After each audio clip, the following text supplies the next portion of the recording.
Good hello. It is Saturday, June 27, 2026. Time is 08:34. Saturday is sprint plan day. It's pretty straightforward. It just says sprint plan and golden hour. So it's a way of kind of giving some freedom during the weekend and not pushing myself too hard, but still it leaves room to the possibility of working the whole day. So I usually still work the whole day. It's just that I'm allowed to work on this and that and this and that, as long as the sprint plan gets done. So on Tuesday I can start the actual sprint. Now I'm going to start with talking about budgeting, which I did yesterday. And I got 11,999 or something like that. But the whole day was so strange. I've used up almost all the money to useful things, or I think they're useful. It's a big risk. I'm taking a big risk, but I think it's useful. What the money mainly went through, I'm going to show you the numbers, but what the mainly went through is rent, 2 rents, 3,000 each, that's 6,000, so half of it. Then 6,000 is left, and I needed to pay I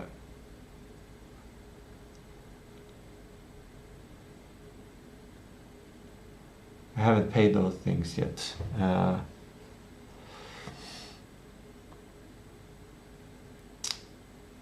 But they're in the budget. Basic stuff like Google Drive, mobile phone, a couple of other things. I'm gonna show you numbers, and then what I ended up spending, like the rest of it, is to go to Stockholm and back to pick up the Estonian ID. And in the end, according to my budget thing, I have less than 2,000 crowns, which I need to spend on food, and it's gonna be a challenge. Usually food costs more than 2,000, I think. I haven't counted for a month yet. I've counted for weeks. And yes, and I'm gonna have to spend 2 nights in Stockholm as well, in order to have the cheapest possible trip to Stockholm and back.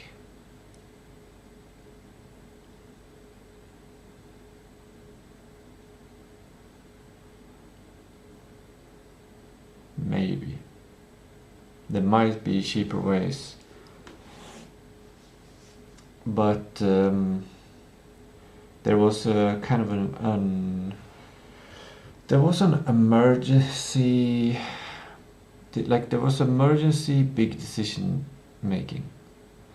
So I was pushed to make a big decision very quickly. I'm gonna get to that. So all of this is yesterday's work. I'm gonna go into that, but first I'm gonna officially, and then after that I'm gonna go into sprint planning. But first, starting the actual day. Sunlight in eyes.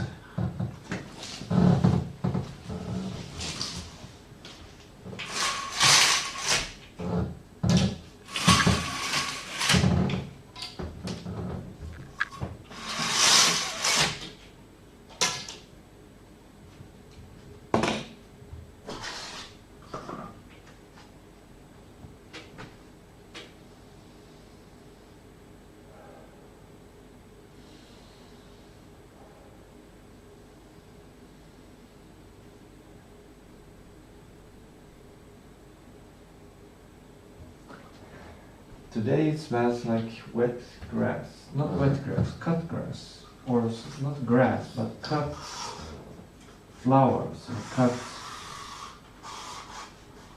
some grass plant flower has been cut. That has a lot of water in it. Right, I should have it a bit open. Really refreshing air. That was that. Now it's on. Clothes on.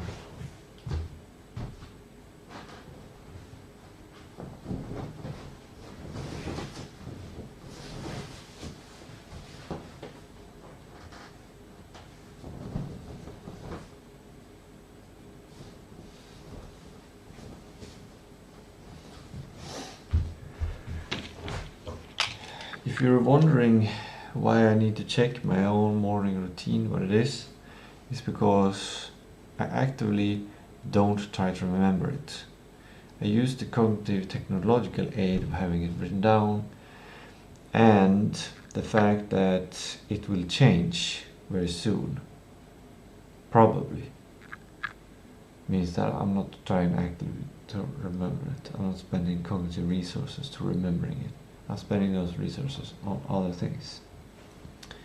Now I'm gonna go out and do a sun salutation.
cognitive enhancement drink.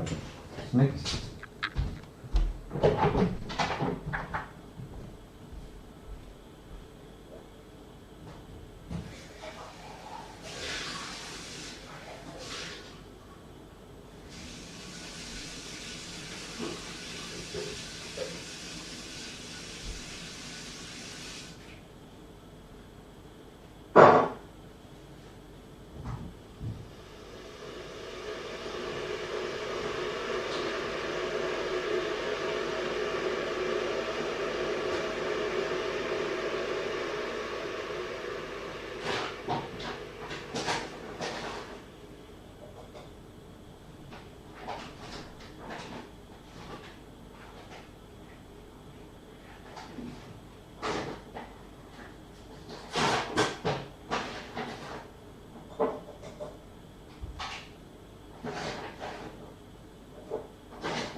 I have many tracks in my mind about ideas I can talk about.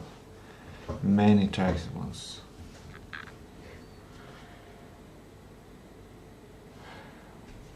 I'm not gonna write them down.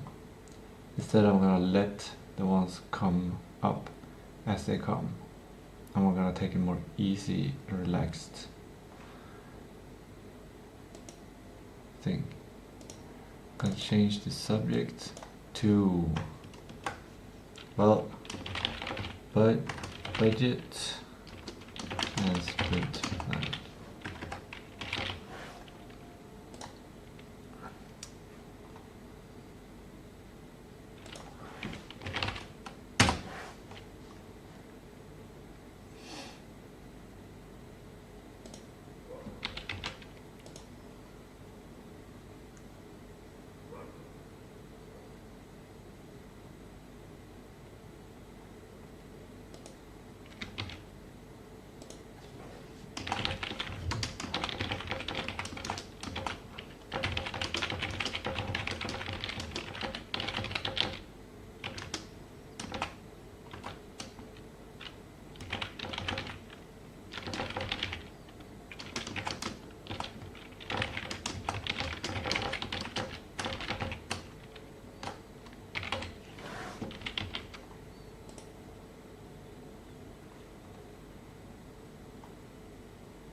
cognitive habits.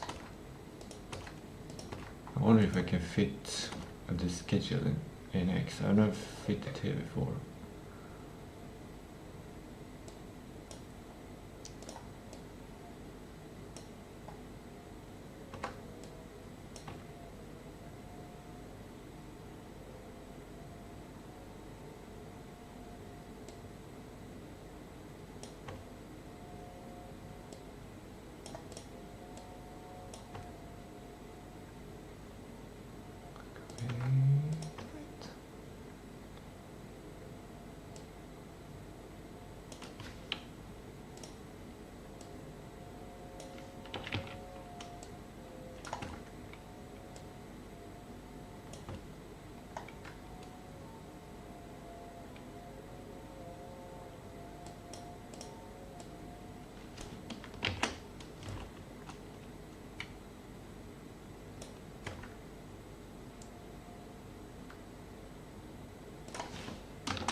Four letters.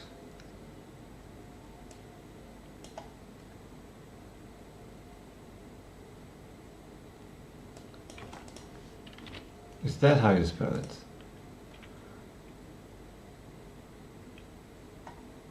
It says -4. It should be making these letters red. Aha. Interesting. This worked.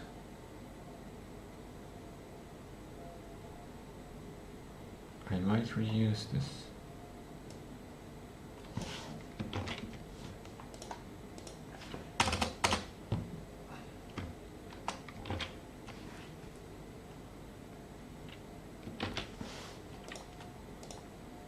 Today's Saturday. Report from Rock stream yesterday. Budget.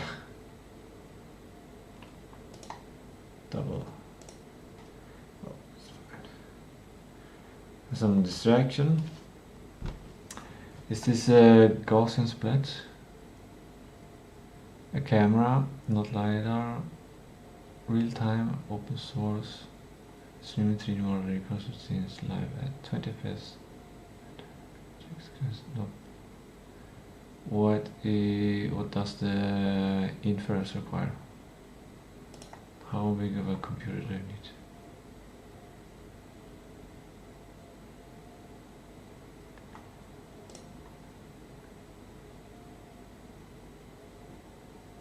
Anyway, it's really cool, and there's a product, here's a sidetrack, there's a product I want to make, which is this little ball that you just release in an area and it just goes around everywhere and maps everything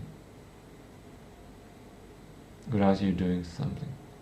Like you can release it in a cave and maps the whole cave, or in a house and it maps the whole house.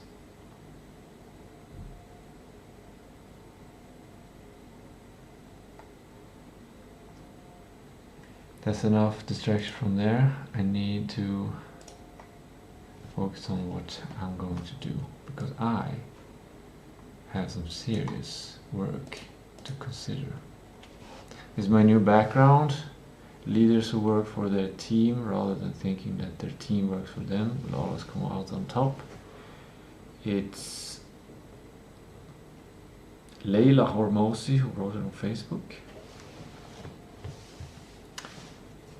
I related to it especially yesterday when I have the producer hat.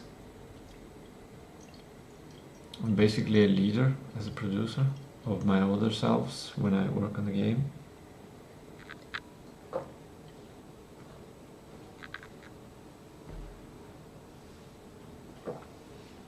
I saw this at the end of the day, so I didn't use it when I actually did the work. Anyway, so is there anything that I need? Yes, make the bed. And then after that I'm going to jump Yap and yap and yap. Now, the last thing I put on the bed would be this pillow. Now I'm practicing prioritization. Alright, I can start with that, yapping while I do a bed. Prioritization, there are two things. One is a prioritization rule that Robert Kiyosaki presented in his book Rich Dad Poor Dad. I like that book. It's kind of a rough, you get kind of a rough idea of how to get rich, but it's very primitive, but I think it might be the first step if you are or have been very poor like me, well, in a sense.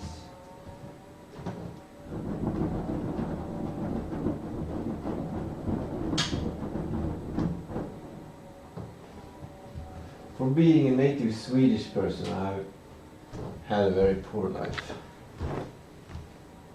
But not if you consider the world. I did a calculation, and just by being Swedish, just by being born in Sweden and having the rights to all of the infrastructure and everything, you are top 5% of the world. Just by having a Swedish citizenship. That's how much value the Swedish citizenship has. Anyway, so the priority principle Robert Kiyosaki presents in his book Rich Dad Poor Dad is pay yourself first. And he doesn't say like it's a priority principle or whatever. That's my framework. But he says,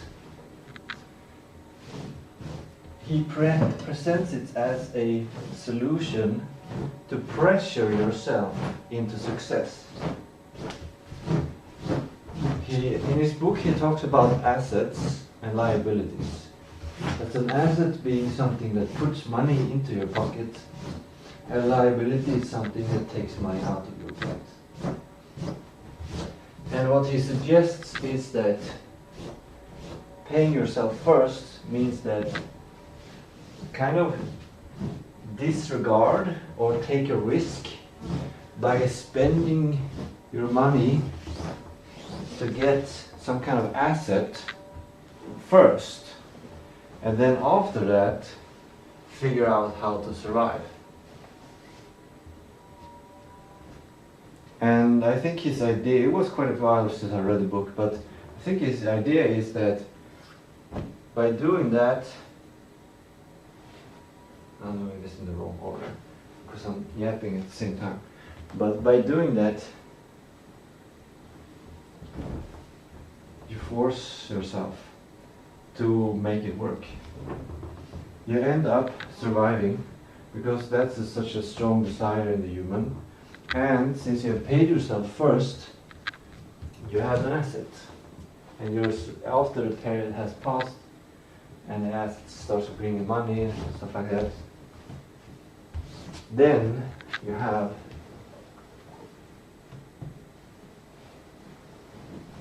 more richer.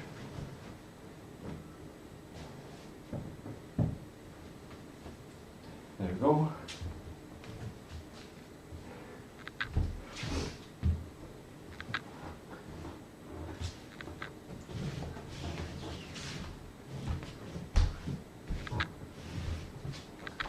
How perfect should I be?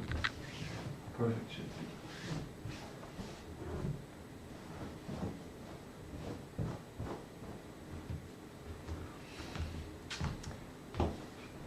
So yeah, that's one priority principle.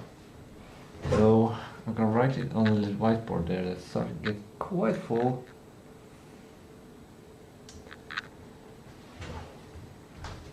If I can find a whiteboard pen. Yes, I could.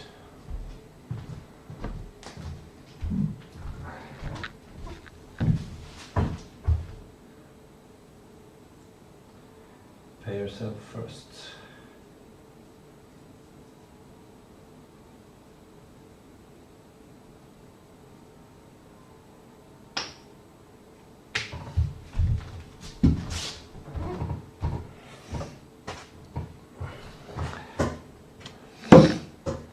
Now I've done with starting the day.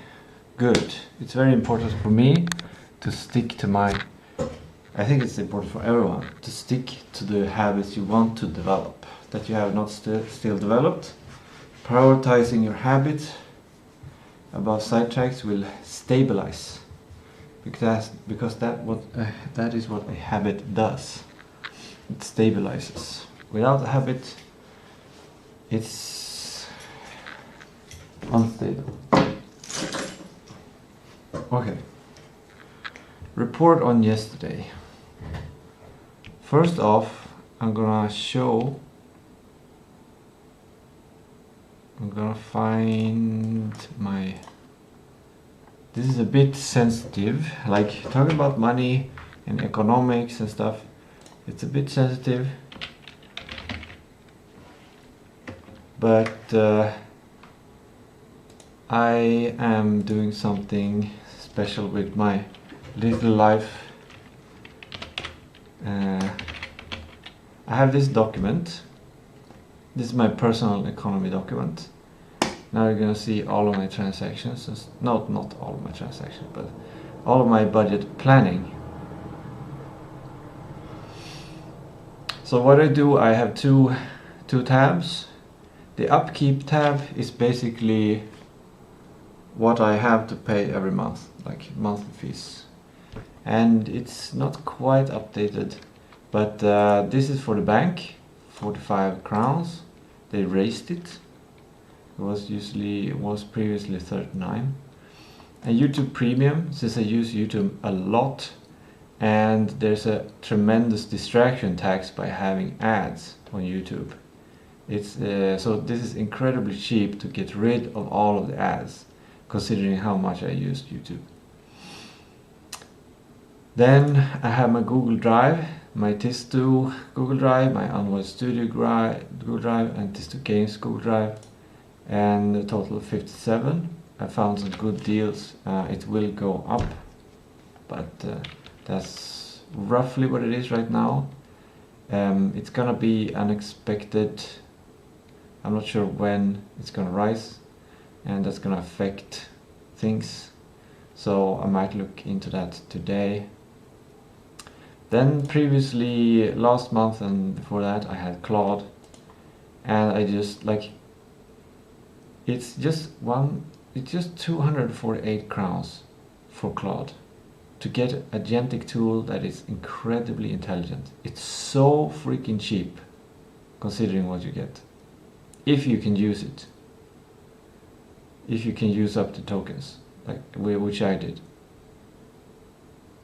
It has so incredible value, but it really is a AI and agentic tools. It really is a tool that an advanced tool that you have to learn to use.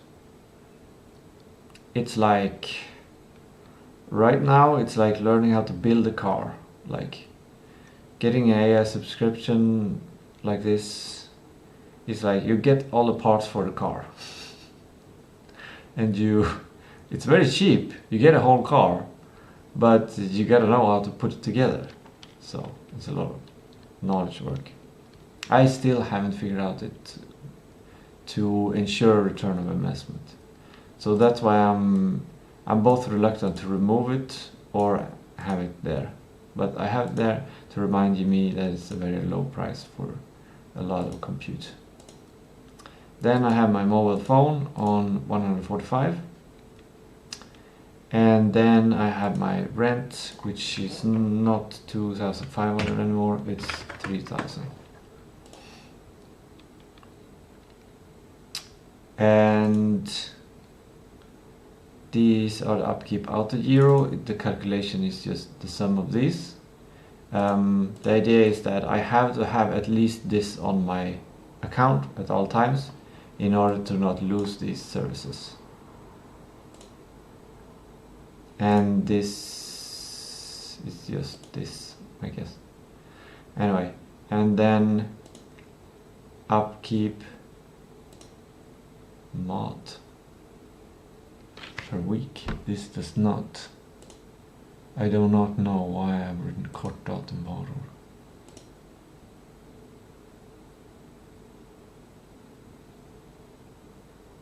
I think I don't use this, haven't used this line anywhere for quite some time. I haven't cleaned this up.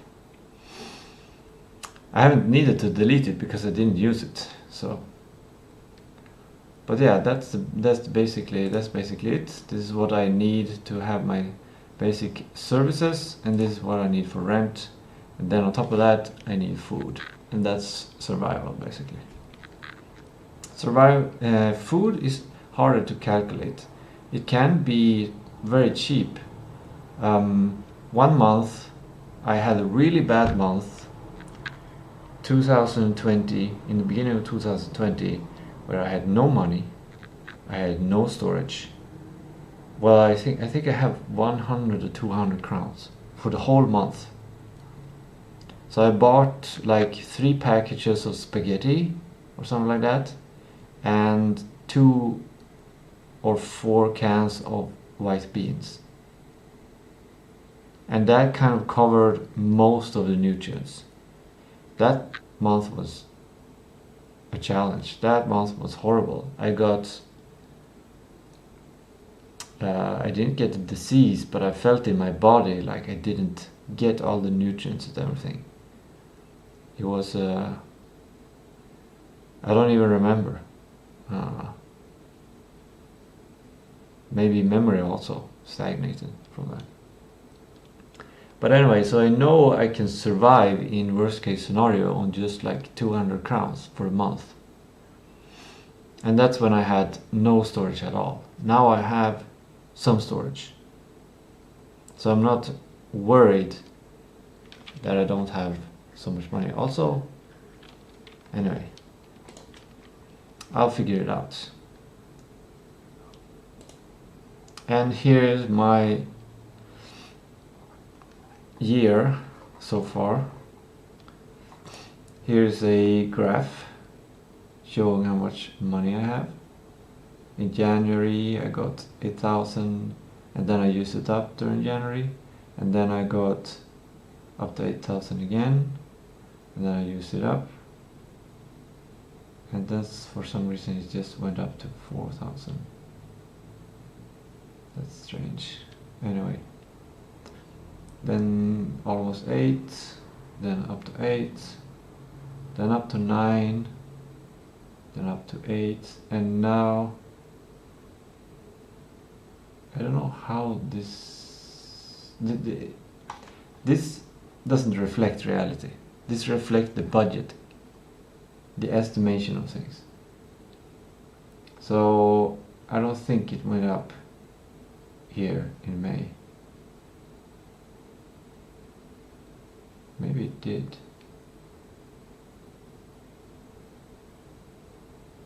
No, it didn't. Instead, it went up double here. And I didn't have 14,000. I had 11,000. So here's the date, just the month. And sometimes I write this date when I need to order them in the right order, but that's not always important. The title, of course, what it is. This is to calculate how much I will get from Försäkringskassan, which is, I call it taxed working days or weekdays, which is what they, like the days that I am considered to be an active job seeking person, that I'm doing active job seeking. And that is then I get money, well, Försäkringskassan get money, or I get money for that, and then it's taxed. And then I have a calculation here, which is 352 times this tax. So it's not the actual income from Försäkringskassan, it's after tax. So roughly 352 crowns I get every day for being a good unemployed person trying to get a job, actively trying to get a job. So that's how that's calculated. And then if something costs, I put it in this column. That's income, that's outcome. Outcome. Then the total that I have, and at some point I'd added this one to kind of budget separately for these two games, where at the end of the month I will calculate how much of this can I use for game dev. I used it more last year. This year I haven't really used it. So I'm actually going to remove it using the suggestions from Elon Musk's 5 principles of deleting things. Remove requirements and deleting. This is also from last year. Was a rough calculation of how much food I needed. It's also not accurate anymore.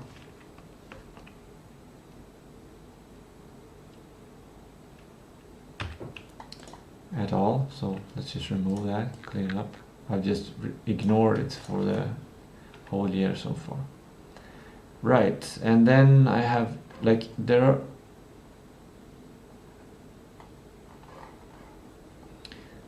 these reset buttons are basically when I go into my bank account and I look how much money I have, and I write it here instead of using the formula, this formula here, which calculates, yeah, I'm not going to go into that, but it calculates the total.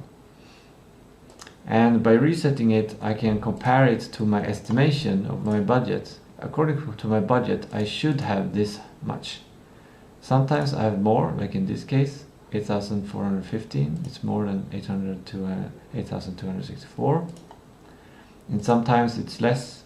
I expected to have 4,445, but I had 4,083. So I do these resets. Like, this is not, as I said before, this is not data of reality, of the accuracy of the reality. The point of this document is to do budgeting, to allocate resources, to see how much roughly will I have left if I get this, if I do this, etc. So for example here, after doing the reset, I made the decision to buy this 100 million book bundle, the one I got from Alex Ramosi, for 476. I do these resets whenever I feel like. It comes natural. Whenever I plan to buy something, I go in and do a reset. Whenever I need to update it, to just get a hang of things, yeah, it's a good tool. But it wouldn't be working well if I would have like a more document of reality. But these resets are documents of reality. So at the Jan 3rd I had this much, Jan 8th I had this much, etc. I have the rent that's coming every month, and then I have food, which I roughly calculated to be 300 this week. That's a rough estimate. This one isn't really, I didn't use that much. It's 60 crowns for Tistou games. I don't remember what I used those 60 crowns for. Income, and here it started. The process started to invest in creating an Estonian company. The reason I'm choosing Estonia is because when I calculated, it seems to be the cheapest way to start a company of all of the options. It's cheaper than starting aktiebolag in Sweden. It's cheaper than starting a company in Ireland. It's cheaper than starting in America. It's cheaper than starting in Canary Islands. It's cheaper than starting in Malta. I don't know which else I checked, but it seems to be cheapest. It's still like something like 7,000 or 8,000. It's still that amount for me in my case. So I decided, so you can see like I have 8,000, and at this point I decided to do the e-residency application for that piece of money. So it's a significant chunk of my budget. E-residence application minus 1,750 to make the application. Then some food, then rent for February, then a reset, then some food. And January was a good month because it ended up me having some buffer. Same with February, went okay. And here you can see like every Saturday I was shopping to practice how to buy for every week.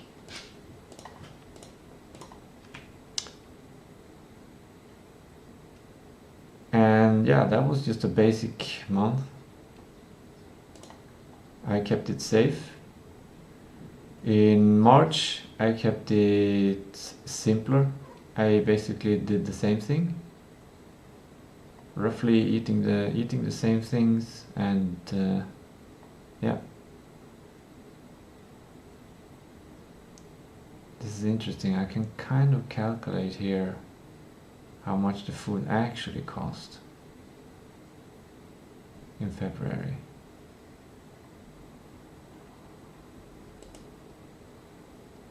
I gained 400. Wait, how do I calculate this? It's basically unchanged, these things. And from this money I paid the total upkeep of rent, which left me with 5,425.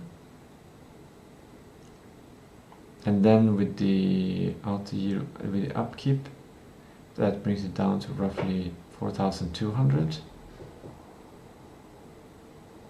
or 4,100. And then if I remove 3,000 from that,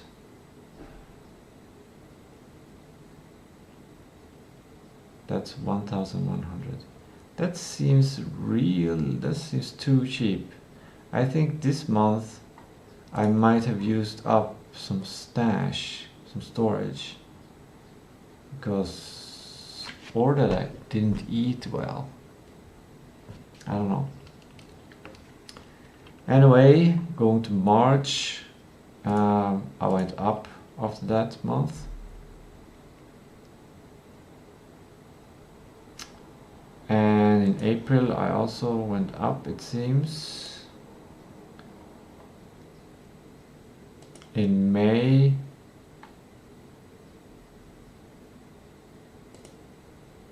I went down to 201, so that was a tough.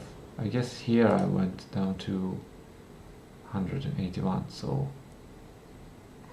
yeah, that's more accurate. Yeah, how low I went, that's probably more important. I used the day before Försäkringskassan, that's like the significant day. In January I spent everything until 644. In February I spent everything until 181. In March it doesn't seem like I spent that much. April I spent until I had 1,870. In May I spent until I had just 201 crowns. And in June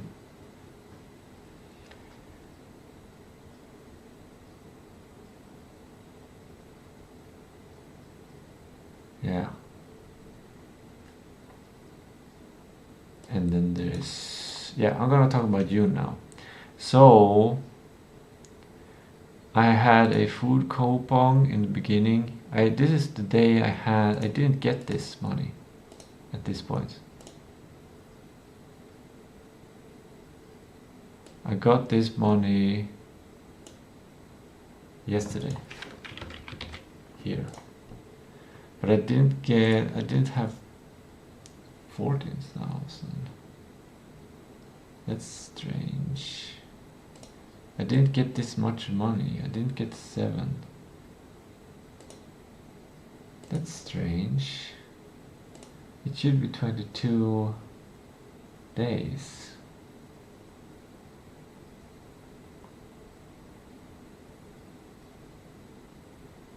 Maybe they lowered it, or I didn't calculate it correctly.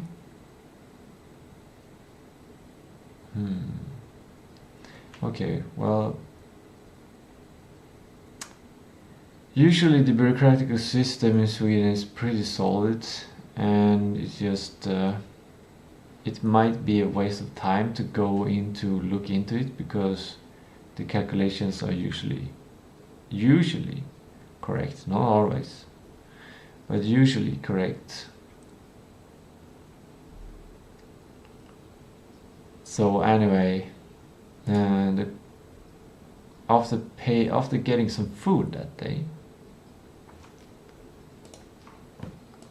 I'm gonna open my photos. I'm not afraid of showing my photos, it's just that I have some photos that might get me banned on YouTube, so I gotta be careful right when I open it.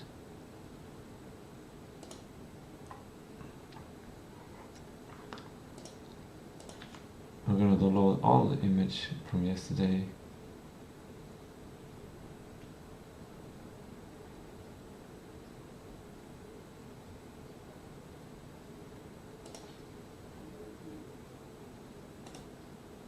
Unzip them, and then I have them available here.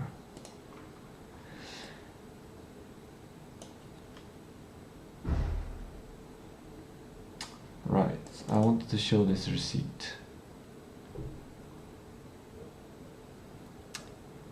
I went to the store. I decided to go after prioritizing, and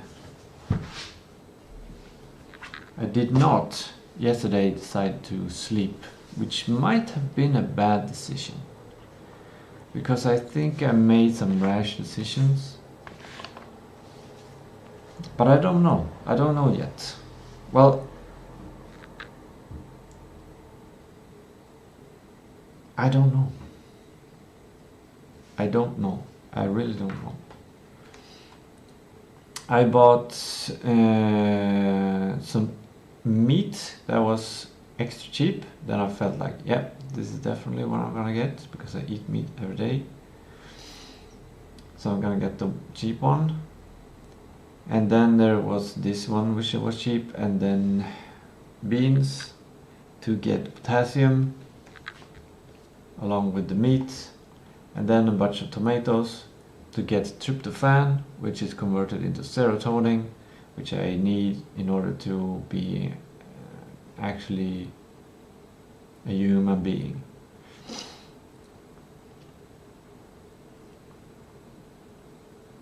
Oh, I didn't know I got a rebate for the beans.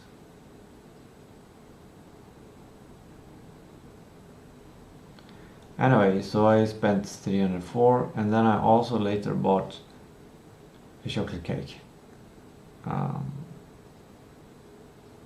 So after that, I had this much, 11,270, and at that time it felt like a lot of money, and I felt rich for a little while.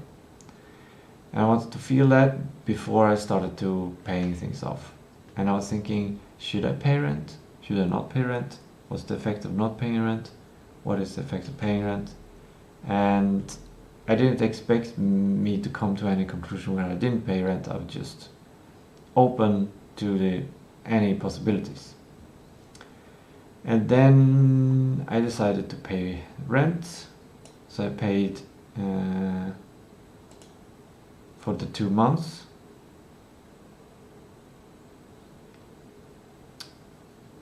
And then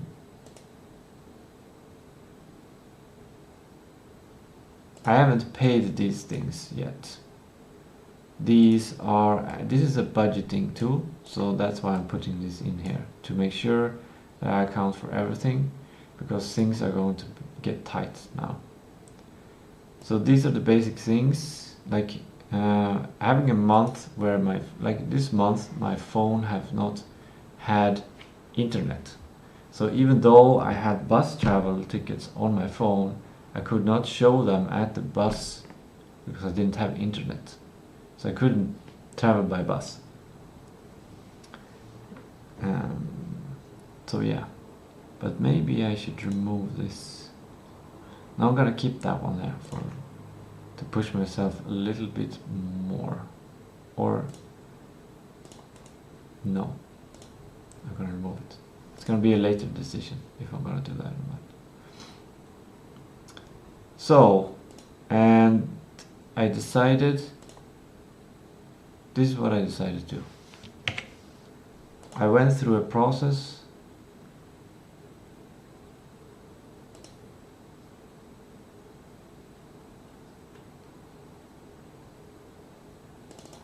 Here's the process.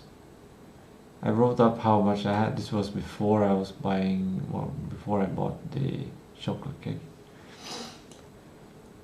What is the leverage investment? And I found out it's securing the success of Jörn Mysterium. What is the success of Jörn Mysterium? Finding these answers to these questions felt really valuable. It's a very big picture planning, like making big decisions that have huge effects.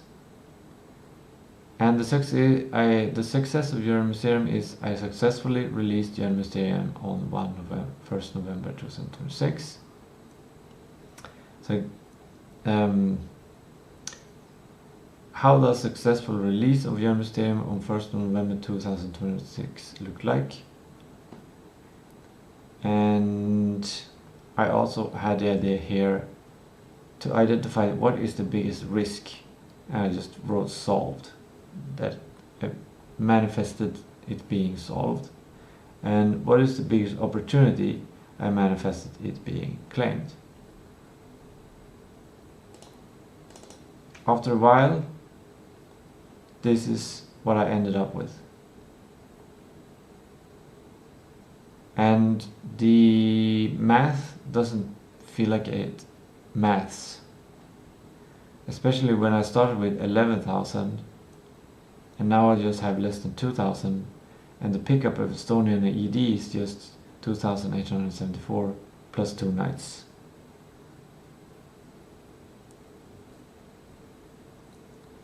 But leverage investments securing the success of Jörn Mysterium obviously involves paying rent, because that stabilizes me. Well, it doesn't obviously do that, but I decided to go with stability.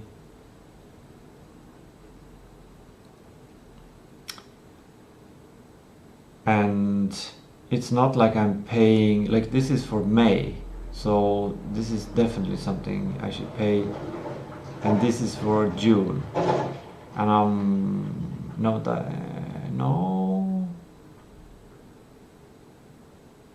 yeah, so both of them are kind of like I've already spent this money.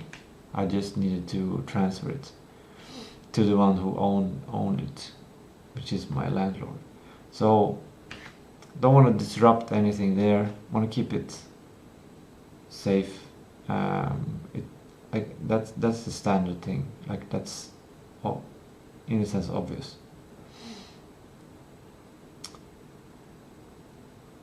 And then just the basic stuff is so cheap compared to the rest. It's just keep it safe. And then after calculating, I got this number left, and it's just, it feels like it doesn't make sense.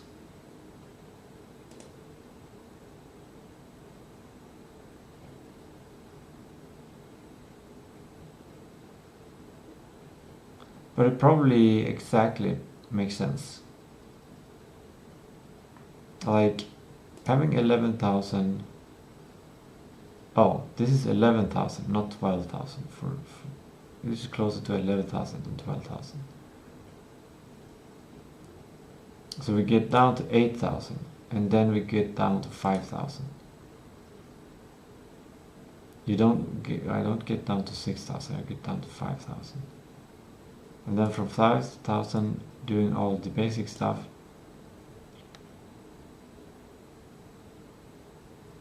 I basically stay at 5,000. And then paying 3,000 roughly for the ED pickup travel. That leaves me with 2,000. Okay, now I understand. Now I have an intuition that this should be down here. And this is not correct. I never went under. I can't go under.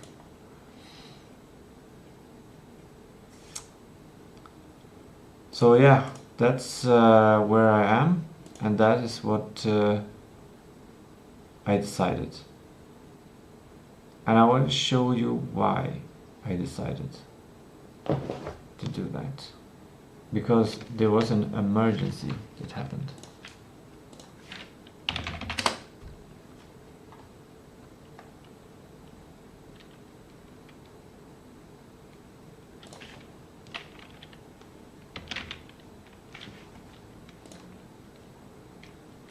First of all, for quite a while I've had this email.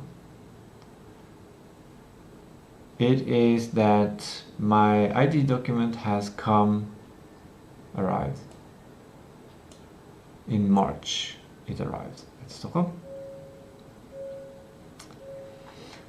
And it's going to be there 6 months. So until 6th of September, if they keep it that far. Which basically means that the latest time I can go is in August. And now we have a couple of days in June, then we have July, then August. And that's what I have. And when you go to this calendar, I'm gonna put in some information in order to get to the calendar to show how it works. Actually I can show, like here, pickup of e-residence digital ID, number of person, prove that I'm not a robot, check some buttons, to the next page, and then you have to like insert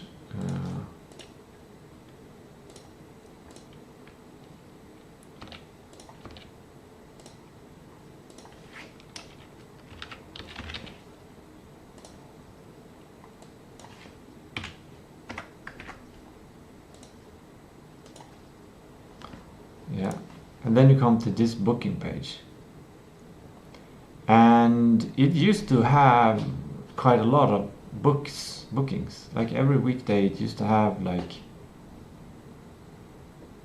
at least 12-15 slots available. It was quite abundant. But then yesterday when I was looking into how much does it cost to travel, and yeah, there was a lot of cognitive effort made yesterday into traveling calculations. Huge amount.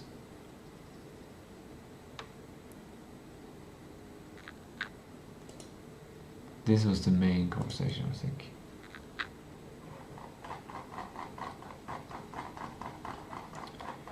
I was asking AI, like, can you compare the price between going by train from Jörn to Stockholm Central and flying from Skellefteå to Stockholm Arlanda plus travel to Stockholm Central? Because taking a flight is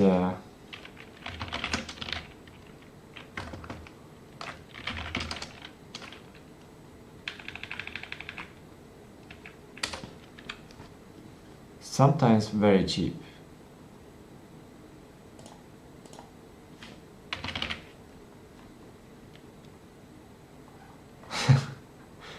I don't think this is the right page.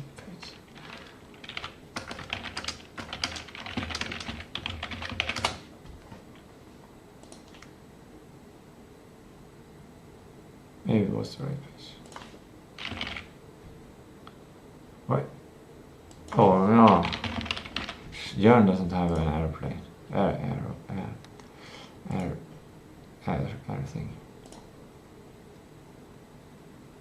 So these prices are roughly the same as a sleeping cabin of train. At least this one. Well, this one. Yeah, this one is like a sleeper cabin.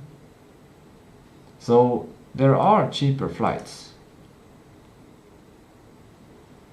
But there's such a complex situation. I tried to take shortcuts in order to figure out, but next time I'm gonna do travel planning, I'm gonna do it very thoroughly.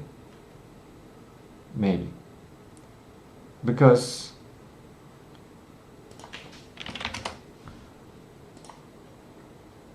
I had to... There are several things at once. Like I have to pick a date here, like Euro 30. Well, actually in the beginning I was expecting it to be full of available slots.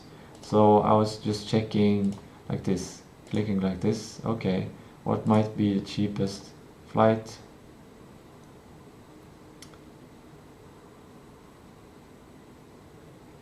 Okay, this sounds cheap, but then I had to add in the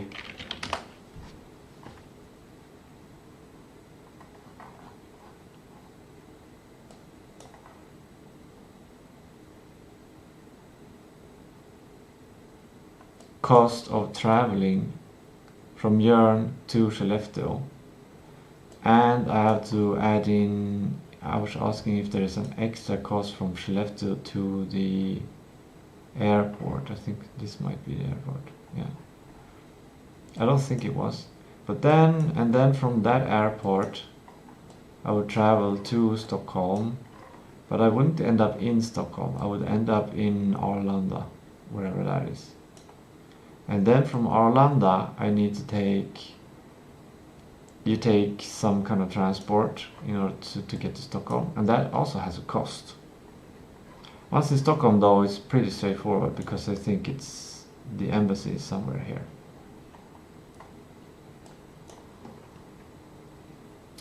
So taking this price, then adding bus travel, Jörn-Skellefteå, then adding travel from Arlanda to Skellefteå, suddenly it becomes more expensive than a train ticket. So in order to get the price down, after thinking about different ways of doing travel, I could combine flight down and going train up. I could go by train down and go flight up. I could take a day train down and sit in a chair for a cheap price and take a flight up. I could take a flight down and then take a night train up. All of these different permutations. So many permutations. I didn't expect it to be so many and so complex.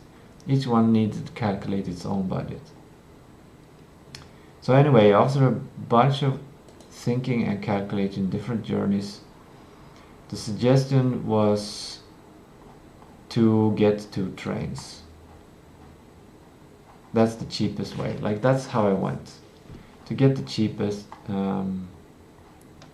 train. Where is that table?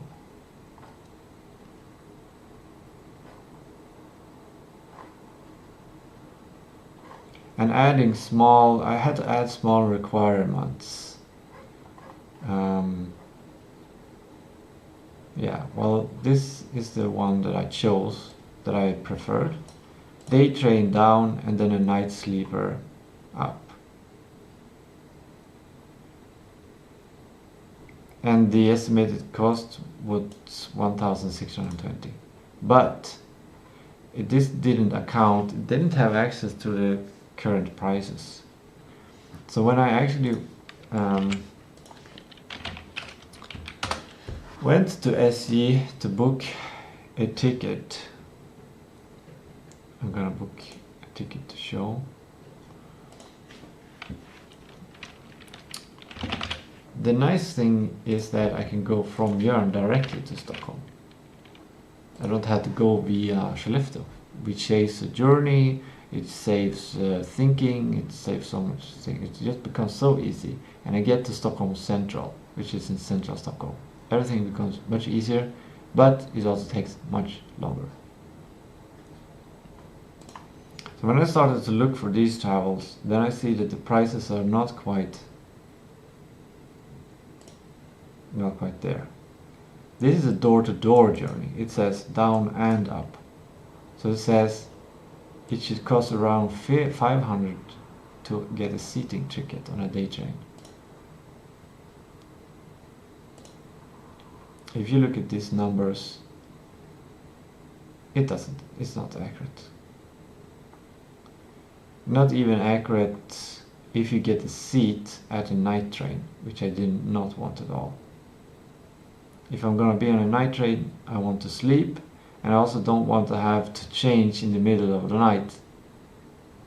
So then, yeah. As you can see, it's a whole complex process that I have not mapped out completely how to do this process. And yesterday I was sleepy or tired and stressed, and had ran out of food and bought some emergency kind of food to get this food that day. By the way, I made chili con carne, so it's kind of good food though, but I don't think it's as good as these things I usually eat. Right, so after realizing this and looking for the cheapest train, then I found like, okay, I might do something like this, sounds good. And also another requirement entered, like, can I wait to book my ticket to get more leeway if I need to stay in Stockholm or not, or something like that, to feel more free, less cognitive load, and I can just spontaneously get a ticket. Absolutely not. And this is something that I also learned when I was looking at these prices, that they're quite high now when it's traveling season. I didn't account for that. It's traveling season now, so a lot of people are on trains. Then another requirement emerged. I don't want to change train during the sleeping train. That was not a problem. It was the same calculation, but it's inaccurate calculation.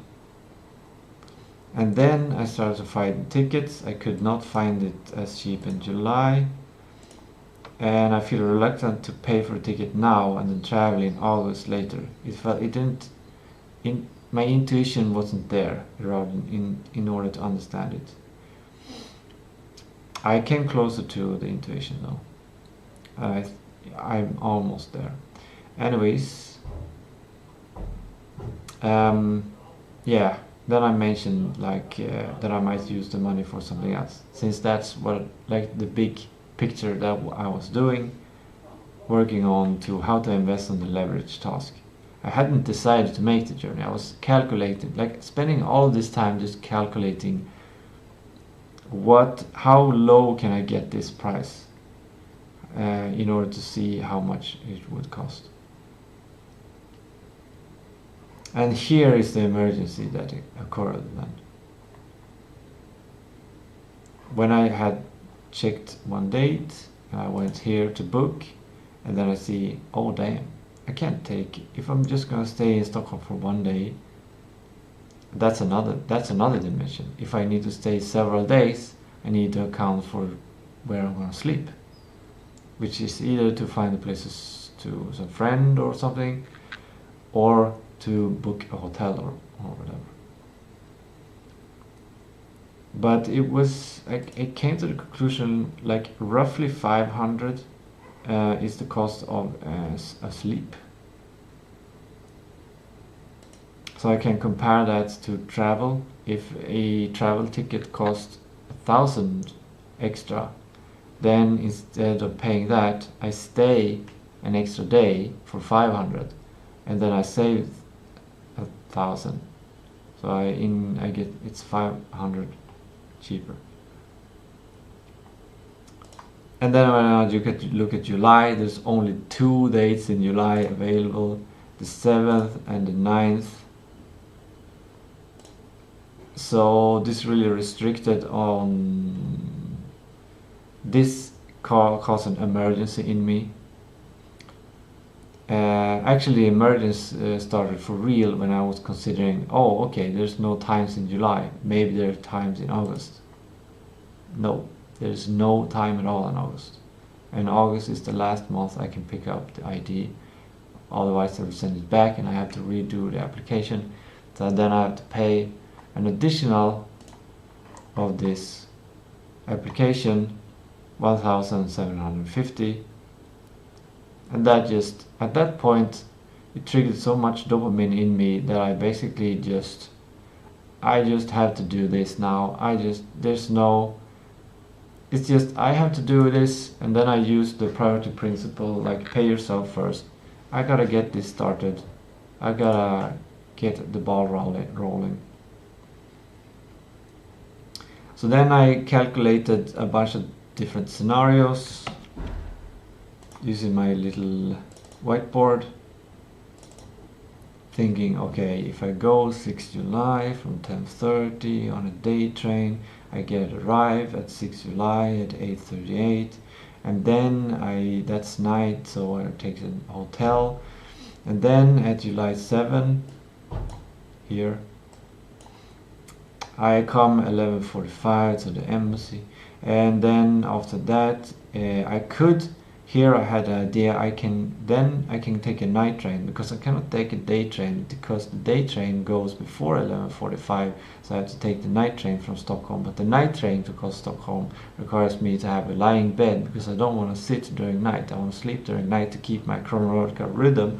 So in order to do that, the price goes up to around 3,000.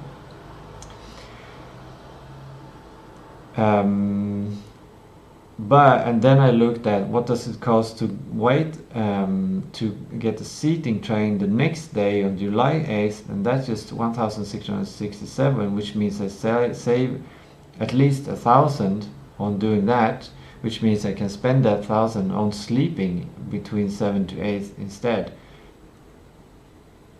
So this is the plan. So the total cost is 2,874 for the tickets. Tickets there, the cheapest price I could get, cheapest price I could get back, and then 2 nights hotel. I'm hoping that I can sleep at someone, and I hope that's going to be a great experience, like that we can have fun. That it's not going to be feel like a chore or something. So I posted on Facebook that, and if you live in Stockholm and you want to host me between the 6th and 7th and 7th to 8th, then I will be happy to hear from you. Here's like a image of like how hard I was working. Summary of, yeah, this is, I put it in at the end. I put it in the Google Calendar to make sure that I got the planning right, because I could have got a little bit cheaper by skipping sleeping from 6th to 7th, by coming on the 7th, taking a night train and arriving in Stockholm on the 7th. But as you can see, all the times available are quite early, 11:35. And when I looked at these travelings from Jörn to Stockholm, taking a night train with 0 change, quite cheap, with a sleeping place.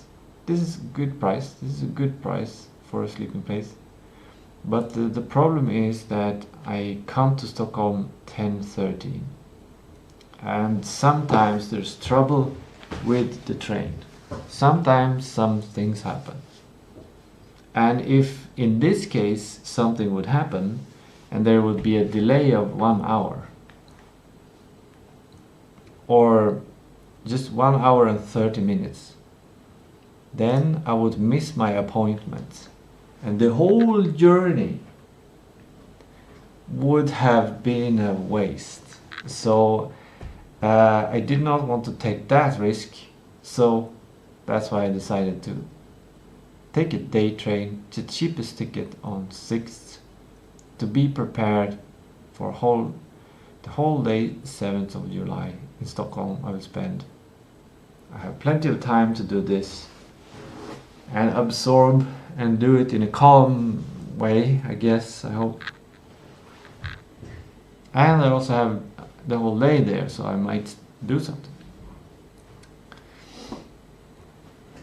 Hang out with something. If you want to hang out with me on 7th in Stockholm, let me know. Maybe I'll find something fun to do. Maybe we'll find something fun to do. Something useful to do. Or intriguing. Or some, yeah.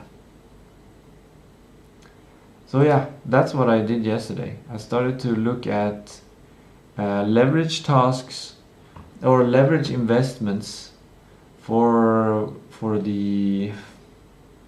what I could do. I encountered this emergency. I decided then this big decision of going to the trip and spending this amount of money, even though it's a huge, for me, a huge amount of money. So I just did that when I was really tired as well. It was a big decision made quickly when I was tired. Late. I made a decision, I think 19 or 20.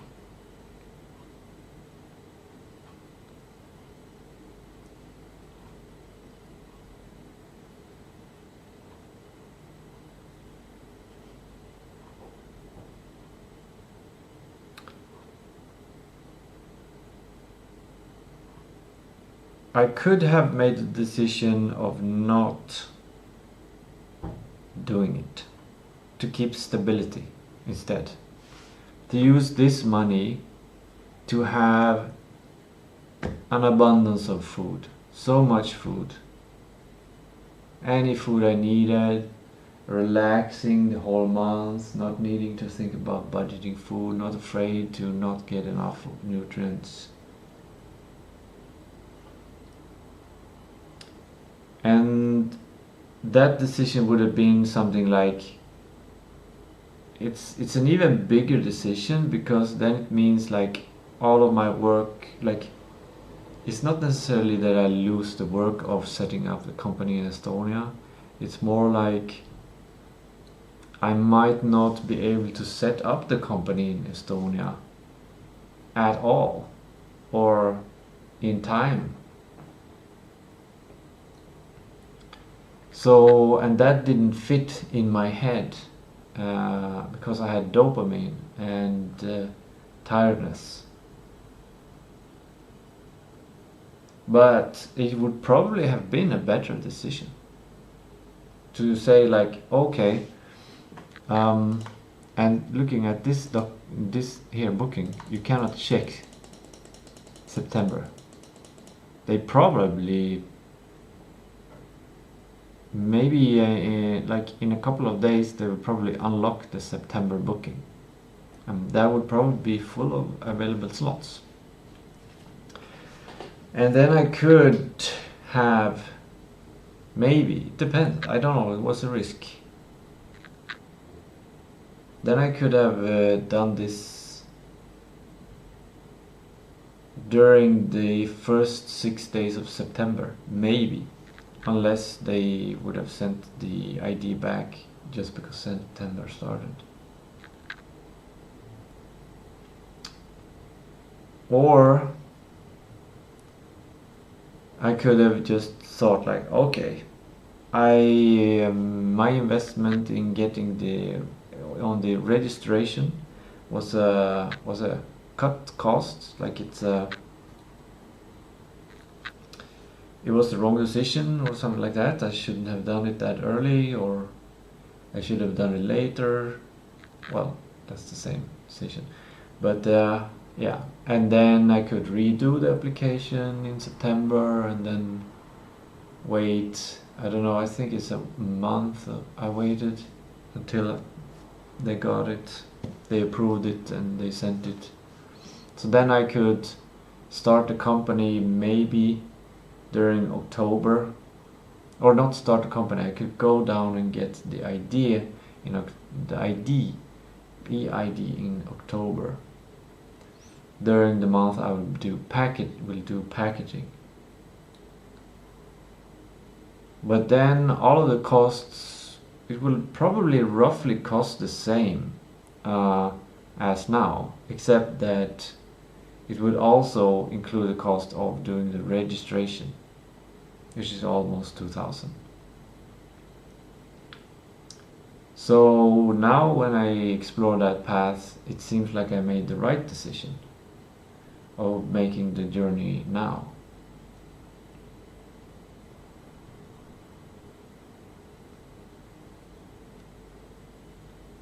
Maybe.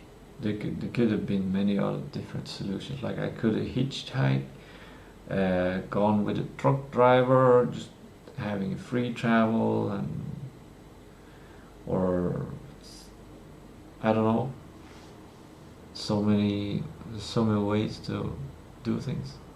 Or I could have skipped starting an Estonian company altogether, which is also a way to do it, which is in a sense a much better decision if lemon squeezy will work, because as it is right now, it's not a smooth process to pre-order the game or buy the game. You have to go to my website, you have to fill in a form, I send you an email, you pay by Swish, I send you another email, that is done. That's the process right now, and I don't think it's gonna scale well. First of all, it contains manual work from me, and if I do a marketing campaign, and for people's first impression, when they go, well, second impression maybe, when they go for buying it, they see, okay, they have to send some guy some Swish to some guy, and the whole buying process is different from they're used to, and there's no like bigger system that secures things. You can't pay with your credit card and stuff. Like it's just a big threshold for people, I think.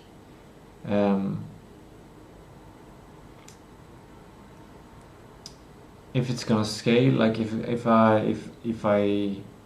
people want to buy the game who don't know me, who don't really care about me, well, that's maybe the wrong way of putting it, but they just want to buy the game. They're just interested in the game. They want to buy the game. They don't want to go through any complex process. Maybe they also have a tough day booking travels and stuff. They don't have time to go through an advanced buying process to get the game. So it's important that it's smooth. So lemon squeezy is probably the solution I will go for. I hope they will accept the situation. It is slightly, right now it's slightly different because you can buy a pre-order. Later on it will be much more straightforward. You buy and then you get the game. I'll send a copy of the game to you when you buy it.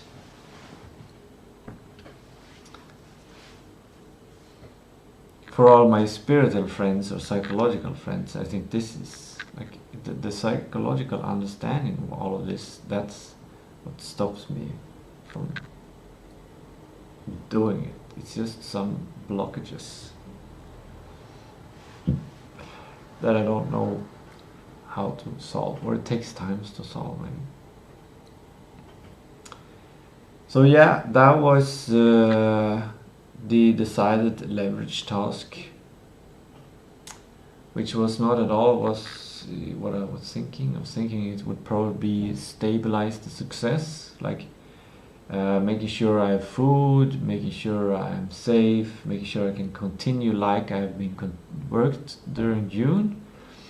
These last 2 weeks have been incredibly productive.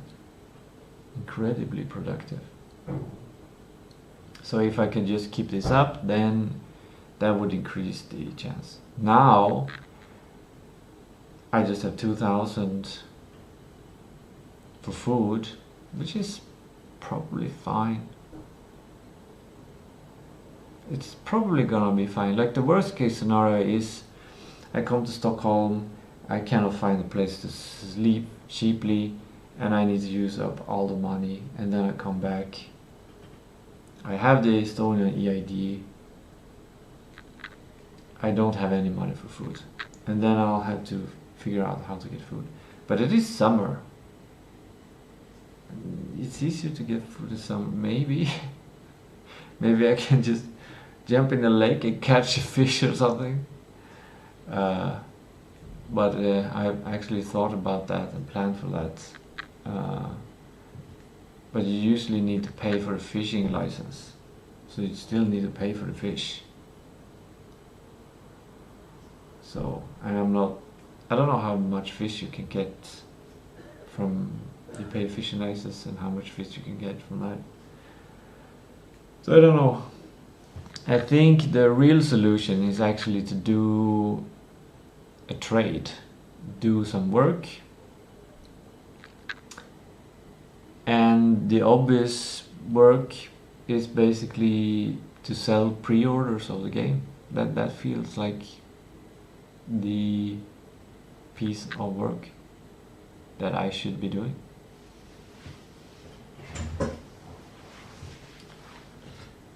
So yeah, before I go to that, I also need to mention extra weirdness. Yesterday was freaking weird, dude. Why was yesterday so freaking weird?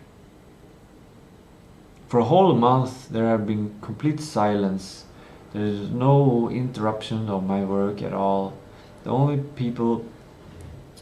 thing that happened is like my neighbor needed help moving something, and that was fun. Like that's the thing that all happened all month, nothing else. And yesterday, the 26th of June, on the Friday, what happens is the stream is interrupted by the computer freezing. I had no heavy programs running.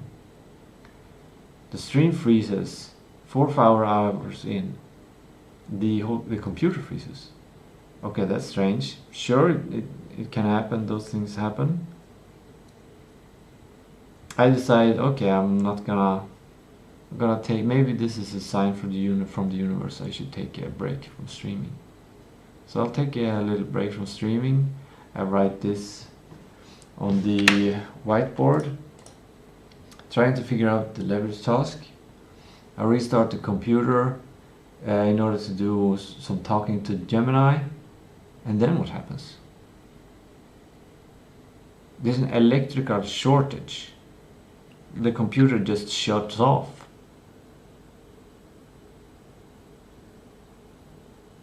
Two anomalies happening on one day.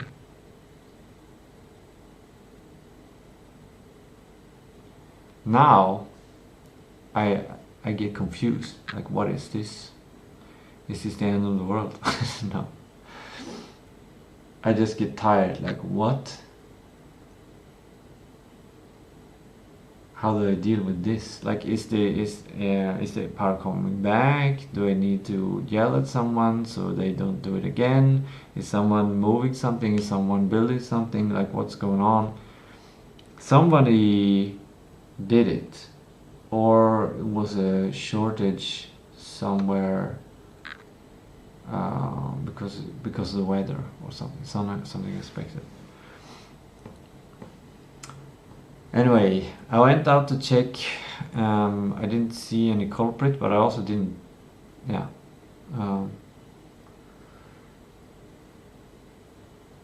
Yeah, I didn't think there was gonna be a culprit anyway. But I just checked, and then okay, I'll restart the computer. I just gotta get going, continue going. Finding the leverage task. By the way, it's not just 2 anomalies this day. It's the day that I get money, and why I do this leverage task. It's 3 anomalies on Monday, the 26th of February.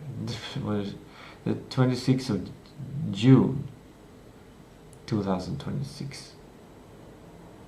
Okay, so I continue working. I decide to go, I do my prioritization, my new prioritization technique. Where is it? Before I did, this is before I was working on leverage task. I did this on stream yesterday. My survive strategy. And then after the stream crashed, I decided on, well, before the streams crashed, I decided on these 3. Sleep, Qigong, food for today. I did Qigong. That was kind of good. That was good. That was very good that I did Qigong yesterday. That might have been the best thing I did yesterday. Unless that was the thing that caused all the turmoil. I did Qigong. I started yapping, then the stream crashed. Then the electricity went out for a second. Turned off the computer. Then I decided, okay, now it's time to get some food. And after Qigong, I just felt like, oh, I need to give my body something that it feels like.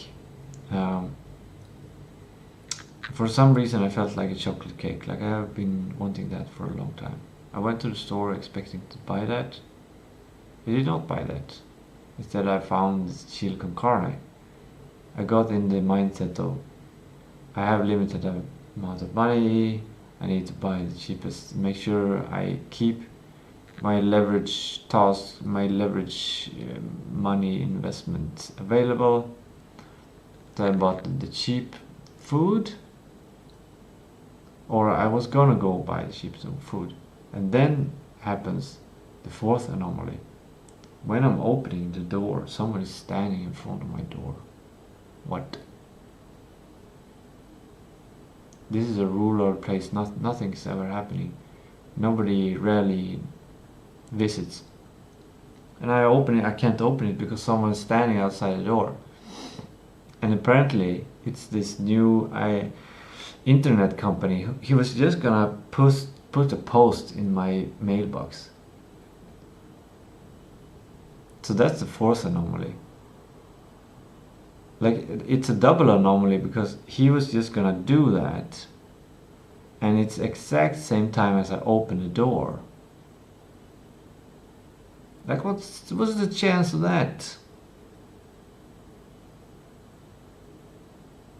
Nobody has given me mail in the door before. This is the first time it happens. I never go out. Like, I go out once a day. This is the 2nd time during that day I'm going out. And somebody stands there just going to put the mail. I consider that 5 anomalies this day.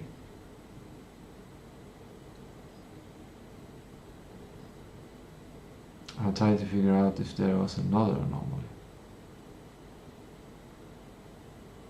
No, that's the 5. It's 5 anomalies that day.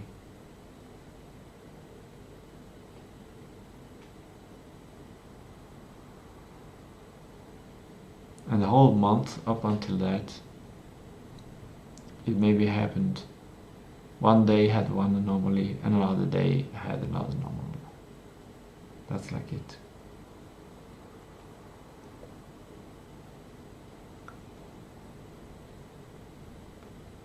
It's probably it probably has an explanation. Everything has an explanation, but it's still something that I had to deal with, and it filled it caused a lot of distraction. It kind of rumbled me. It challenged my stability. It challenged my decision power. I think partly because all of those things happened, that's why I kind of relapsed into this former identity self, where I think I have no money, I need to be stable. I make a recipe that I know works, which is chili con carne with rice.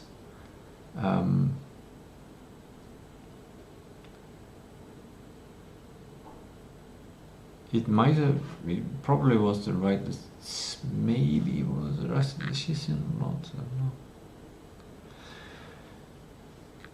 Okay, that's the report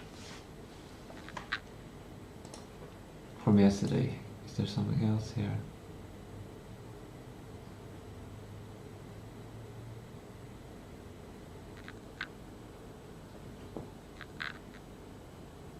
What's that? Oh yeah. This is the time it crashed, 11:58. After Qigong.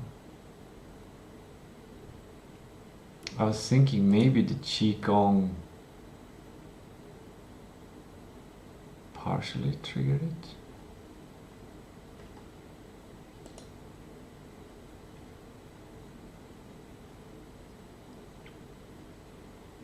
Here's the letter that they're gonna install internet.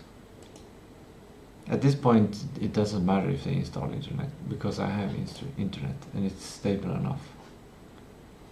Oh yeah, I'm gonna have to budget for this, for the internet, when it comes.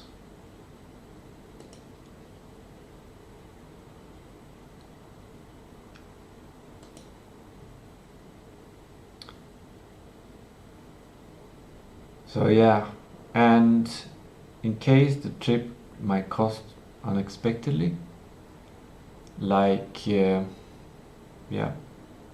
getting a place to stay, or that I need to buy food.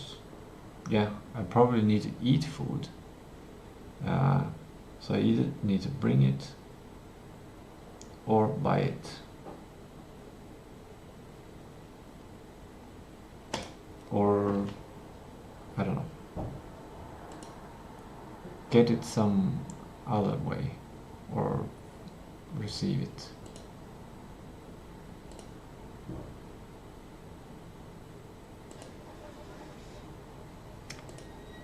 But it's still making the decision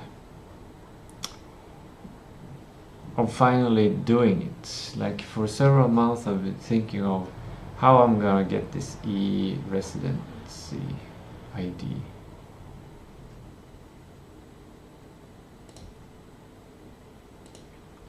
And now I basically made the journey. Like I've booked the train, it's non-rebookable. I booked the embassy time. So I basically have already done the journey. And I basically have the EID here.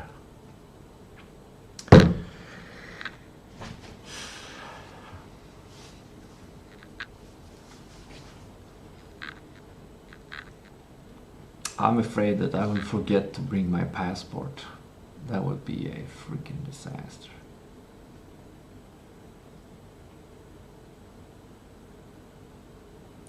I'm gonna put that like on my calendar even.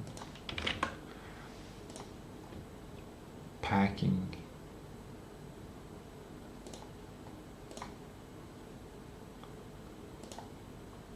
I guess here. Pack ID, no, passport.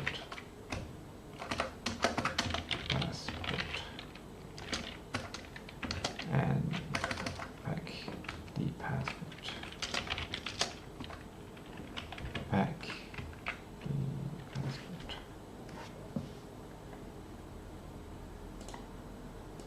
And a separate task, which is pack for the trip.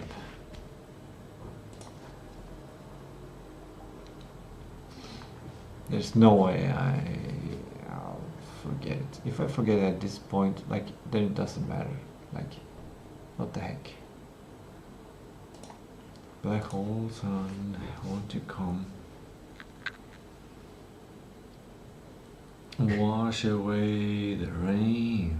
Black hole sun, won't you come? It's one of my favorite songs. Okay, now the stream, and I've been up for 1 hour and 45 minutes, so we're gonna prepare the second dosage of the cognitive enhancement protocol. Yeah, I just gotta bounce back, I just gotta continue. What else am I gonna do? That's the most reasonable thing to do.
I think it's thanks to the serotonin that I can bounce back quickly.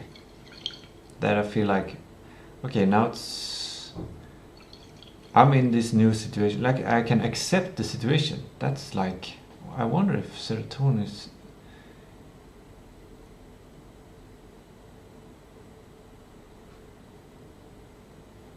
Serotonin is connected to two things, from what I know. Solving depression and sensory information. When I was studying neuroscience and cognitive science, I learned that serotonin is one of the 200 signaling substances in the brain, in the body, and it handles signal processing from eyes, from hearing, from sense, like it's all of your perception comes to your conscious from serotonin. And for me that really ties and connects to depression. Like if when you're depressed, like the whole world is gray, you don't see color, you don't see things, like everything feels less important, everything feels less, there's less opportunity, everything is just duller. And that just makes sense for me. Like you have less serotonin.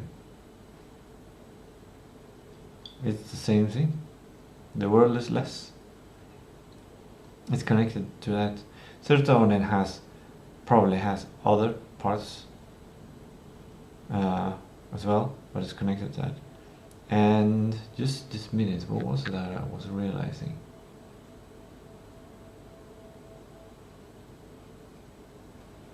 What was it? It was important.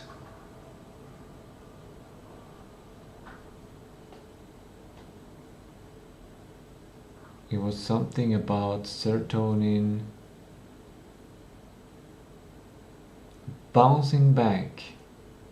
Thanks to having serotonin, bouncing back means accepting the world as it is and start to build upon it instead of questioning how it,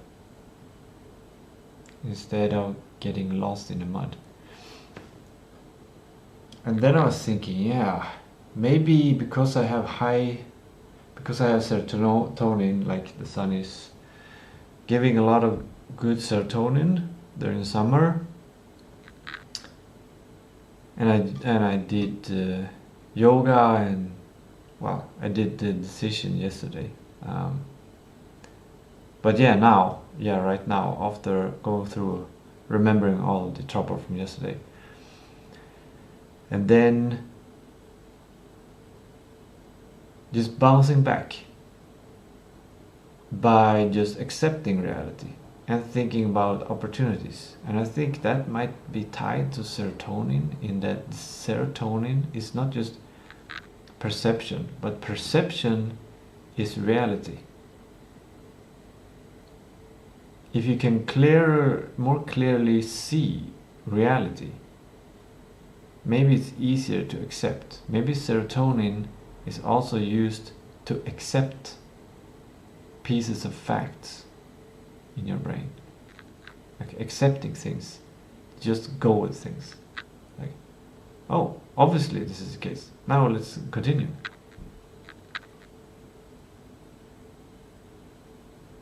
Yeah, it's this bouncing effect. The bouncing effect needs somewhere to bounce from, like an acceptance of reality. And the serotonin is this activation, like the opposite of deprivation. Like if depression, if you have a foundation but you're depressed, you're just on there, you just hit there, just stay there. But if you're serotonin, you hit there and you continue. There's some kind of continuingness, some speed related to serotonin, a force, a momentum. The brain just continues to find solutions, active.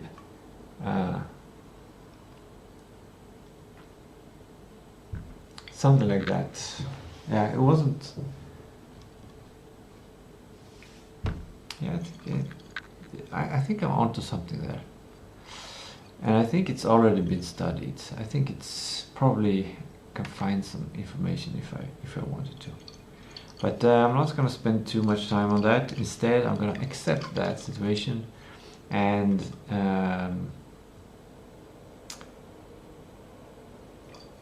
have that in the back of my mind to prepare for when after I've launched the game, and in October or in November, yeah, in October, November, when the sun goes down and the serotonin gets challenged again. And in that situation I will not have any problems. Probably I will have a bunch of problems that I love to solve regarding packaging, having hundreds and hundreds of orders for the game, and like yeah, having a company, an official company, and think about those problems, because maybe that's a better place to be. Maybe it's a feeling of abundance of being there, or maybe it's a combination of problems and an abundance of solutions to those problems. So I can just find solutions to the problems easily.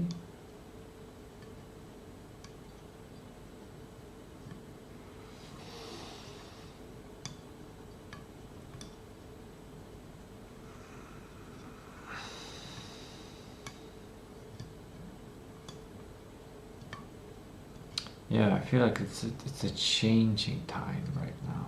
Things are changing again. Things have been quite stable, and now things are changing again. Things are being disrupted. Like all of these rhythms, I think can all like astrology. I think all these things can be explained from different perspectives. Like if you're born in a sign like Taurus, like me, that is not just a magical thing that defines a personality. It's a physical thing that I'm sure must affect your personality. Like, imagine you're born, or a baby is born. It's their first time on Earth, in its life. It's gonna be incredibly impressionate on how the world works. And you have two different babies. One baby gets born in the brightest, warmest summer. There's plants, there is birds, there's activation, there's sunlight, there's serotonin, you imagine your first months on Earth are these months. Compared to getting born in a situation where it's dark, cold, everyone is depressed or not active. Everyone is just like more resting or calm or not active. It's cold outside, it's freezing, it's dark, it's snow, and you spend your first month in that world.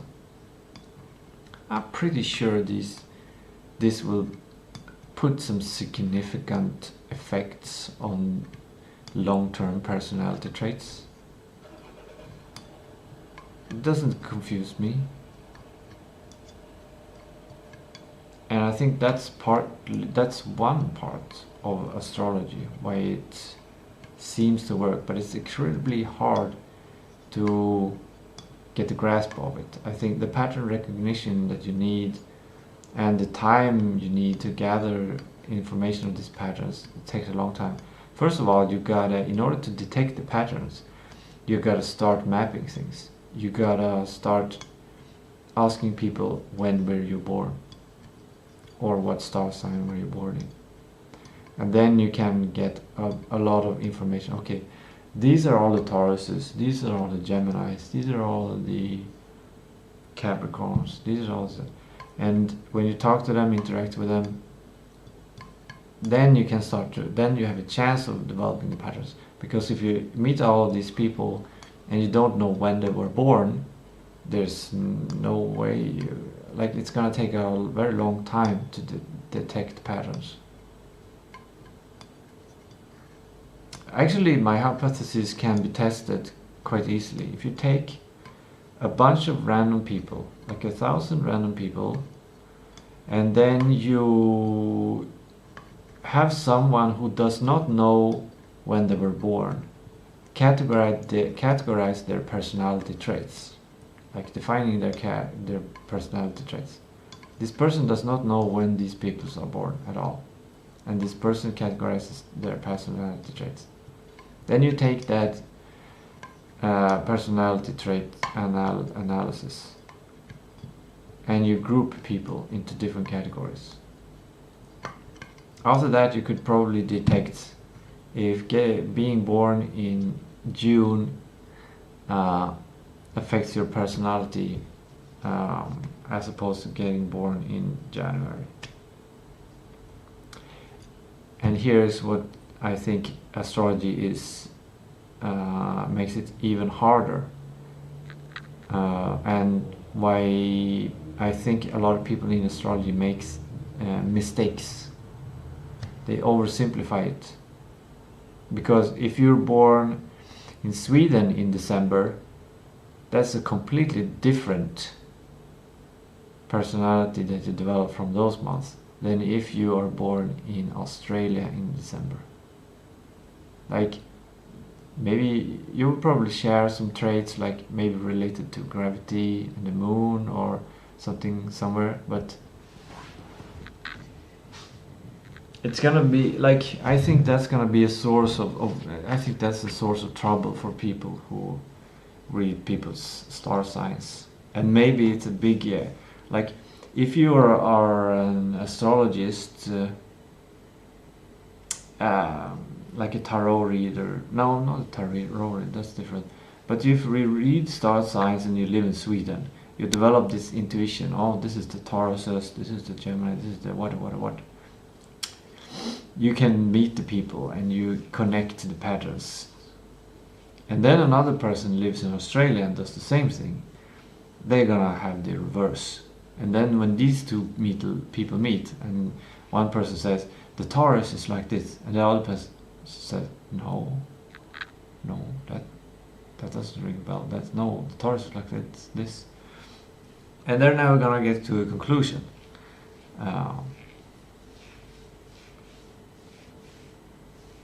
So yeah, that's my take on astrology. Another thing I wanted to jab about is when I was in the morning, when I was sleeping, I was working. I was making Google documents in my mind. I was dreaming of making Google documents. I was doing calculations. I was doing decisions, and I was thinking, oh, am I streaming right now? What should I like? And then I realized, oh, I'm actually doing it in my mind right now. I cannot stream this. In the future, I might be able to stream my dreams. That would be pretty intimate, but pretty cool also. Yeah, so anyway, and it didn't feel bad, it just felt, it felt a little bit like cumbersome thinking about work, but it didn't feel too bad. But I realized something, that I have been connecting streaming to work. And if you use logic thinking, the principles from logic thinking from philosophy, I learned that when I was studying philosophy. One rule is that if something occurs at the same time every time, they are the same thing, basically, in logical reasoning. And in this case, when I'm streaming, I am working. And when I'm working, I am streaming. This means these two facts means that these two are basically the same thing. Streaming and working is the same thing for me. That's the conclusion. And it's an interesting conclusion. And it is like this because one of the core things of why I'm streaming is to build a context for AI to use, where the context contains everything as much as possible regarding my work and what the success I need to create the game.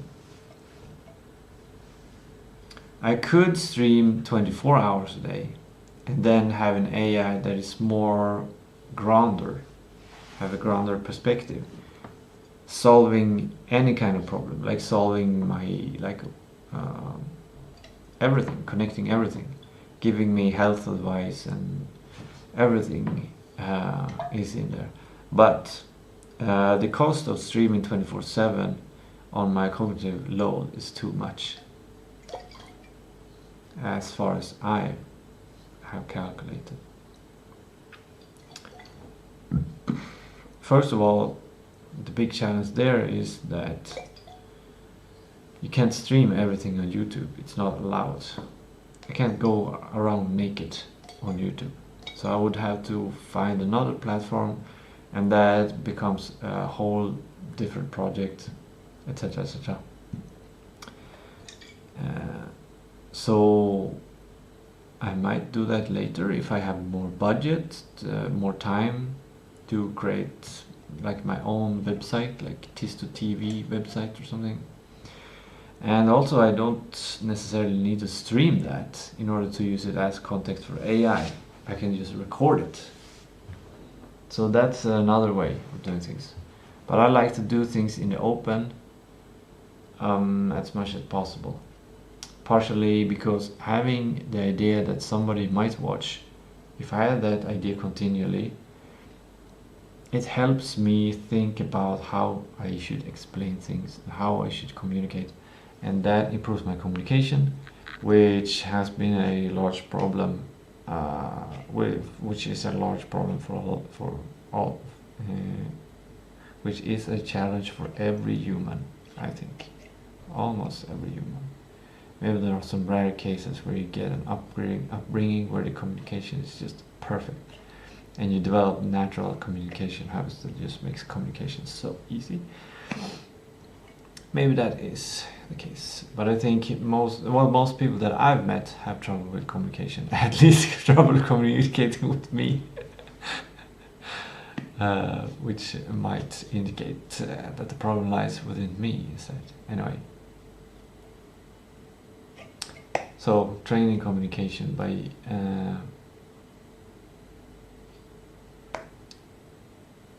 self-induced panopticon effect.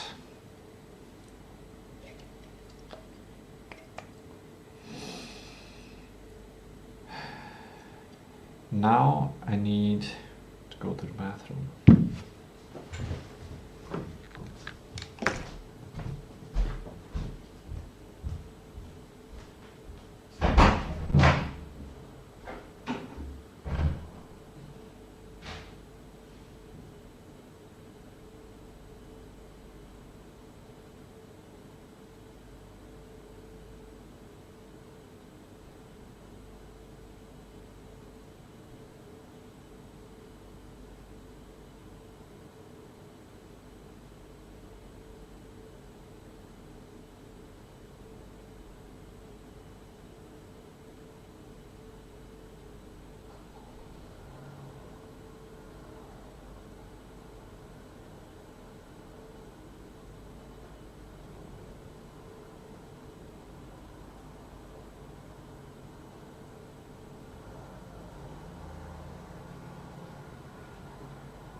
one small thing I need to get off my chest regarding starting a company, and that is the opportunity and the YOLO and the like. I just have one life. I just have a little short life. I'm 38, and like I gotta take chances. Like doing this is something fun. Like taking this chance is quite fun. Like it's a challenge that I like. I like doing this.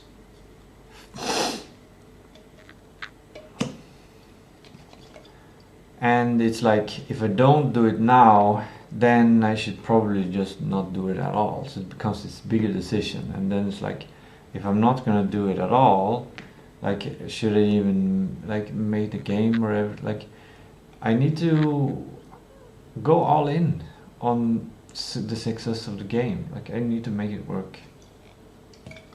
So anyways, today I'm thinking, I planned that I might set up Lemon Squeezy. And I don't know how much I can stream of the actual setup process there on what I need to do. Because there might be some security situations. Unexpected numbers or identities or things that pop up in the stream that I don't intend to share. But first I still gotta like neutralize and accept my new situation and feel like, get a general sense of like the situation I'm in, like all the things that I can do.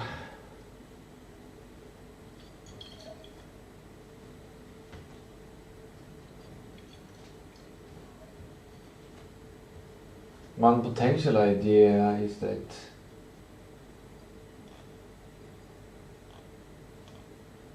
if I sell enough games, then I don't need to start a company in a cheap way.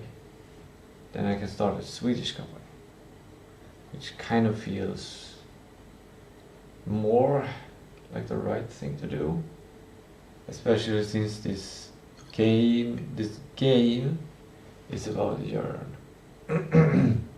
But I don't feel like Tistou Games really is something tied to Sweden.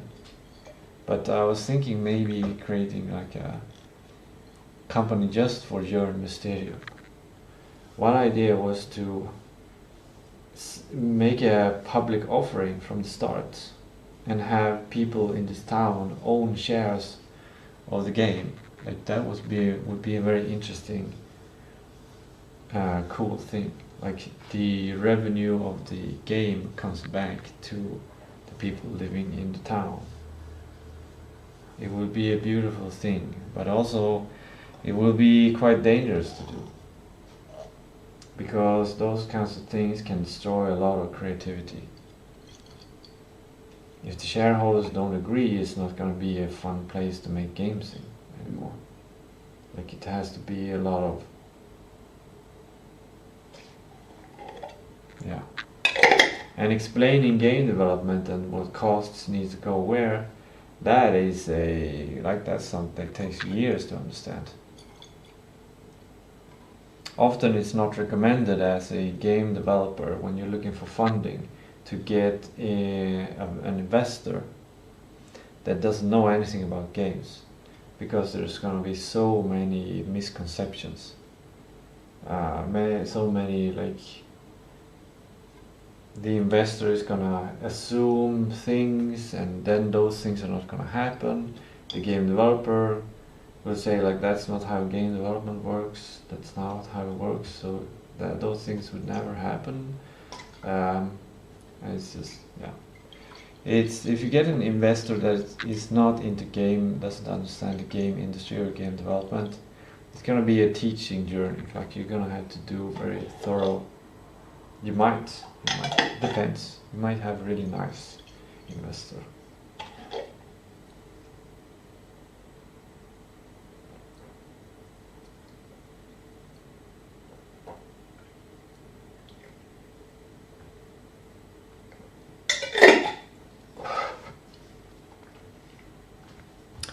I know what I'm gonna do. I'm gonna do something very simple.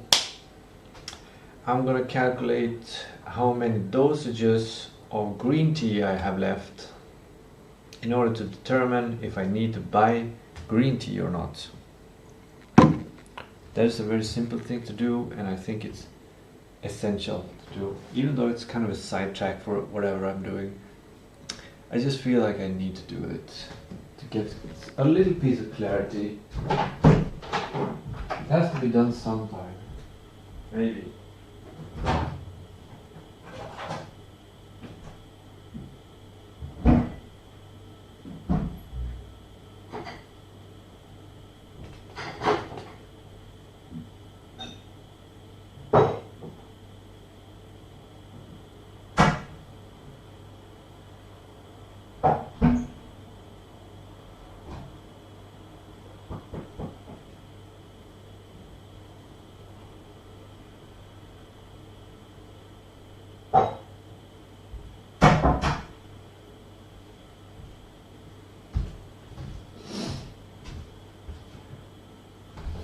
The definition of done of this little task is gonna be that this jar has the number of dosages which is left and the date at which these dosages are left. Should I just write it here? No, I want a piece of tape.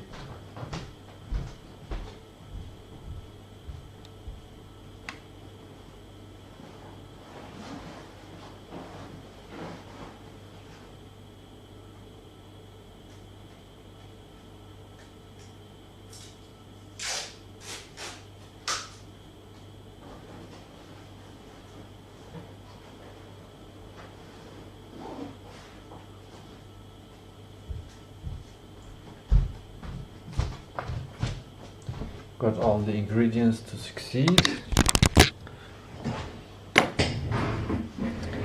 Pen, measuring.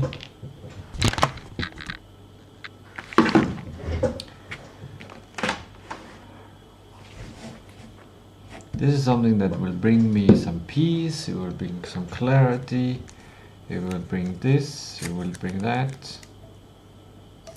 That's where I will be writing the date and the number. Let's write the date. 2026 06 27.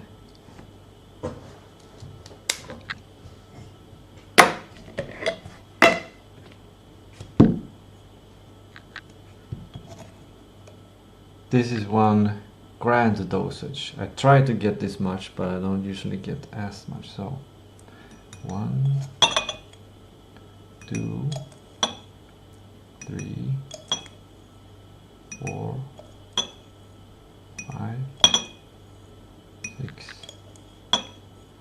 7, 8, 9, 10, 11, 12, 13, 14, 15, 16, 16, 16.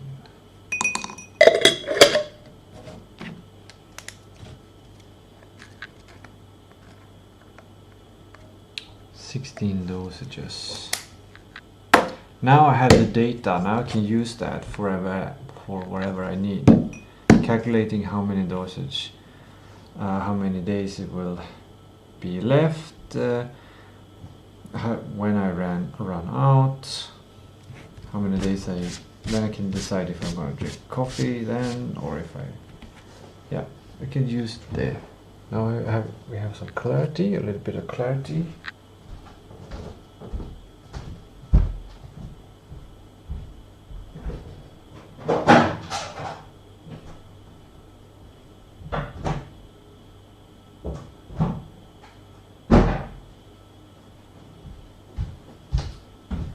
An abundance of data.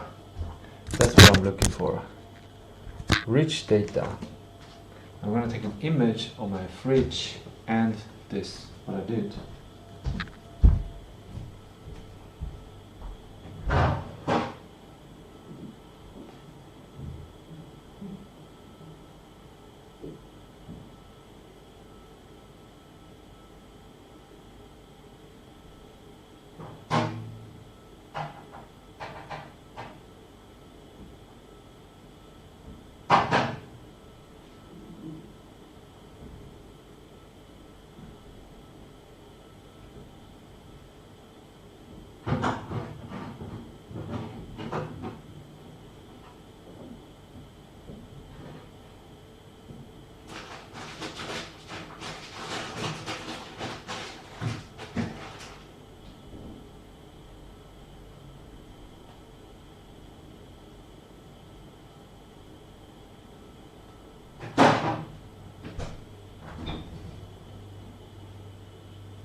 Basically doing a rough inventory. I think that's in order to bring stability on helping me decide what I should spend my money for regarding food.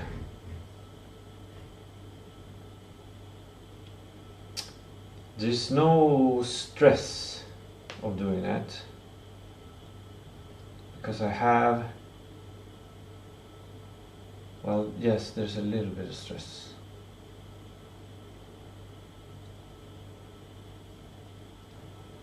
The difference between the food I have available prepared for today and what I usually eat is the amount of water. There's more water in my soups. There's garlic. I'm not getting garlic. I'm not getting broccoli. I'm not getting spinach. So those are like the main things, like greens. The greens are not there. There's not the same amount of eggs. There's There's meat in there. There's potassium, maybe enough from the beans. There's additional of tryptophan because I usually don't eat tomato.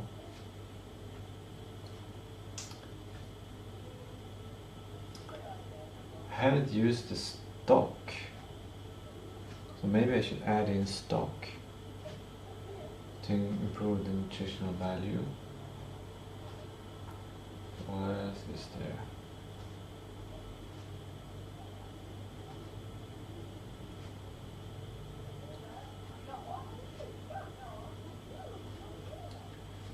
The potato should replaced by beans.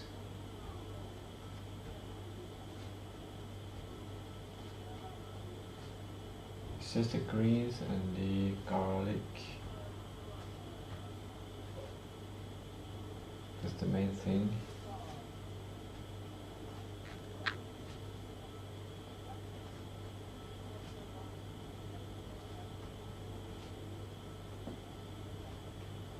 Still have jalapeno, I still have sauerkraut.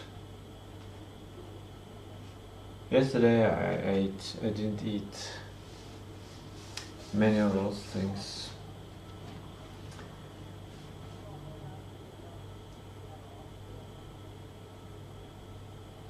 Yeah, I feel like I'm in a slight complex situation or complicated situation, and I need to bring clarity to many things. So I think I gotta find these small essential tasks that bring me data and small decisions that makes everything easier. Yes. Cleaning up things, because a sterile environment or a clean environment makes it easy to identify data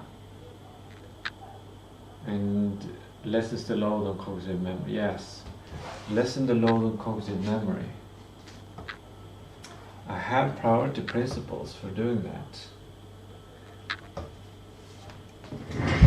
Let's take a look.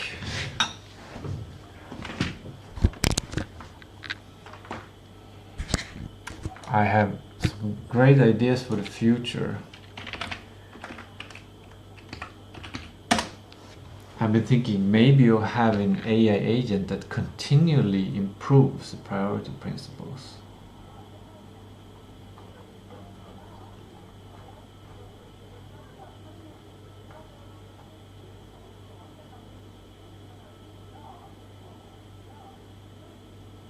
Here, you have too many tasks at once. Chunking epics. I can chunk epics. I can do that. Lessen the load on working memory. This priority in this case is to get rid of tasks until higher quality prioritization. Using more principles, for example, can happen. List the time it takes on each task and to the task that takes the least amount of time. Do the task that takes the least amount of time until you have enough tasks to use other more intelligent prioritization principles. Running out of mental resource time, all in. Just choosing one task. This is less intelligent. I don't know if I should do that or not. There's some priority principle that I'm thinking of now. There's like covering all the bases or something. It's covering all the bases, making sure you're surviving in each area.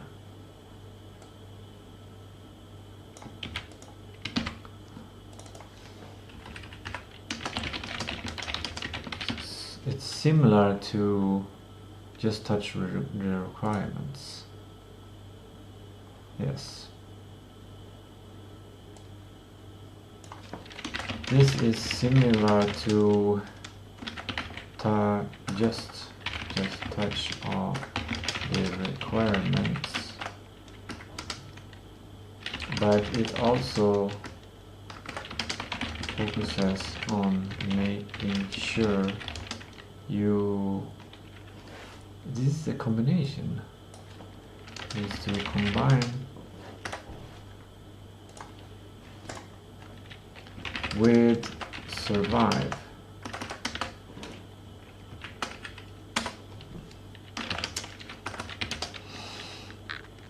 We list the bases, list the bigger epics of what needs to survive. We consider these are the similar. These are the requirements mentioned in just touch all the requirements.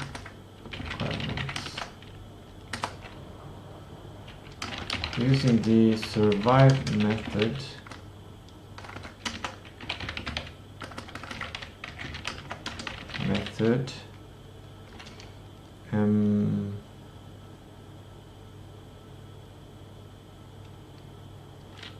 we find enough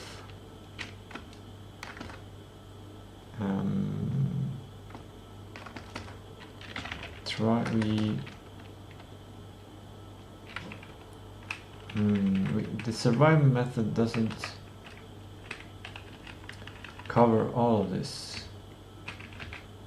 With some help from survive principle, we make sure we have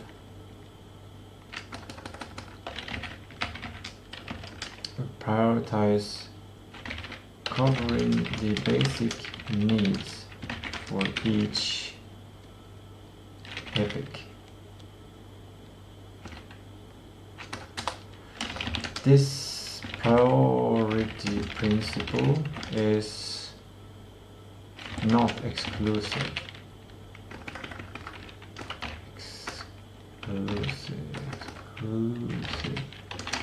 It creates a set of categories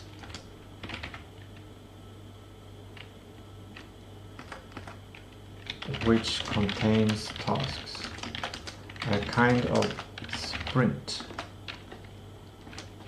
like in Scrum. All tasks has to be completed. The tasks are not prioritized compared to each other. Well, it's both exclusive and not it's both exclusive and not exclusive.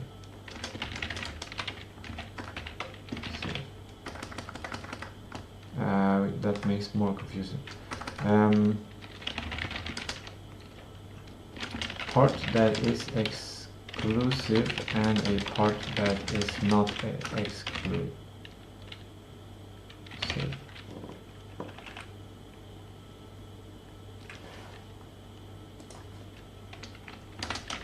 The tasks that fall outside the essential the categories are excluded, but the tasks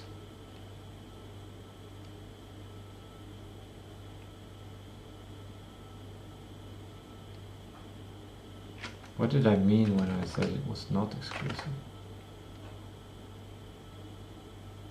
It is exclusive.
Emergency is a new category, like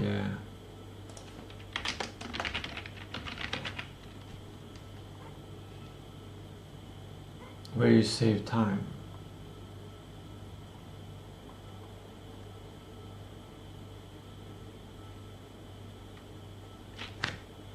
Like it's kind of I don't know.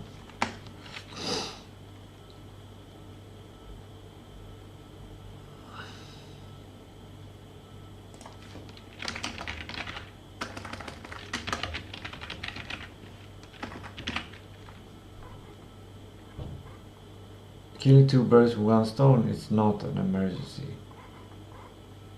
Right.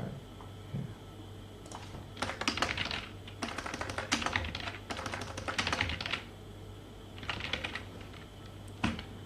Now, add that.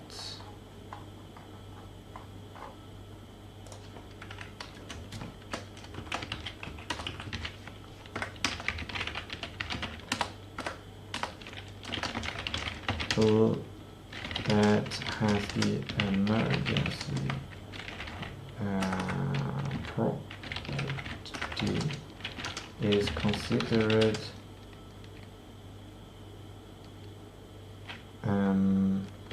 a good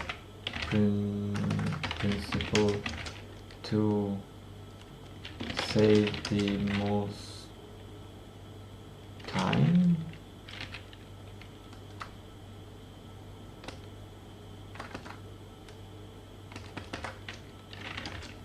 To use fast.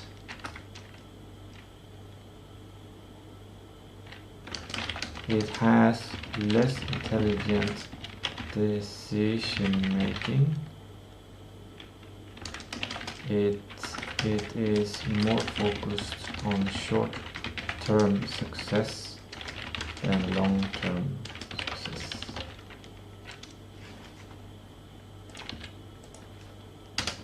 It helps with examples are example principles are survive, just touch the requirements and don't even write it down.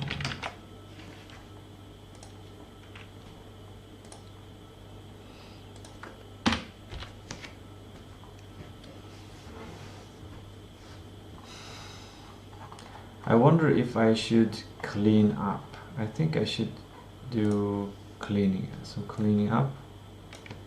I have some priority principles written on my whiteboard, and I'm gonna deal with those to get that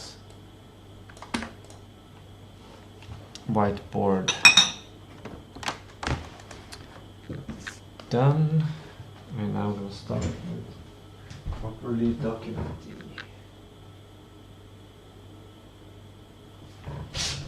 And getting a squat in there for extra fascia release or movement. So stretching.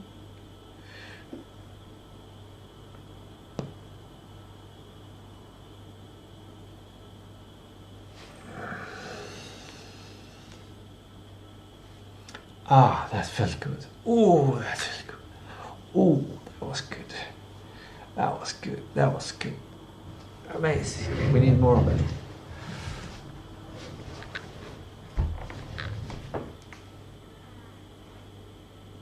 This is a light version of the greatest stretch.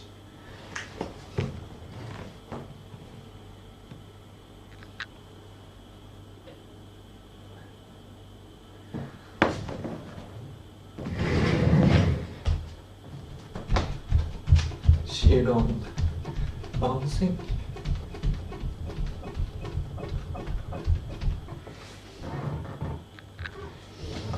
Some animal movements.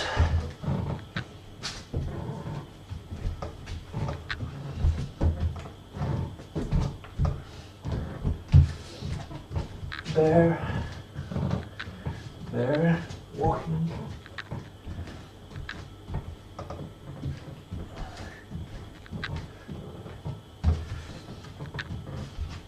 Some yoga.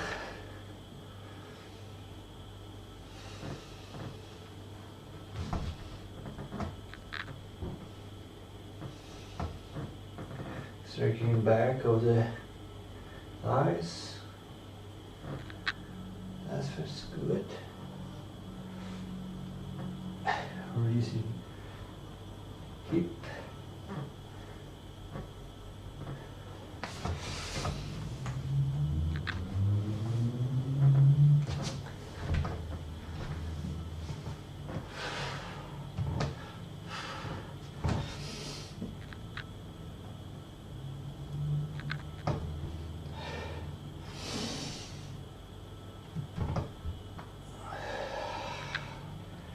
Qigong.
I came up with a new philosophy. It's not helpful, but it might be helpful, I don't know. Okay, it's a combination of two concepts. We have the karma wheel. Like the karma wheel here, like rebirth and all that shit. I haven't studied that. I haven't studied Hinduism, so I'm not entirely sure about it. But yeah, I think you want to come in the center, which is enlightenment, maybe. I don't know. Anyway, and a saying that goes, I'm not going to write it down, but line by line it's something like, good men create good times. Good times create weak men. Weak men create bad times. Bad times create good men. And then the cycle repeats. And my combination is like, it's for a person. It's for a person. It's like this wheel. You create abundance, or you have abundance. You have a lot of everything, which means you're not forced to think. This leads to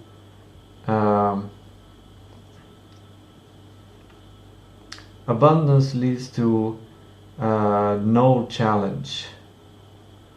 No challenge leads to no intelligence. No intelligence leads to loss of abundance, lack.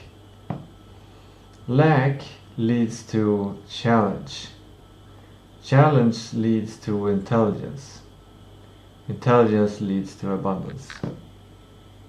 It's like you have a lot of stuff, you're not challenged. It means you become weak-minded, or you lose. You're not a winner anymore. You start to lose things. And then you start to lose things. And when you are losing things, you are challenged more. And when you're challenged more, you are forcing yourself to use your brain to find solutions and stuff. And using your solution stuff, you create a momentum. And the momentum itself creates a continuation of winning and winning and winning and abundance. So it's the combination of these two ideas.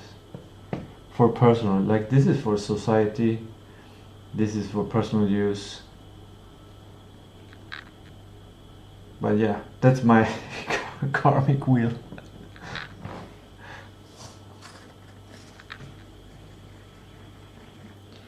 Wait, maybe I should photograph. No, I'm not going to photograph it. It's in the stream if I did it. Like it's not, as I said, I don't know if it's useful. If you can use it for anything. If it's true, it doesn't solve anything. And if it's false, it's not going to be useful anyway. So it's by definition. Biological reasoning, it's useless. But maybe it was a nice, interesting break. Maybe it can lead to enlightenment, to get into the middle. Okay, gotta get rid of these two to clean up the space, because that's what I do right now.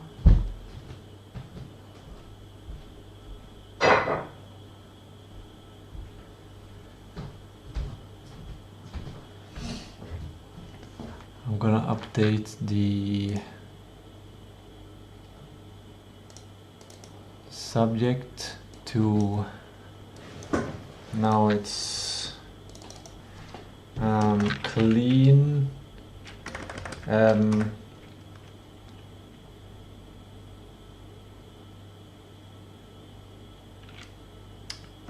clean working memory.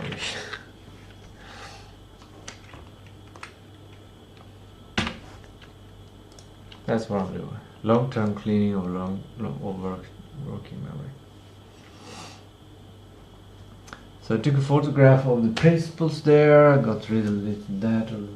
And now I could do the dishes. That will take 10 minutes. Or I could do the principles. That will take... Yeah, I think it's good if I do the principle first and then do the dishes, because the principles are going to take up cognitive space and the dishes are going to give some cognitive relief.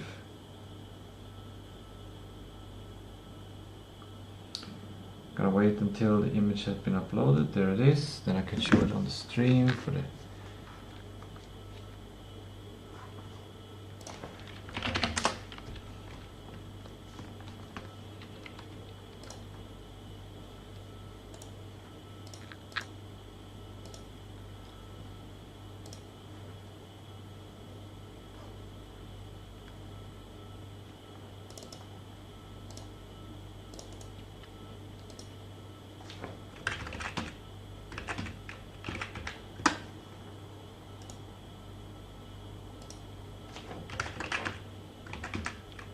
now I'm getting more structured.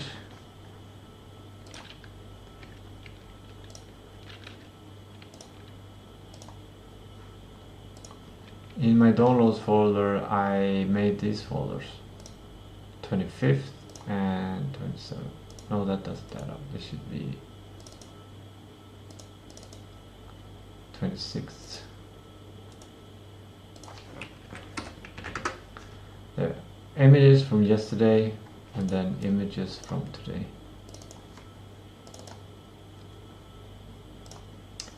These are the priority principles that I'm gonna write down. 1, 2, 3, 4, 5, 6 of them. Dump task from mind. Just write it down. It's a task to writing down tasks. Discovery task aims to find hidden. Yeah, I'm gonna go through these one by one. Okay, yeah, there we go. How many priorities?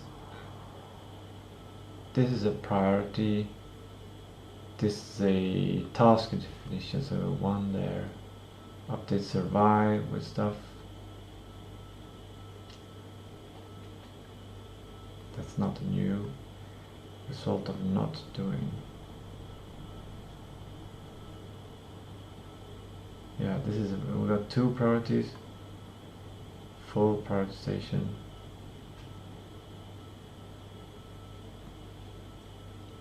I don't know if this is a principle or if yeah, I'm gonna do it one by one. Principle of dump task. Dump tasks. Mind dump. It's not a mind dump because you don't write everything down. It's just that you dump the task.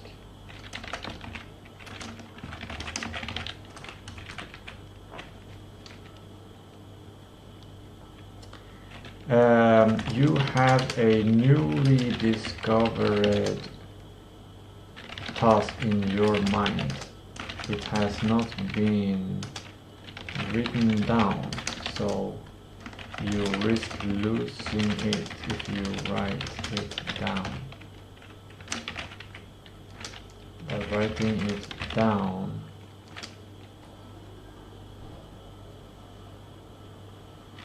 takes. So you write it down. The cost is the time it takes to write down. Distraction tax includes associating when and getting more ideas from writing when you are writing it down.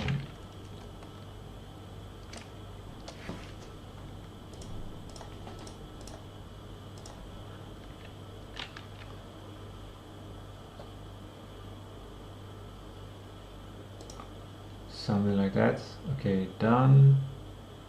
Then we have discovery task. Aims to find hidden work. Let's make it into principle.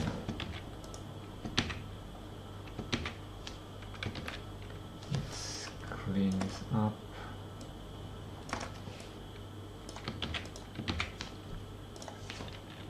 Discovery tasks. Choose the discovery. It's just a discovery principle of prioritization. You choose the tasks that lead to discovering things. It's either data in the world, which means you do a physical task of exploration, or it's more mental and you might do brainstorming. The goal is to find hidden work.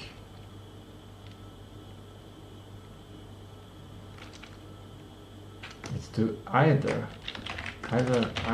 find hidden work or to find opportunities.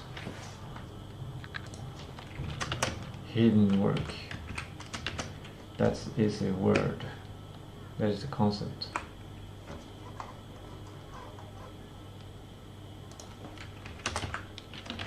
Hidden work. It's not as simple as it seems. Work.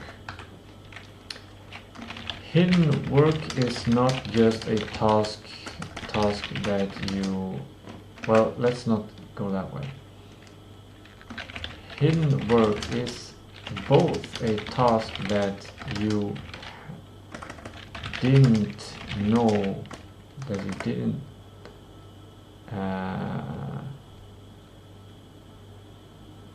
have before, and it is a necessity.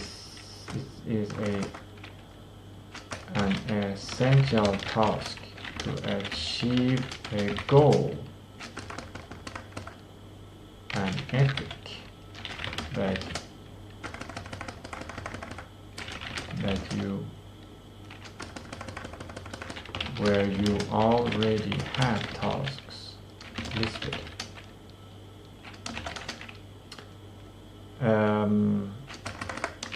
Hidden work is the reason, it's the reason time estimation is hard.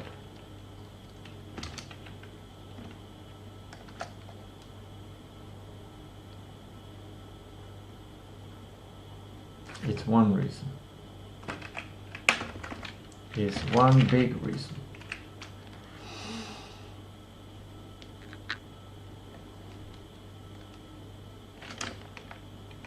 Hidden work are things that you didn't think of before, but you need to do.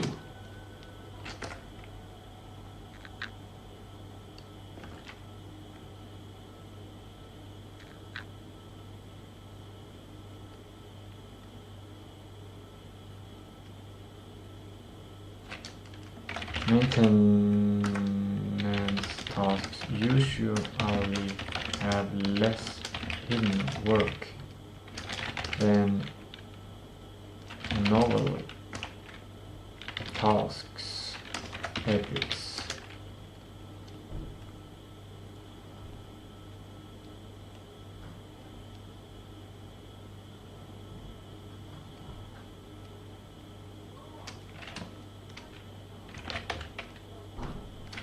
This is because maintenance tasks have been repeated many times and the hidden work has already been discovered many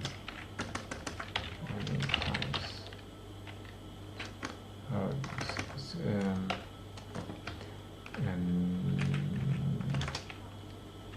For those times.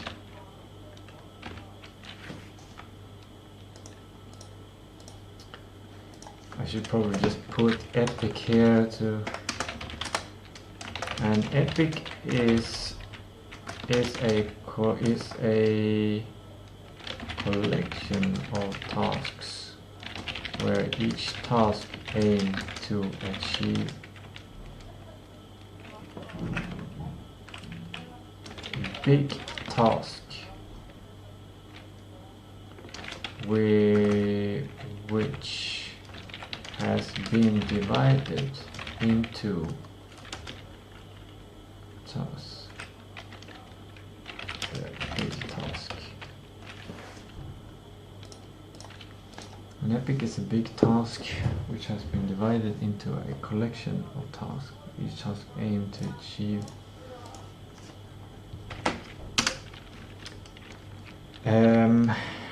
upgrading a task to an epic costs cognitive, has a bureaucracy cost.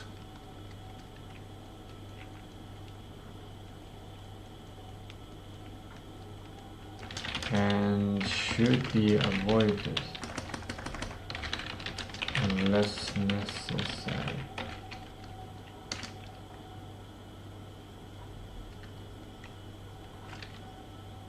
It is usually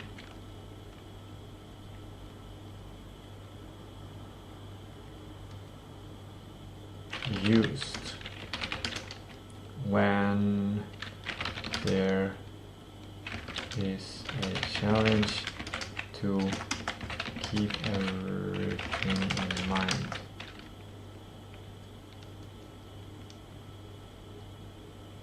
For one task.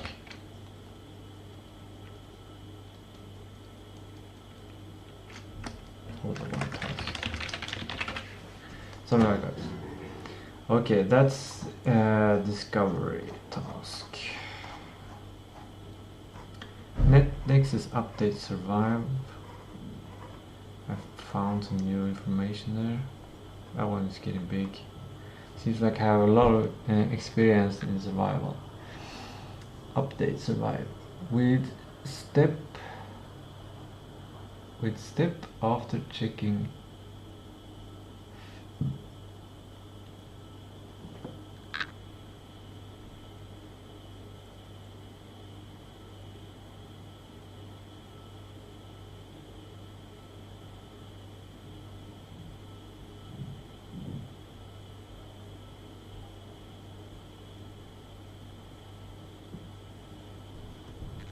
the same width. Step after checking each task against category. Okay, this is something to get into. After checking tasks against category.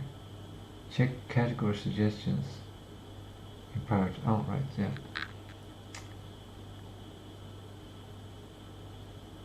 When you're done checking all tasks in the category, if you have one more, you stop this protest principle is done. That is not true.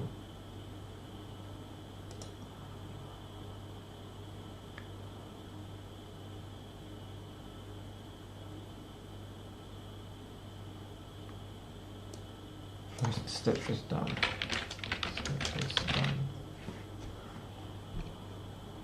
If there are no tasks in category, you go up one level. And this one task relating message.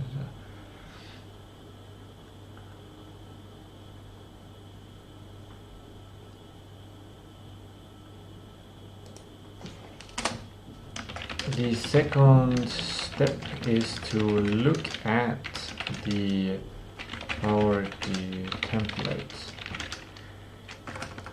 On the chosen category, to get inspiration and check either to get inspiration or double check that you have thought of everything. The priority template might contain suggestions on tasks that should be in the category. It can help you discover important in work that might be more important than the tasks you looked at. This should probably be done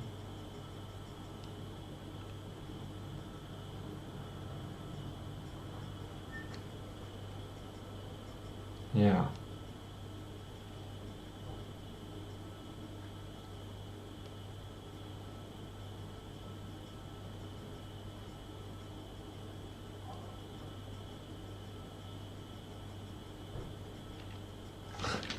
This should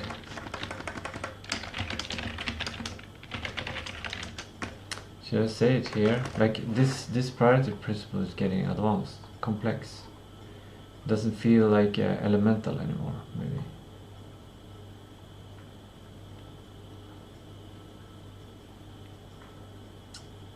If you have one or more tasks in that carry, stop this priority.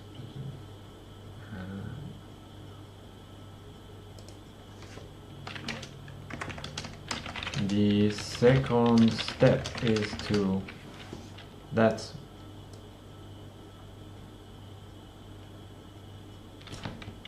right.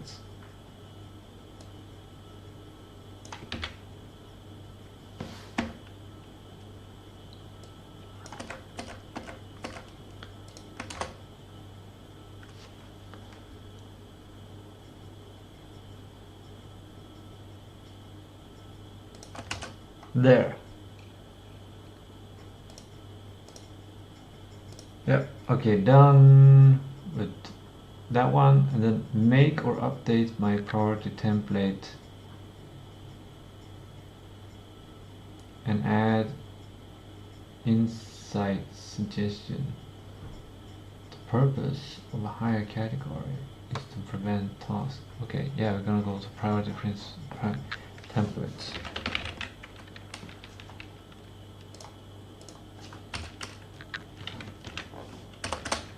The purpose of a higher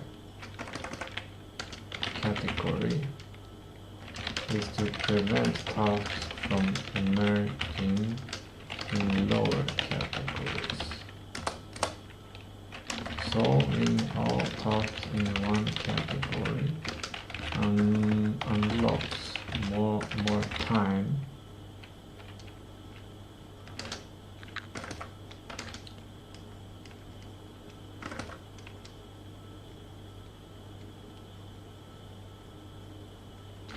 work on higher category.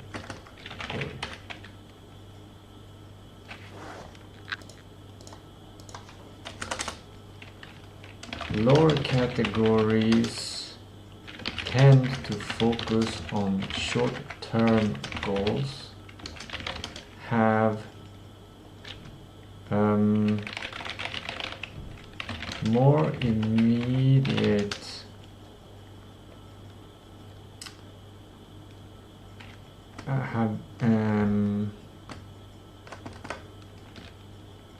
since they focus on tasks that have shorter time limits.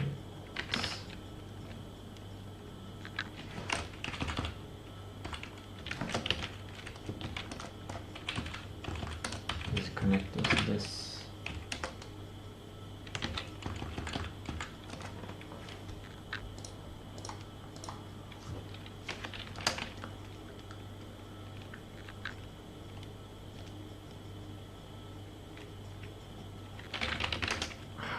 Higher category tasks take longer to complete, usually might. Doesn't solve the lower category problems, but they inhibit those problems from emerging.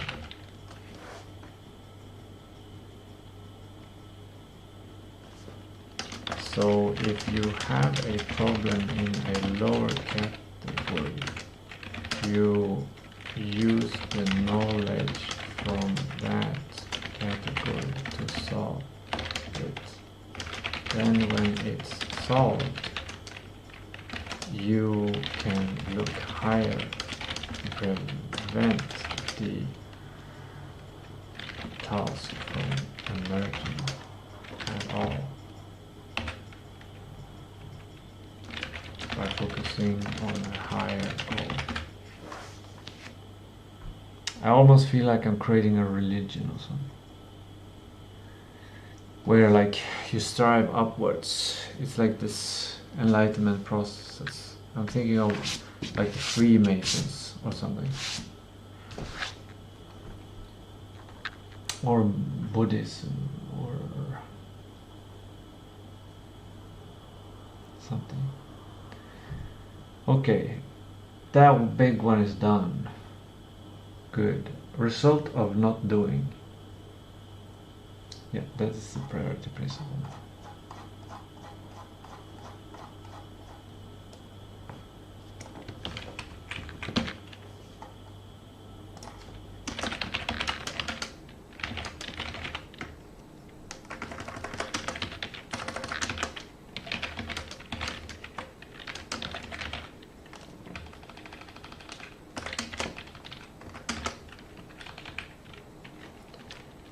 Each task gets evaluated on the result of not doing it. The task that has the worst result of avoiding is chosen.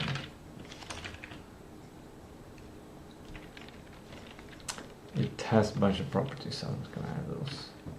It's very simple. The priority principle of result of not doing. Maybe it's an emergency one.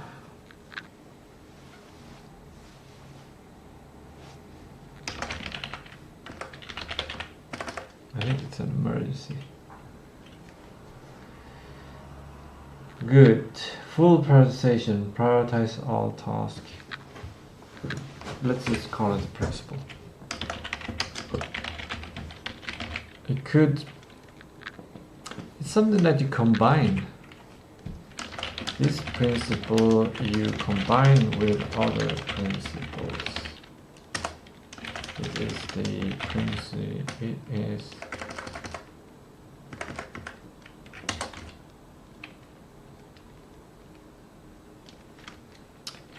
You make a complete prioritization of all tasks in order. Every task has a position in the order list. It's an ordered list. That's in computer science. Ordered list. I think this is good. Like I'm getting... it's like I'm inventing computer science or information science or something from... I'm getting a different perspective. Like a more fundamental DIY computer science. DIY computer science. Full prioritization. Now I lost the template.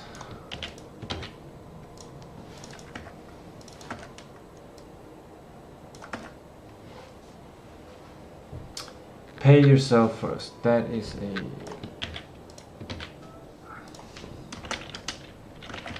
Self first. This principle comes from the book Rich Dad Poor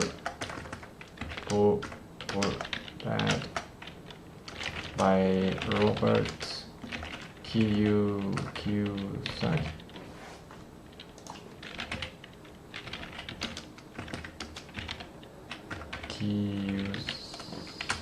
This dude?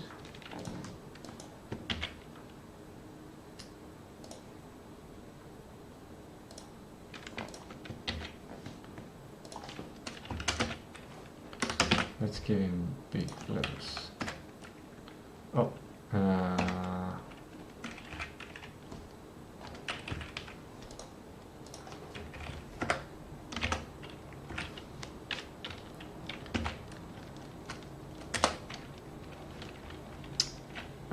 actually, let's put credits last.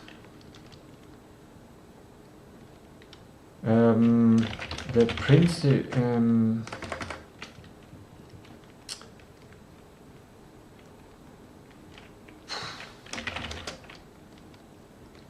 You prioritize the long-term growth, like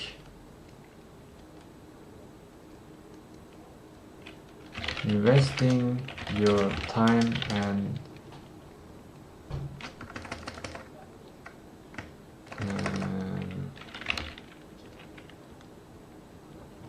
is inspired from, is a generalization of the advice.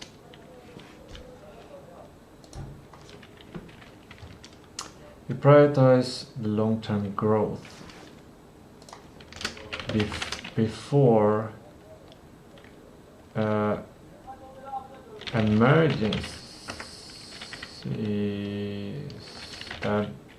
stabilization.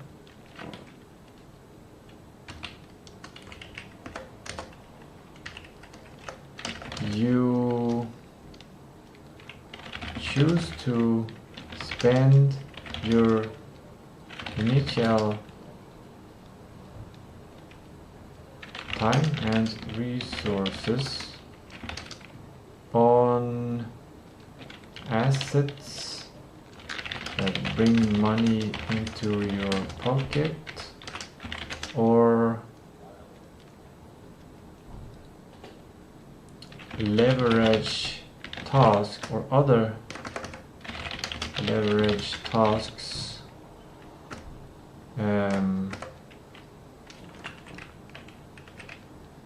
on leverage tasks and multi-purpose tasks.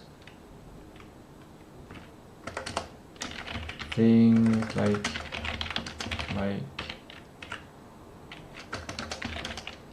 or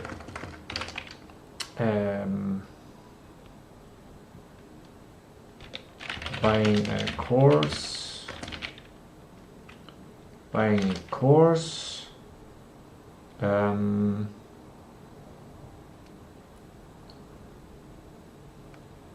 starting a company like me doing now.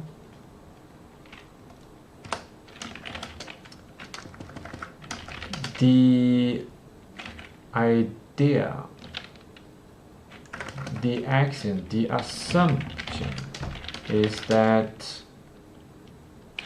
when resources have been spent on these long-term, has been spent, and you are left with a challengingly small amount of time and resources to handle things like survival, you still make it work.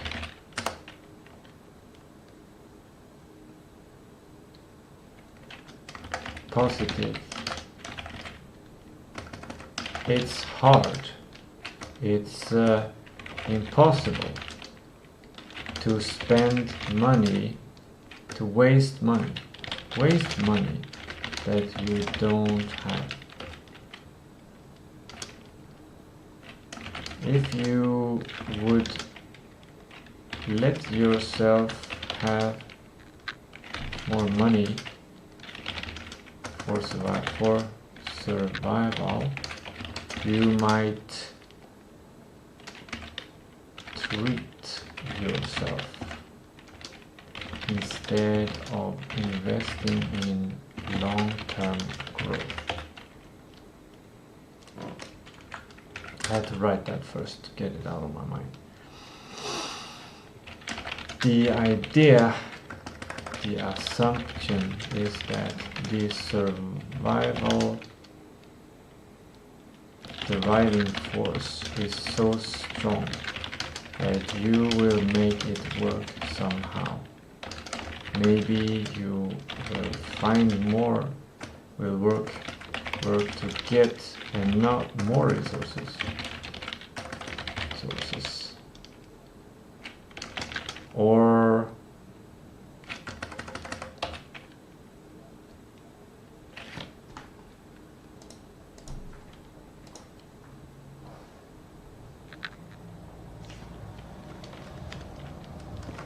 using this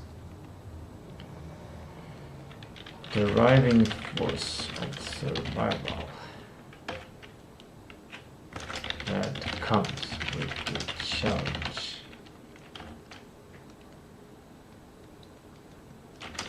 This challenge would not great if you would have access to more resources. You would not feel the same primitive driving force and can not use it.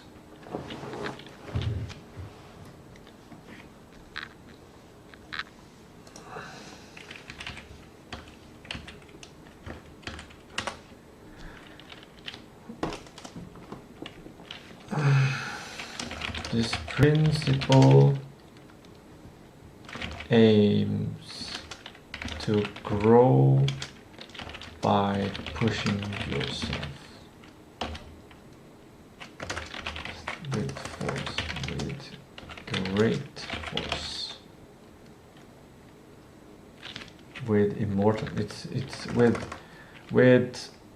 the greatest force. It's like something that you've done in the past that you cannot undo.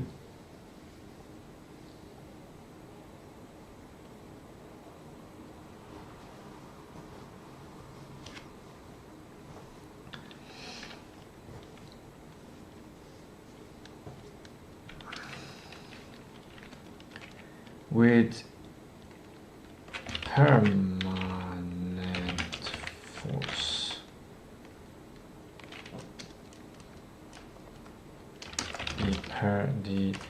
The most powerful force, that exists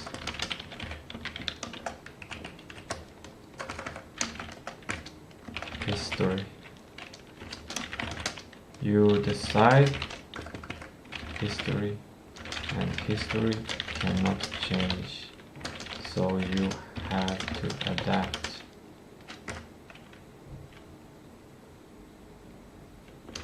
It is the most powerful force, history. That's a cool discovery. Done! I'm done with writing in my priority principle ideas. Now I'm gonna close this down and wrap this up with cleaning the whiteboard.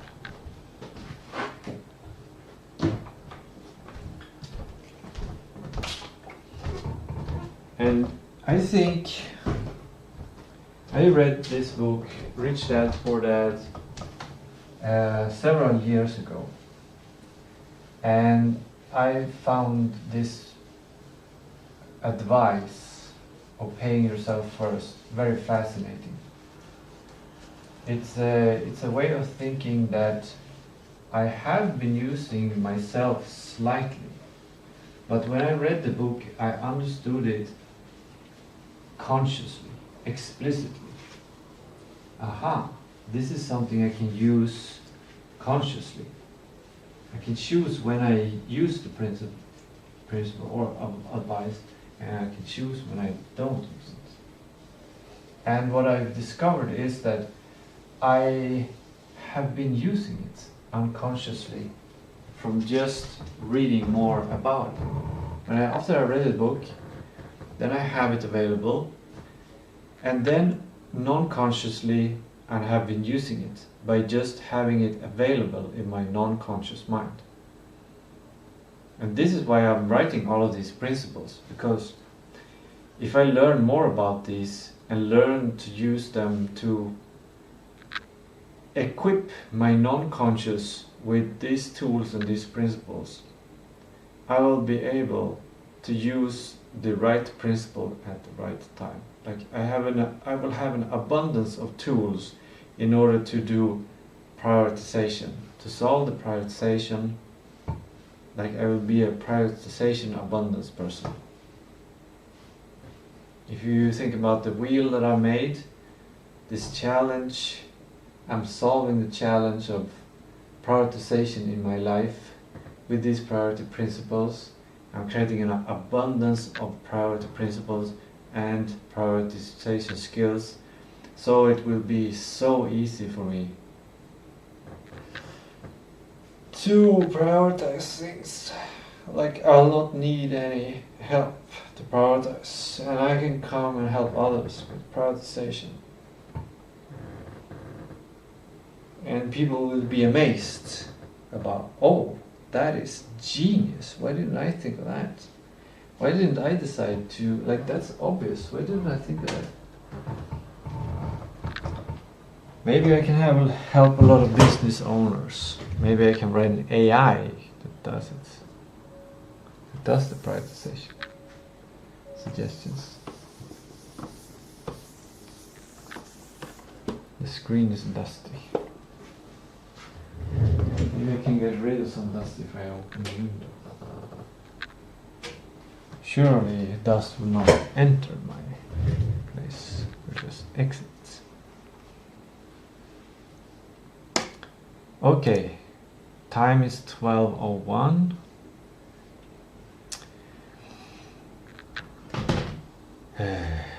It's like I'm a leader for the future me, like me in 5 minutes or me in an hour, and I want to make sure that me in an hour has what he needs in order to do his work well. Like it should be easy for him to do his work. So I'm working for him right now. I should probably make a little bit of movement. I should go to the bathroom again. I got a fly in the room.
I'm going to go down and check if the laundry is free,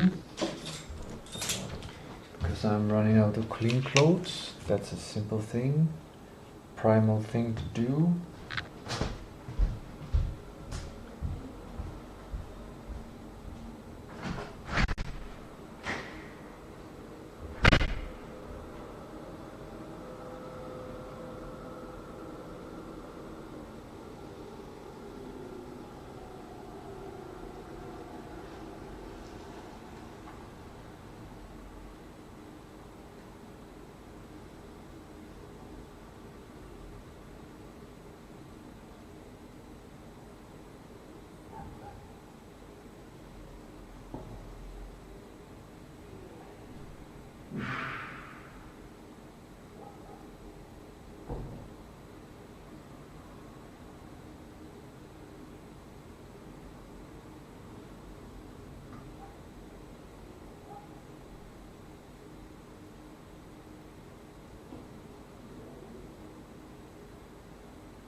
The laundry is free, so I'm gonna go down, do laundry, set the timer.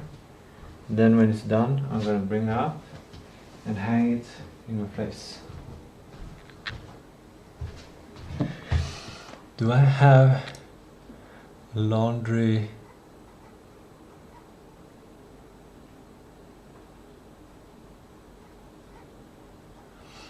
No, I don't. So I'll just put that one there.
I'm back.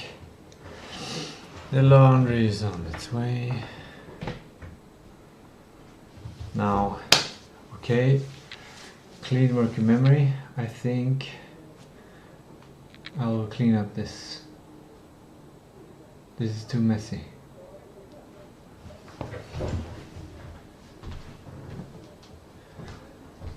I'm gonna bring the photo up that I took yesterday of it.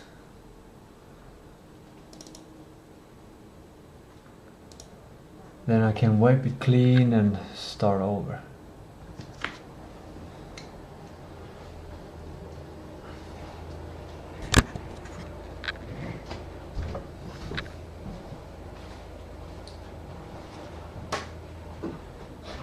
And now I'm getting a little bit anxious because starting over means using up whiteboard pens, and I just have one black whiteboard pen left, which is going to be a problem. Right now I just have one whiteboard pen that is writing properly. So I need to solve that. And the solution will probably involve money. I could fish out all of the whiteboard pen I have, try to somehow squeeze out or transfer the ink to get a couple more pens, but that is a short-term solution. Like the gain and the cost, I don't know if it's worth it. It might be fun though to open up one and see how it works, see how the ink works, understanding that stuff.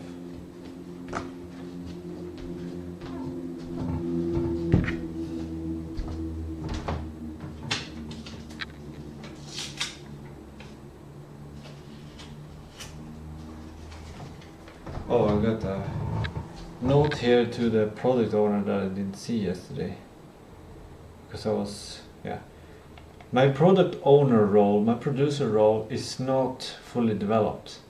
It's pretty chaotic. It's like this big responsibility to have a successful game, like big picture wise, and I don't have processes to solve them. What does it say? Send Gemini stream June 23 Tuesday. Extract all ideas relating to places on the map for the game. Alright. Yeah. Yeah. That's pretty easy to do. I can do that today. It's today and yesterday. It's today is sprint planning day. So it's very connected. It's connected from the producer or product owner. I'm both the producer and product owner and developer today. Like it's the switching day where all of my roles meet together and decide what I'm gonna do next week. So that is part of what we can do today.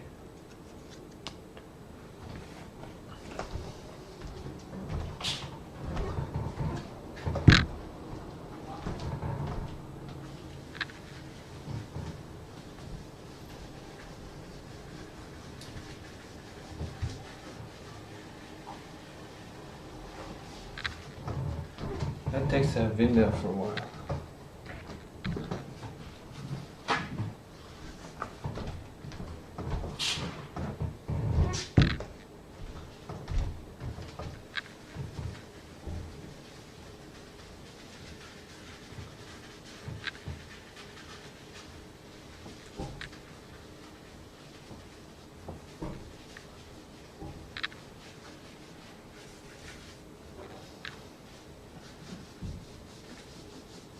2 weeks, I guess. Many of these things have been here for 2 weeks.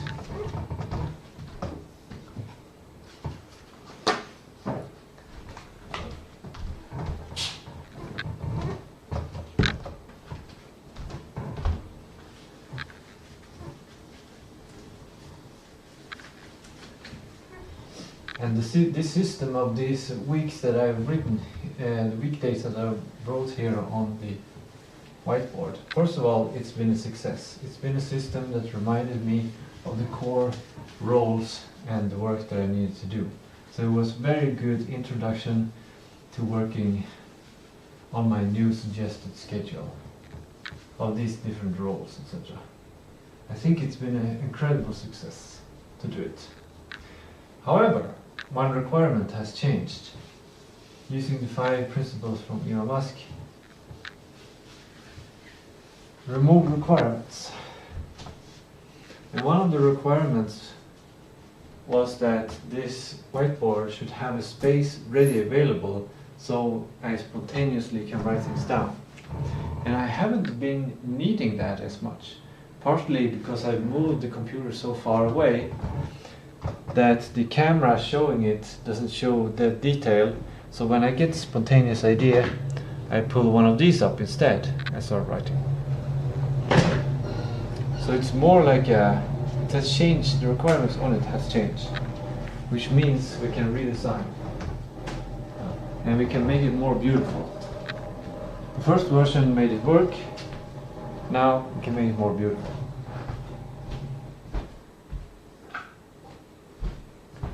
I can give more space to the weekdays and simplify them, etc. And I'm going to use tape to save whiteboard.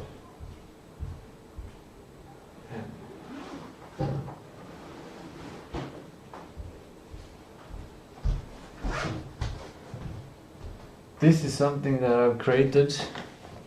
It is my toolbox. It looks larger than it is. That's more like the size. That's how big it is. It fits in, it barely, right now it barely fits in my backpack, but it contains a lot of goodies. Essential, like strange tools and stuff. Here's a temperature gauge to get more data from my life. Here's a stand for the mobile phone to make movies. Here's to connect documents. Yeah, I have a lot of stuff here, and each tool is very useful. A water leveler, it's magnetic. Yeah, and a bunch. I've got tape, like things that I use, that I need. Like it's my office supplies, basically. And now looking for the black tape. Here it is. And I'm looking for my scissors. Here it is.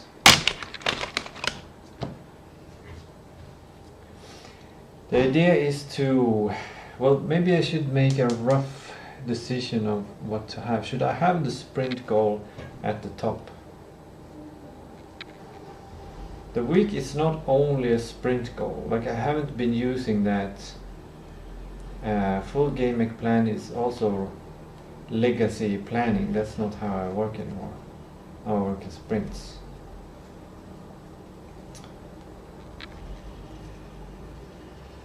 I might have something at the top because it's quite cumbersome to write and change it at the top.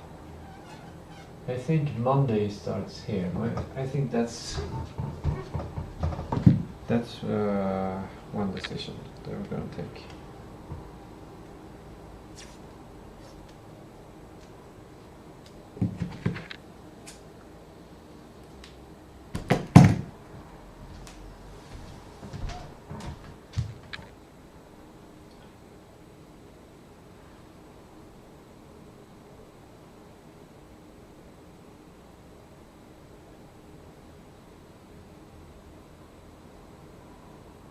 I still want space under here in order to write ideas spontaneously. Like, there should be some space, but it doesn't need to be as big as before.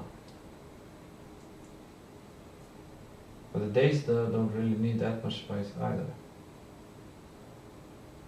Here, that's good. I can sense that that's good.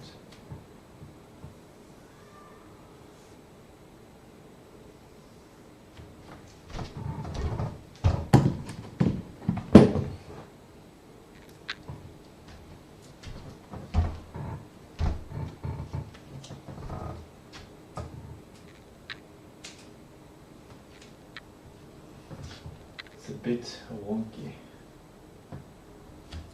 Can I adjust it?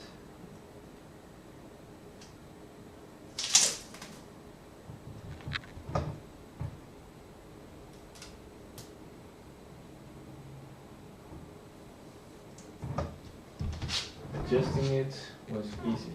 And I can adjust this as well.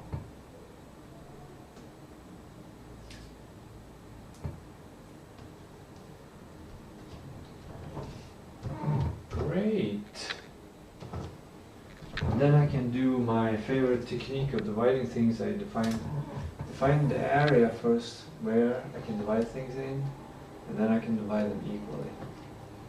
So I think, okay, we'll put Monday like up here.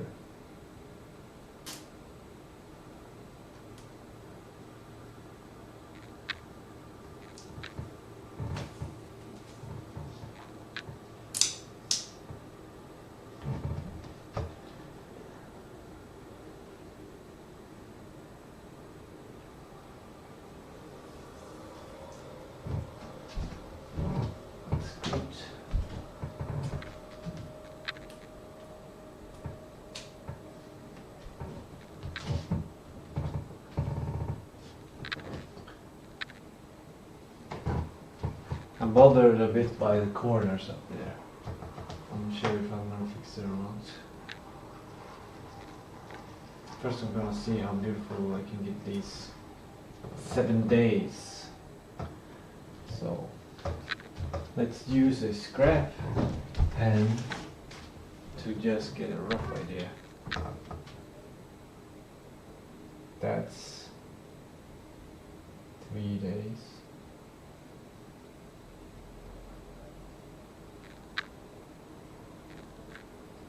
And that's 4 days.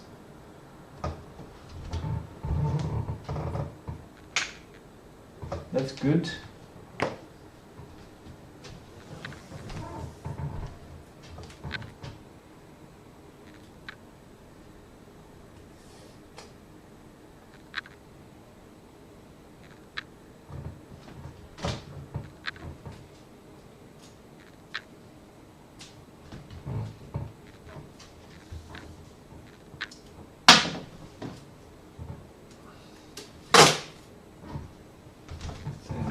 That tape.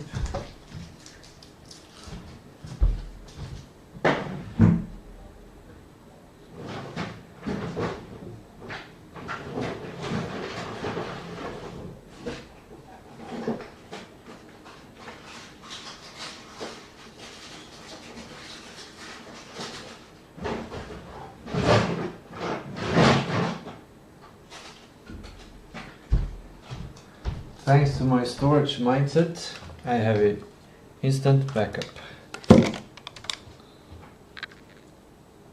I don't use this kind of tape much.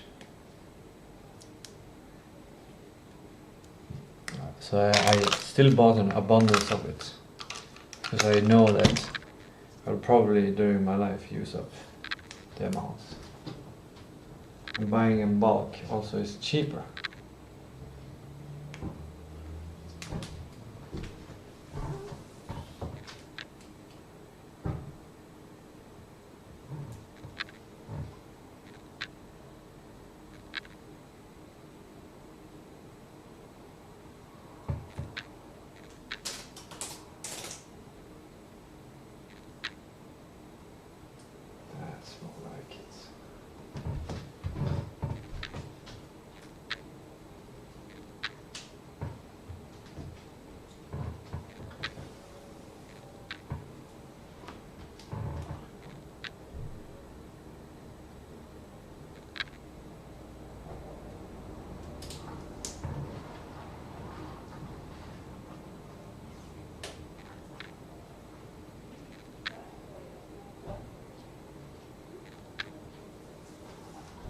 And since now it's kind of, I can clearly see that this is much larger than these ones.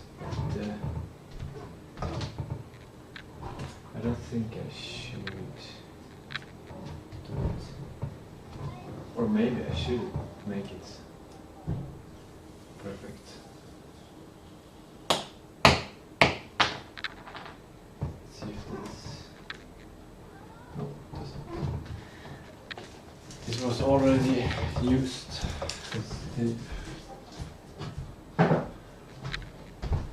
This roll of tape had already been started. Now here's a new one.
Now for quality assurance. Is that good? Is that good enough? Is it 7? Monday, Tuesday, Wednesday, Thursday, Friday, Saturday, Sunday. It is, and I see like this one is slightly too big. This one are good. Compare, I can't really see much difference between them in the size, so I'm gonna adjust these ones a bit.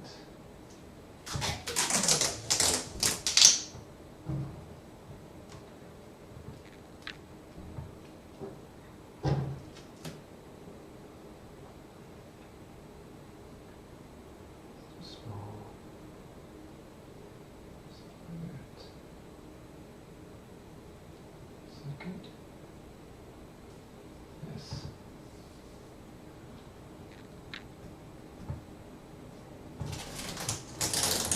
Because each day has 24, the same amount, 24 hours. So they should not be different in size in order to be equally evaluated. One wasted day is the same as another wasted day.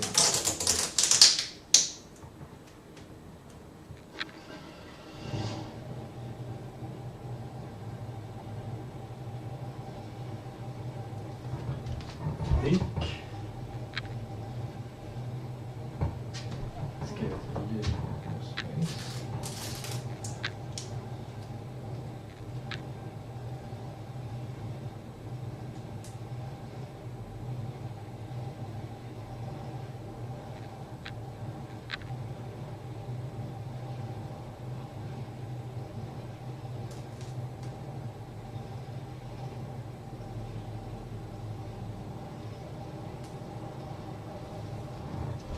That is perfect. It's not super perfect, but it's flawless. Probably within a centimeter, actually. Not millimeter. Now, I really feel like I need to fix the corners to get, but then I would have to, oh, I should have used the tape that I threw away. Anyway. Yep.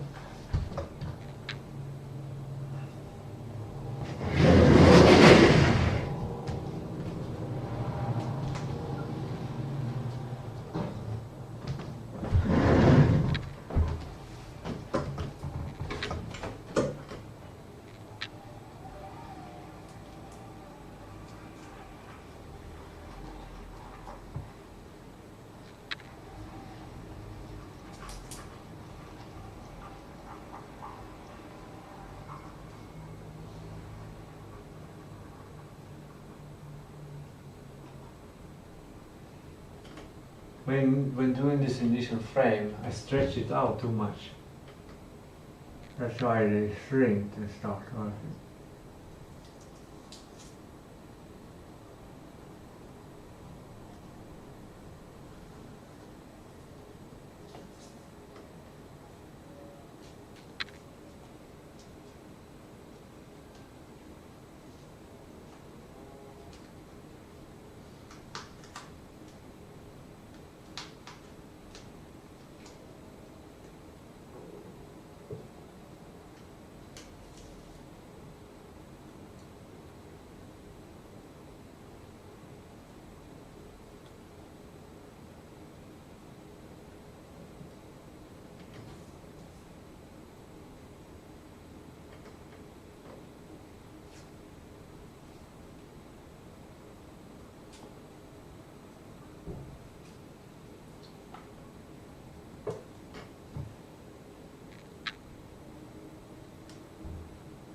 That's good enough.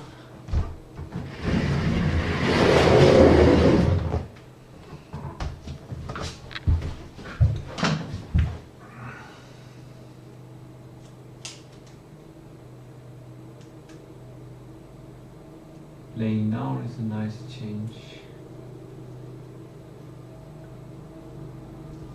Working environment.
That one didn't need any new tape.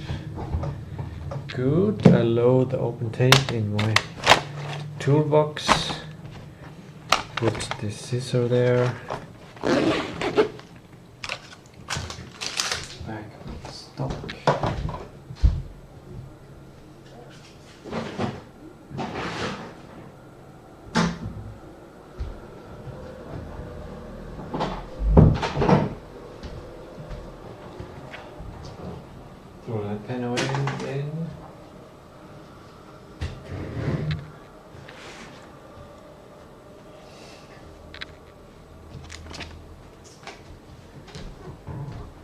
fit new tasks here on that column.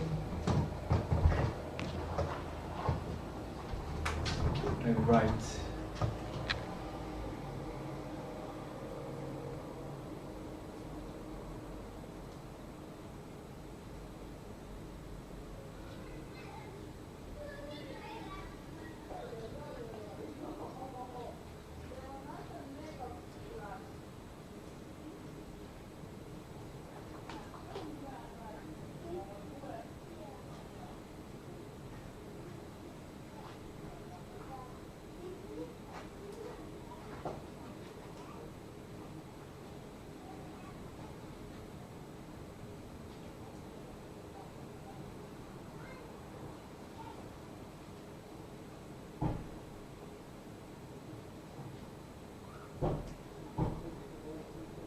I don't like that F. There we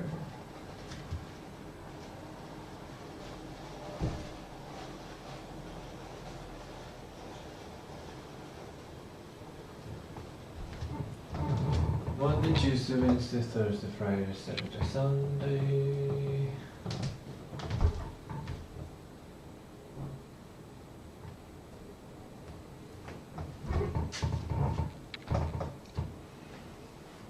Neat.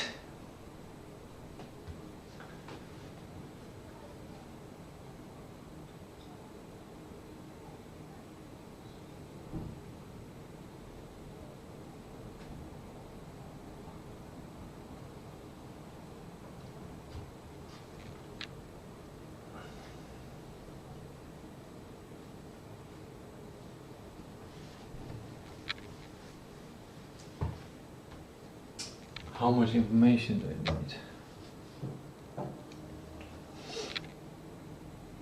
Yeah, I'm gonna write the sprint. Maybe I can write that symbol at the top.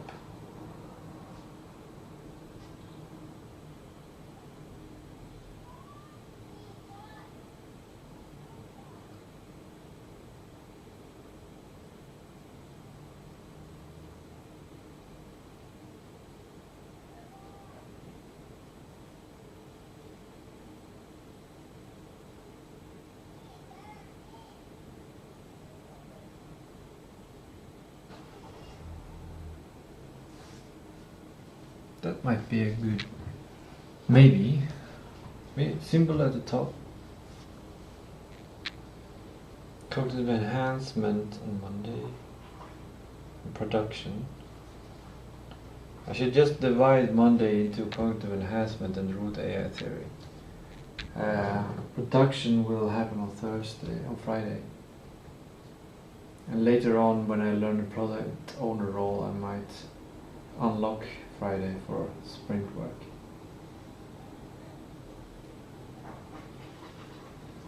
But I think it's already pretty tightly packed, I just don't know it yet.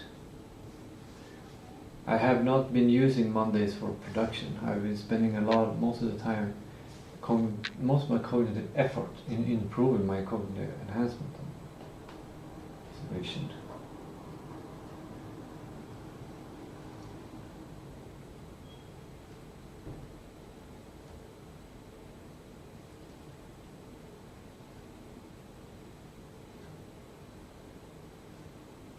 And then root AI theory.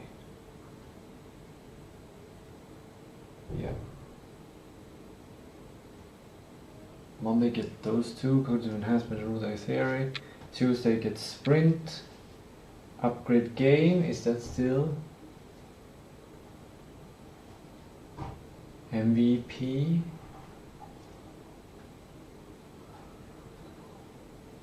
Upgrade Godot. Dev Godot.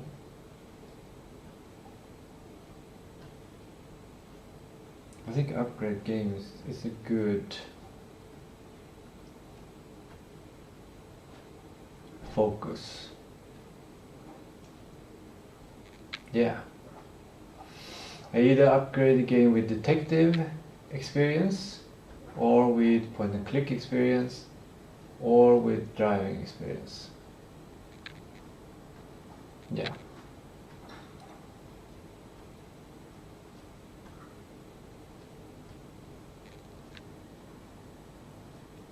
And there I have some small text saying only use reliable tools and workflows to achieve a complete game. No spec engine unless proven verified efficient elsewhere. Yeah.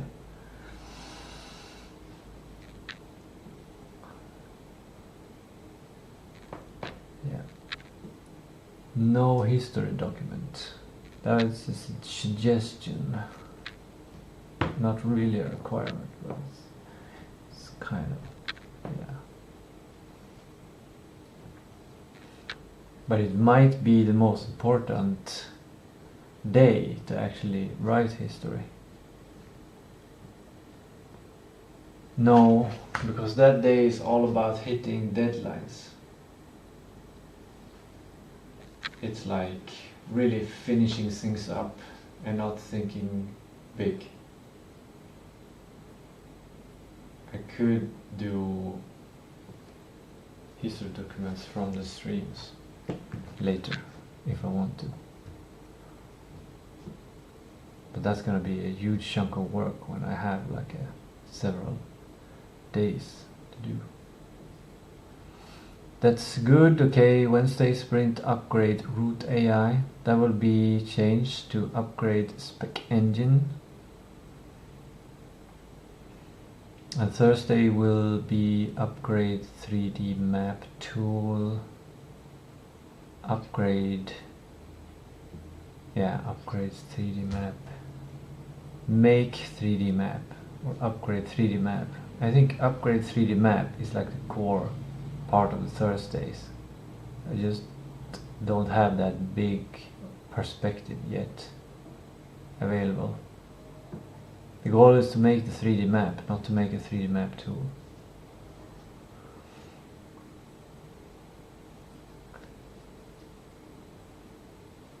Yeah, upgrade 3D map is better.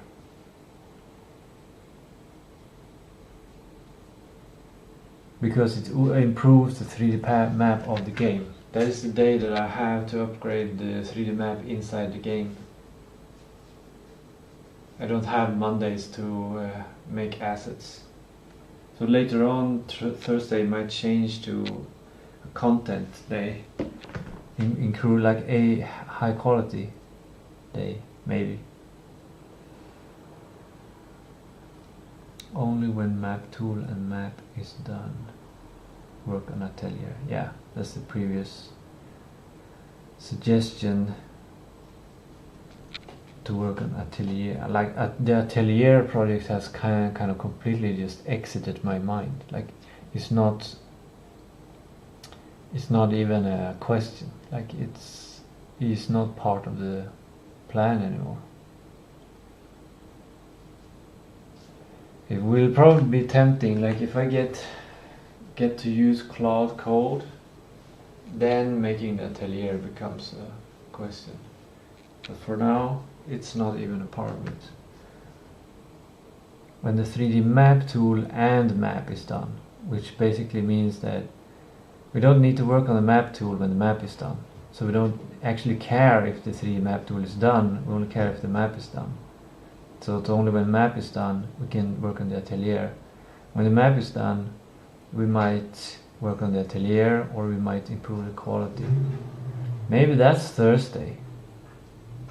Upgrade content, upgrade game content. Maybe that's Thursday.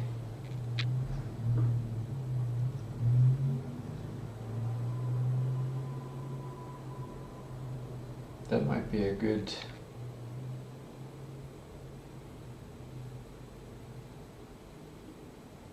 I think so.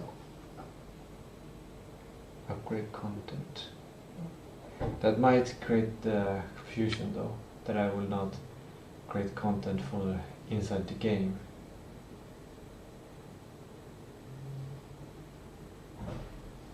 Yeah, the 3D map needs to be done before I add other pieces of content.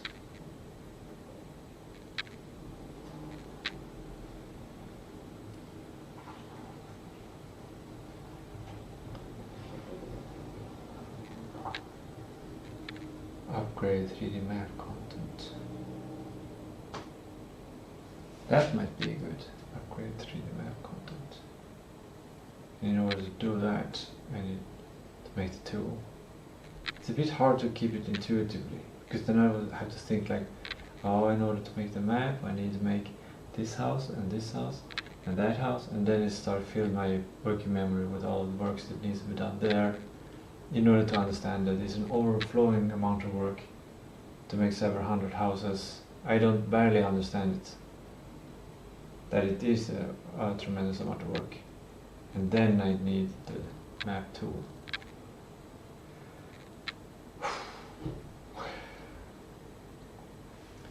Upgrade 3D map content. Upgrade 3D town. That's refreshing. Upgrade 3D town. Because it is a town. It's not just a map. It's a town. It's a 3D world. Yeah, that's. I think we're gonna go with that one. Only with yeah, we don't need to care about that. Start work with, and then Friday has a lot of gunk.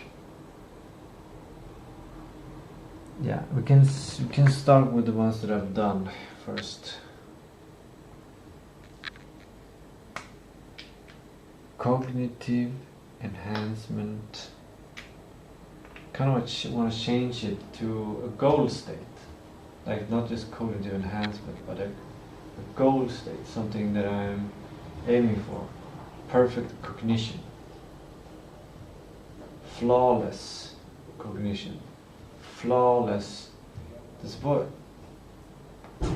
If I can use all of my time being focused and clear, cognitive clarity, cognitive clarity.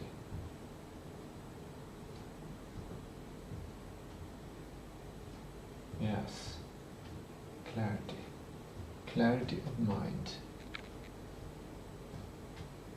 That's kind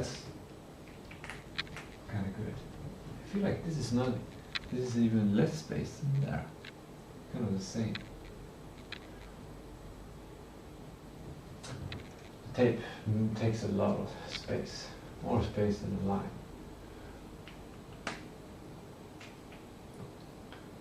Clarity of mind. Protocol. Yeah, that's mind, clarity, habits. I think it is. Clarity of mind. Clarity of mind.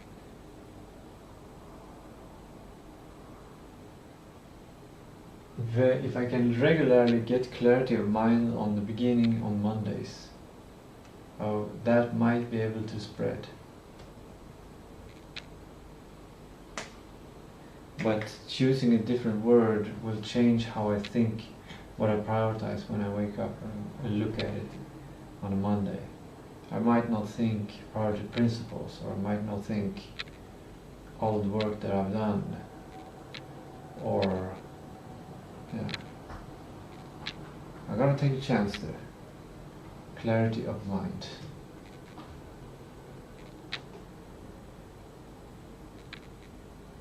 And then root AI theory needs to be improved, because I can't just think I'm gonna study root AI theory. I noticed this this last Monday. It's just, what should I study? What should I look at? It's more like spec engine, theoretical spec engine. And then Wednesday it's development spec engine.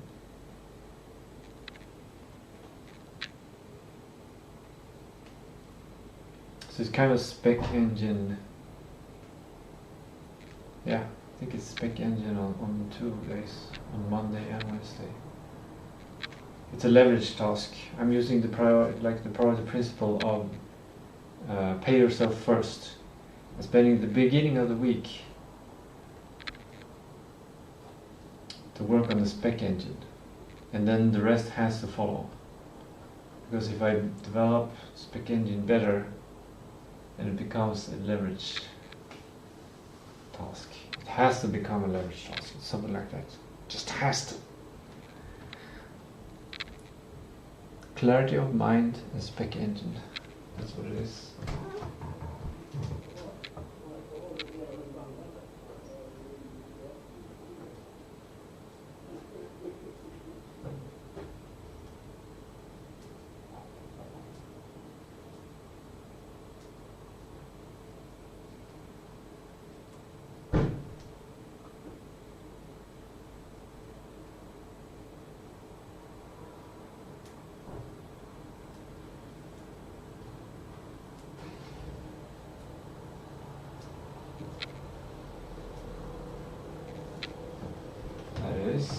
It's not centered, but I kind of like it. Wabi sabi. Wabi sabi. Then we have sprint, sprint, sprint. But I think we'll remove sprint from Wednesday. We'll remove the planning of features for spec engine, or should we do that? That is a big risk.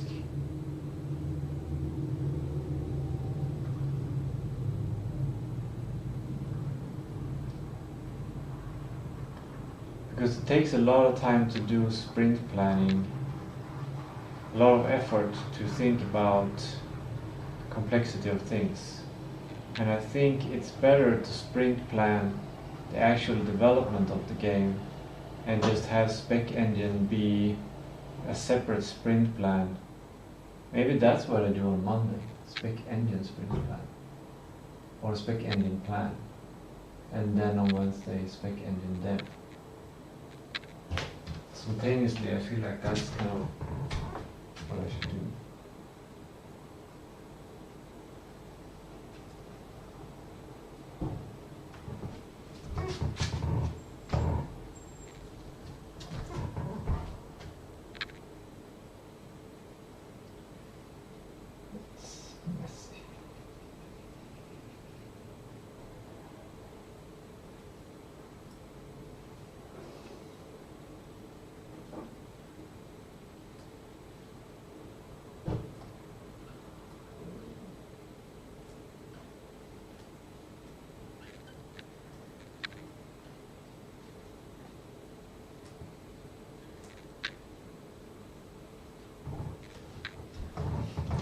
Starting to lose like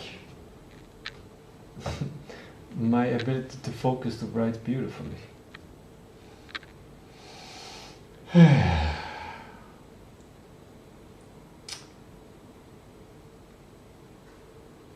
what did I think about the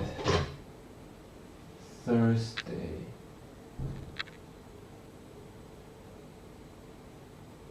Maybe I should use a worse whiteboard pen to get the planning.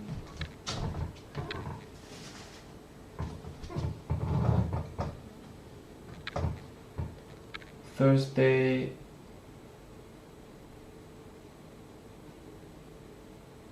what did I say? Upgrade map, 3D map, content? No, upgrade 3D town, I said. Sprint. Sprint.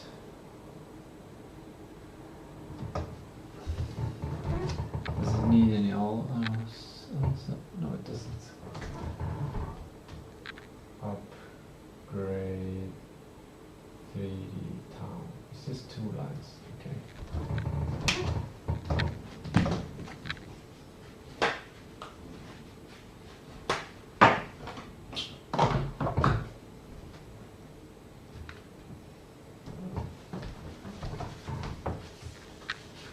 It's gonna confuse me a bit that sprint becomes divided. I'm not gonna like it.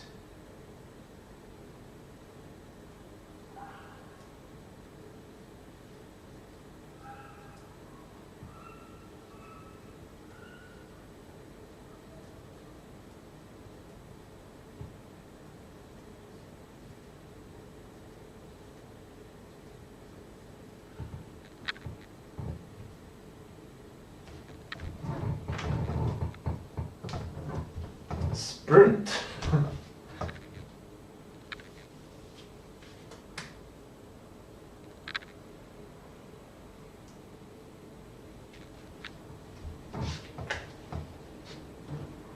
And Tuesday sprint upgrade game. But it's kind of, it's too loose. Upgrade game doesn't contain a finished kind of thing. Implement MVP mechanics. Implement mechanics. Yeah. Implement mechanic. Sprint. Implement mechanic. Implement feature. Upgrade feature. Upgrade game. Upgrade feature. Upgrade game feature.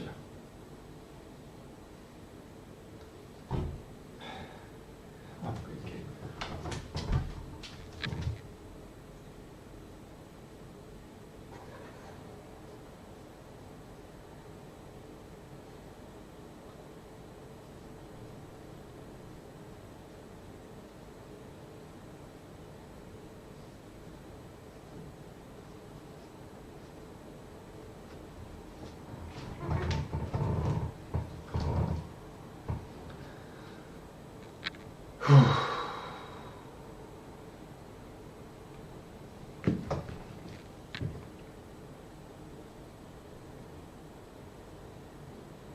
Reliable tools only.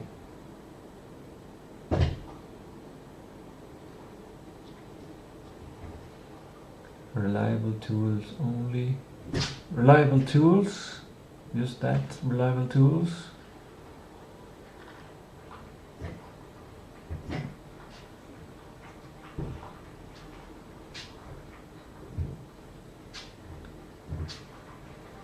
No history. No history. Reliable tools, no history.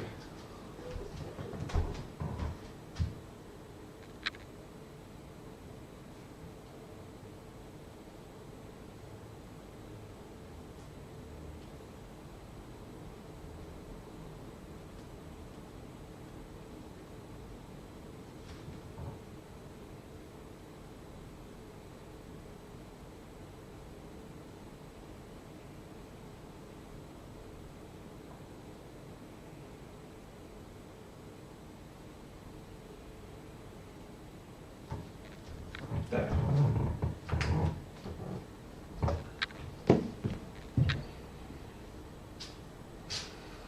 Good, good. Now let's do Sunday because that's so easy. Or should we do Friday? No, we do. Yeah, we do Friday. So what does it say? Start work with. Can I zoom into this image? Cool. And here, did I throw that note away? No, I put it on the wrong day. Here. Just to show that I can put things there.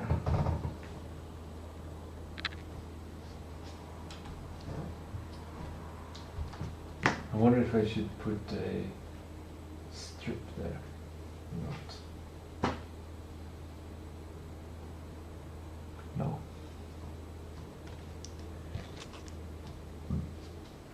I was gonna put these here. I'm probably gonna deal with them, but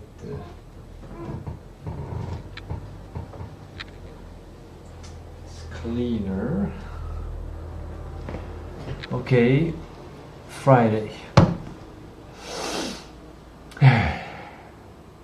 Produce. That's Friday. Produce. Or deliver. Deliver.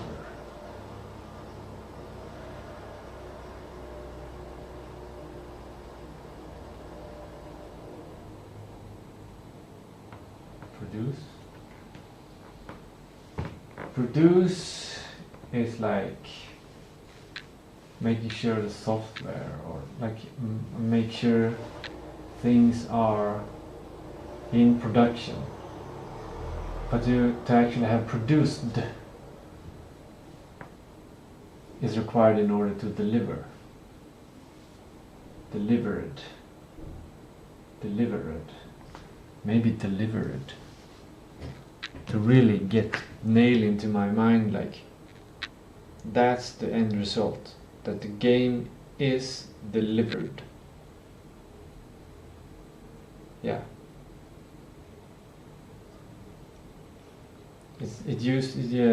I'm using manifestation techniques. Delivered.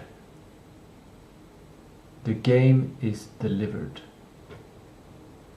The game has been delivered.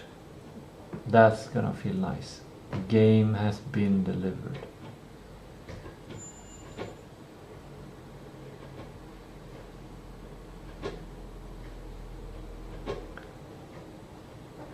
Start work. The game has been delivered. Game has been delivered.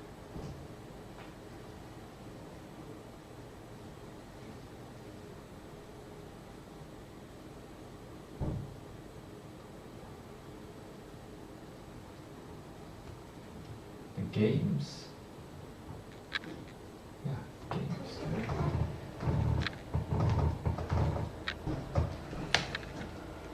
Was that the right pen? I think it was the wrong pen.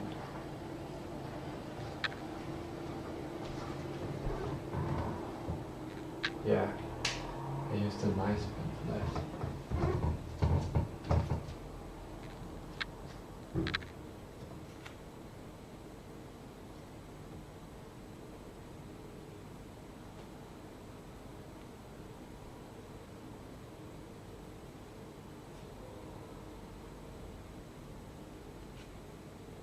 It's a small deal, but it's not a big deal.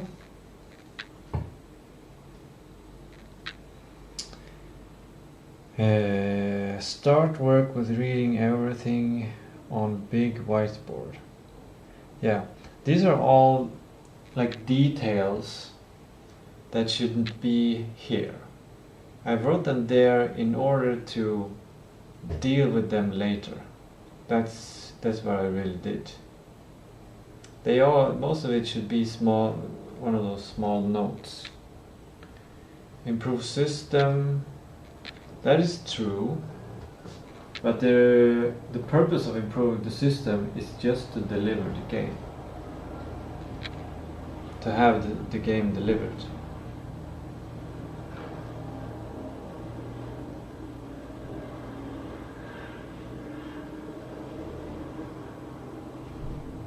Yeah, it's gonna feel so nice when the games have been delivered. Why does that feel so hard to say?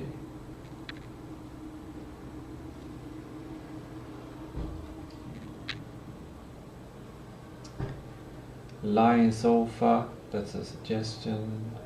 Micro grooming, that's required. Make sure user stores are listed in backlog, and yeah. Review builds. Big picture overview, yeah. I'm just gonna leave it like that. The game has been delivered. Done is better than perfect. The game has been delivered. The games even. The games have been games has been delivered. Games have been. Do I dare to erase and write have instead of has?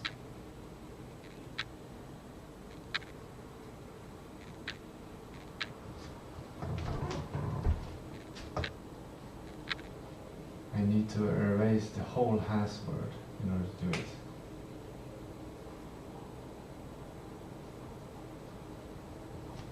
The games have been delivered.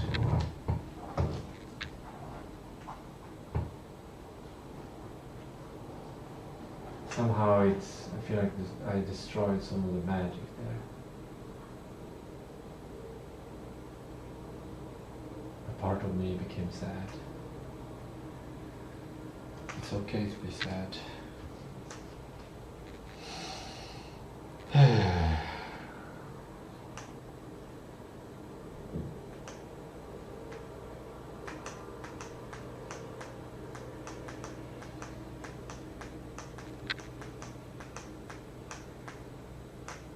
And then Saturday's sprint plan. And golden hour.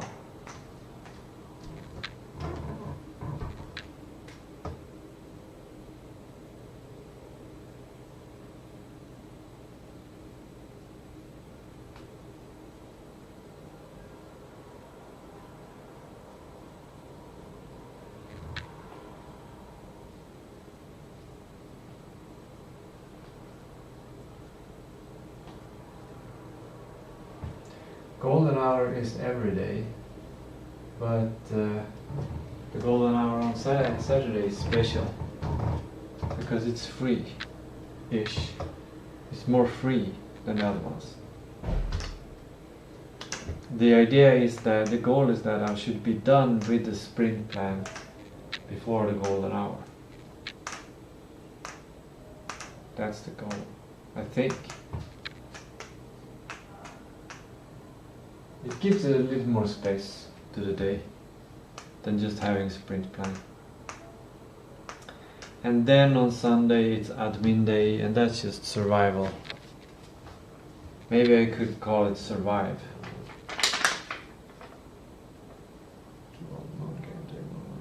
Do all admin, do all non-game dev, non-AI, non-game studio work that is required for survival. Admin feels more certain, more successful, more structured, more stable. Survive, it's not connected to a system. It elicits the non-conscious patterns and activities of you can move, you can change, you can abandon systems. Every man for himself. Kind of this. It's too much. Maybe foundation is better. Admin kind of carries that. It's a responsibility to sustain the foundation. That's why the day is called admin and not survive. Foundation is more beautiful, but it's less serious.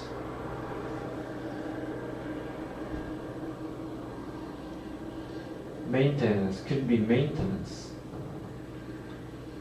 but maintenance is too narrowly focused, doesn't have that big picture that you're creating a safe space, a safe world, a foundational safe world that you're in.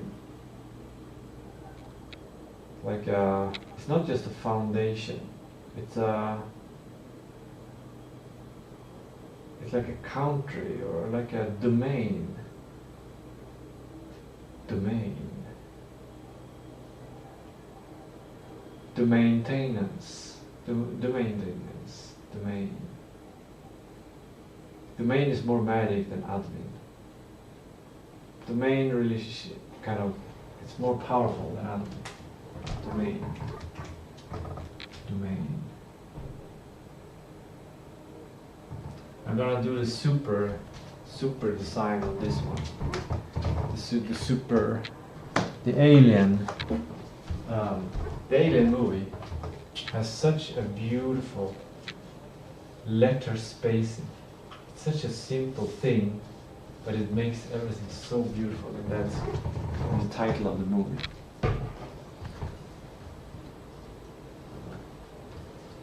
And you do it by writing the letters from outside to in. If you don't measure, like if you want to. And you have more smaller letters than you think you should have. Domain. Should I give some space on the domain? No. The domain doesn't need. Also, you want wider letters. It's actually not that simple as I thought.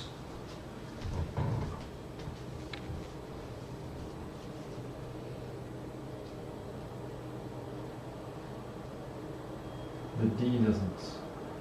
That one is hard to do wide. Or maybe I'm scared to risk it.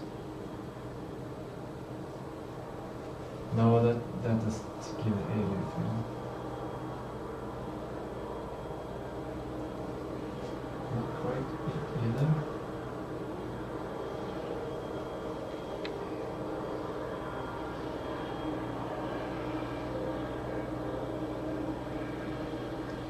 No.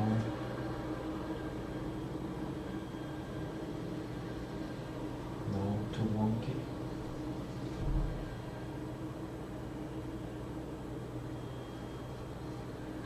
Too pure. It could have worked. Too big.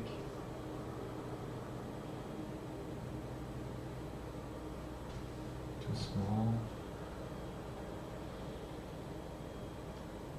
Too pure. There we go. Too low.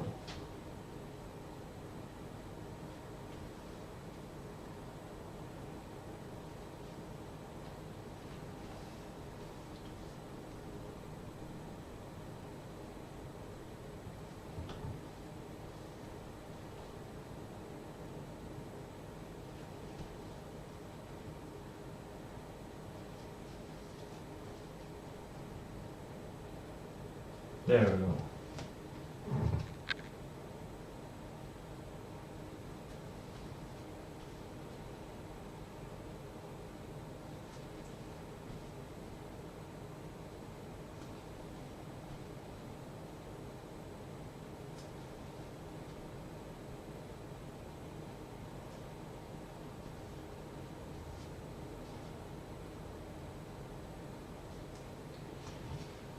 D O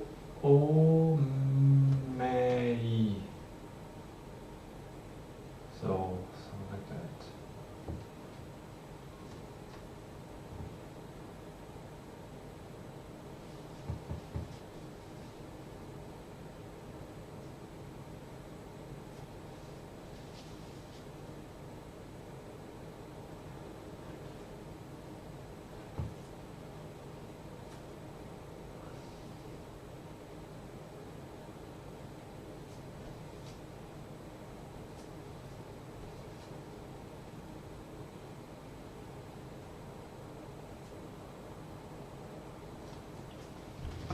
Domain. Oh, it's not.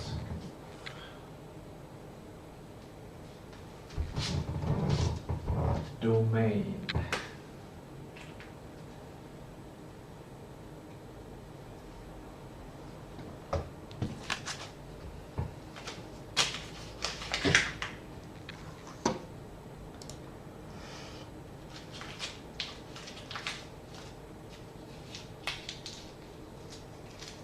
I gave it a star before. You can see it here, the little star. Because I felt it was a success. I planned it and I executed it and it was a success.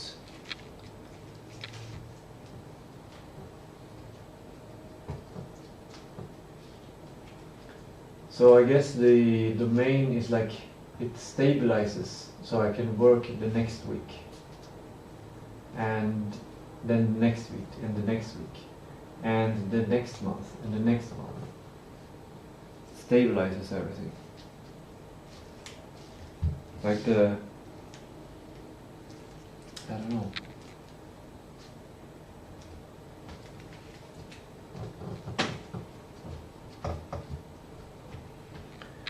Okay, good. Now we have that sorted. And I'm gonna keep like this pen that has high quality edge. I'm gonna keep that. That's gonna be I have scarcity now. I live in scarcity when it comes to whiteboard pens. I'd have to do research management. I don't have abundance anymore. I used to have abundance of whiteboard pens. I'm actually gonna pick out all the ones on the garbage can in case I need to use them and put them somewhere.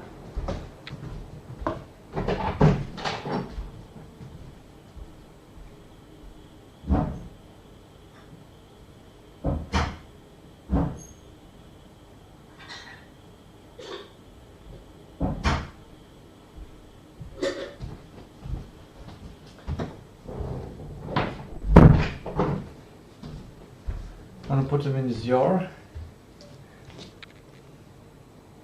It almost fits by closing.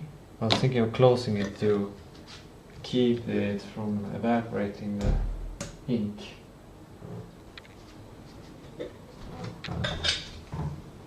How do I do this?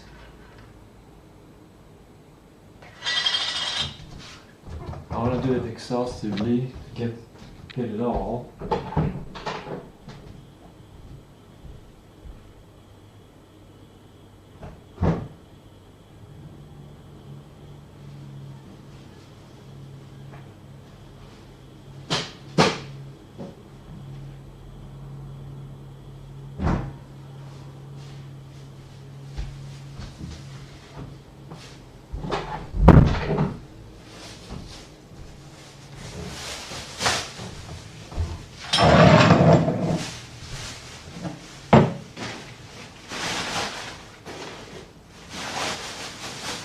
Just papers, there's nothing, there's no worry of anything, any dangerous garbage or unhealthy garbage.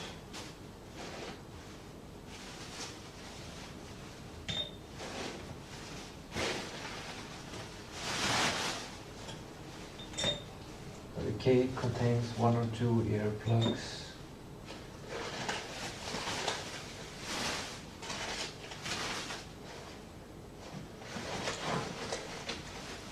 Maybe a little bit of snot.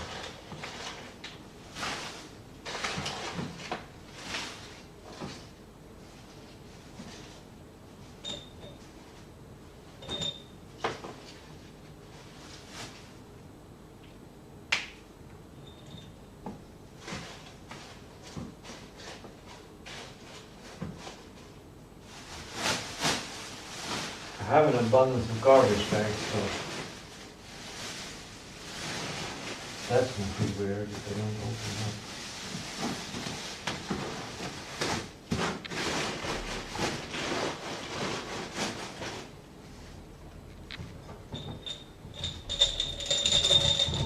Now I can do whatever I want with this. I almost can close it.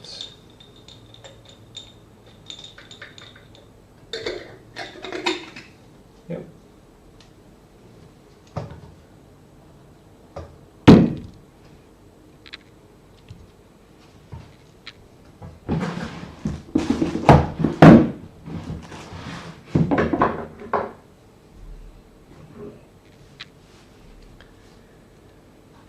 There we go. There we go. There we go. There we go.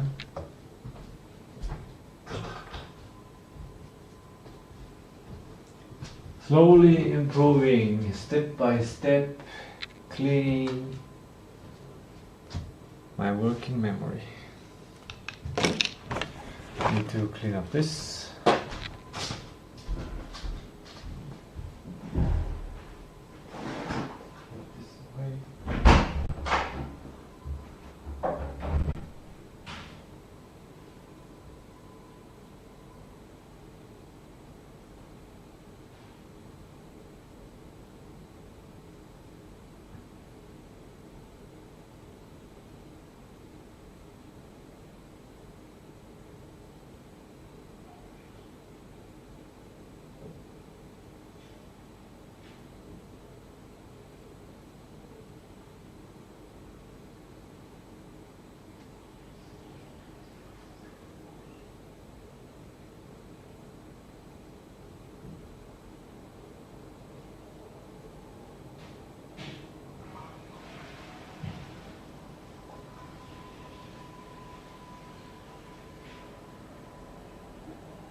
How do you remember what you're doing?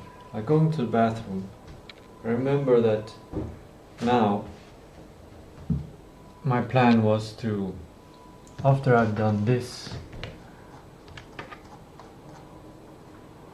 my plan was to do the dishes. If I wouldn't have gone to the bathroom, or like, I feel like it was a chance. Oh, I'm actually not done. I was thinking of having this symbol at the top. It shows these lines are the basically the success of the project. Like, these are the requirements, the documentation of what success is for the project. And that is taken into, well, in the process of deciding a bunch of features and goals and etc, etc, and then is sorted into one sprint goal. And the sprint goal is divided into, well, in this way, in this version it was divided into 3 parts, where I would upgrade root AI would be one part of it. But now I was thinking of lightening the load to 2 sprint days, only planning 2 sprint days, because I haven't successfully planned the sprint last week. And I was thinking maybe, yeah, like I said before,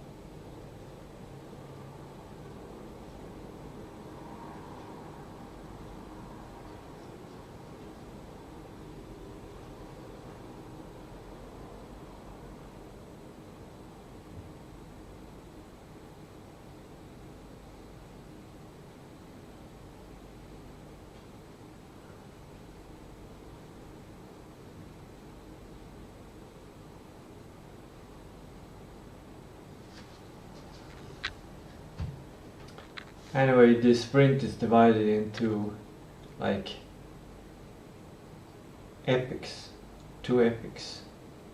It's not really epics, because in sprint an epic is something that doesn't fit in a sprint. But maybe it's 2 features or 2. Well, one of it is to upgrade the game, and one of it is to upgrade content. In this case, the 3D town. Now I feel like writing content there instead of 3D town.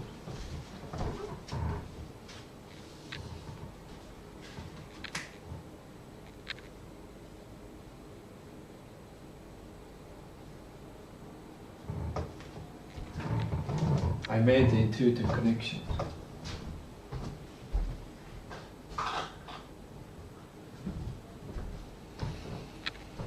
Yeah, that opens up it. That's opening, that opens it up. Good.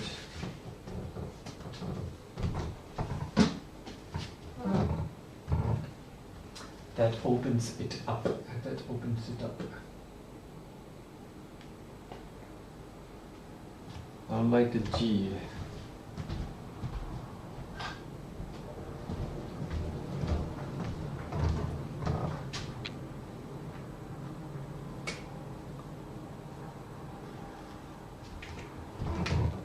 That one is different from the other letters. In this case it's wabi-sabi for some reason. The previous G was not wabi-sabi. Maybe the previous G wasn't bad enough. now at the top I'm going to draw a big, but at the same time this system is focused on the game and the, like, because this daily stuff, the week is bigger than the game.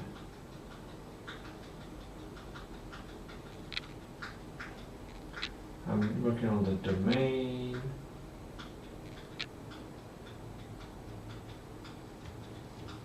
I kind of want a symbol that symbolizes the whole week, like maybe a line under that symbolizes the domain.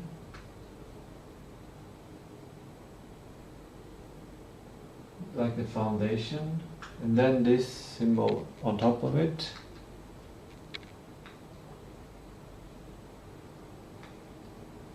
And then something regarding cognitive enhancement, clarity of mind, and spec engine. What kind of symbol? I'm gonna use a bad whiteboard to just give some ideas. So I was thinking of doing like this.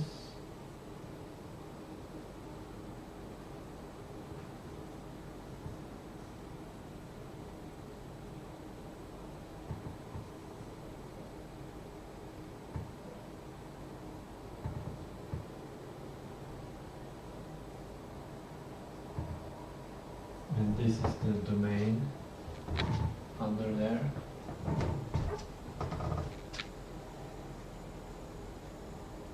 This is the focus. One day I focus on that, another focus on that, in order to complete both. And that means I can focus on the whole. Is these two to make sure that dividing it up will lead to success.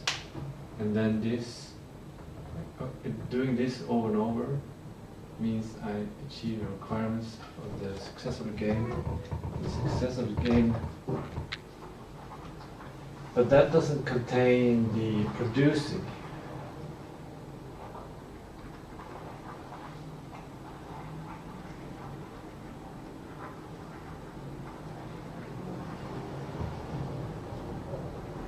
There's no packaging.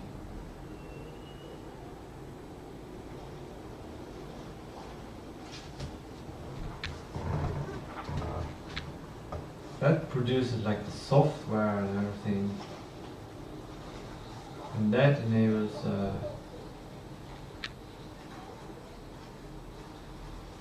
like the packaging.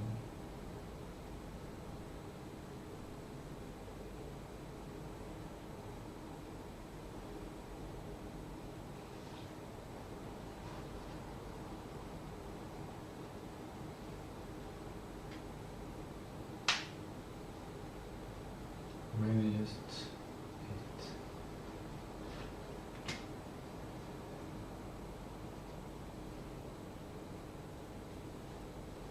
Now I'm using numerology, 8 of them, symbolizing abundance. Foundation must also support this step. The main must support that step.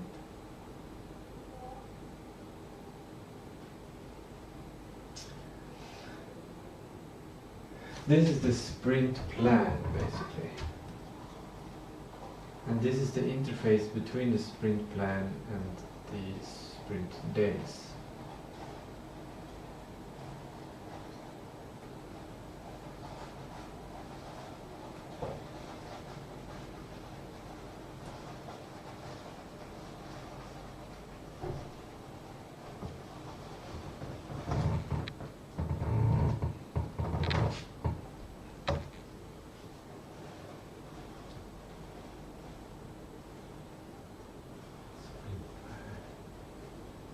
Golden hour. Where's the golden hour?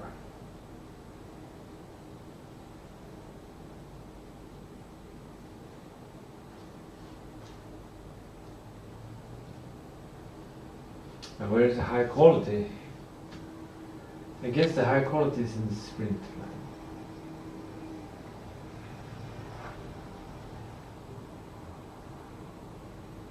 And in the individual sprints, yeah. Sprint days. Where's the clarity of mind? Where's the spec engine?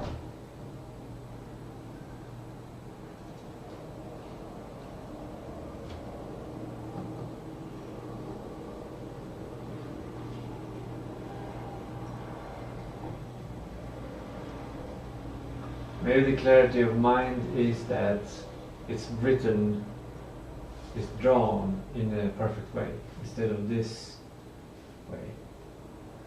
It's minimalistic, the whole image is clear.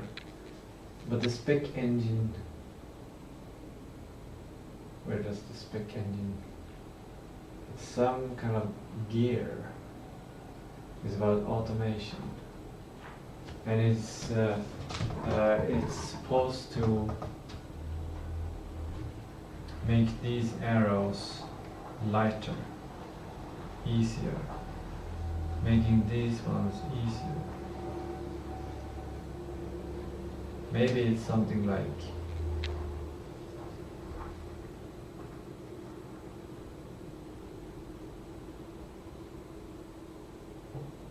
it's 3 notches behind there. It's kind of like an arrow. It's a shortcut. Instead of doing this, I do this. But maybe I should have it under, below.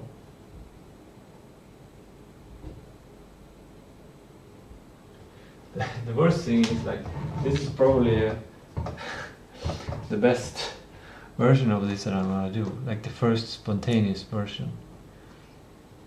You can't even see it.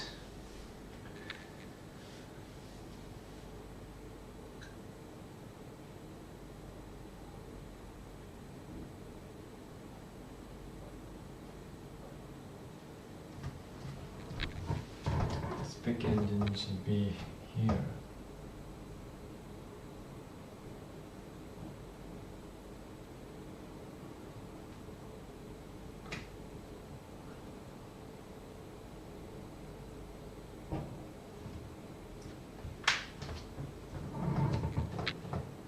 Something like that. Needs a little bit more space. Okay. Ready for an attempt.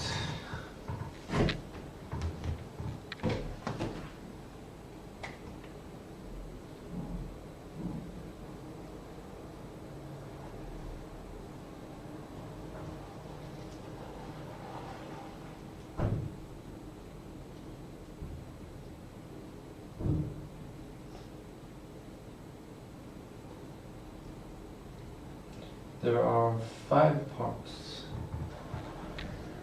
This is not done, like this needs to be delivered. I feel like that's not, the game has been delivered. I feel like it has to be something more like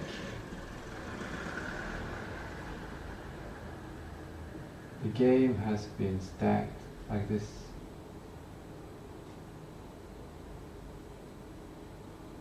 In some shelf in a store.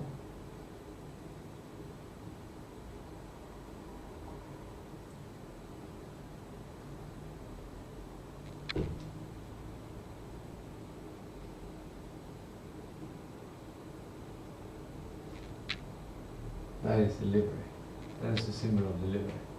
And this one is longer to show like there's a lot of other stuff there as well. It's been, maybe we have a store clerk here.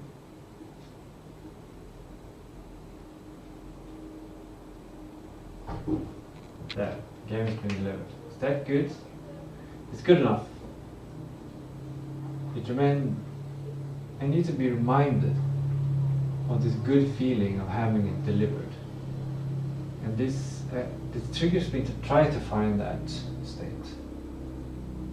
But this is the main trigger to get to that feeling, that state. Game has been delivered. I engage my 5 senses and I don't have to work anymore. Like that's the thing. Like it's this feeling of peace. That's why I don't have a person there. Because if I have a person there, it looks like the person needs to work. But it's already done. Maybe it's on a pedal still.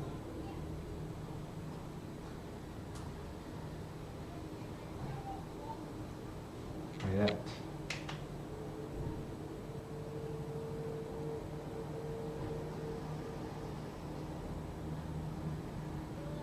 That's closer to it. It's kind of closer to it. That one's hard. Okay, in the middle we have the sprint plan.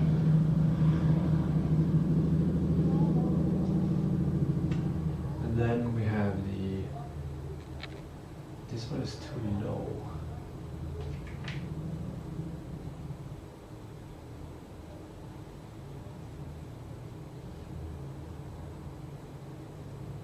It's gonna be the initial one, just a little bit.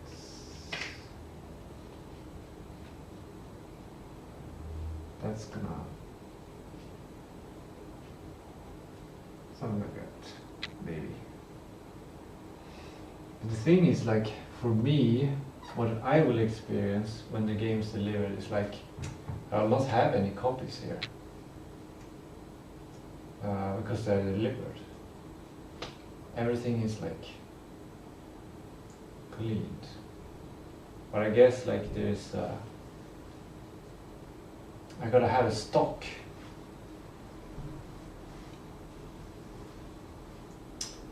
Storage for people who make orders. And then I just every day I check if I got an order. And then if I got an order I make a package.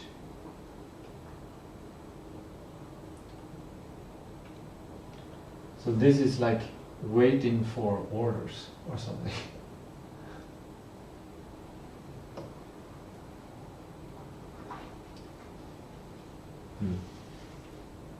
Interesting.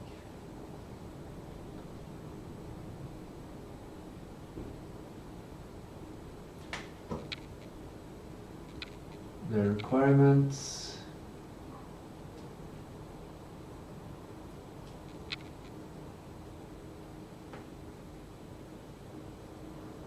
Have been achieved. And then I have this part.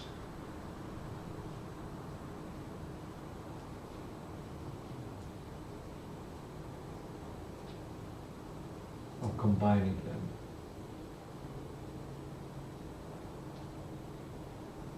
And here, the arrow.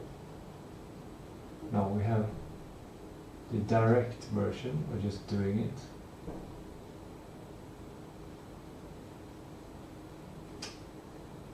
I kind of need them to be closer.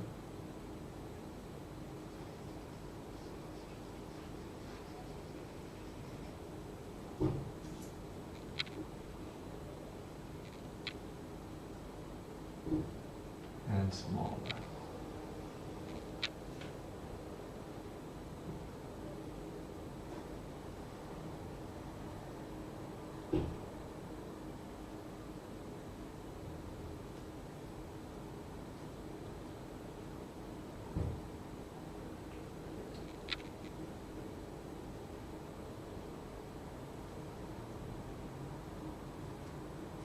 There we go.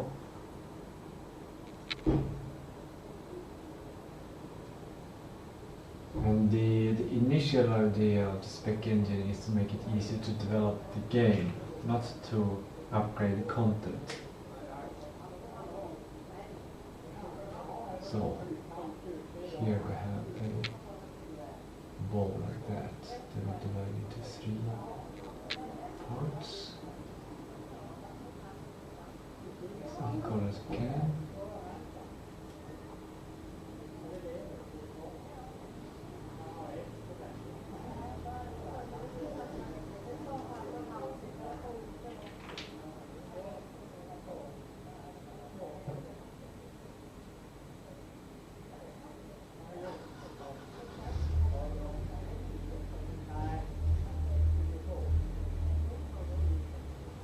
spec getting really that big?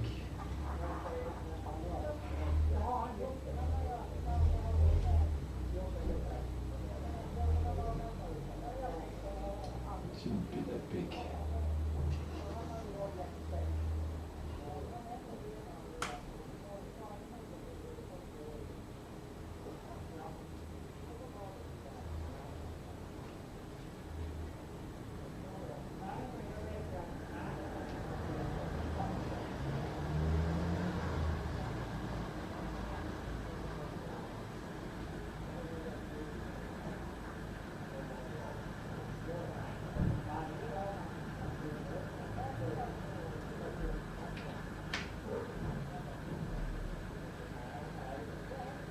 Spec getting is a big question mark. I don't understand it.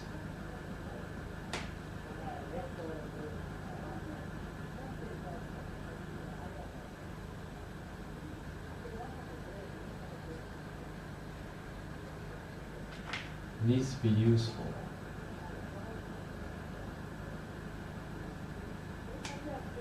Maybe it's just a part here.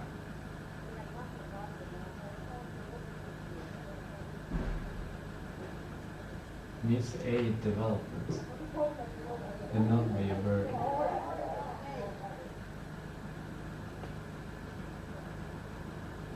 It needs to make this arrow shorter or easier.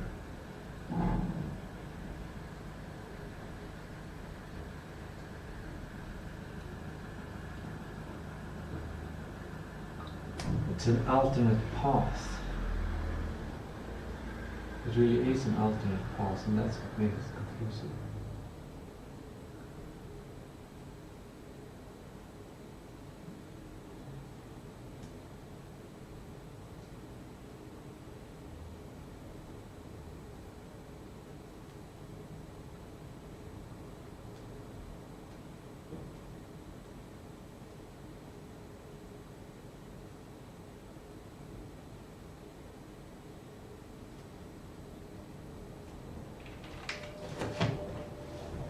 It looks more complicated than it is, but it is complicated to create.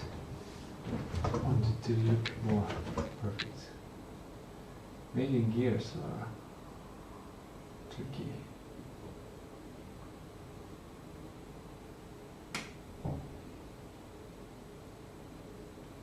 I guess it's 2 rows.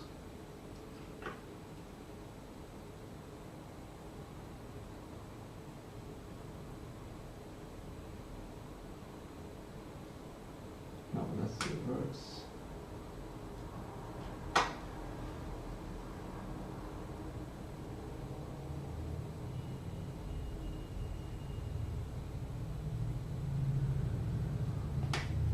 And then just connect the dots.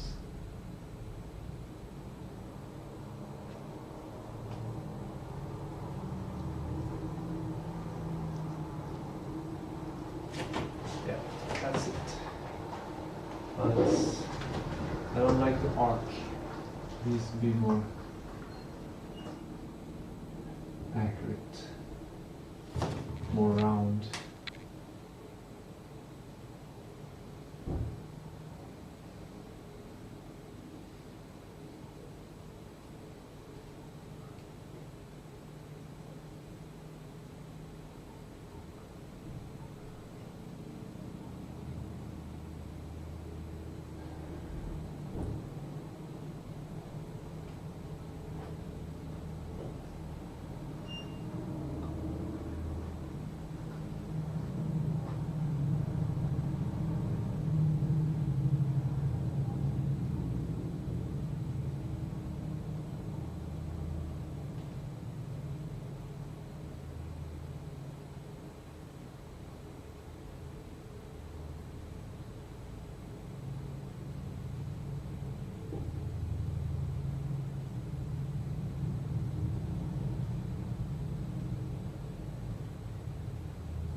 be satisfied with this one.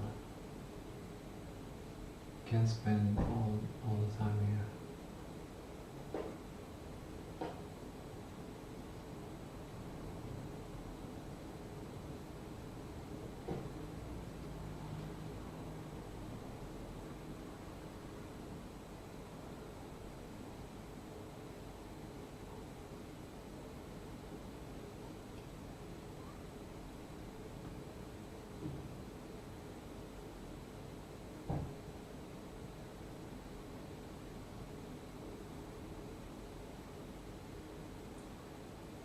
Metaphorically, I understand why this is hard. Because what I'm doing now is a machine that is supposed to do something that is better than me as a human. And that's why it's hard to get the perfection right, the exactness, because I'm not a machine.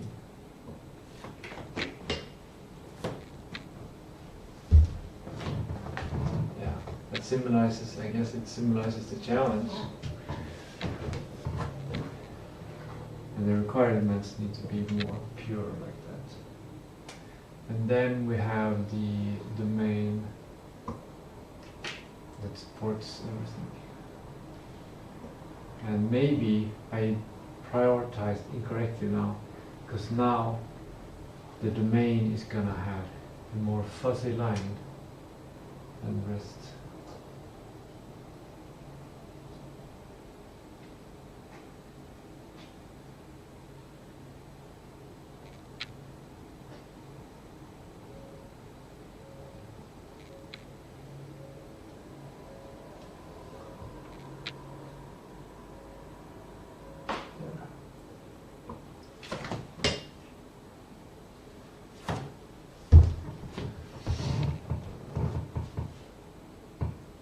The domain is drawn slowly, like ground.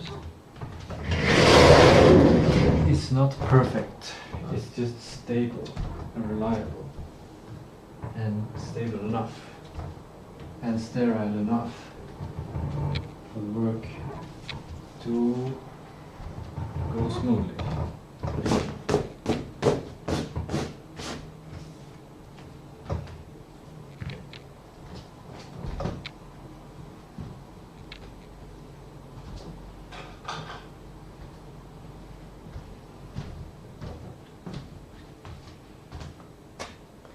That's the first version of this new alignment. Yeah, like that's kind of much better than up there. Especially the cogwheels. Cogwheel.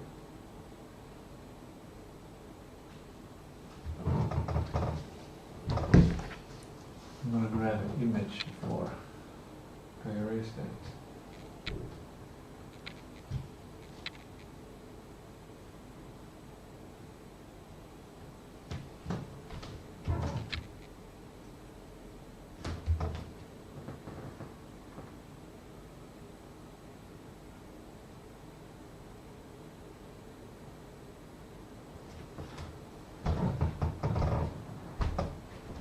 Great.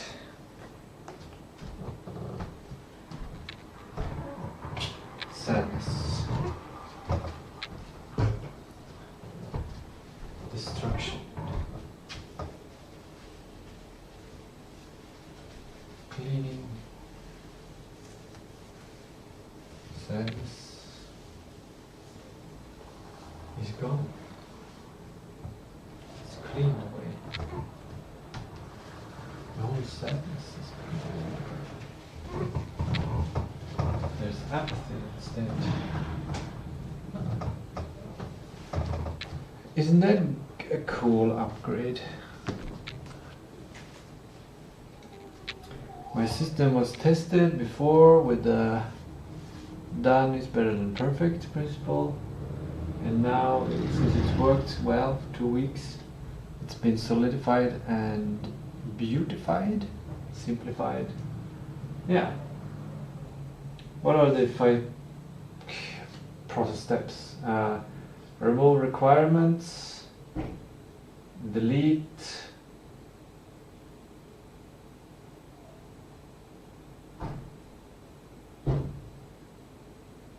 Is it simplify? Automate? Go faster? Maybe? Those principles are pretty good. I might rehearse them.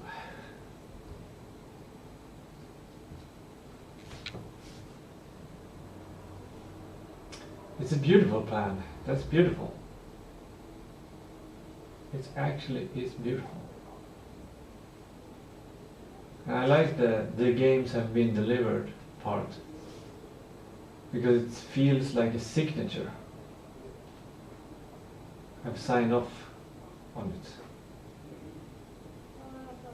It's been done. It's been decided.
The arrows should not infringe on that space of connecting them.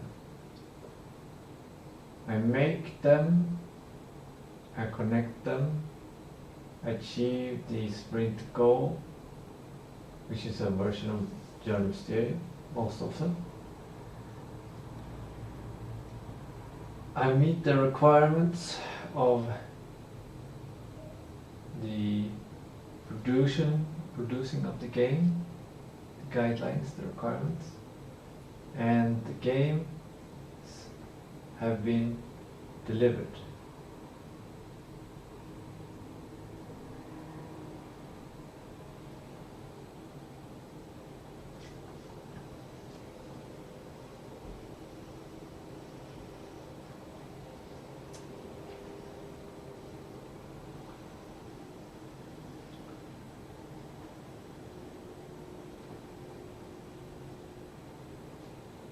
It's good.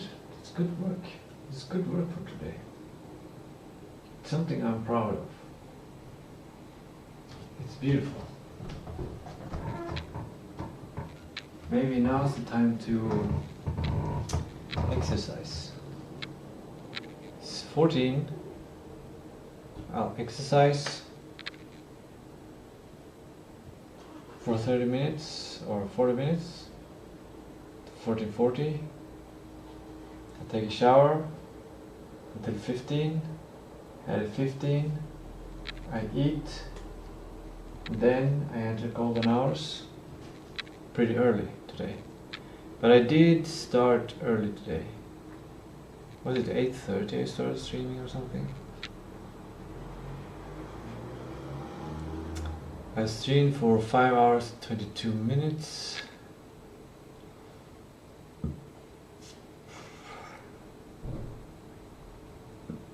Yeah, that's 8:30. And actually, in 3 minutes I'm gonna get laundry.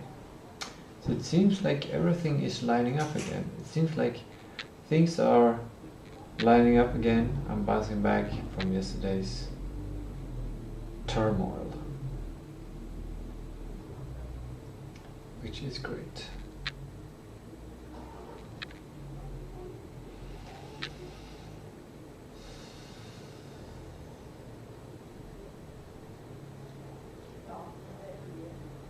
And tomorrow Sunday I will solve, tomorrow Sunday I will solve the domain.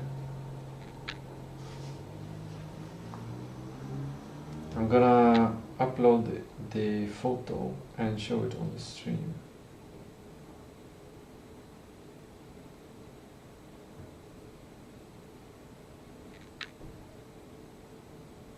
I've documented a bunch of stuff in my food and stuff that I have available.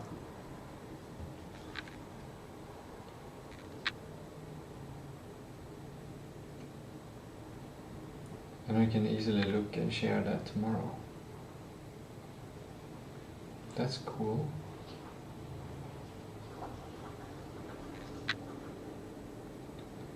Great.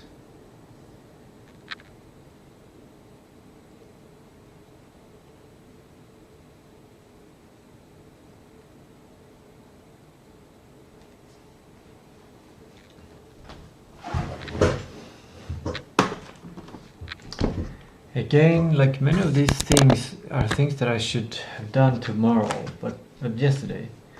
But like, I'm not sure if this should be like with the team, like in a sprint plan day. In a sense, it should be, because it's like aligning yourself, like aligning your team towards your highest purpose.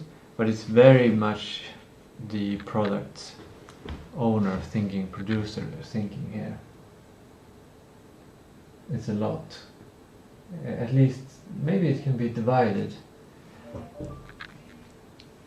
Like aligning towards the biggest goal. Maybe. I'm not sure. In my experience doing this kind of work together with people that have been working with me on games, usually isn't. They don't seem to be interested. They are more interested in their own domain, so to speak.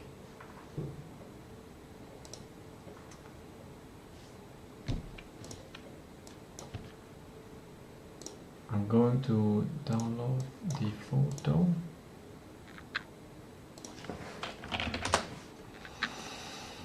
George on stream.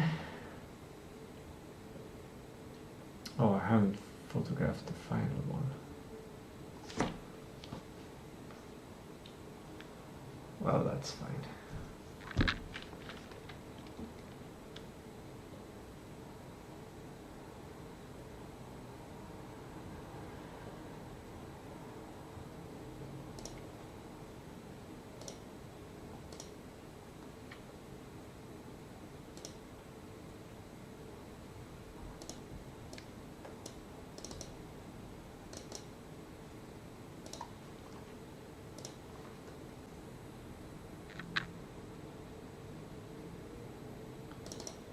Oh, here we go.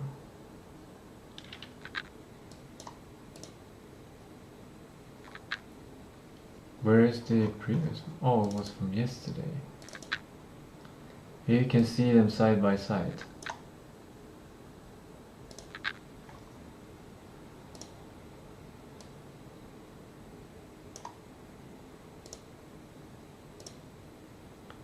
I'll be right back.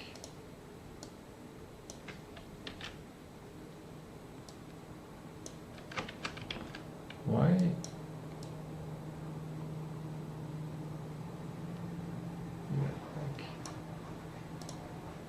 Something like that. You can clearly see it's been an upgrade in clarity and in beauty.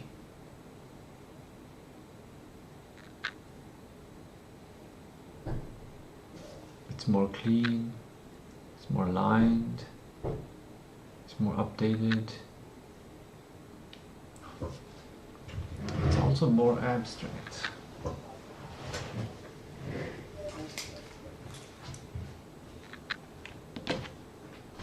Now I'm gonna get my laundry, then hang the laundry.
This is my laundry.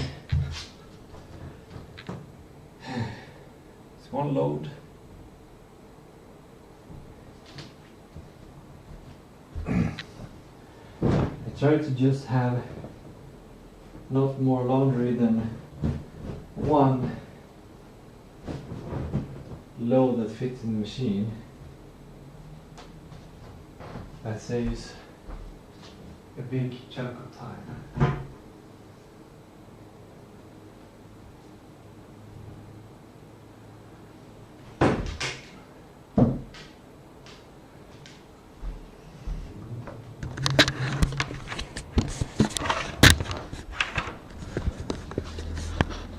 Now we're going to do folding stuff.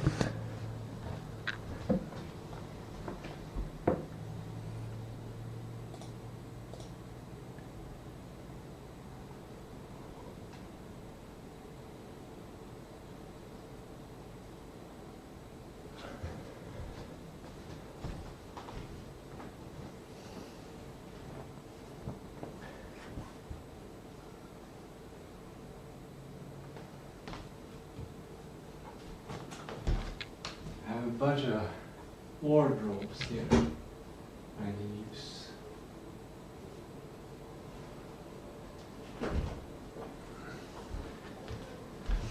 This serves two purposes.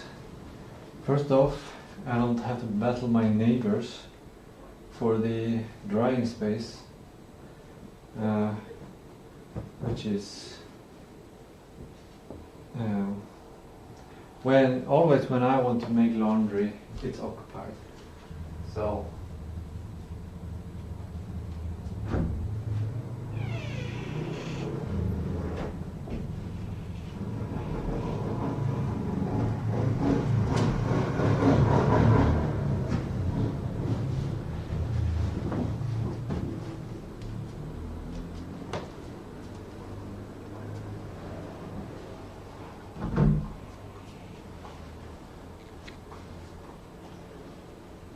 So that's one purpose. The second purpose is it actually benefits me because I save a trip to the laundry.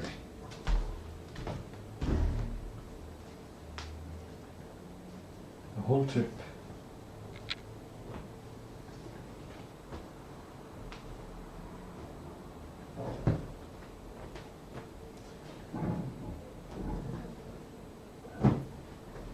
Sorting a bit more.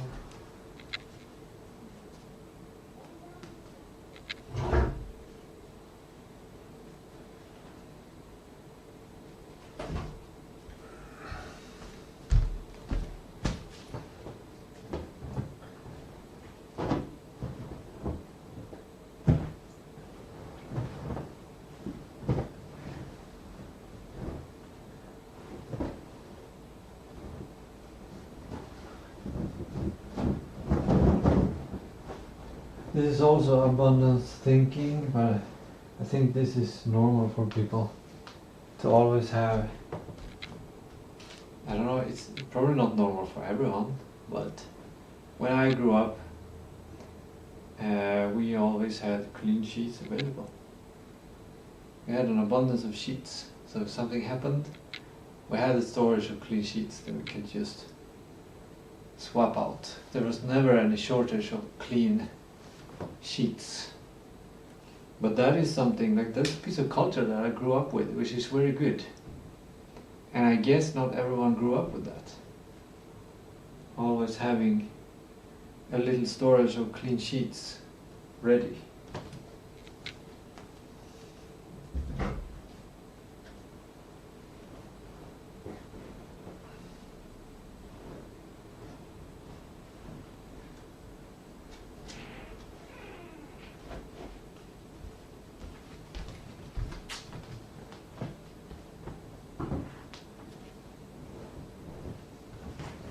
My towel, this needs one towel.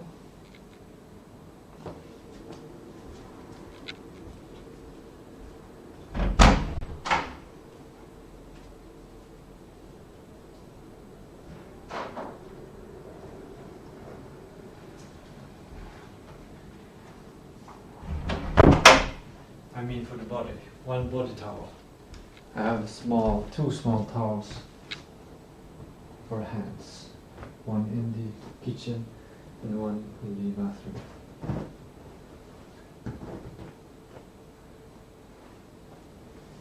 Now that's the kind of sorting. Now I know what I have to deal with.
Socks don't need to be hanged, they can just thrown in. And these are synthetic, so they don't really absorb much water.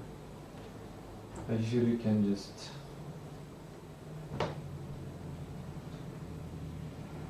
throw them in.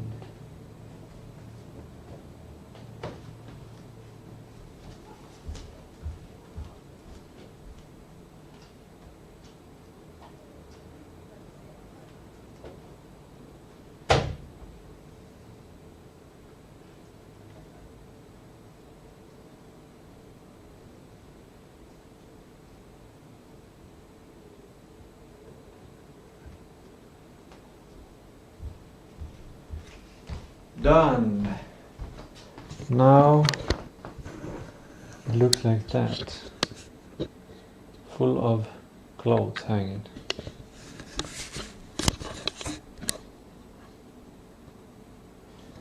Can't see. Oh, it's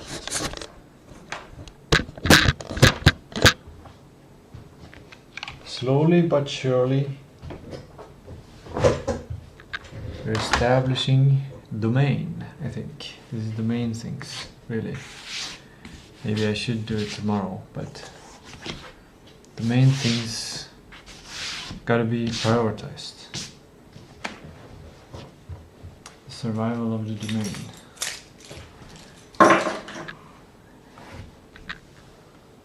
Right. Back to rounding this off. Great.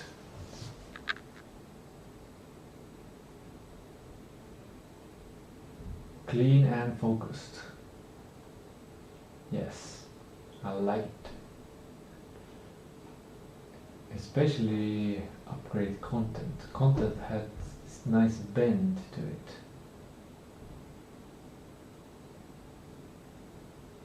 Clarity of mind has this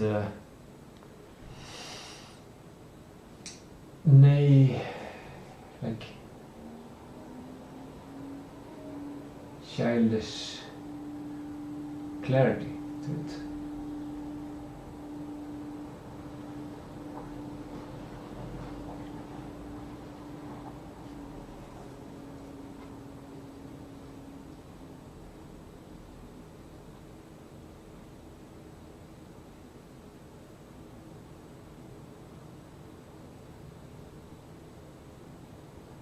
Yeah, that's good. We got sprint every other day with a 2-day pause after sprint plan. I think that's good. I think that's really good. Because then I made the sprint plan, and during those days I'll just incorporate the sprint plan, like absorb it. Or maybe forget it, because 2 days is a lot for just 1 day's work to remember.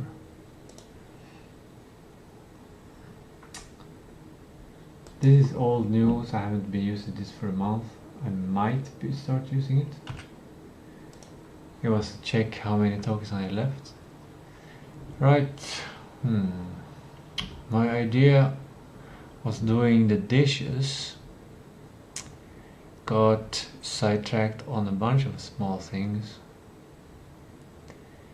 and I also made the plan of doing exercise now and starting that stuff. I don't know if I should do exercise before or after doing the dishes, showering before or after doing the dishes, eating before or after doing the dishes. If I do all my jazz and then eat, then I can do the dishes. It's nice to have something to do after eating, that it's not just lying in the sofa doing nothing while the food is kind of digesting. It's nice to have something like washing the dishes, which is a secure situation that allows the parasympathetic nervous system to continue, and since it's about doing pieces of work, it also doesn't trigger the sympathetic nervous system of like, I need to do work, like I need to be productive, I need to do things.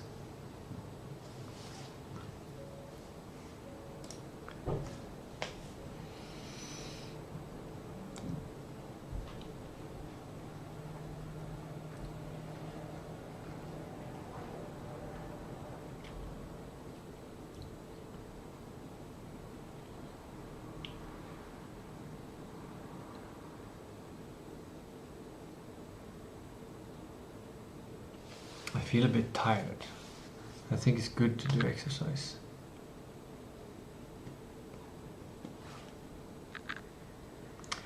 I don't get why I'm not sleeping 12 hours a day. I think it's something connected to streaming. I think I'm developing a different kind of mindset, a more like a normal mindset. I noticed that, this is a sidetrack, but I noticed that yesterday after the stream has ended, that it got disrupted, and I spent the rest of the day not streaming and feeling how that felt, and I started to like,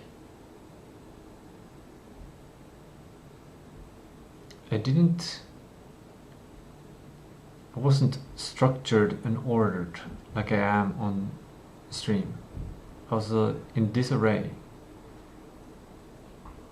In more disarray. But it could be due to all of the chaos that day. It could have been. But there is like it allows for darkness, like not being watched. That has a lot of commonality with being in darkness.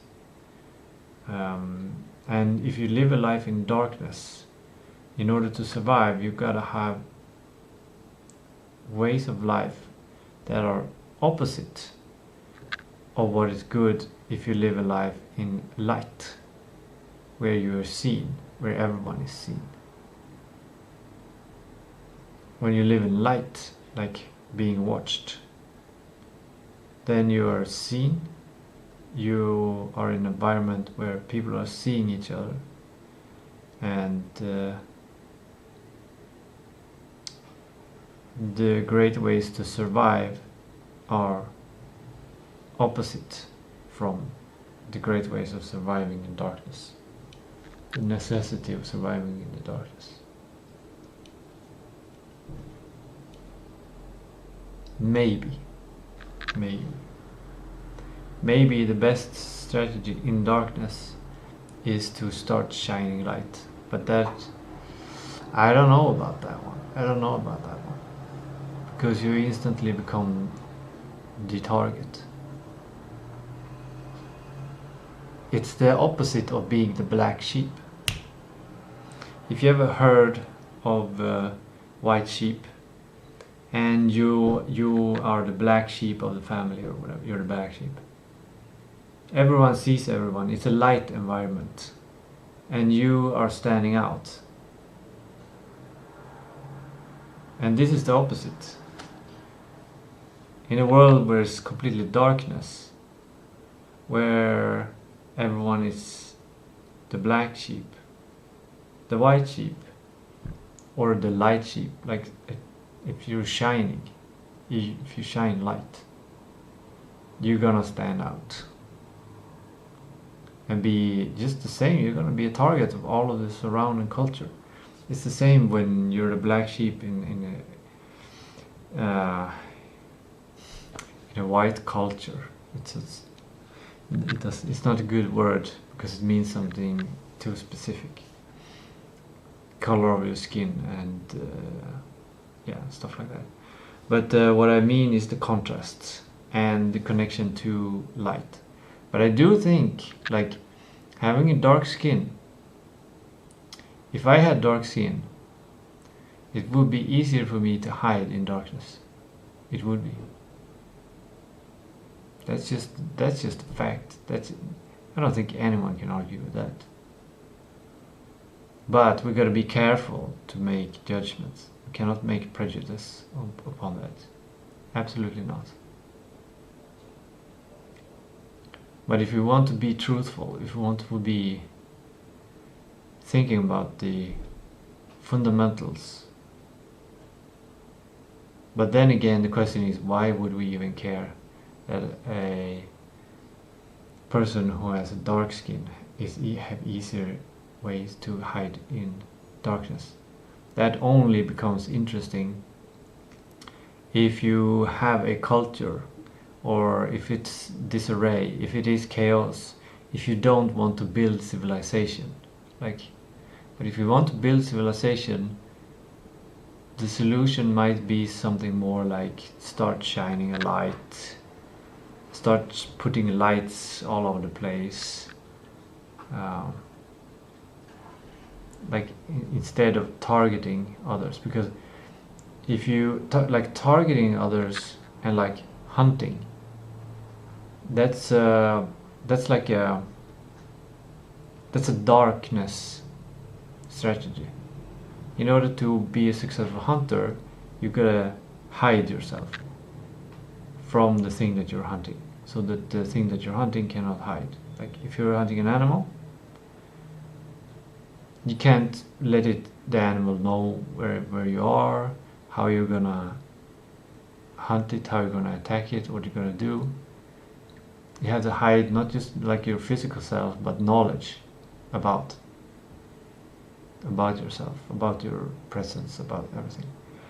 And this is kind of a darkness strategy. It's something that's very important if you're in the darkness, if you live in the darkness. It's important to consider, at least. And that's why I think, like, when you start to think about darkness, you connect that to like criminality and stuff.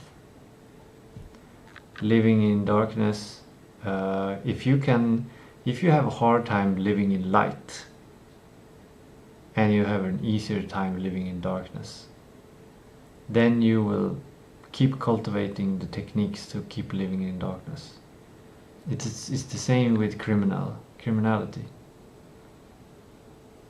If you don't fit in a society with a bunch of laws, if you don't fit in there, if it doesn't work, if you for some reason decide to leave and then in a place where criminality is more the structure and darkness is more the structure, then you might stay there and you might cultivate criminal technology or criminal mindsets.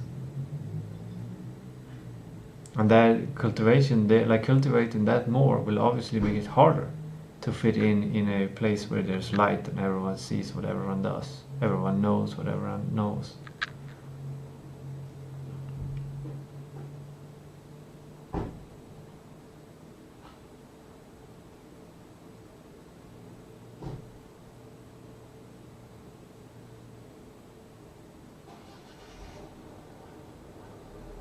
There are side effects to all of these decisions, all of these small decisions.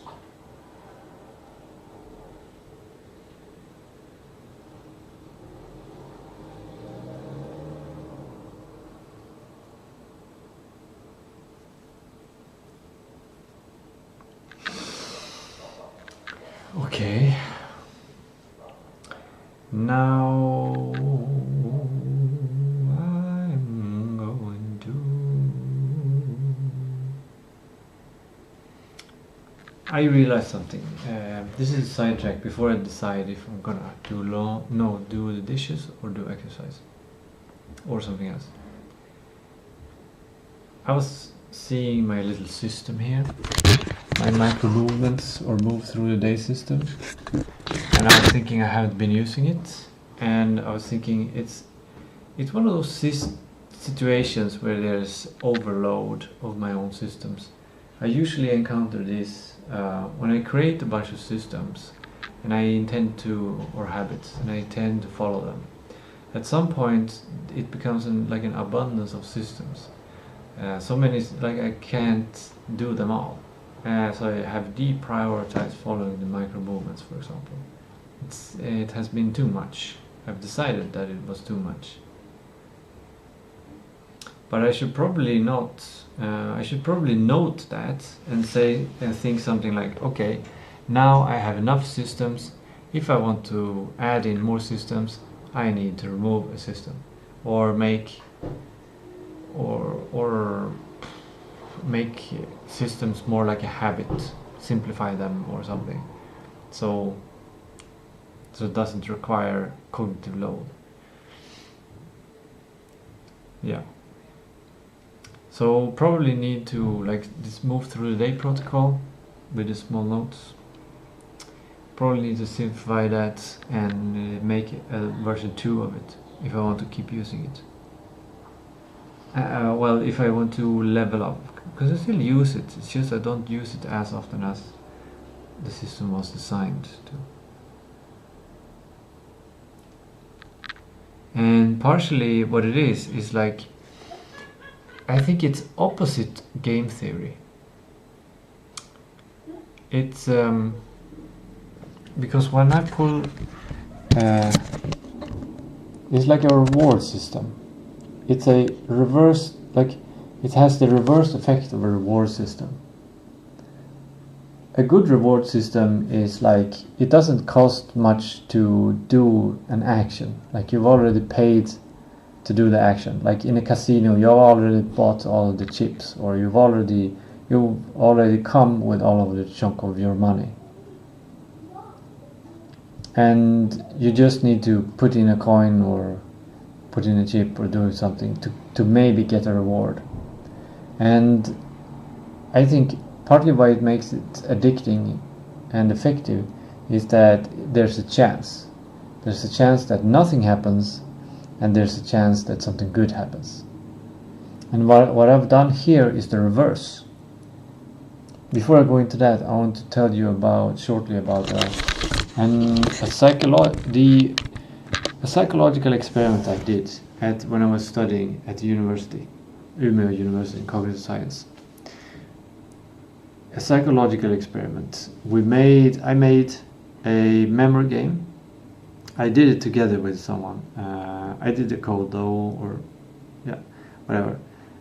It was a memory game, and the hypothesis was to test if we could, if a human's motivation would change depending on when a signal was given, and so we had some participants run the memory game, and whenever they found a pair, they heard a signal. So that's a positive classical conditioning. And the other group did the memory game, and every time they did not get a pair, they heard a signal. So the signal didn't matter. It was the same signal. It's just that one of them was tied to positive and one of them was tied to negative. And the idea was that just doing this small connection didn't matter what you did or what you didn't do. What mattered was to enhance something.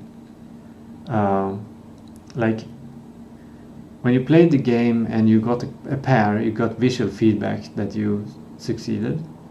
And when you played the game and did fail, you got visual feedback that you failed. But so addition, I can't really explain it, but there are 4 cases. For one group, they could either fail and not hear sound, or they could succeed and hear sound. And that's 2 signals, that's 2 sensory inputs, and 1 sensory input for this one. And the other one had the reverse, like when they failed, they heard the signal and saw it, and when they succeeded, they got fewer. And the hypothesis that these people would like the game more was strengthened because they wanted to play it more. That we structured to test how we asked the participants after they've done a few tasks, like how far do you want to continue? And these participants decided to continue, the positive ones. So anyway, back to my system here. Why I think my system is quite not working is because this is a reverse of a reward. Because all of them are exercises, so they have a kind of neutral value that requires me to do some exercise, which feels good. That's nice. So it doesn't matter which one I pick in that case. But some of these, first of all, some of these I haven't done.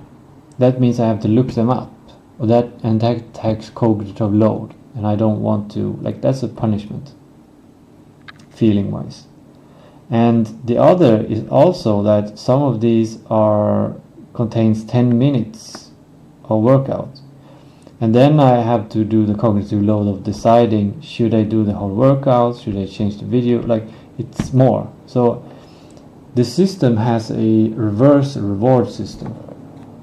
It's reverse rewarding. So randomly, it's like the reverse of the casino.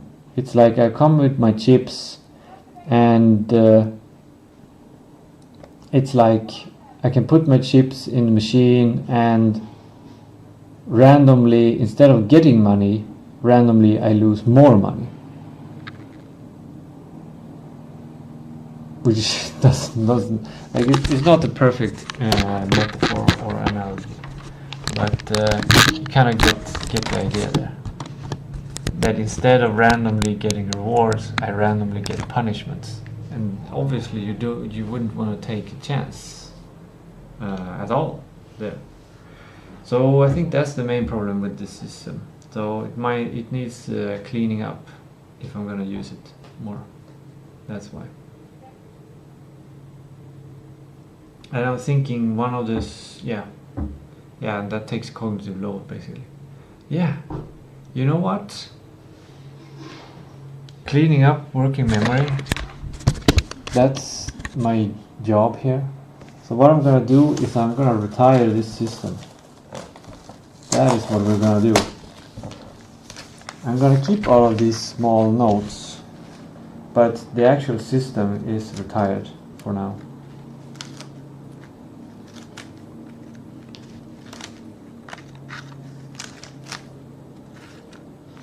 And if I'm gonna use it or make it, then I have to do cognitive work. This is the first step, of just getting rid of this.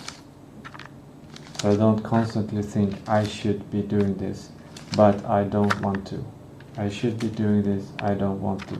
That takes a lot of cognitive effort, which wastes my time, which is a cognitive effort that could be used more efficiently.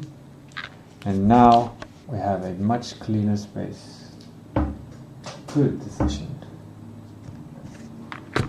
And these ones, I'm not sure where to put them. I'm gonna hide them somewhere so I don't see them. I'm gonna put them in my little drawer here, where I have my whiteboards and notes, and here's more storage, 2 pens, batteries, staples, and a bunch of small notebooks, more tape, stamps and envelopes.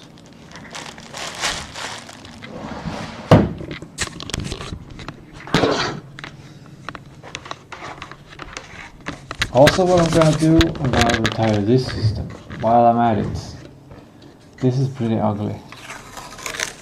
I haven't been using this anymore as much. Like this system is like a priority version system or instead of this system. And this is just if I get an idea that I need to take on eventually, I put it there. And this was previously used where I put a bunch of different tasks I needed to do during the day. This was before I started using a backlog. But it does remind me of things like stream, say the date and time and weekday. And I think I'm gonna retire that one and just assume I'll take the risk that I might not remember.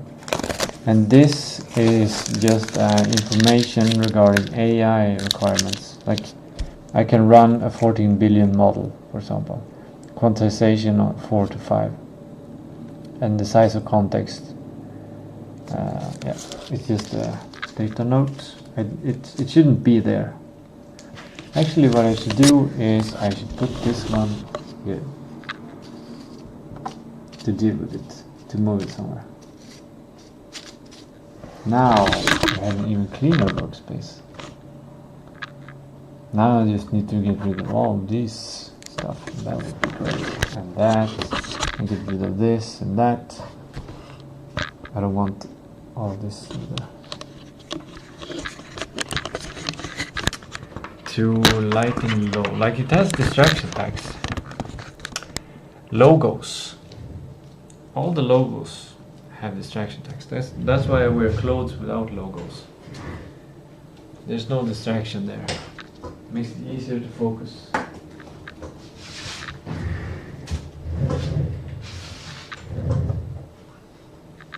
There's a piece of tape under the table that has been bothering me for a long time. I have been putting up, removing it, and now it's gone. I will also remove some tape here that's been bothering me.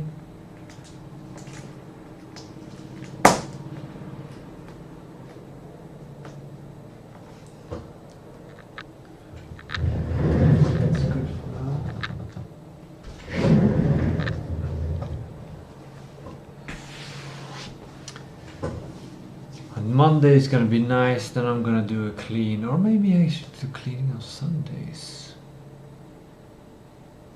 Maybe the cleaning protocol should move to Sundays.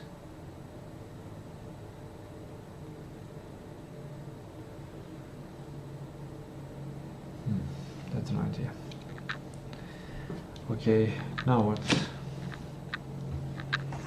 Put away my headphones. That's a piece, simple piece of going to load. Why is it so? It's like it's been lying on the floor.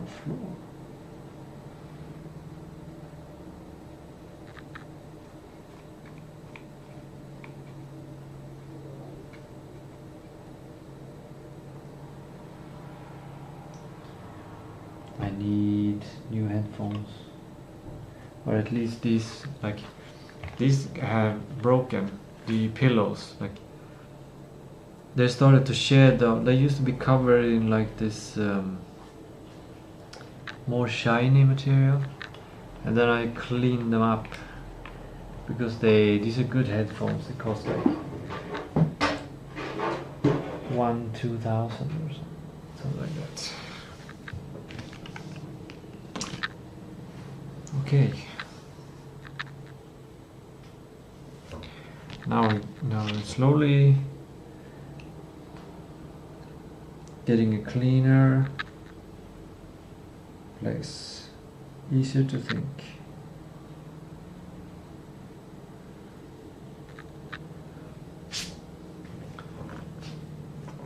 The question now is training or doing the dishes.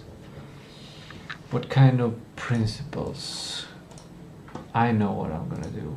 I'm gonna use my principles and combine them with AI.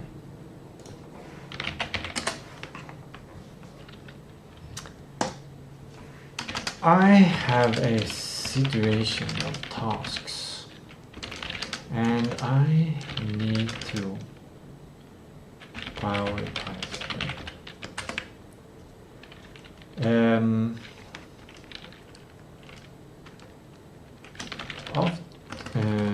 I need to exercise, shower, eat, do the dishes, and do the dishes. Currently I have a bit of dishes.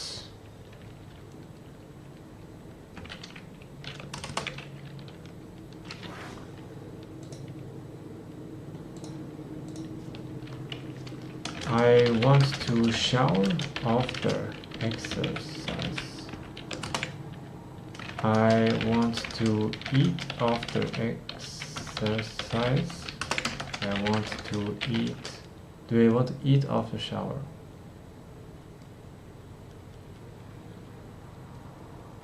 I don't want to eat and then take a shower. If I eat, I need to wait with the shower. If I exercise, I need to select the exercise, which is either, I wonder if it can be aerobics. I have not done aerobics for quite a while. It will really, it might give me a real kick.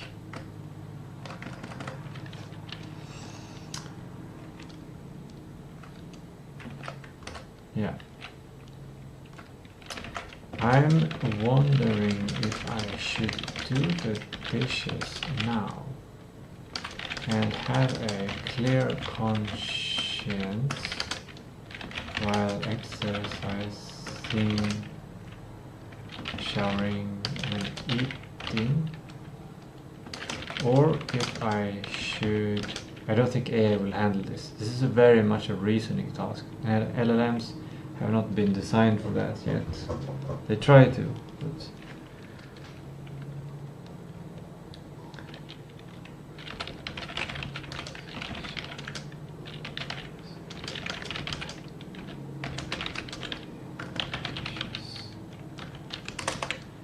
use the... Okay, first I'm just gonna ask it, and then I'm gonna ask it to use my priority principles. That's gonna be interesting.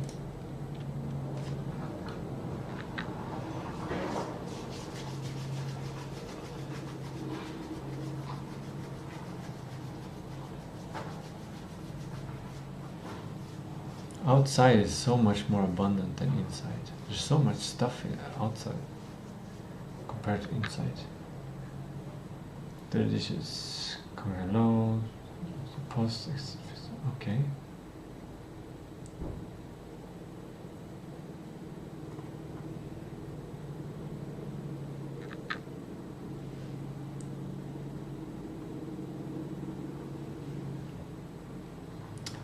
If you eating requires fruit prep, doing it in a clean kitchen prevents compounding a mess, which causes high mental friction later.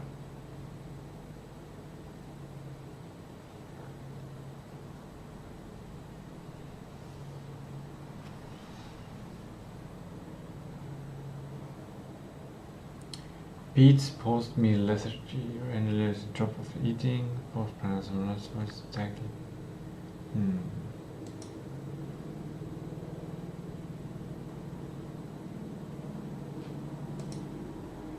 I don't know, it doesn't connect that I have to do the dishes after, to do the dishes after eating as well.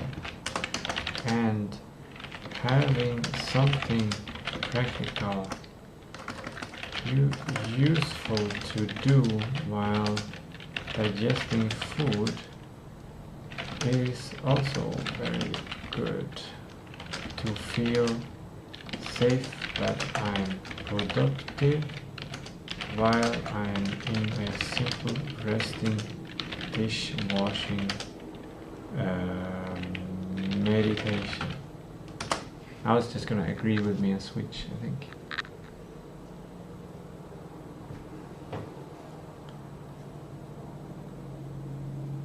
Flip the order.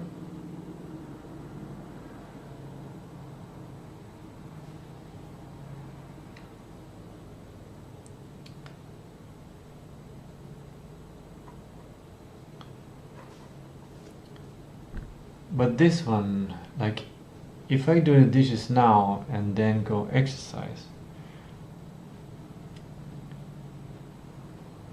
it would be a strange situation. Like, I would get a mental break by doing the dishes and then get into exercise and then shower and then eat food, and then while I eat the food or prepare the food, the kitchen will be clean and I will feel clean. Yeah, I think this is the right way. I think doing the dishes first is good, but I think choosing the exercise first, then do the dishes, then do the exercise. But I'm gonna ask it,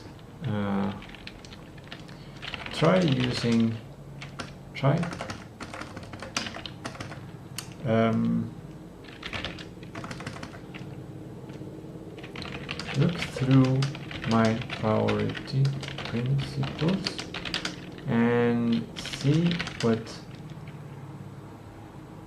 principles you can use, and tell me about your reasoning. This is gonna be interesting.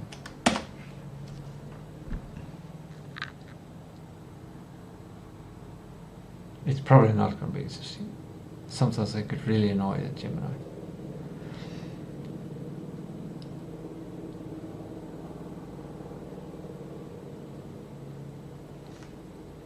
Cool, this is interesting.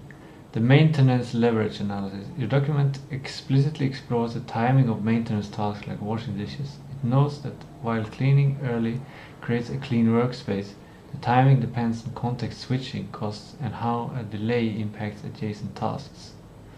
Forcing a context switch to do dishes before exercise splits your physical tasks unnecessarily.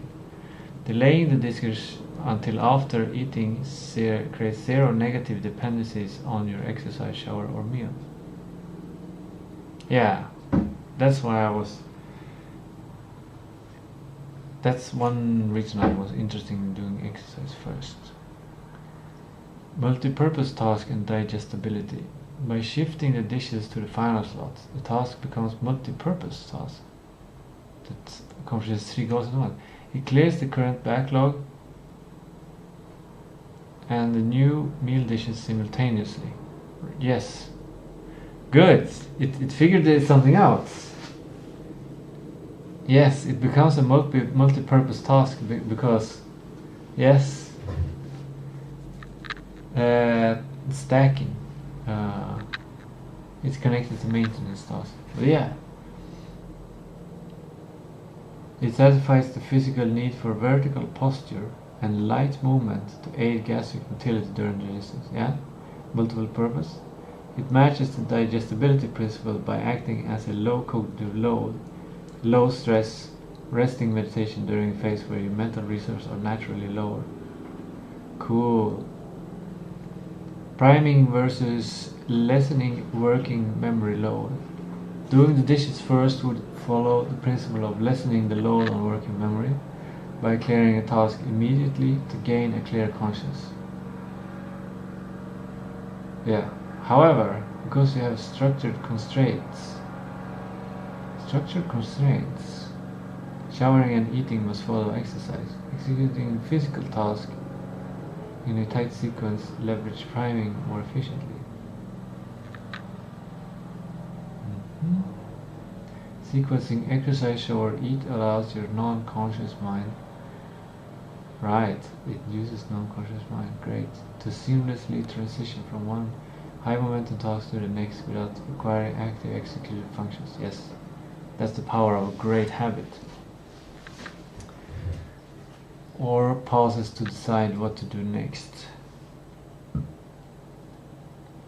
Yes, no pauses.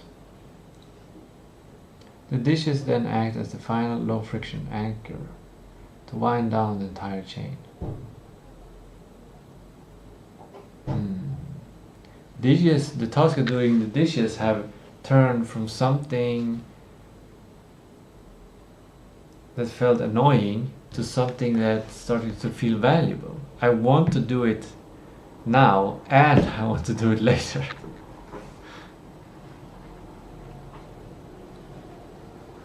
When not to prioritize. Your framework notes that if all tasks on the list must be done, spending excessive mental energy ranking them creates a risk of bureaucracy. Since your total execution time is highly optimized, by batching the dishes at the end, the sequence that minimizes transition friction and aligns with your physiology is the correct path. The definite sequence: exercise, shower, eat, then dishes.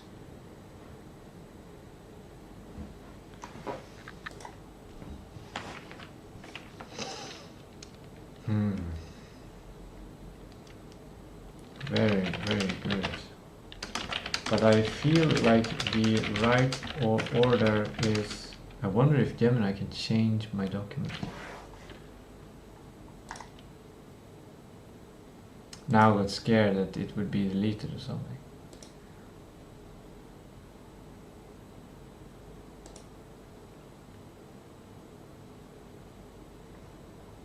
Now it's downloaded, so it's one more safe step to keep it.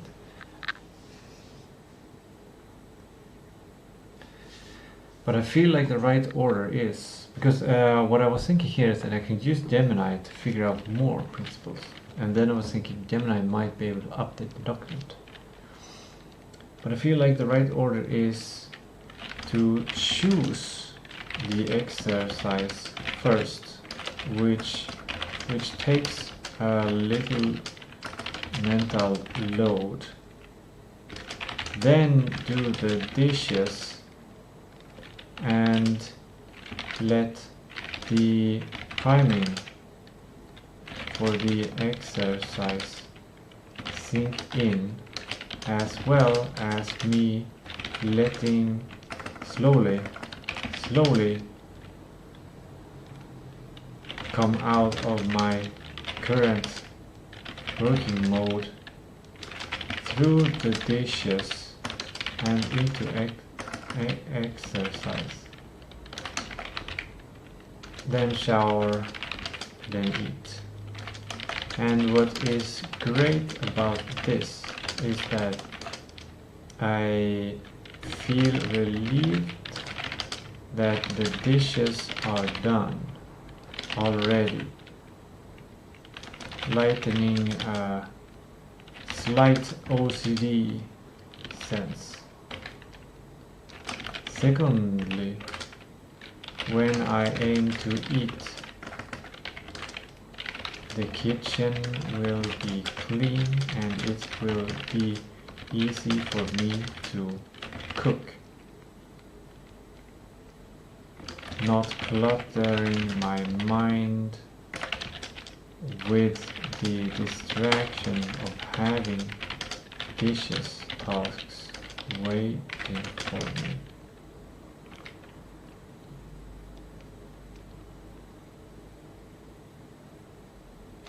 I can't say exactly how it will be interpreted as principles.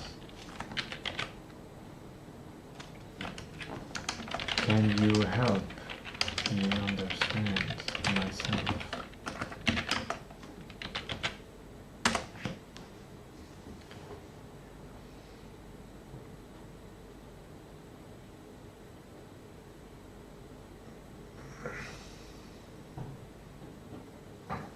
Okay, apparently this maps it perfectly into my framework.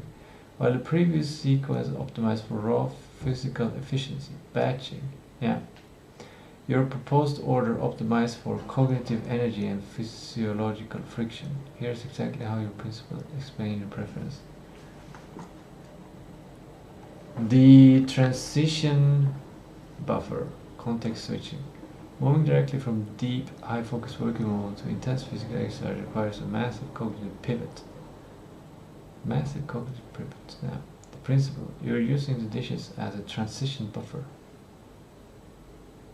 Transition buffer. Interesting.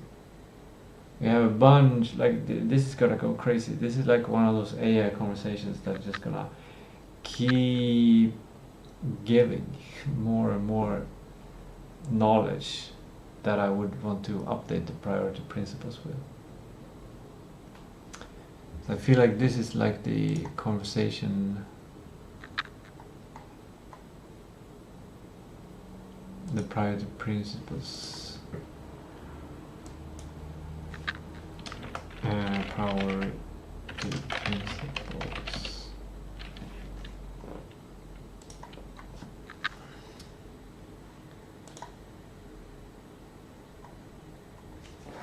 Principle, you're using the dishes as a transition buffer.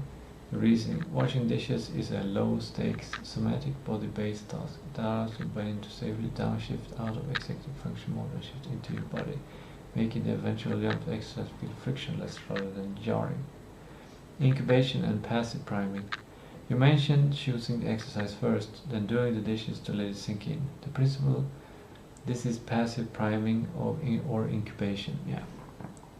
I haven't written those, but I think I have priming in there. The reason, by making the conscious choice to exercise before the dishes, you see the intention in your mind. While your conscious focuses on the plates, your non-conscious mind is already priming your muscles, nervous system and motivation for the workout. The dishes serve as the runway for that priming to solidify. Aggressive reduction of working memory load. That slight OCD sense you feel is a literal background process running in your working memory. The principle, lessening the load of working memory. Unfinished tasks like dishes act as open cognitive loops. Right, I haven't... The concept of open cognitive loops is something that needs to be in the document. Even if you are exercising, a small percentage of your brain is tracking the fact that a mess is waiting for you. By closing that loop first, you eliminate that background thread, allowing you to be 100% present and clear-headed during your workout and shower. Yeah, there's something about it, like it doesn't take long to do the dishes, and it unlocks the cognitive load during exercise, during showering, and during eating. Like it's a very long window to have a very small task in. Long window, small task. Multiple cognitive loads.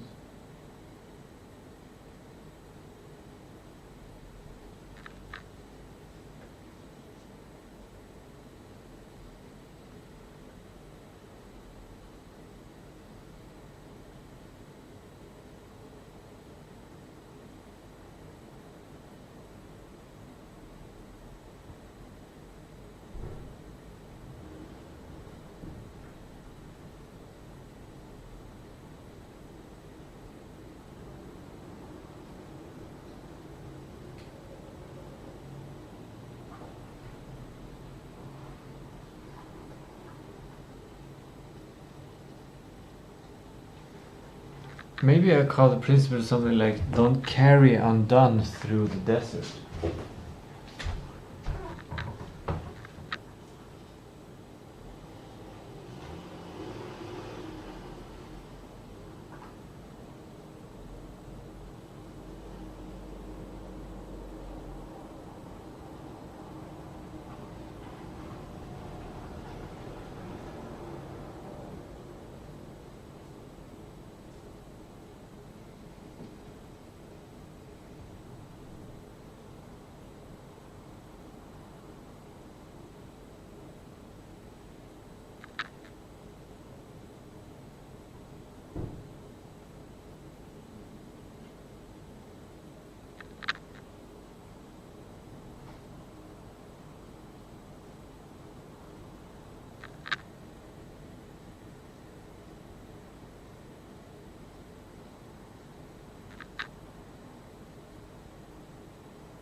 Okay, as I suspected, there was gonna come a lot of ideas from this.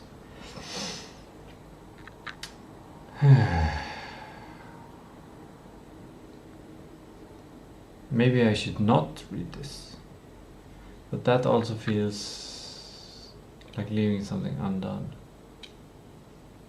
Strange.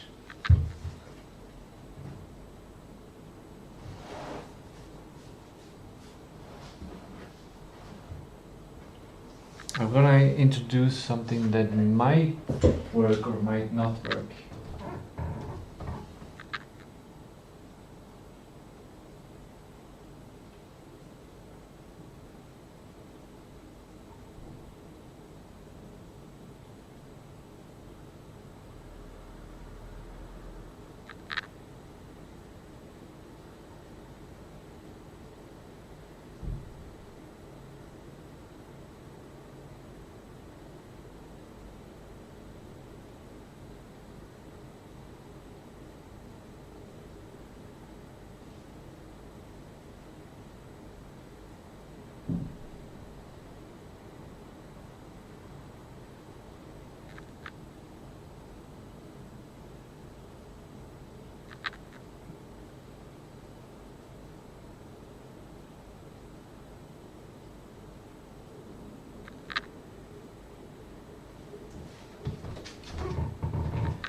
Terminator.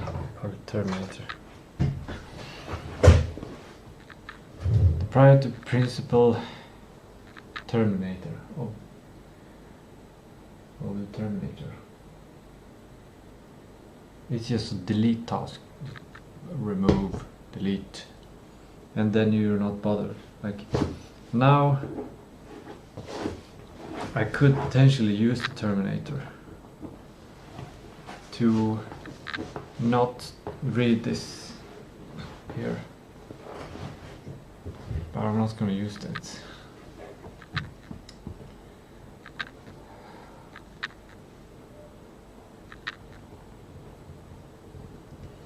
Three, aggressive reduction of working memory load.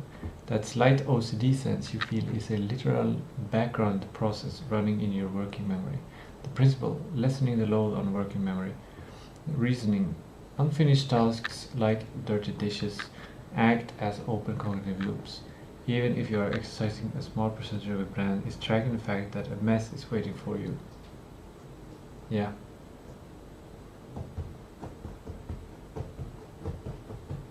By closing that loop first, you eliminate that background thread, allowing you to be 100% present and clear-headed during your workout and shower.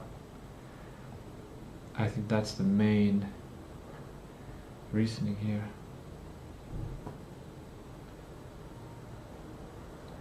Should it be a principle, or is it just lessening the load?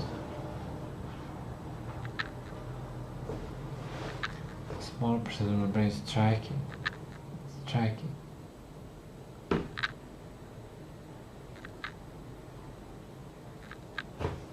I gotta read that one.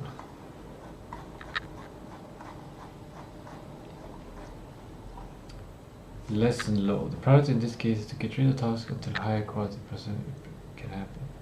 Action. List the time it takes on each task and do the task that takes the least amount of time until you have few enough tasks to use other more intelligent prioritization principles. The principle also avoid task preparation costs until enough tasks have been completed to clear working memory, even for preparing tasks like defining goal states or online deadline time limits.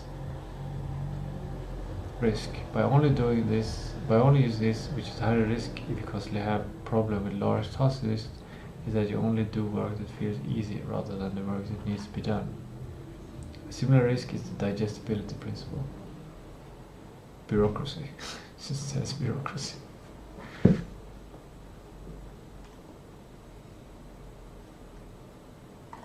Oh yeah, every task has bureaucracy.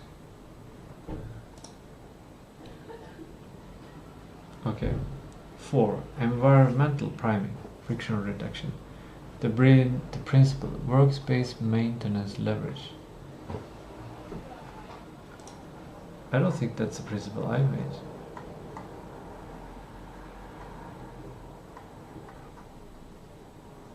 Because it sounds too abstract. It's not a clear name. Yeah. Workspace maintenance leverage. The reasoning. Cooking and eating in a cluttered space introduces immediate mental friction. By cleaning the kitchen before you are hungry, you are priming your environment. Priming the environment. When you finish your shower, you can walk into a pristine workspace and move straight into cooking and eating without a secondary decision-making block or visual distraction. Summary. Energy over logistics. That's a good principle. Energy over logistics. Your system allows for trade-offs. While batching the dishes at the very end saves total physical minutes, doing them first saves your specific cognitive style. Minimizing mental clutter and easing context switching is a higher priority than raw time efficiency. Your order is highly rational within your framework. Intention, choosing exercise dishes, then do exercise, then recover, shower, then reward, eat in a clean space. Something like that. Yeah, that's good. Okay, then I'm going to do that.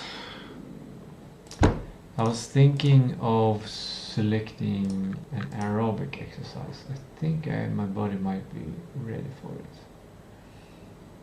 And it's either a military. No, that's too heavy. I think it's just aerobics. Or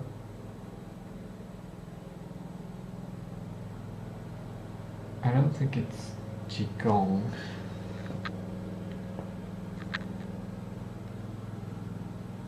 Because I really want to refresh. I want a shower on the inside. That's what I want. A shower on the inside. My blood needs to be pumping and move things around. That's what I want.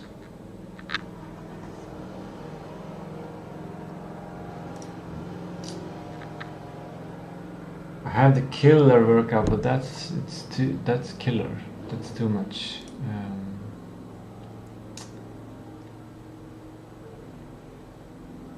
I think it's aerobics.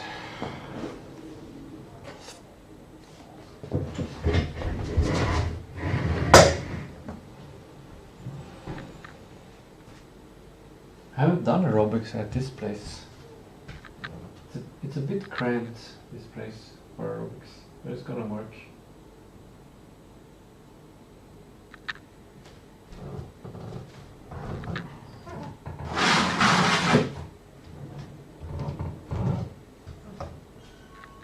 I got rid of some clutter.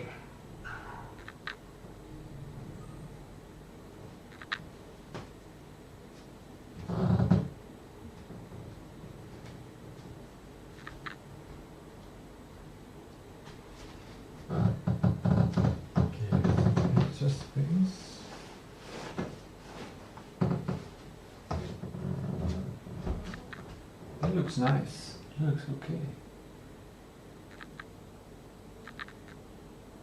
Yeah, it's gonna work. I'm tired and my stomach is hungry. It's gonna be very interesting to do this.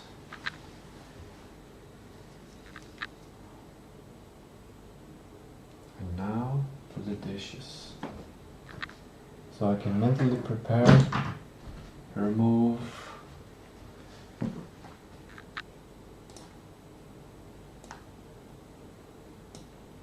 Let's actually fix everything.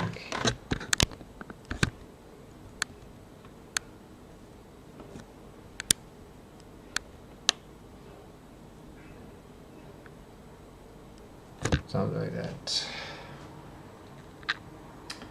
And I'm gonna need sound on the TV.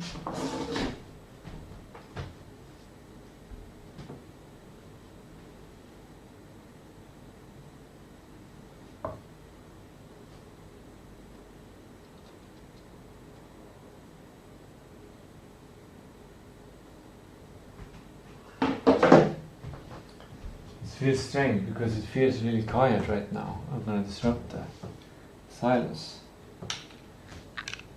First, do the dishes.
Okay, we're ready.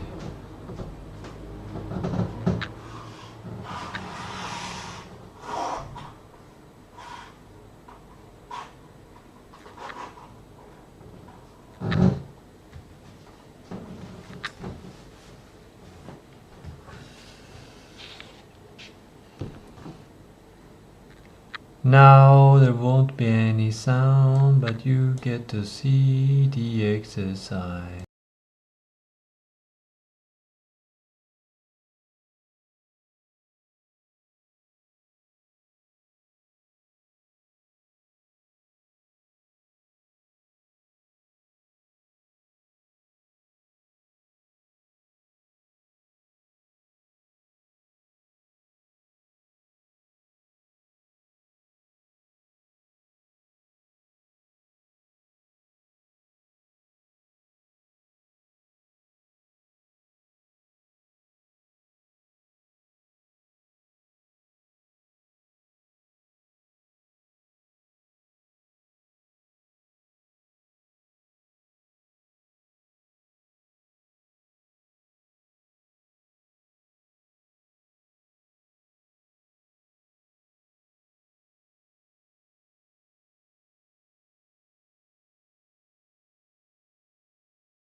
There we go, that was good.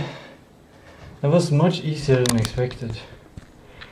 I think resting several days from hard training got my body to not just recover but become stronger.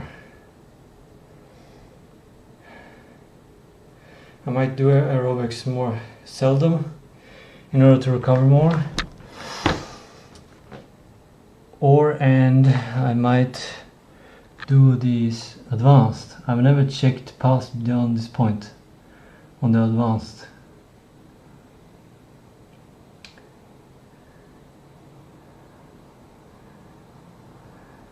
Seems like it's longer, yeah. It's probably like 45 minutes.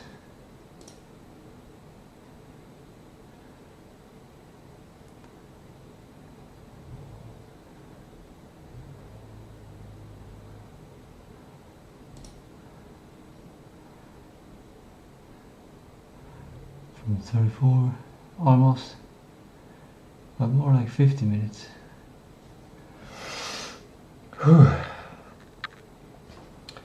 Now I was thinking, do I do the dishes now? But I don't have any dishes.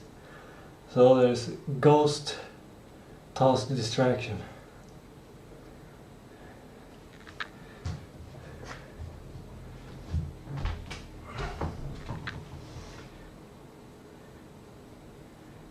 Ghost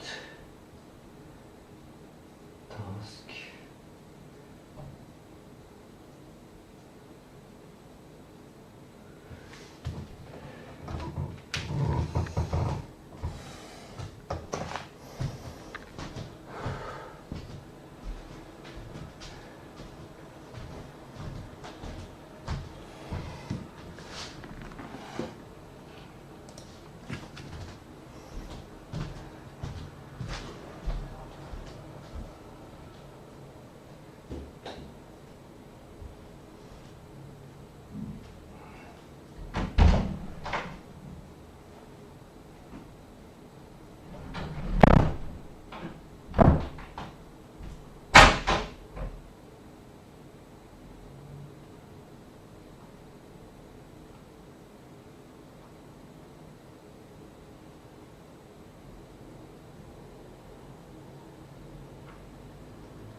showering done. Now I'm gonna do two things. I'm gonna prime golden hour to finish the sprint plan, and then I'm gonna eat, and then gradually the golden hour is gonna come and I'm gonna make the sprint plan. So how do I prime for the sprint plan?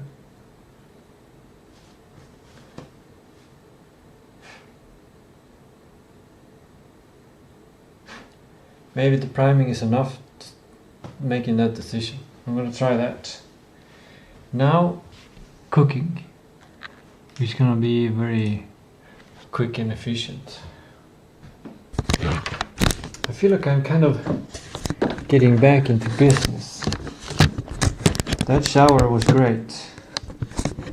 I ended with a cold shower, and then when I dried myself, then I wanted more cold shower. It wasn't cold enough. I've never encountered this heat before. It's probably a combination of the summer weather and that I took a hot shower first, so I was already warm. So usually I can only stand being in the cold for like 2 minutes. But here I was like 2 minutes and I wanted to continue, but I felt like that's gonna be too much or something. I don't know exactly how I was reasoning, because because of the heat, my reasoning wasn't complete.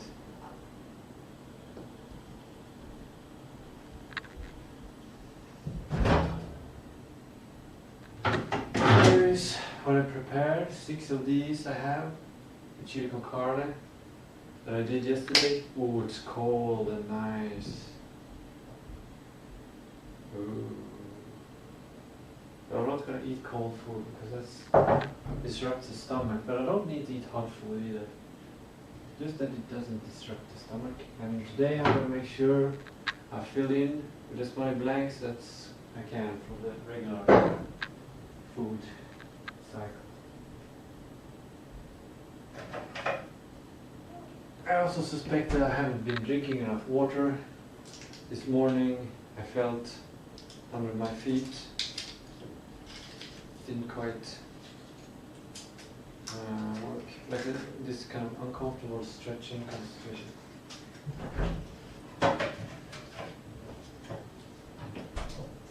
Extra salt and stuff.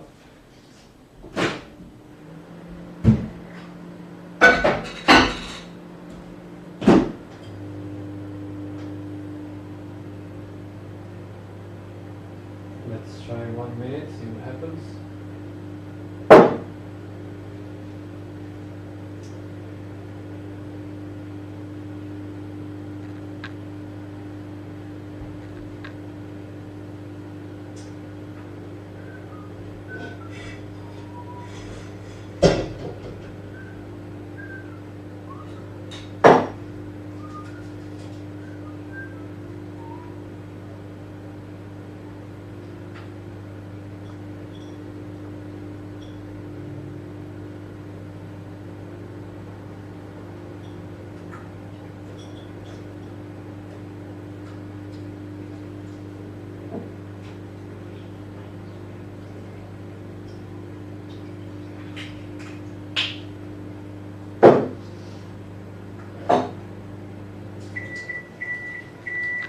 I think olive oil might be a higher priority.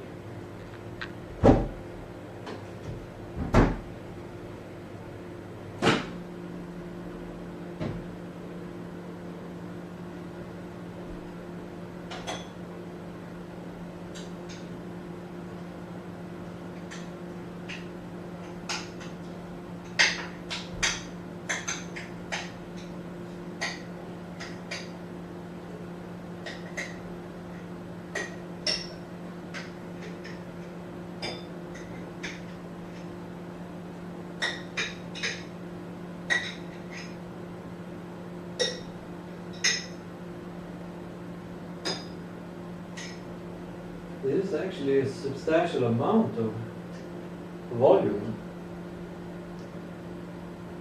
It's just that it mostly is the same ingredients and a lot of carbs.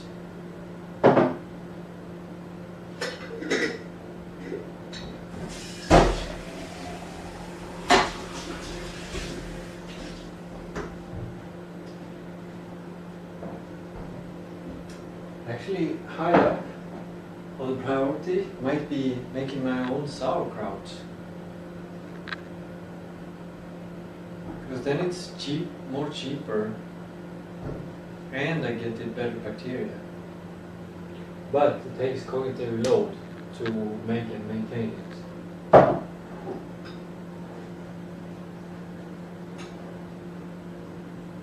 Well, maybe not maintain it, but produce it.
Since I'm out of olive oil, I'm taking 4 or 5 of these, which makes them last much less, but I also get more omega-3. It might be an A and D and E apparently. 300%.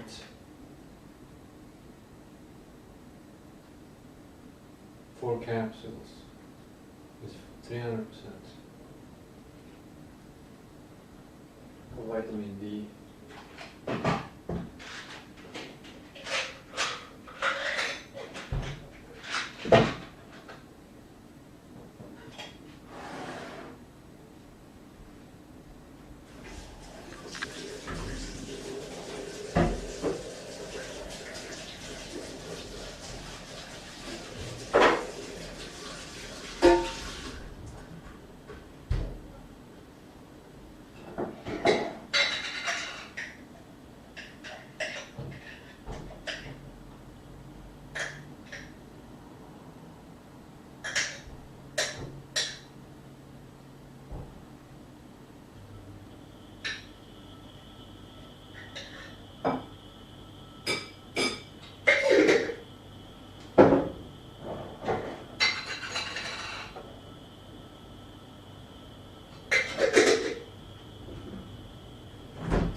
Water and pills.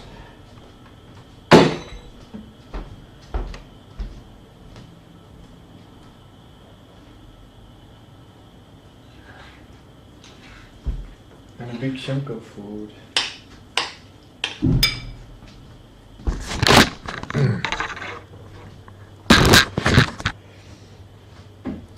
This is like what I did as emergency food yesterday. Rice, ground meat, tomato,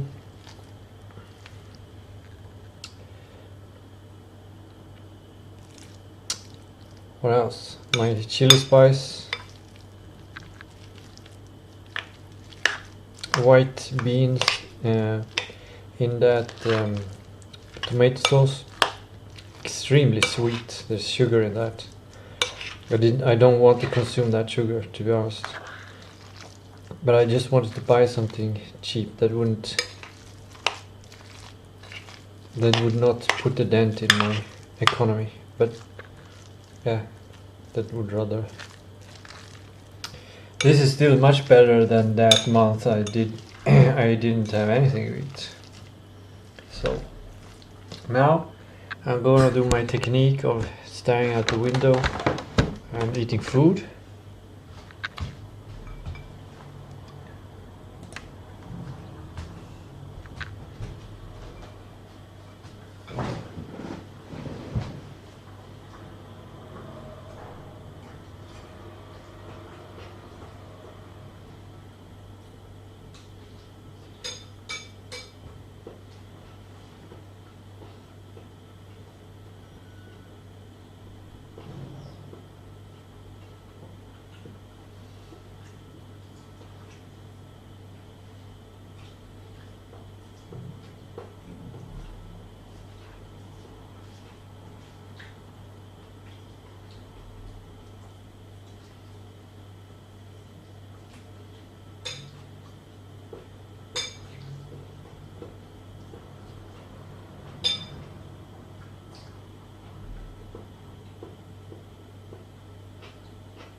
It's too much. It's too much, and I don't think it's nutritional enough. So I think I'm missing stuff. But we'll see how I feel after. I'm also gonna eat a little dessert. The rest of the chocolate cake that I bought yesterday. Which will introduce some theobromine, which is not good for sleep. It will be gone in 8 hours. So at 00 roughly.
I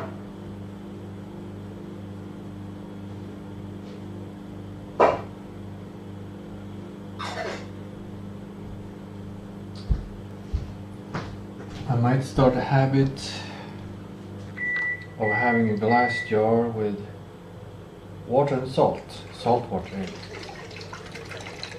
to make sure I, or at least not lack water and sodium and chloride.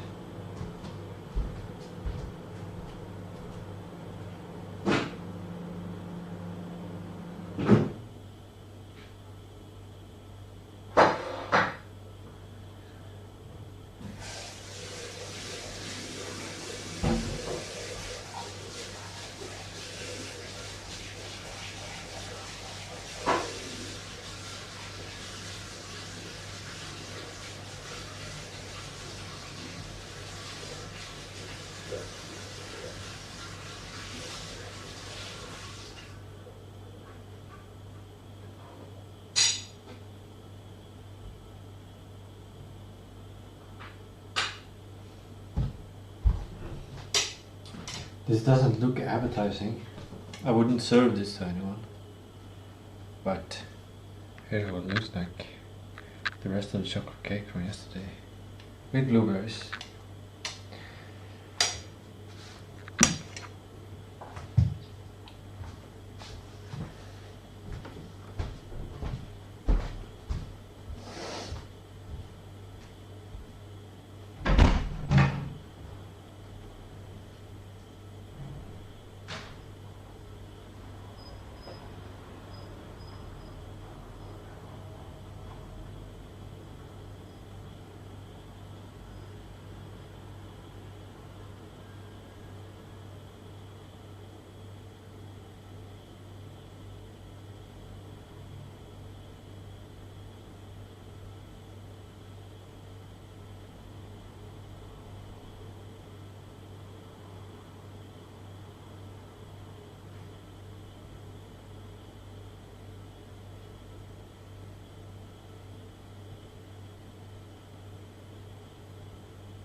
It's missing whipped cream.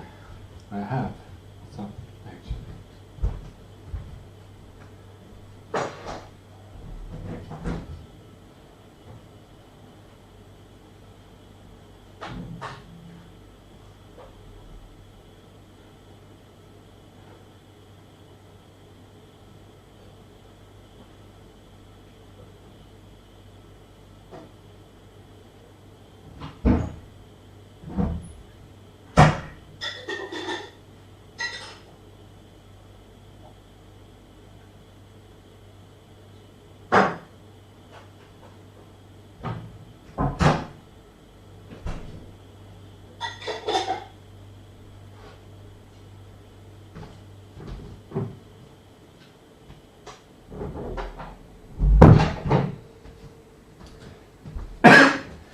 wonder if there is any nutritional difference between whipped cream and not whipped cream. Whipped cream has more structure. I don't know where the structure comes from. Does it come from trapping air? Is that it? Is whipped cream just a mix of cream and air? Of nitrogen, oxygen, carbon dioxide? And does that make it more nutritious somehow? Does it make it easier for the body to consume it? Does it change any chemical structure around it? Does it have an effect? Does it have an effect on bacteria? Is it good for the good bacteria in the body?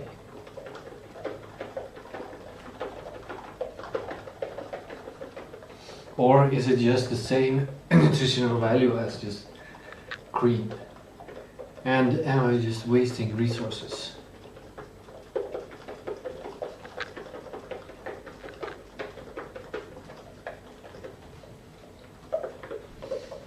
I don't need to waste my time because I can still look at the horizon.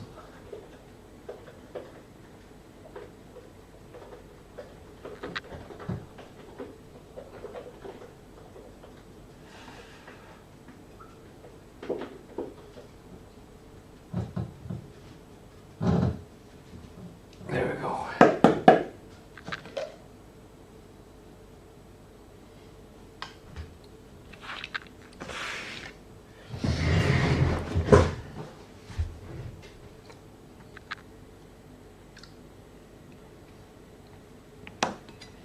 A bunch of vitamins.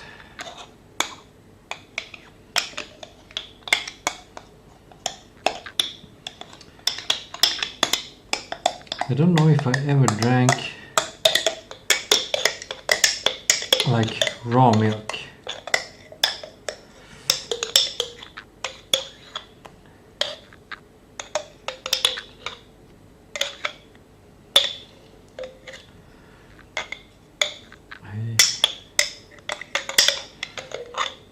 I think it's much better. It must be.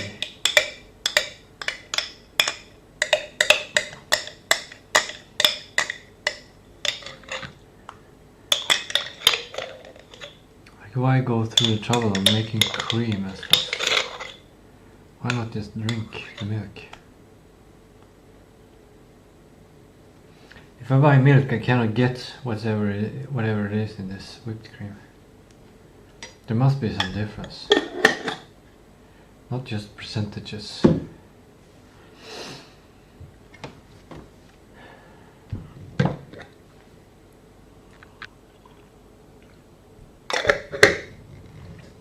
That's a weird amount of salt.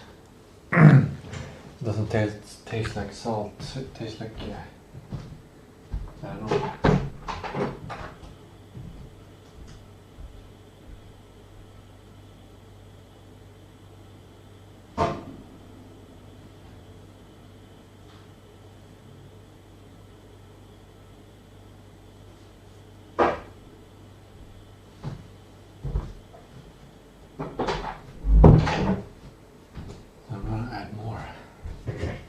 Quite a bit more.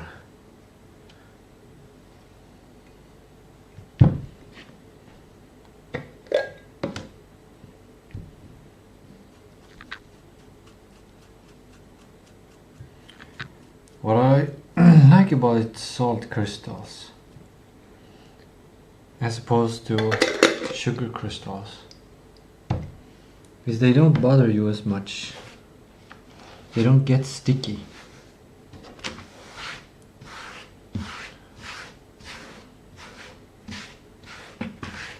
Like sugar does.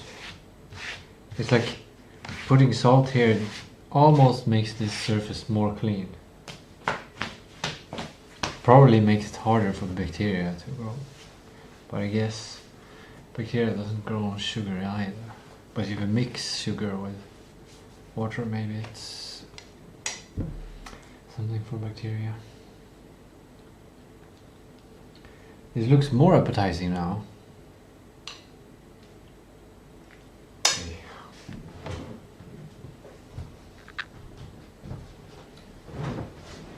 Okay.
I'm starting to feel really good. There's something about a chocolate cake.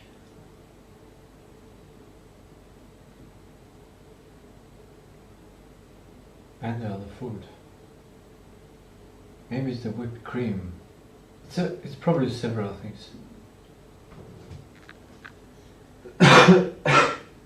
And the food is probably settling in.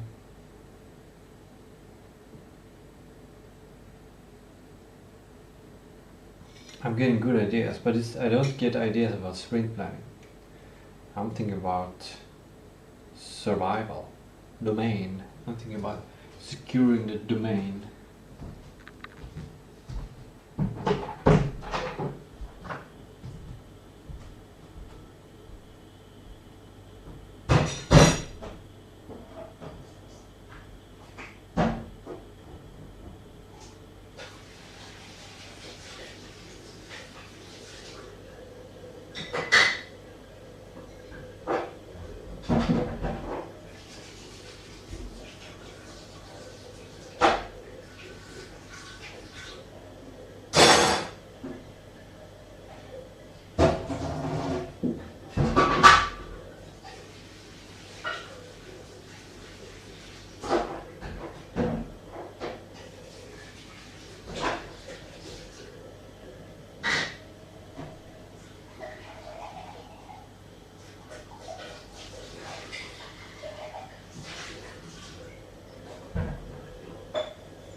It's one of those post-apocalyptic summer days where the sun is high, so a lot of people are probably out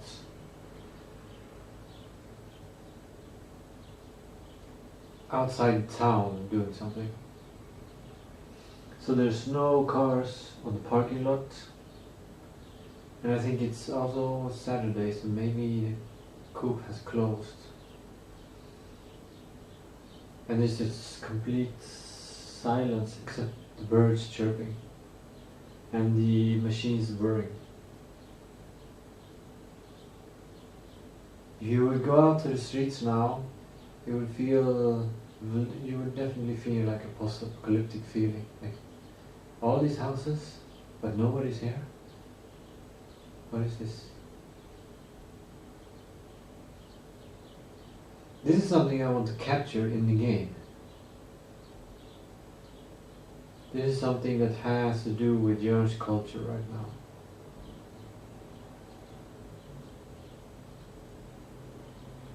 I want to capture this and put it in the game. Have its soul, have its soul, have its soul is driven by this spirit.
Still feels, it's still a weird amount of salt. It doesn't feel salty.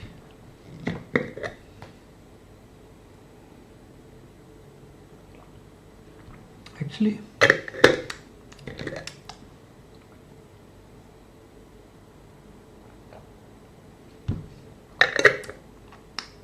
strange, but it feels weirdly familiar. It's like my primitive self. It's like I'm a fish.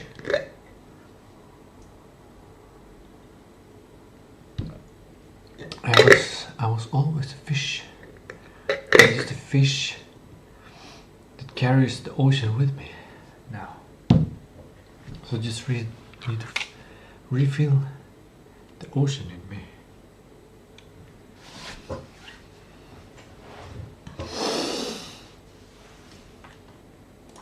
Okay. Starting to feel clean working memory. I'm getting good ideas. Maybe it's just because of the food.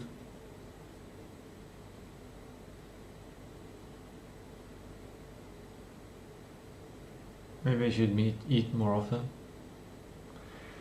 Maybe I should eat breakfast.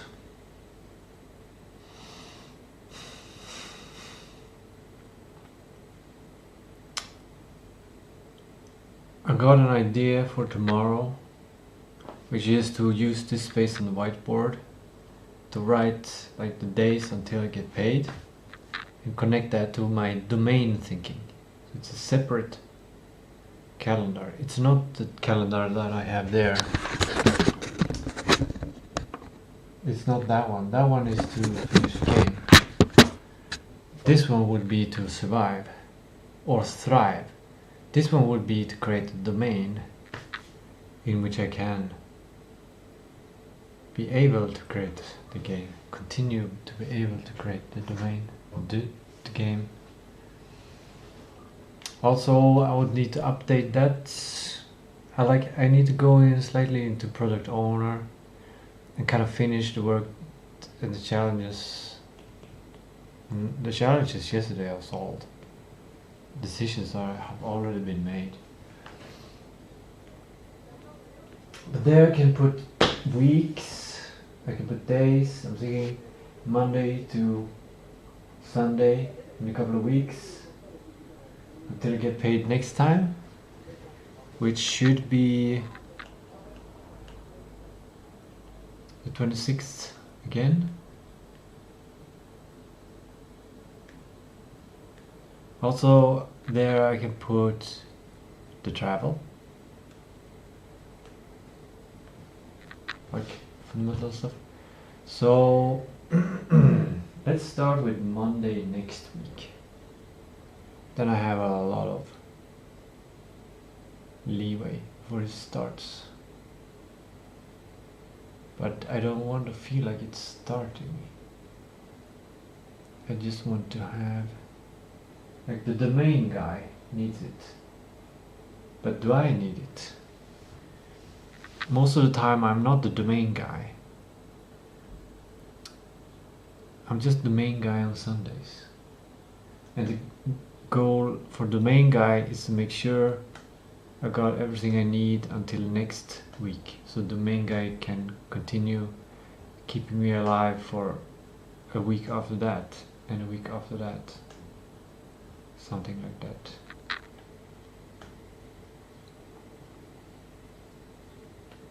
So maybe it should just be weeks.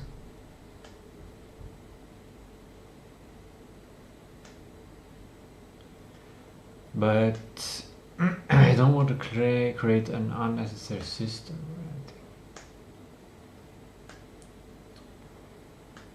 But there is an uncertainty, and there needs to be a allocation of resources. I'm gonna try to leave that to the main guy tomorrow. The main guy handles it. The main guy handles it. I need to get rid of this. Green tea. The main guy. Buy more whiteboard pens. The main guy. Sound director, not real sounds. Diorama, toy sounds. Train set sound. Great idea. Where do I put this? It is kind of like game design. It's sound design.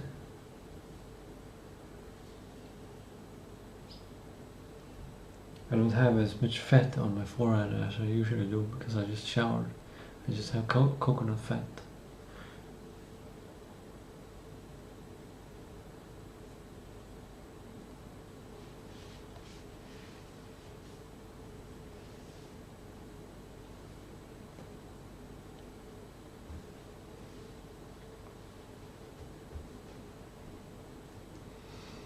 Still, ever since I started streaming this four-eyed Tistou TV or AI by AI, there's no message in the chat. Still, the virginity of the chat is unclaimed.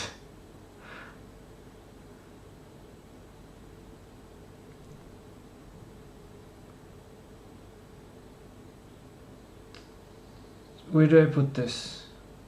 Sound. It's a HQ high quality thing.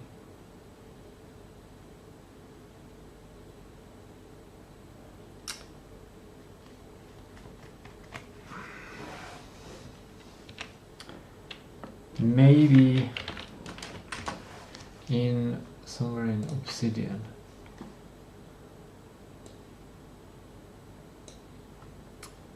Now the subject is not clean working memory. It is sprint planning. And why does Obsidian always open at the TV? Idéer.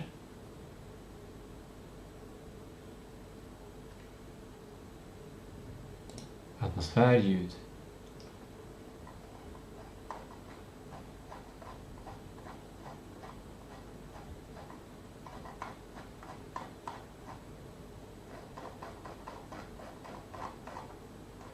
That's good.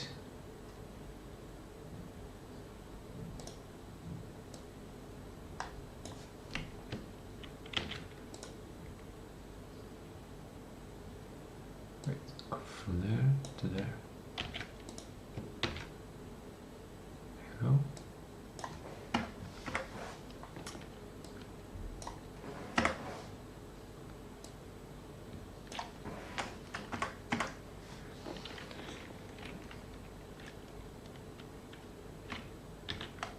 Do and not use real sounds. Use train set sounds. 2. Make the game even more escapism. Use sounds that have a slightly more toy quality, like when bumping into a house, it should sound like bumping into a model, not a real house.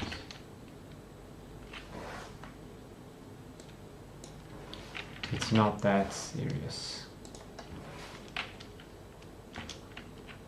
Or like the train should not sound like a real train. It should sound like a train model.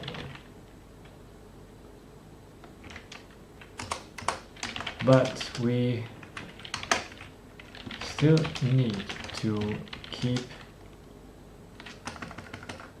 have these sounds great, so we gotta adjust and add bass or something, so we can also get really immersed into the game or the story. I don't know if that is as important as this kind of toy-like experience. The toy-like experience might be more important. Okay.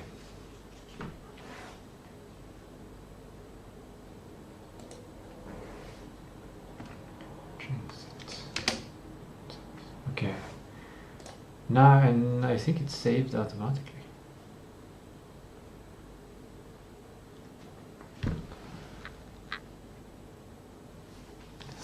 I hadn't thought about that. OBS saves things automatically. Now we finished that one. Collagen check. The main guy. GPU.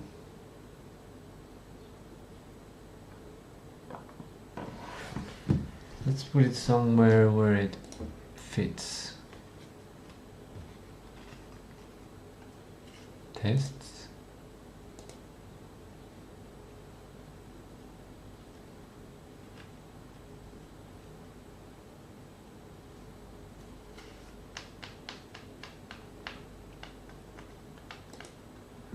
Now I'm starting to use this Obsidian as my own.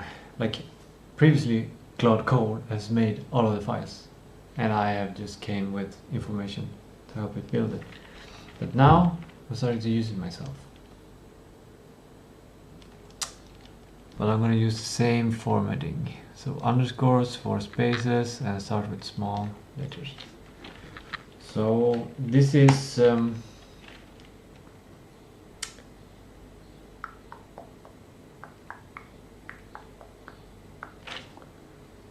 the work regarding the spec engine, which is similar to factory app, but it is different. And in the spec engine, here we have a new note. Is this the name of the note? Is it a file name? Oh, interesting. That is interesting. Is that... Yeah, it's the same there. Interesting.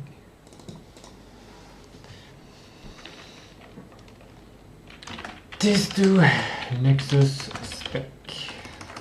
Specs.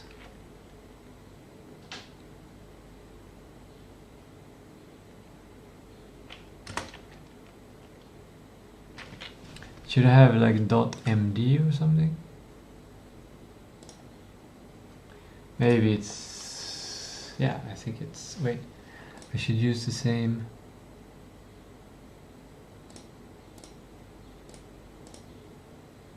yeah, it's...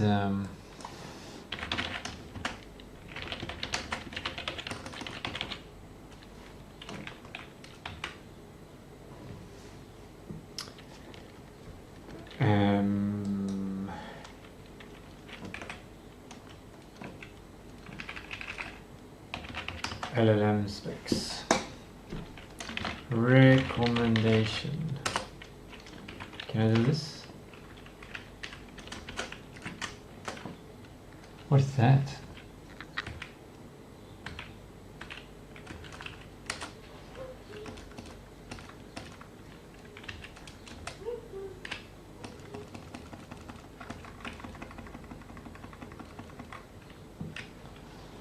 I wanted to make...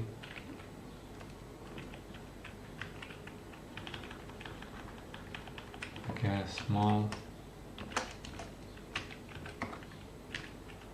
How do I make it? Whatever.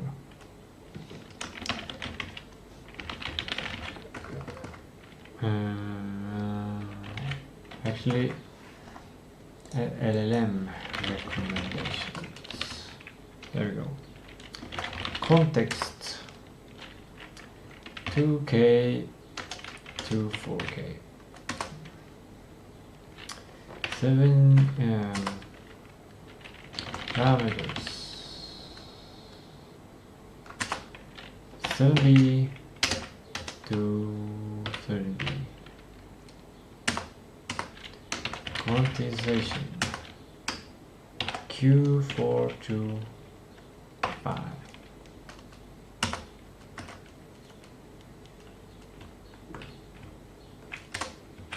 And here we can have specs.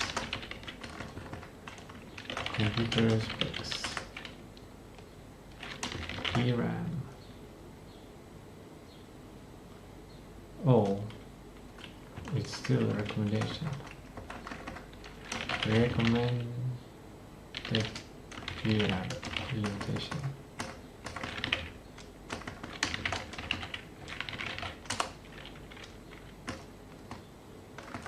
VRAM fit.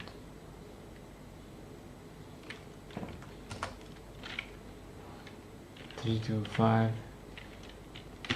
gigabytes. That's how it looks.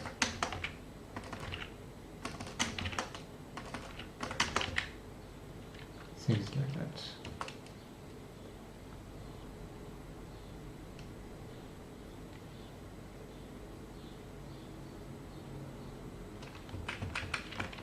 Descent.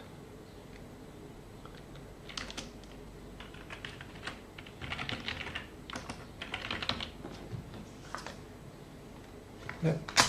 Good.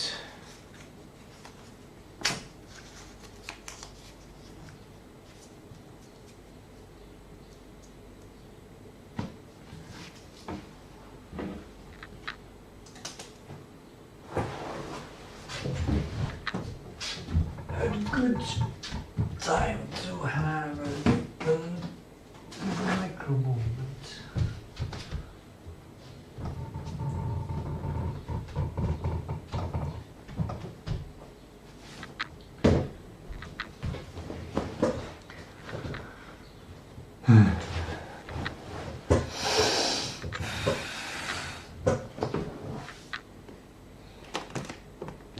I feel like I had too much food in my stomach, too much sugar in my blood, and not enough coldness. I filter warm.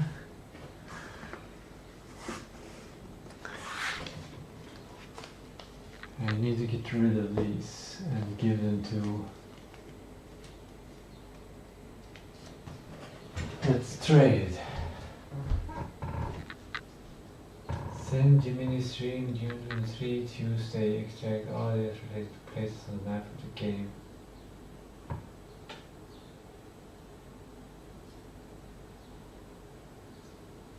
I need to deal with this one.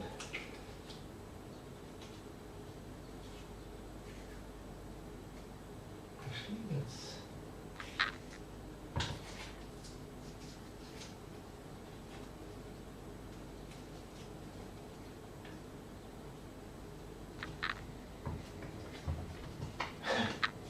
I did give space to domain for postings. And actually, let's not have that there. Let's clean. It's much better. Much better.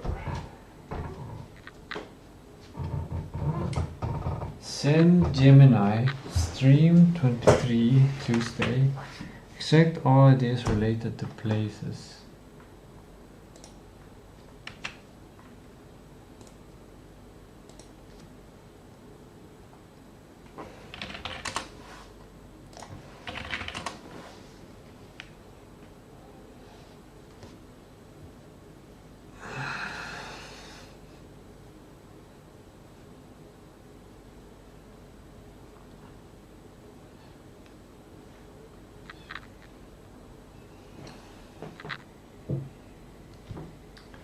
X-Men, but better and more accurate.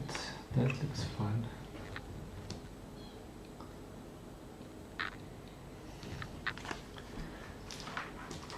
Where's my mouse pointer?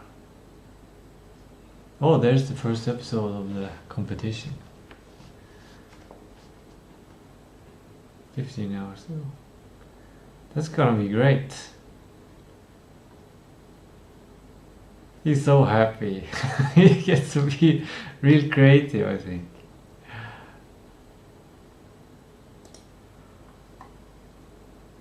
Okay, I'm not gonna get distracted. I'm gonna go to my channel and get to the live to get the link to the live. The 23rd. One day ago? What? How can both of these be 1 day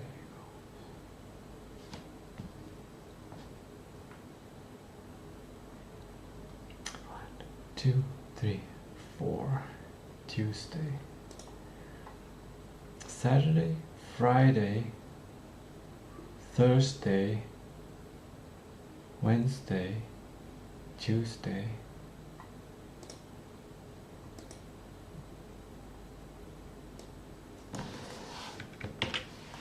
there you go.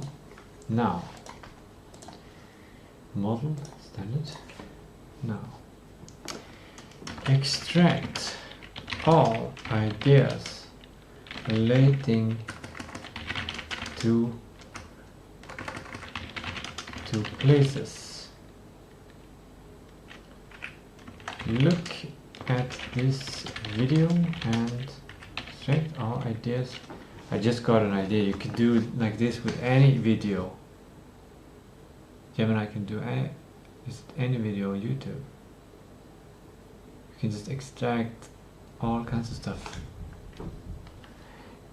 Yeah.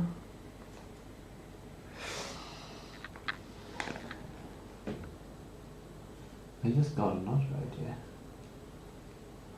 What if I get a saw and I remove this back part of the table, and I can get a bigger table? I can connect the tables, and then I can get a more spacious working station. I've already manifested that apparently.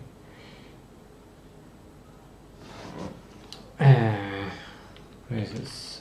On on the map for the game.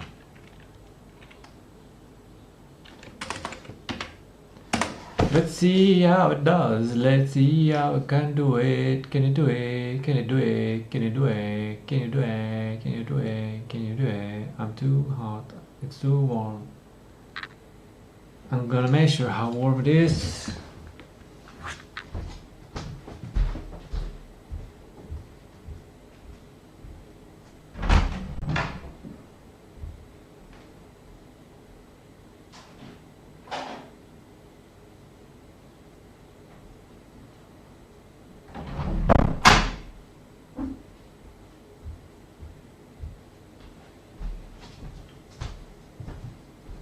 This one I usually have in the shower to measure the water, to make sure it's not hotter than 46 degrees when I shower,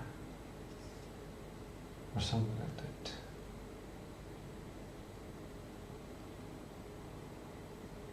Between 42 and 45 if I want a hot shower. And now I'm just gonna let it be. Where should I have it? If I can have it exactly where I sit, that's the most important. So maybe I'll just leave it on the table here. For some reason that reminded me of a game I really love, which is Surviving Mars. Beautiful game, beautiful music, beautiful gameplay. And you learn real stuff, it's educational. If it checks almost all the boxes. The only box it doesn't check is it doesn't make the player more successful in life. No game has checked all of my boxes. Okay, let's see. Based on development stream for... Let's actually, first before I read that, I'm just going to try to remember the ideas I have. I was going through this, and I was thinking each bridge needs to have a parking space. I didn't have a lot of ideas. I thought I would have a lot. Each bridge has a parking space. The one on top, you can go down to the river and check what's next to the river, or what's with the river. And some idea regarding the train track. Yeah, the same with the train track, that it can go down, so there's parking space there. And with the sign down there, and that's about it. Like, that's all the ideas I had, the important ones. That the bus station and the church will share a working space.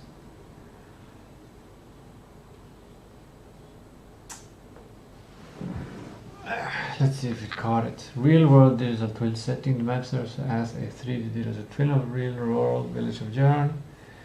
The broader pipeline involves using a custom browser based editor. It's all this shared file format, maps, engine sync.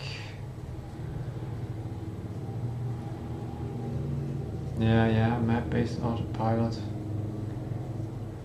All games and page deck.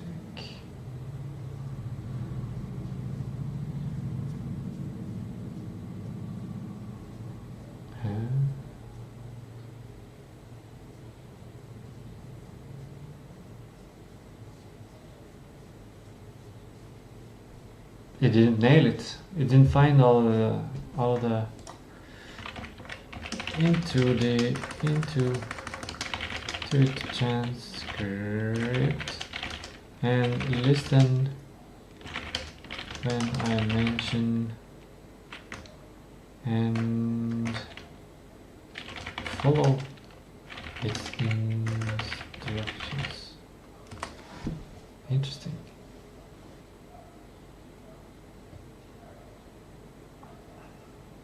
Because during that stream I said things like, the AI that is reading this, da da da da. What?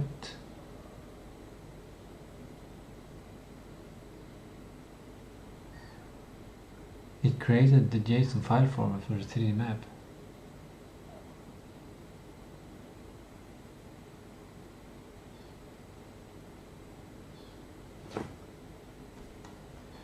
I've done my own design, but this is interesting.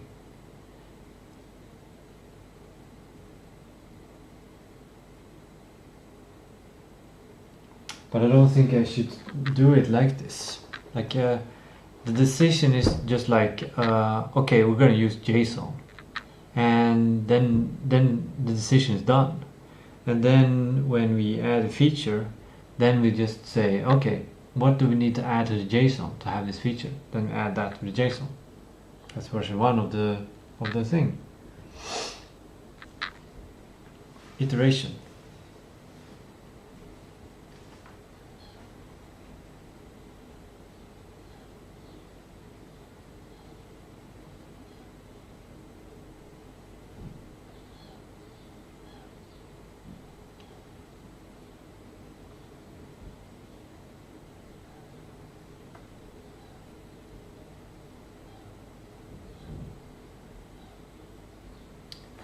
Is this the wrong one?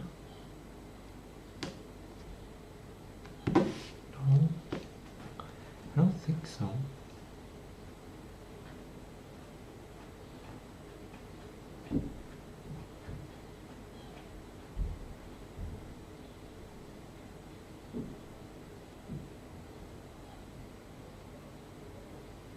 Oh, I got a new spec engine prompt.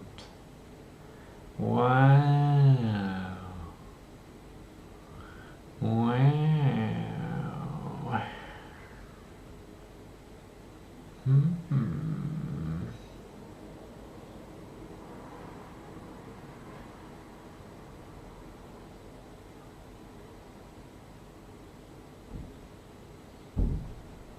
Interesting. And then another spec. Oh wow, it just wrote the specs. Hey, hello. Hello there.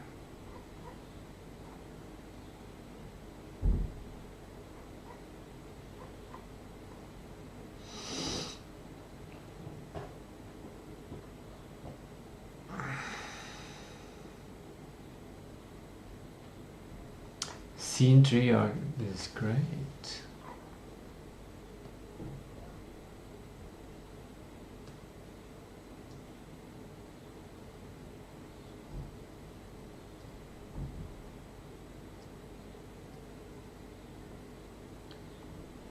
I wanna have some fruit. I don't want the sugar in the fruit. I just want. There's some vitamins in the fruit that I want. Maybe it's calcium. Maybe it's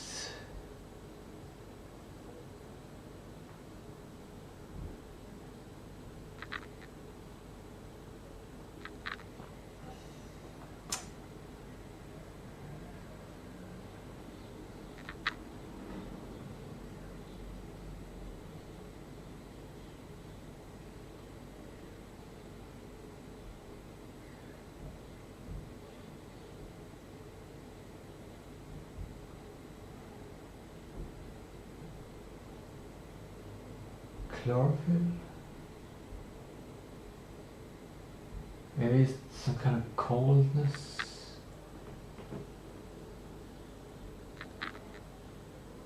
I feel good, but I feel like dazed. Okay, what does it says?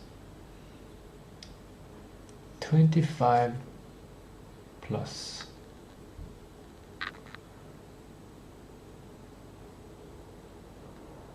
+25 degrees. That's how warm it is in this room. That's pretty warm. That is pretty warm.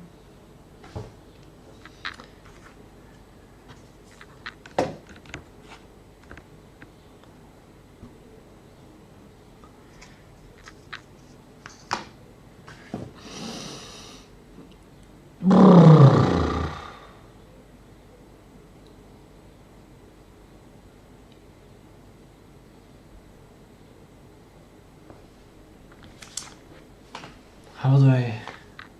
Oh, I think partly, like, I started thinking about the spec engine and stuff. That's what overloaded my brain. I got this script for free. And... oh my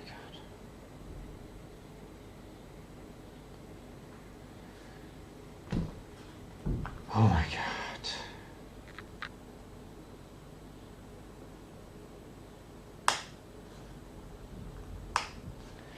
I have a process. Well, I did try this and it didn't work. It didn't figure it out.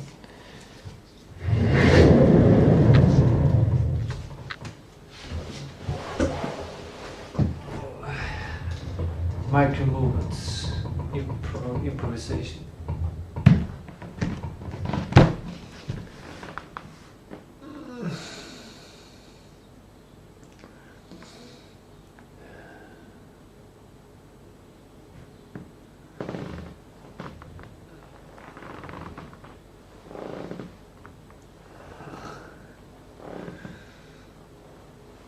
Interactable. Should the 3D models be interactable?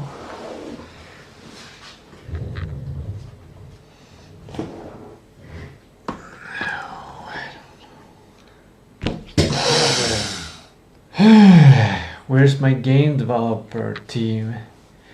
Where are all the people that want to work with me on this? Where are you?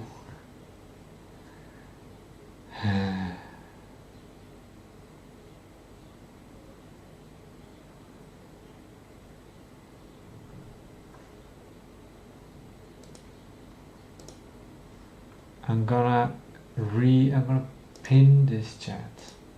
I'm gonna say 3D map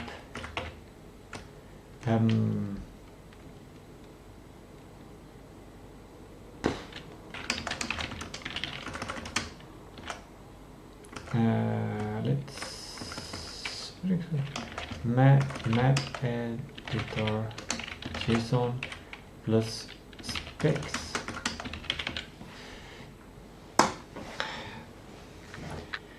And I'm gonna take this link and I'm gonna start working. I have not done a complete kind of sprint review.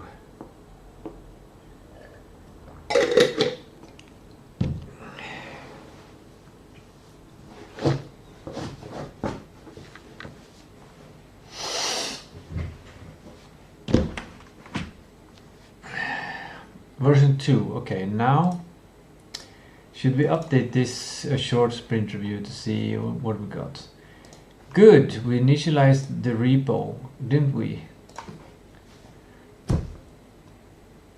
A volume where the car can enter when the car is triggered to change. Good. Simple keep driving. Done. Third person photo mode. Crazy. Plan 3D share file, no. Plan first feature. And no. We didn't get that far. What the fuck did we do on Thursday? What did we actually do? Let's check.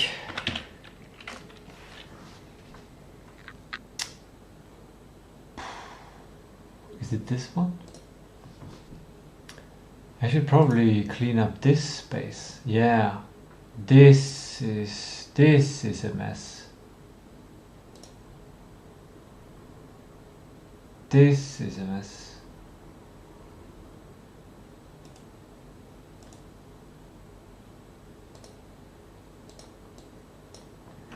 Gotta keep that because I need. Actually, I'm gonna edit and call it Rasmus. Since I gotta keep a little, let's delete this one, delete this little divider, and we don't care about Claude. And what is fuck is this gateway movies? I don't have time to watch movies. What the fuck is that? How does AI actually work? This is Monday. Oh, this is the... I think it is a playlist. Okay, we'll do... That needs to be done, but it should be done by the domain guy. Clean toolbar bookmarks. Firefox.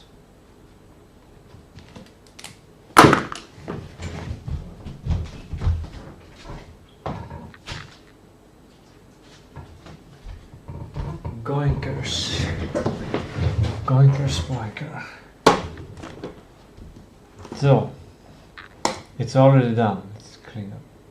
Why does it start to ask this? I know.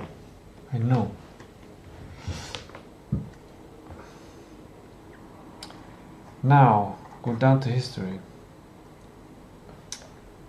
This, I don't know if I did this yesterday or did it today, but I sent the video to Gemini to ask it to summarize the day. This is what the Gemini did, and this is what I did. Gemini did a much simpler one, and it didn't focus on all of the things that I thought was important. But it also lacks the context of what is obvious in this project. So it says obvious things, which are bigger picture things, which are in a sense more important, but if it's obvious, it's less important. So anyway, what did I do? I studied art of rally, I gathered concept for 3D map tool, diagram images, found a beautiful one. Oh yeah, as I made like this document. Oh, I started to do this. Yeah, first principle.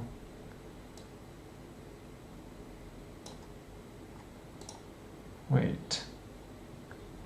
This is sprint planning.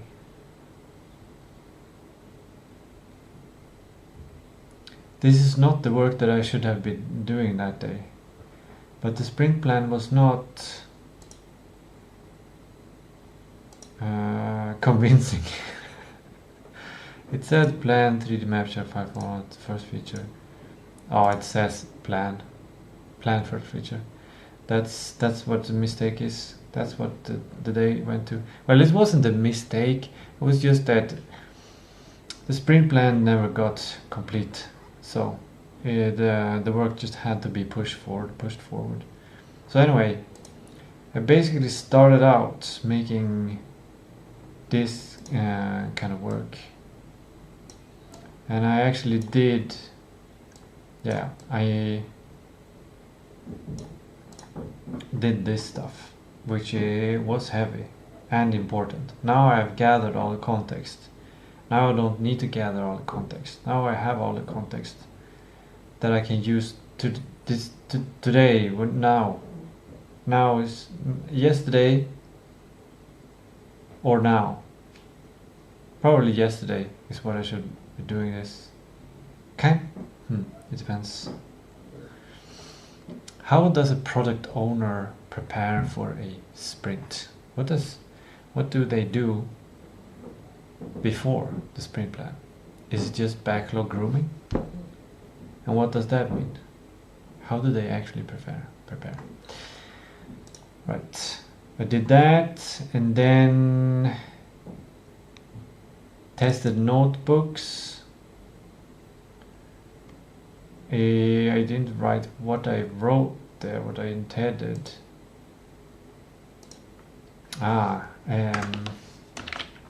Wait, I'm now rewriting history. Maybe that's not good.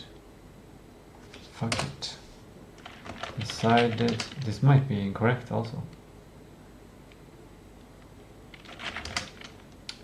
To use AI to get first principles, then feature list, then etc. until sprint plan done. Something like that was. Started using notebook, didn't work. Then I designed first principle from scratch. through that process.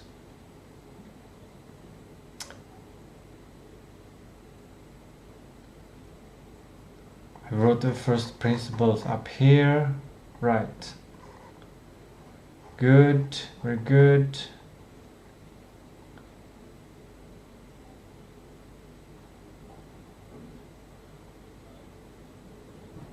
Started listing suggested features for MVP, right.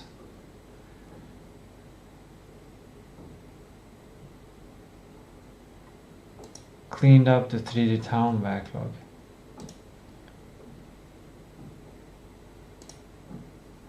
Oh, right. Oh. I forgot about this. How do you remember everything that you do?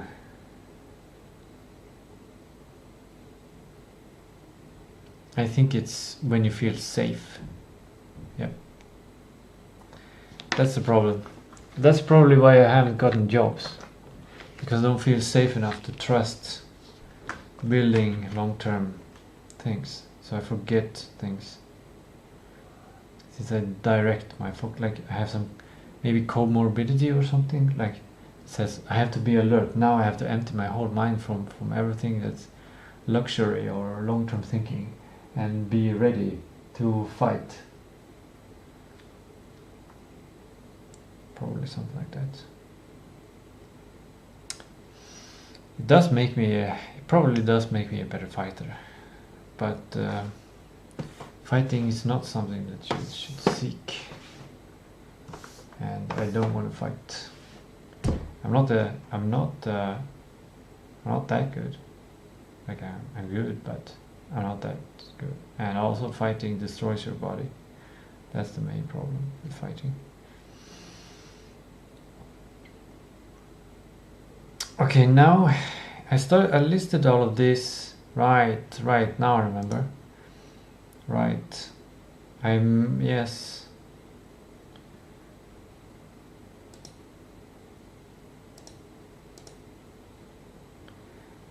Right. It was a good idea to write this history document. It was a good idea. I can't believe I actually convinced myself to do it, and I actually used it, and it's actually useful. Here is what I should be doing today.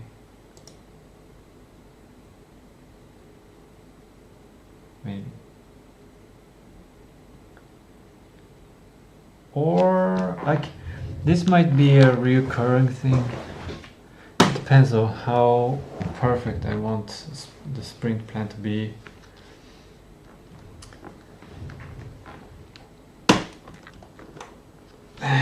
Yeah, I like, as I said before regarding perfection, making a perfect plan is so nice. Not always, sometimes you just want to get to work, but I kind of feel like that now. I feel anxious and I need to get to work.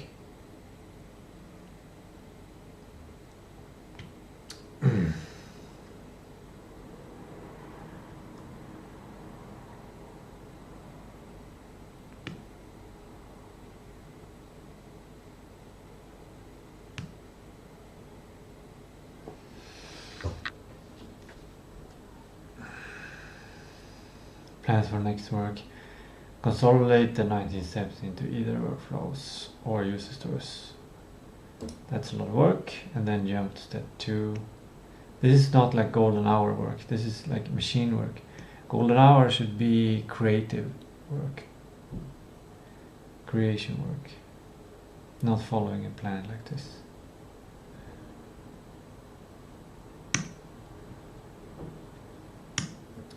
Done writing history. Well, maybe I'm incorrect. Started reading history here. Got an idea. Make 3 for few. What? Very simple functional raw first principles.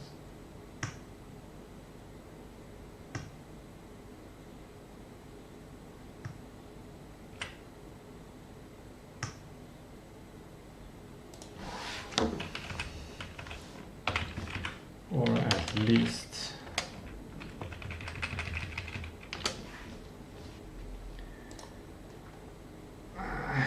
View.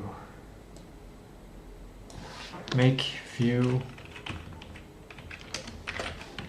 like 3.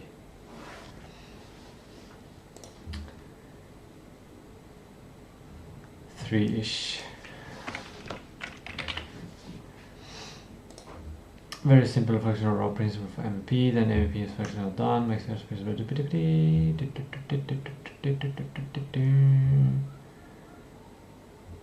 not impressive, improve the quality, it's going to record the process, make it 2 regions. Yeah, the product owner should make features here or use the stories. Yeah, that's how it works. This should be filled and ready, loaded and locked at the end of Friday.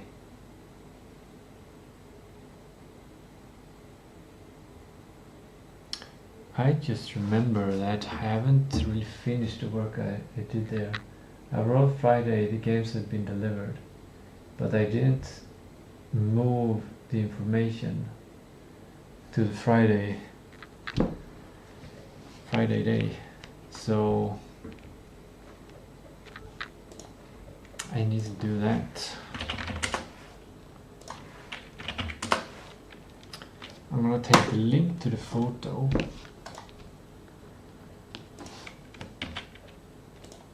and then I'm gonna make a calendar entry next Friday, and I'm gonna write in that one, I'm gonna send the link and say, look at Friday details and make a Friday protocol that can be updated. Create Friday protocol.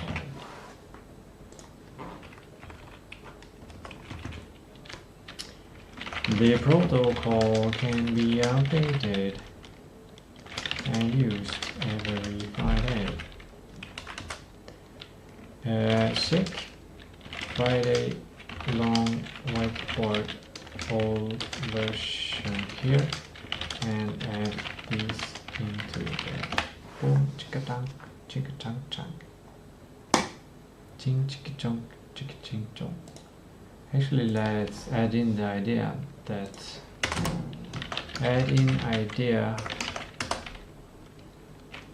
each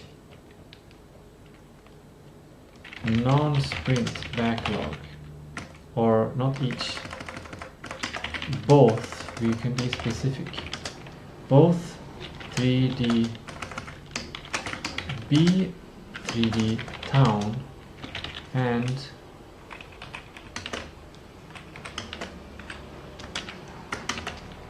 what's the name of the other one? B plan Godot.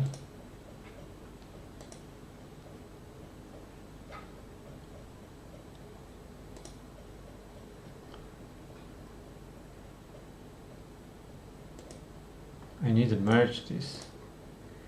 Basically, I haven't done backlog grooming. That's what it is. And dev Godot should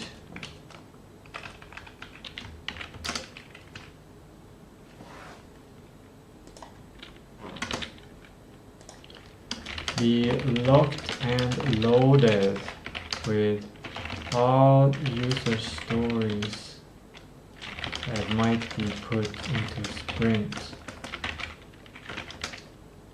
on Saturday sprint plan. That is one of the main responsibilities for the product owner.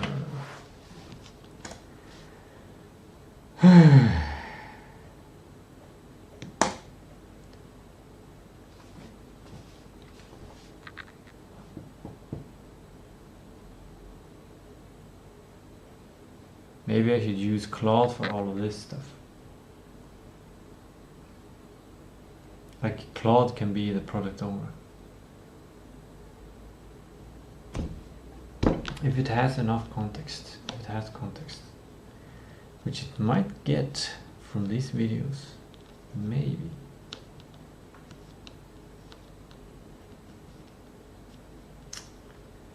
Okay, I haven't even looked at those. It's like yeah, I can't even deal with that now.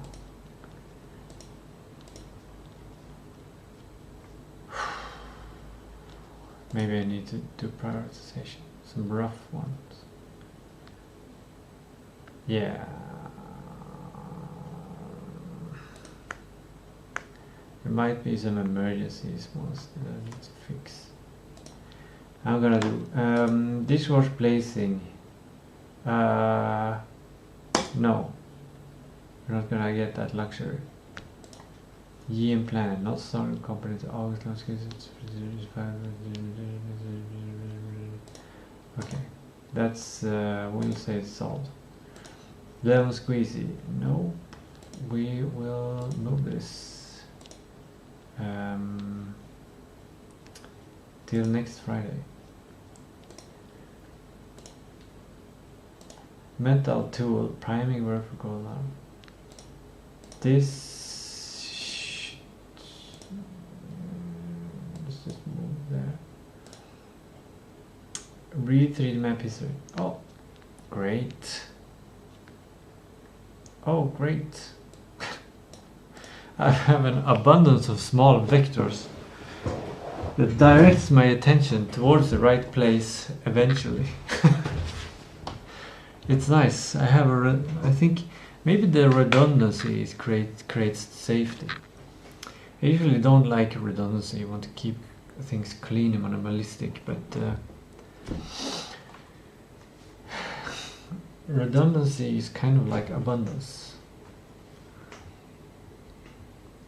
So anyway, I haven't read it, but I've started reading it, so just gonna say that's done, then boom, we got that out of our mind. Now let's continue actually reading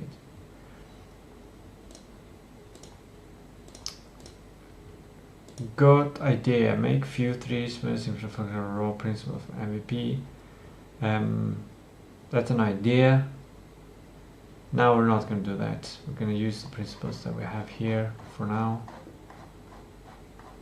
even though they are very complex and a lot of them. Maybe we should clean them up. Then when MVP is functional done, make first principle for HQ. That's interesting. That's interesting. That's interesting. Right. Okay. So this is what needs to be done in order to do the sprint ban for the MVP 3D map features. Consolidate the 19 steps into workflows. Actually, let's make those to calendar tasks and like start using the calendar a little bit here.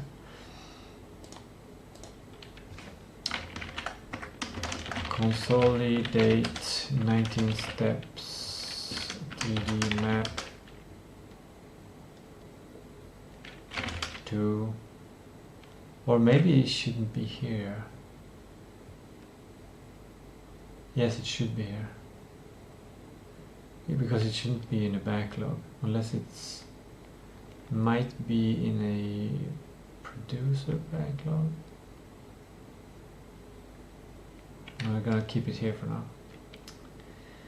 Consolidate 19 steps 3D map. But it's kind of nice to have a history, but I also can check the history by checking here.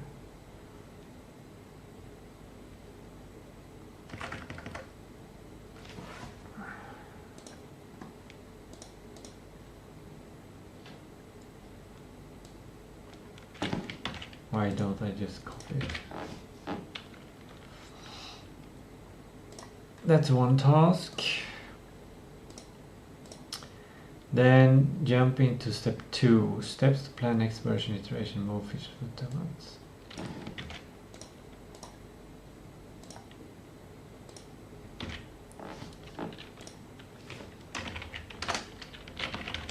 Step 2.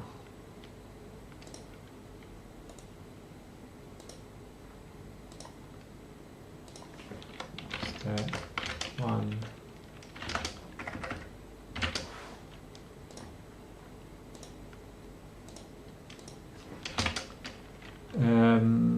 Steps to plan. Plan next version. Iteration. Okay. This is interesting. Everything is a bit messy, like everything is in the wrong place, kind of situation. But here are the steps, and then there is the steps to plan.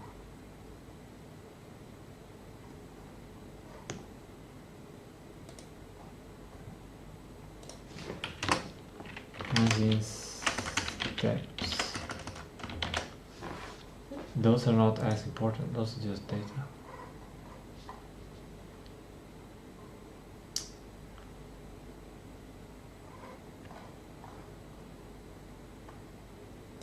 Essentials.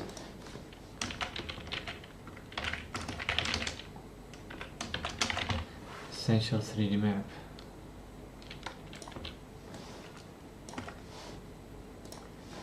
That's one. Then put that as one. There we go. Now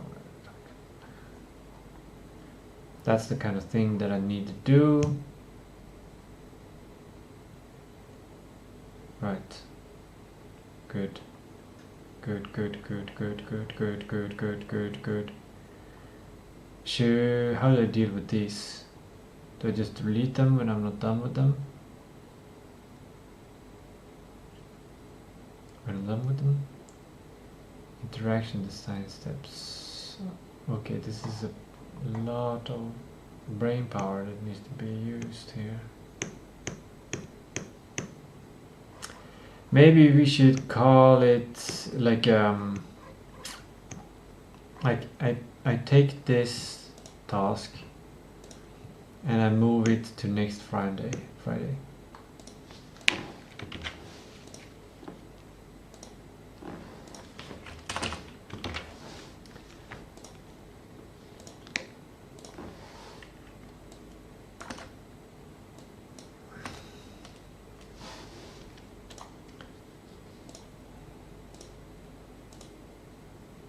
Because it's for Friday.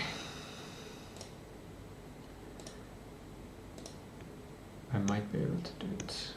Oh, I'm getting scared about the trip. Nervous.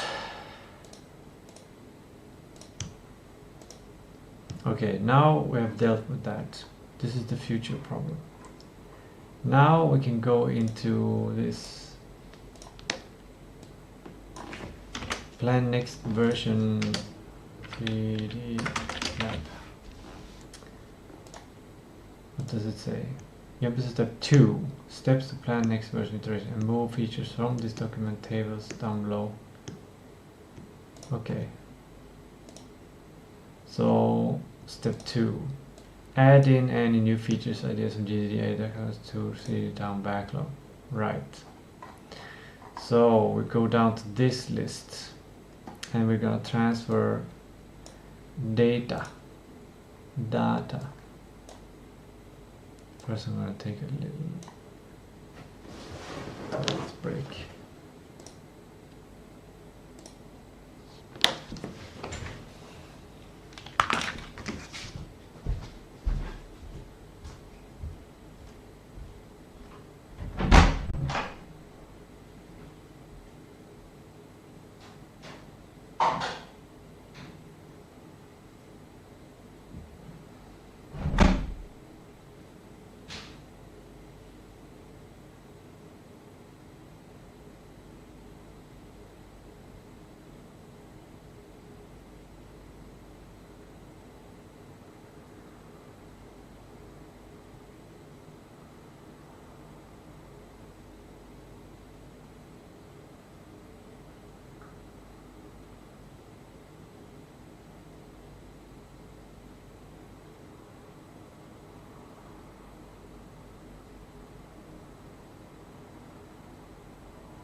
1931.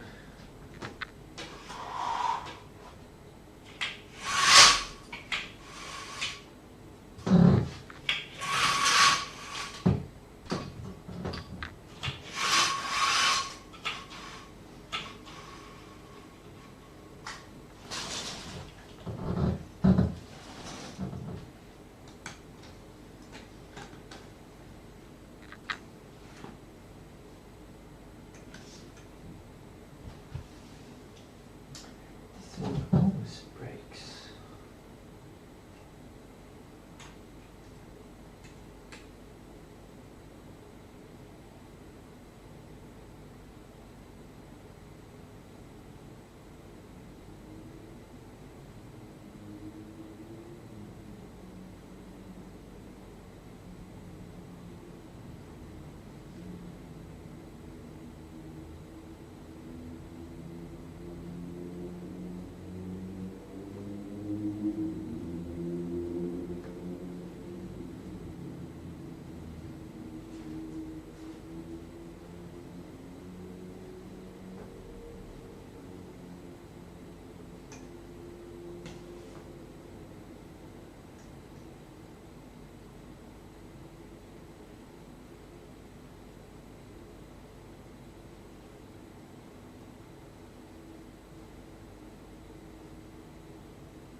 Let's just take it slow and steady.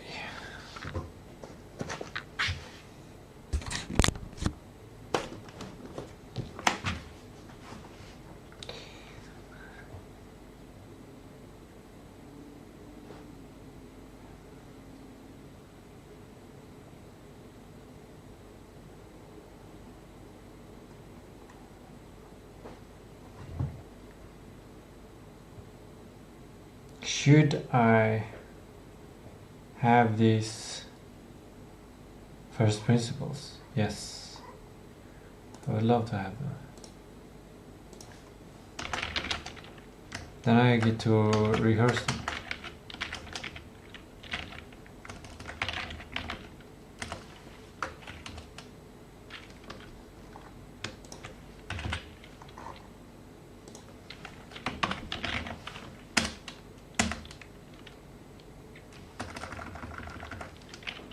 Upgrade ability.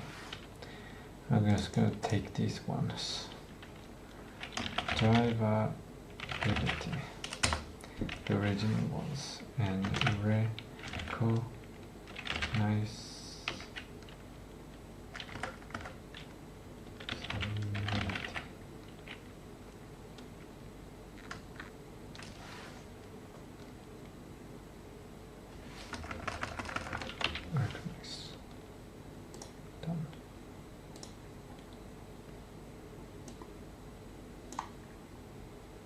Let's see. Use case upgrading as a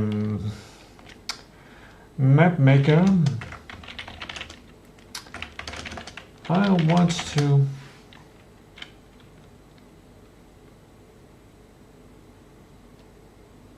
I could probably use AI.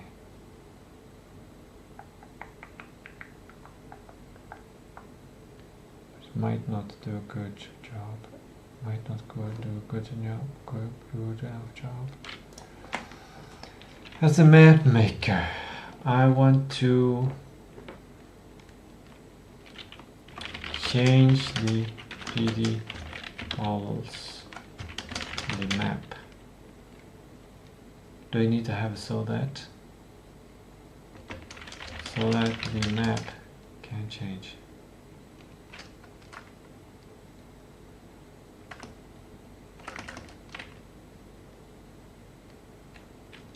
So I can change houses, trees, and other 3D models.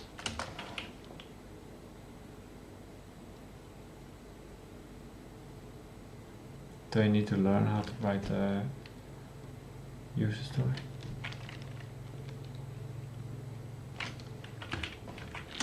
Change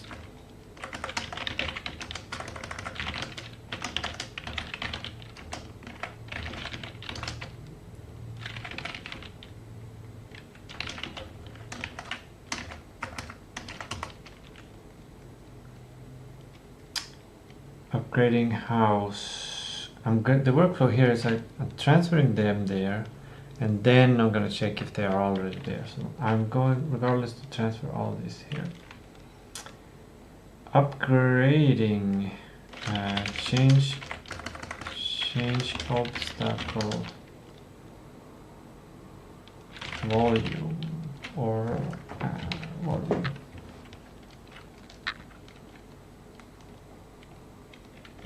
For houses, trees, etc. Change car trigger zones. Park car hotspots. That's what it is. Upgrade, change roads.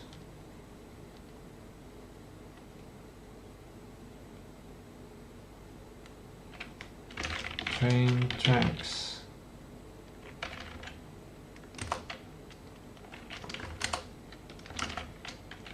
Change ground paint. Add and remove map pieces. We're not gonna get that yet. We don't know how that's gonna work.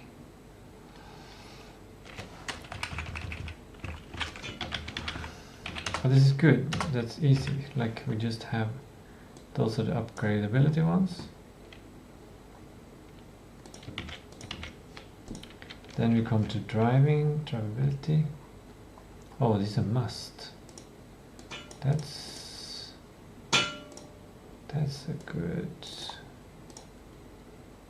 That's a good thing to add in. Hit houses.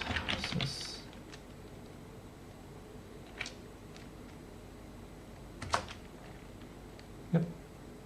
Hit houses. Drive on ground. Solved. Freaking solved, dude.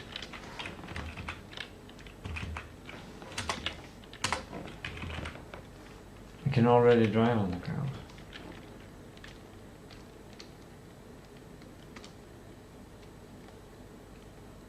Places, organizations, cartridge zones, trigger cards. That's the same as here.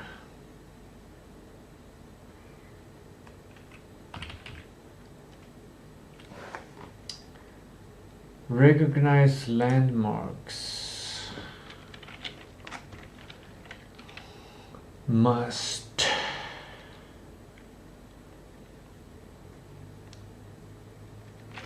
Road bridges.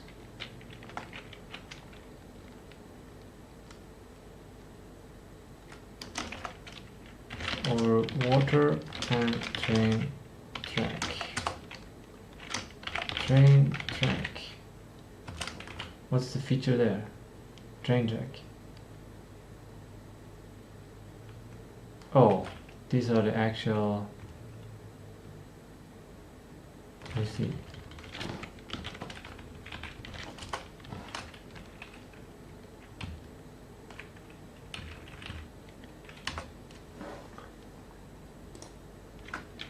Ground paint. Landmark.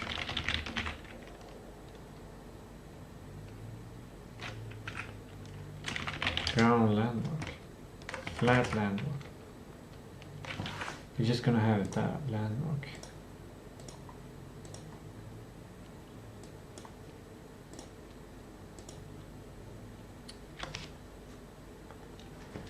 Train track.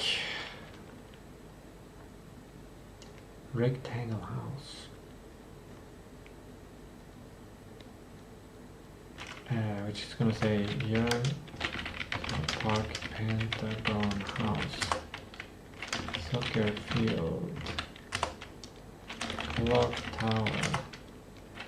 Walking bridge. Jörn school. Why are those scratched over? 2 Jörn signs. Jörn sign south. Jörn sign east. Do we have some north and west? I've never gone that far. We probably do. South train track. Train track crossing. South.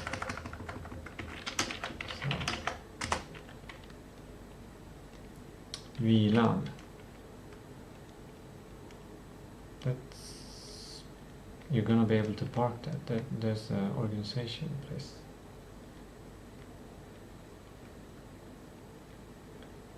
Roads. Have written no.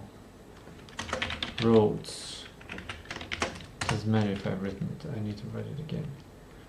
Trees. Individual trees. Forest chunks.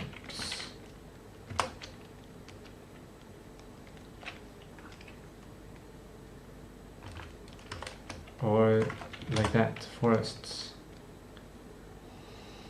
A river.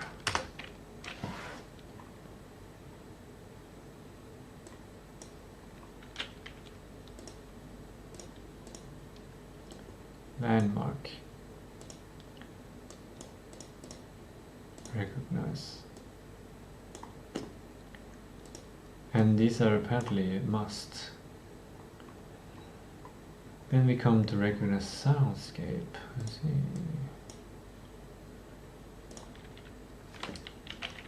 Train sound. Rain sound. Scape.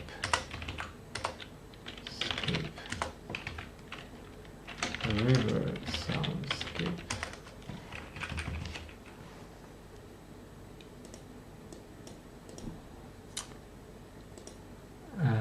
I guess it's audio.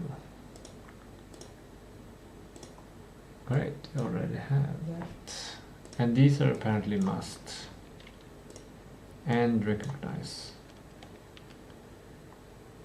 And then we have a bunch of wish items.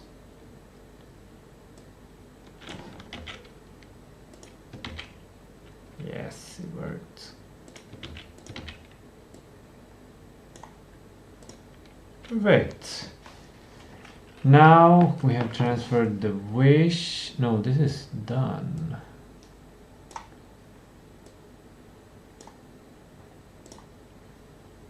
I feel like done should be above wish for some reason.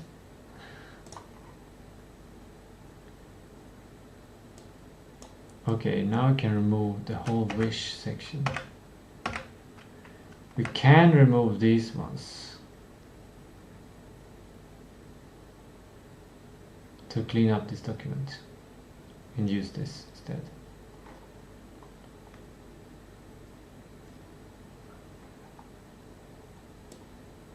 First of all, I'm going to move this down. So whoa, whoa, whoa, whoa, whoa, whoa, whoa, whoa, whoa, whoa, whoa, whoa, whoa, whoa, whoa.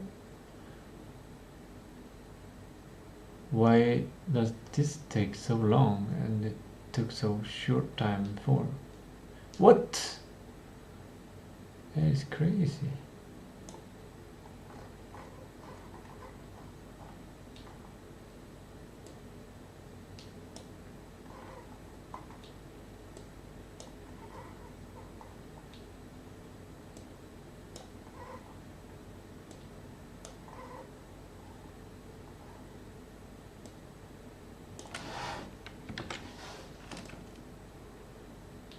Oh my fucking god, is this? Oh, whoa, whoa, whoa.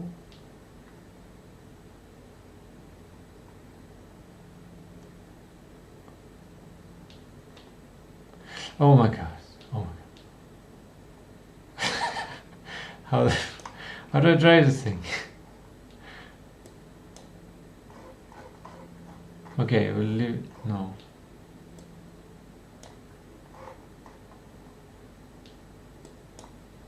There we go. Now. Do we have all this? Okay, recognize soundscape must. This is a must. Recognize it's audio train landscape. This is just like how the feature would. Yeah, I was thinking I was going to be done that day with defining the feature. That's why I took this shortcut directly into feature instead of this way. Yeah.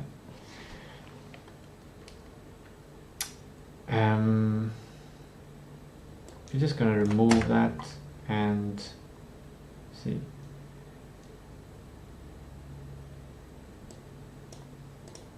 That's a good.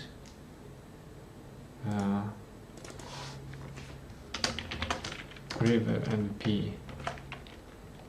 Just paint on the ground or something like a layer on ground, so something like that. Something. Okay, tree, road, rect, connected, rectangle hands. This is kind of good. It's about the feature what we need to do to add in the house editor, basically. It's kind of good thinking, but how do I, where do I put this information?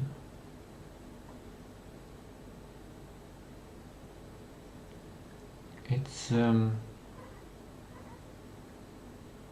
house editor.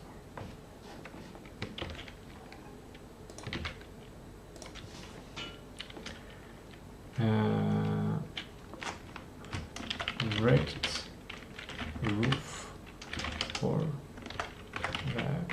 vags. Use it. That's good. That's good. That's good.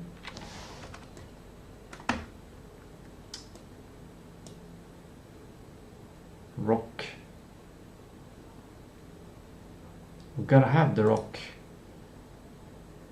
We'll make it, but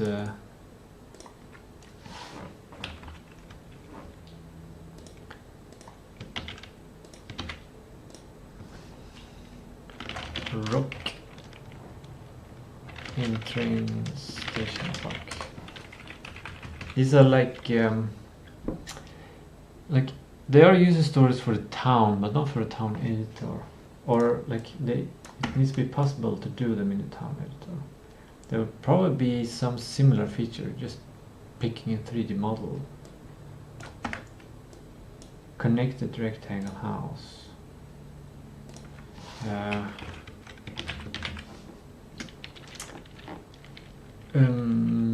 Connected house for school.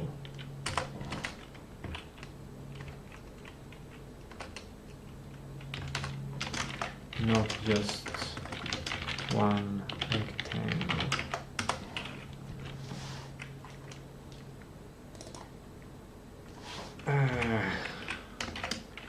Suggestion, just more rectangles. Walking bridge. there. Gabled house.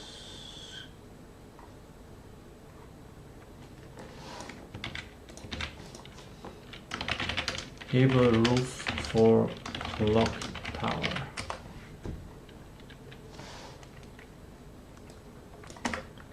Grass.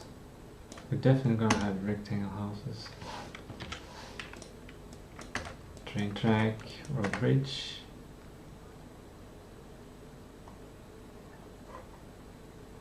I kind of still like this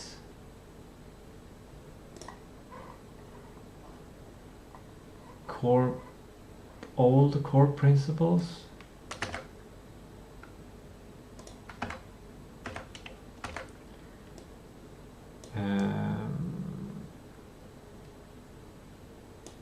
No problem.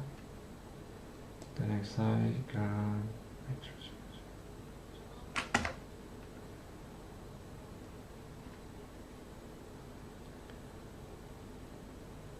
These are old the first principles, as opposed to the second first principles.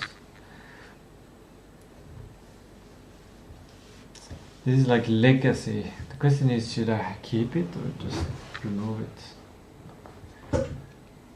It's part of history. It can be part of this 18 kind of history. Just do that.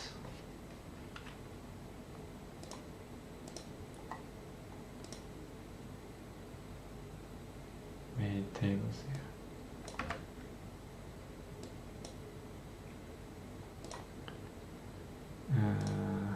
Just like we de-dramatize all of this into just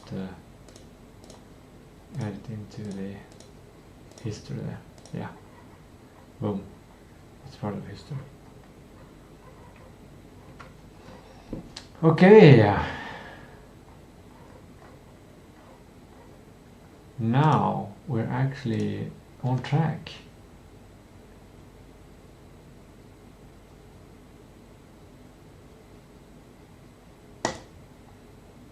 Great job. Maybe this is how I should work. I should make a task here and then work on that task until it's done. Maybe that's a good way to do it.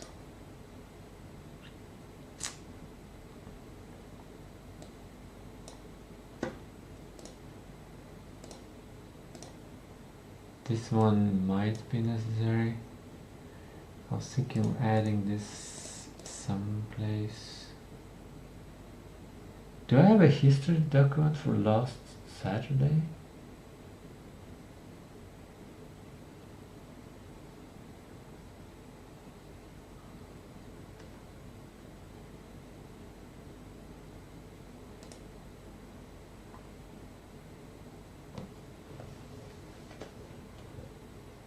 Should have.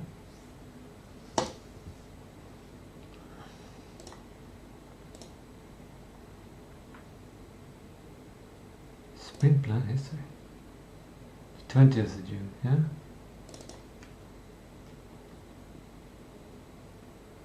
This is the document.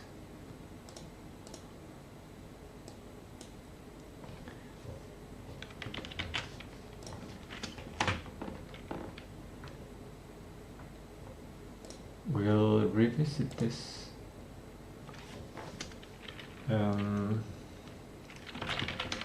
from history. Start from history.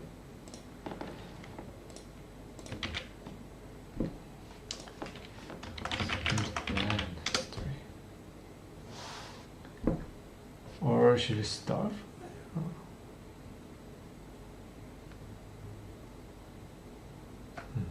there?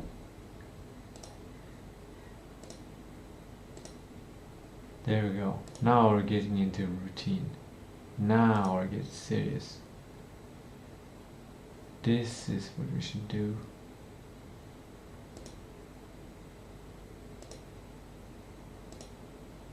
And then after create file protocol.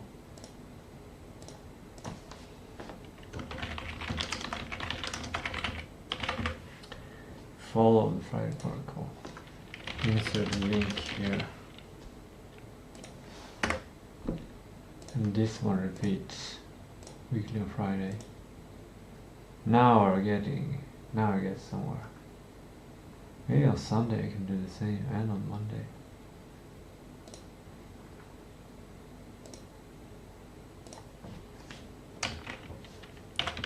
Grapes Sunday.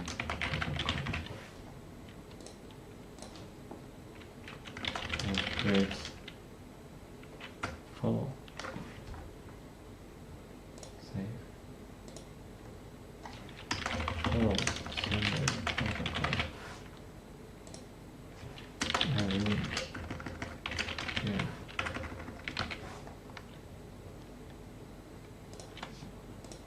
No, not a deadline.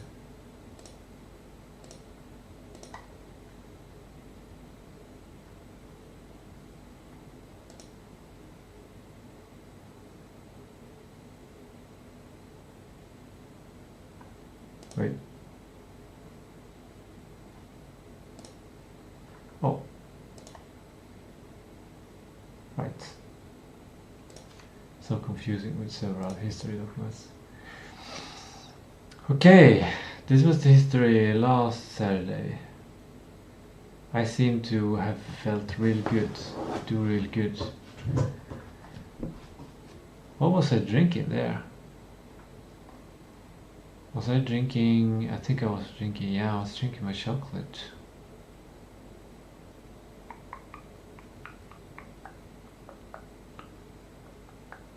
But I don't want to drink my chocolate before I've eaten. And I don't want to drink my chocolate later than 8 hours before sleep. And if sleep is 2200 hours, 22 minus 8, that is 14. At 14 o'clock I drink.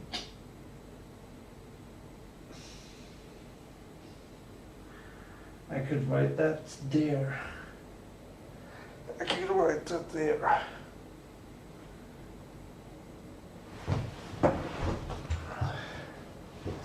But I actually don't know if I can afford chocolate.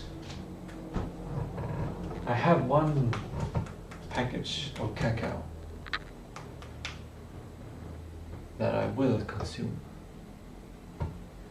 Regardless, unless I can sell it.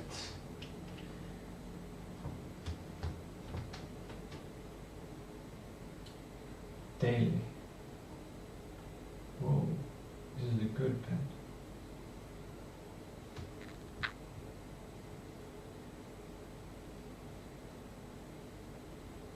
Daily. Golden hour.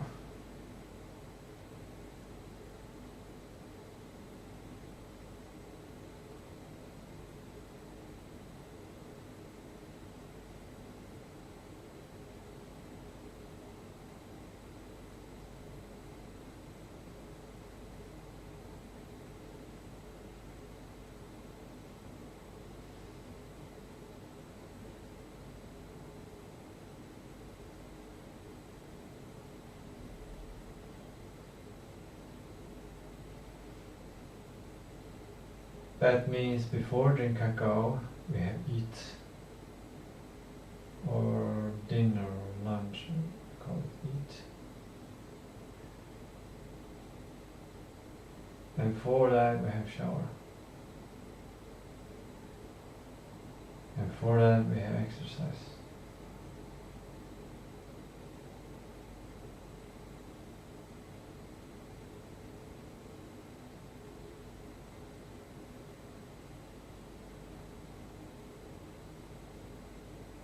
We have start string.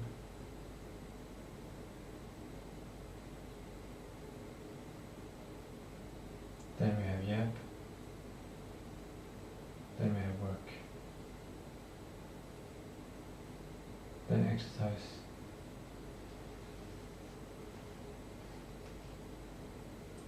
then work, then T, wait, work, then T, then work.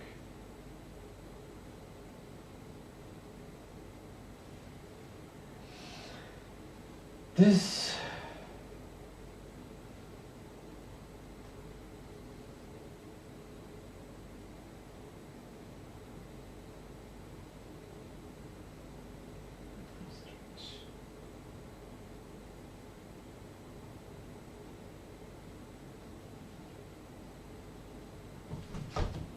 daily. The line must be lower.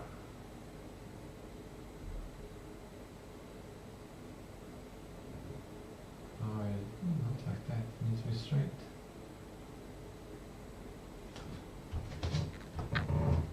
Heel.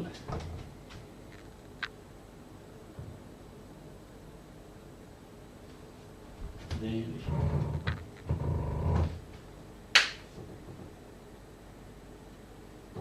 That's good. Why haven't I thought about standardizing the day? Well, I think I have thought about it, but I haven't come with a suggestion to that I felt was standardizable.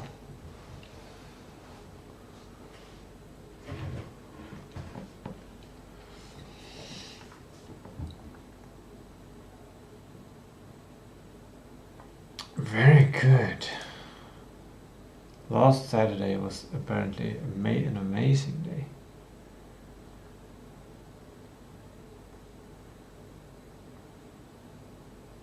Yeah.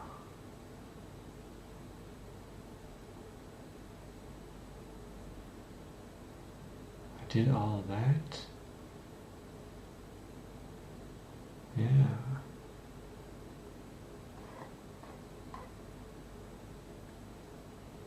Yes. Yes.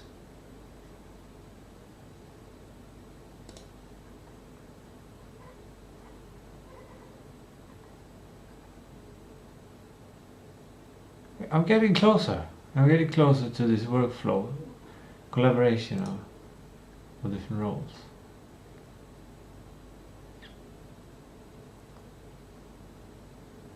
Inputs and outputs of the roles. Okay, I'm gonna read this. Sprint Plan History 2026-06-20. I woke up 6 in the morning. Very strange. I was mentally primed accurately for sprint planning. I woke up with specific ideas for what I could possibly do next sprint. Ideas was to create a test agent or a scene agent.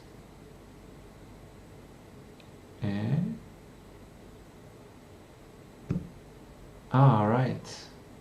Right. I was thinking of root AI stuff. But see, the agent should not exist since the result doesn't require LLM. Instead, it should be a scene assembler software, right? Agents on like this feels so old. Like this knowledge feels so old. I'm learning so freaking fast. It's going great. That feels obvious at this point. Agents on sibling or parent goals can be AI to make backgrounds, etc. I assigned, agents on siblings or parents goals of the scene software assembler goal can be AI to make backgrounds. I assigned Vantage to refer to the scenes. Right, Vantage. What a great word. What a great word. In Godot with a vantage point, background, items, vantage goal, backdrop, soundscape, character goal, vantage assembly goal. Yeah, that's for the root AI, that's for the spec engine, Godot with a vantage point. background items, characters, etc. So improve communication and inhibit mixing up with scene. This is a great exercise in communication. I'm communicating with myself and judging my own texts, how well it's making sense. In Godot, we mentioned port backgrounds to improve communication. Oh.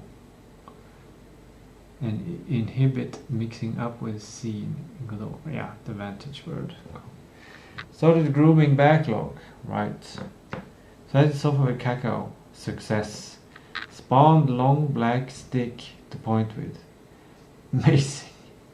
I'm so full of serotonin this day. It's such a great day, it seems like. Pointed to the box at the top as the main goal. Updated, yeah, was really...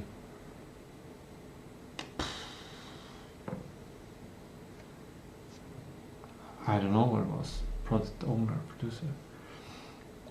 Game director. Updated big whiteboard with cleaner timeline. Right. Updates product owner Google Sheets with timeline. Wait, did I write a history document yesterday? I don't think I did. Because it was... the day was fucked up. The day was...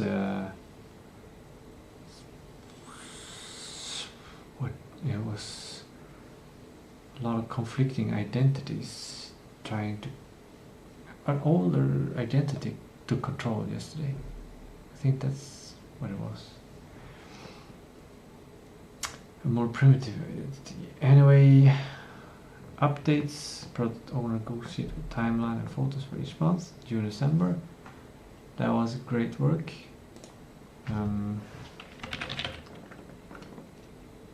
Producer Google Sheets.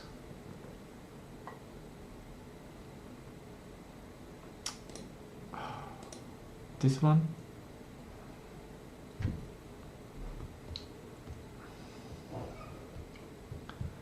Which is also should be producer work and not really sprint plan work, but still necessary and good.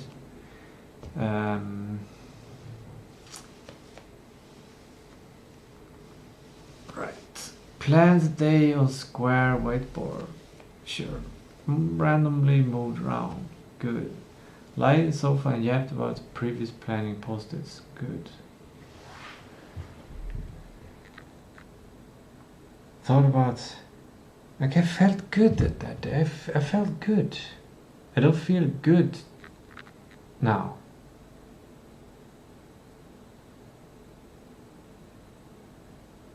My energies are weak. I'm solved. I'm dissolved into more nothing.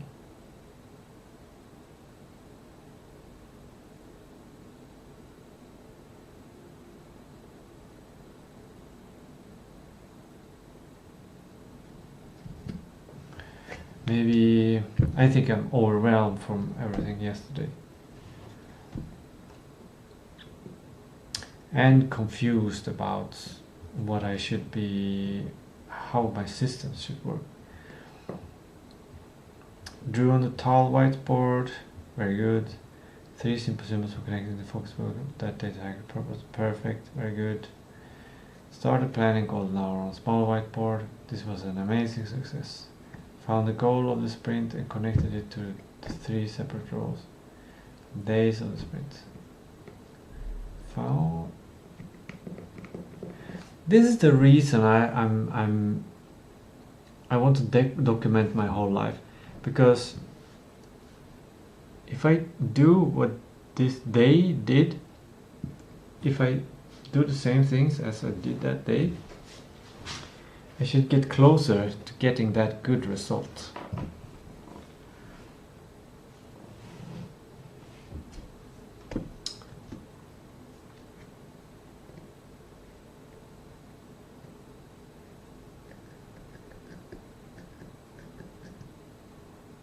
But at the same time, like it connected also to the AI race.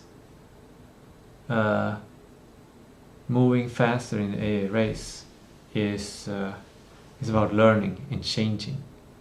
Like, this way of working is like old news. I need to improve. I need to be even better than that guy who looked so confident with his drink in his sofa. Like, yeah, it's the past. Now I need to look at the next step. Scale up faster. Found the goal of the sprint connected to the 3 separate roles and days of the sprints. Somehow I was incredibly confident, even though I knew less than I know today. Well, actually his plan was not super good, to be honest. It was super good in the start, but then the developers didn't look at this image and keep the focus.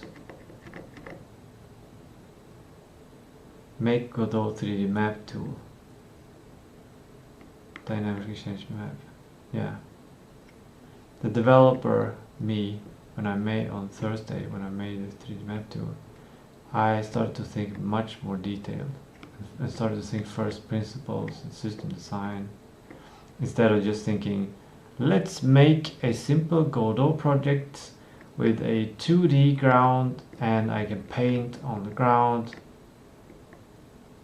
and when you drive there are 2D grounds that are loaded dynamically. Or that I could place things, 3D things on this 2D. Like, I could have done that. I could have been the first. But I decided to think not for this smaller goal. I started to think of a bigger. I don't know if it's good or bad, but that's what I decided to do. And honestly, I think it's good that I did it.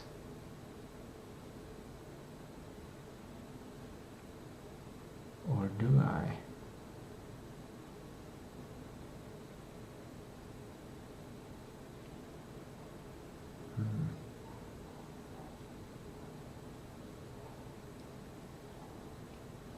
By doing it, I'm creating something with something bigger, something even more impressive. But I'm also pushing myself to stress, etc.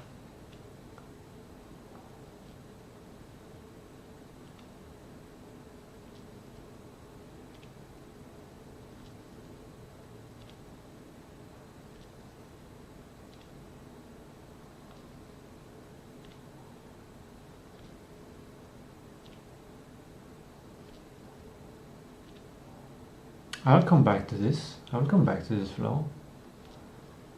I've learned. I have the link to this document. Next calendar week, next Saturday. At that point, I will think about the trip, though.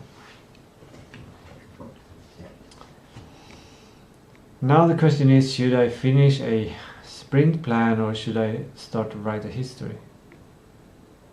And it's very tempting to not write a history at all and instead write a sprint plan. I think I need to do both. Or maybe I'll let this slide and I do sprint this week. I'll do sprint plan on these days.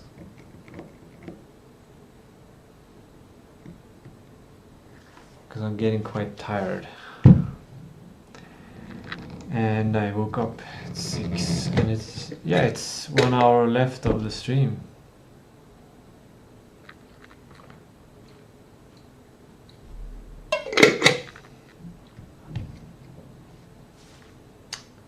It's 1 hour left of the stream. That's a good trigger to write history. I think it's more important to write history.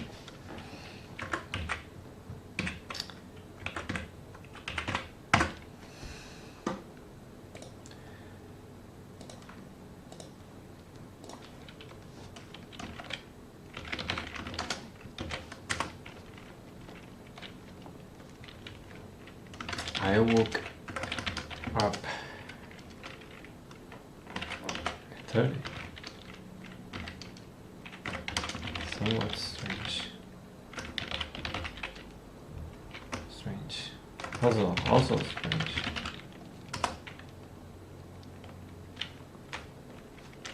I had morning dreams of working on documents and thinking I can't stream.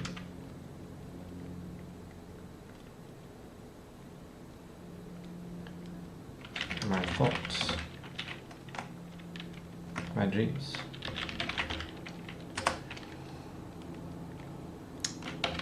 Things happened.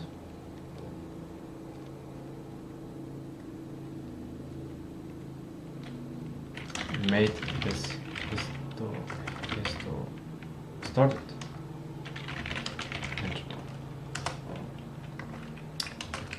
Before I made this, I read last week's history entry. Got confused on how productive I was last week and how useless I feel today, or how in this array I have been today.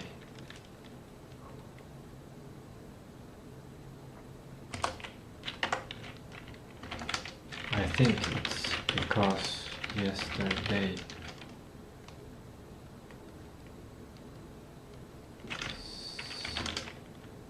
challenges and coming challenges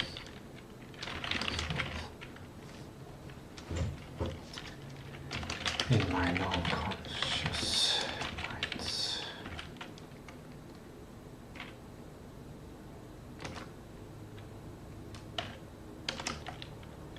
Also probably a lot of legacy documents that I now have to deal with.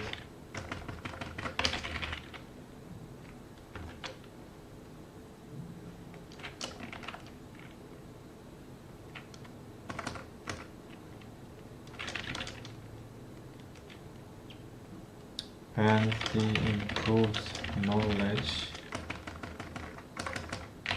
This is why I don't like Google Docs. It's slow sometimes. No.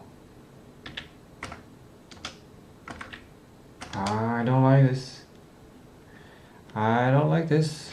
It's not reacting exactly when I click. That is freaking annoying.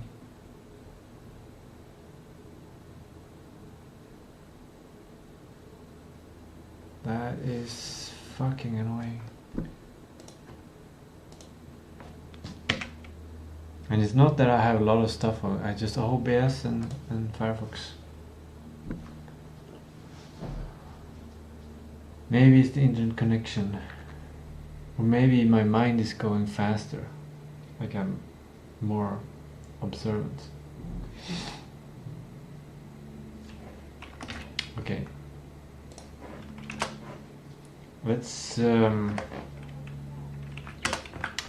Let's go back in time and look at the stream. There's my cheat code. I don't know if this makes me more dependent. It probably does both, but partly gets me more dependent on, oh, how do I remember, what I did? Oh, okay, I go to this, I use this intelligence tool. But it might also jog my memory. Okay, that sounds... Okay.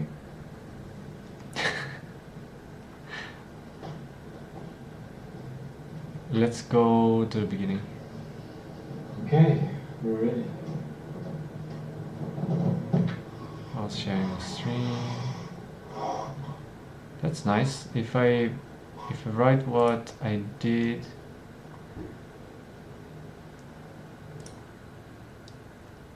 Yeah, that's kind of big. Like that's what I aim to do. And I just decided to do it very thoroughly, so it takes a lot of time. And a lot of hidden work.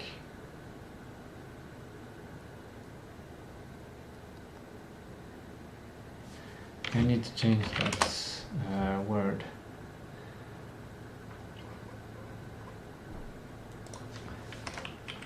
Schedule. There we go.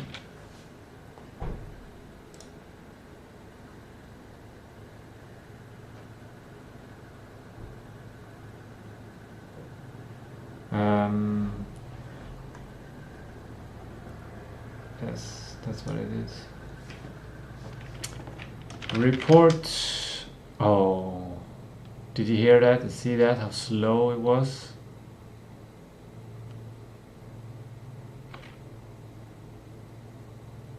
It's like, it's when the, oh, that's so annoying. I can't work with that.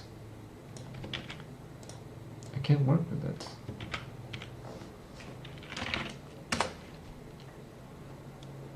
I also don't know how to fix it, other than doing this instead.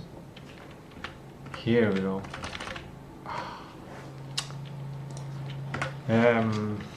Reported Friday challenge day.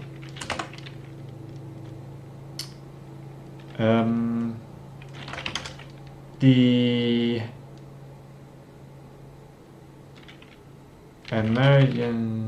finding leverage investment emergency. I didn't write the history document yesterday. Finding the leverage investment emergency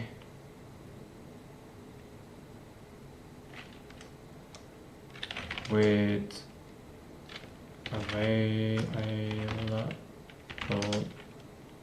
times on Estonian embassy led to a rushed decision to spend roughly 3,000 SEK, leaving me with 2,000 SEK for food.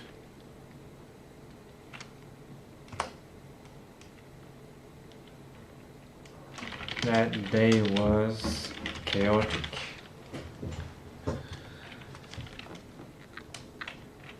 Five anomalies. What the heck?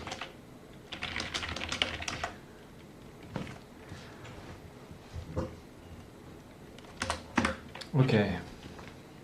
This is good. I can have this here, and I can have my little stream here.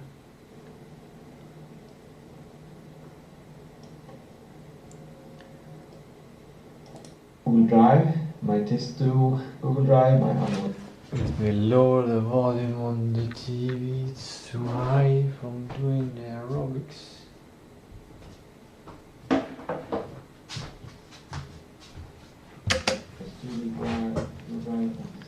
Google Drive, and the top.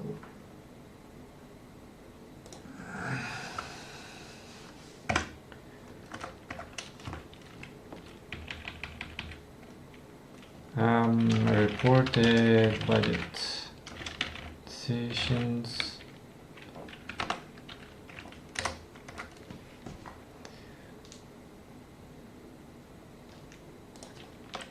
Shows personal economy sheet.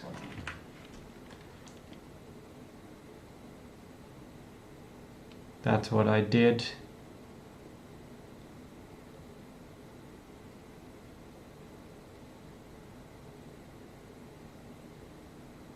then I yapped about stuff. What's that? Some good idea I had. Oh.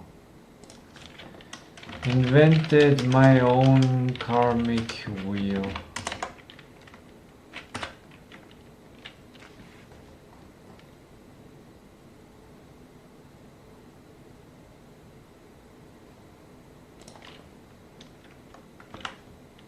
Abundance, intelligence, abundance,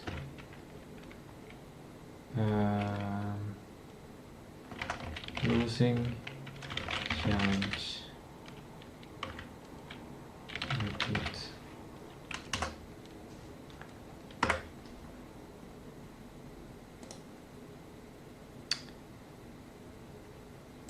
Good.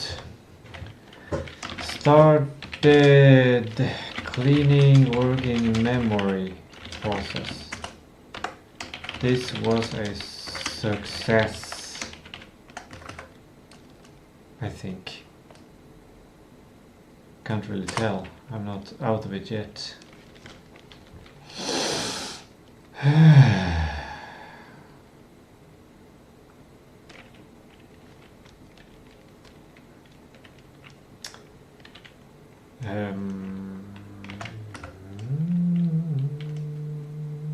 Remove priority principle ideas from long whiteboard to document. Consolidated.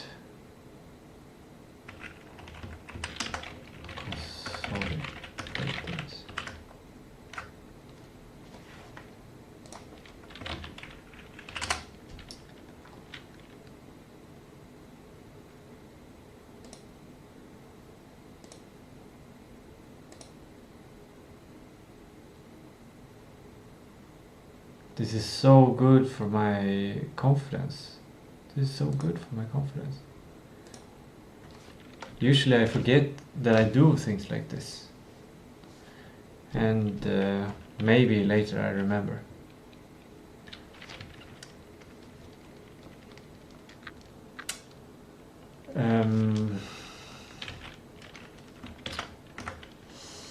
Cleared and cleared. Long whiteboard, weak, and used black tape to improve, created a better week, a beautiful week on long whiteboard, clearing old stuff.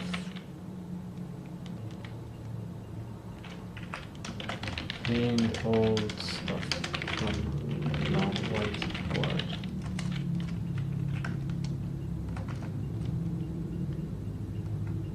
Created a beautiful week. Yeah.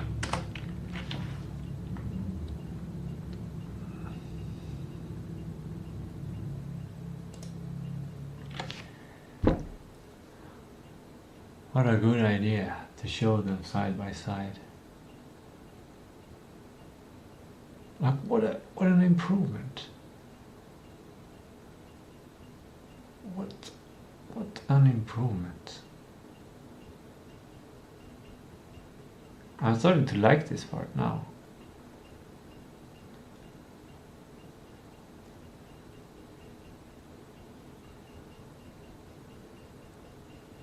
It's wabi-sabi as a charm, right? Everything's so structured, so it's more solid, it's more foundational, more system.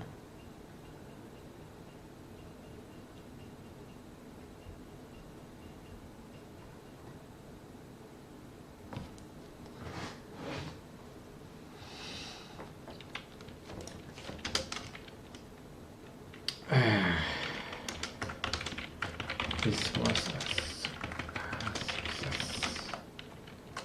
It's incredible success.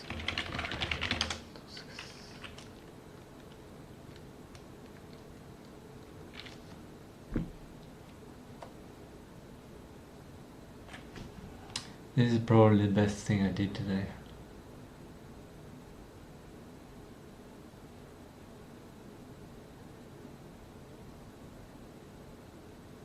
This makes me feel like I've earned rest. This makes me feel sleepy. It lightens my load to feel this pride, to feel like I'll clean things up. I might have some good sleep tonight. And I might wake up tomorrow pretty aligned and ready for domain day. Oh, I'm so happy because I thought it was going to be Monday tomorrow, but it's Sunday. It's Sunday tomorrow. I have so much time. Okay, good. And then I did laundry, apparently. Did laundry. Like I was, like the whole day I felt like I was pretty negative. What are you doing? What's up? I feel a bit tired. Okay. I think it's good to do exercise. Good to what? I don't get why I'm not sleeping 12 hours a day. I think it's something connected to stream. I know I came, it's partially because, well actually, no, I don't know. I thought it was because, well, today it might be slightly connected to theobromine, but I don't know.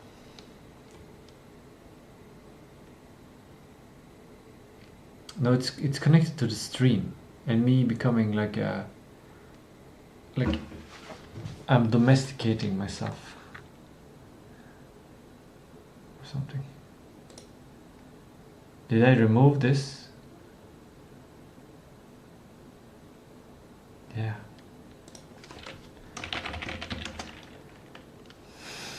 Terminated.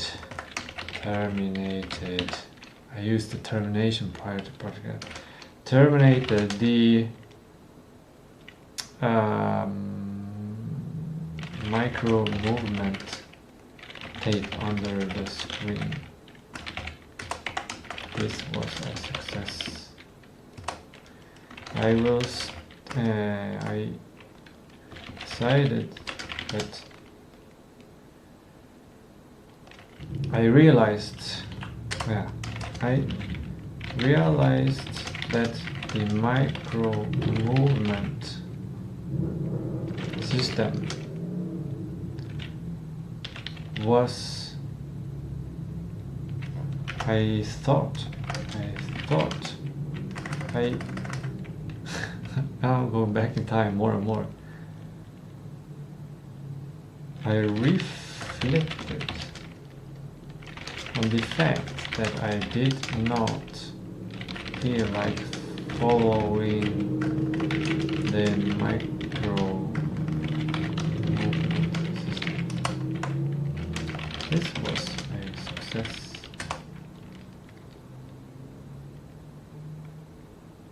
I realized that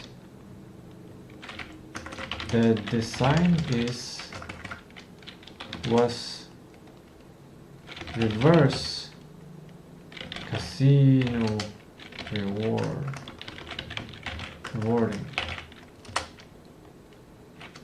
It randomly punished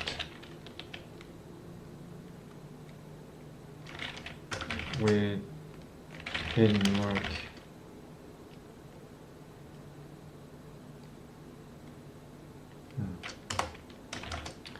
I decided that here comes the decision. It didn't come there. It's more worth to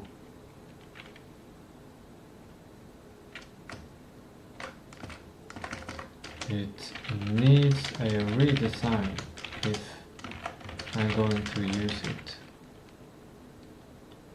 Yeah. instantly felt better. The determined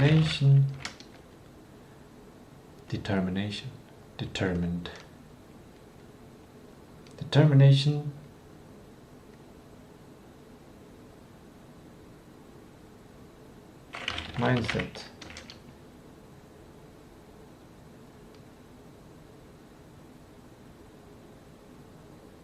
attacked the older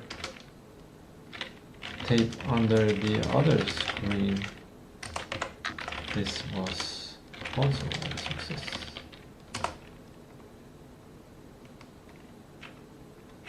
I now have a very cleaner workspace, and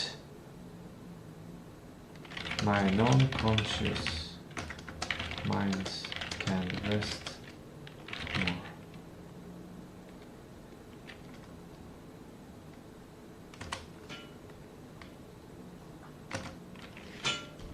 Can you hear that? That's a beautiful sound. Sound of silence and just a little windy ding.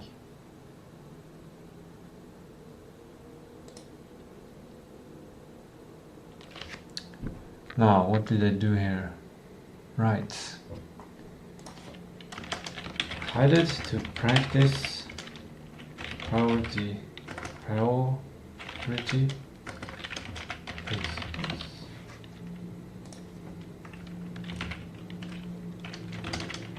On two tasks. Should I do the dishes before I exercise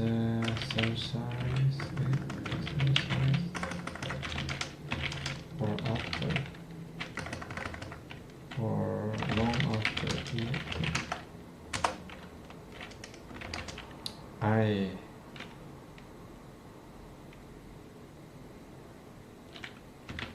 gave Gemini the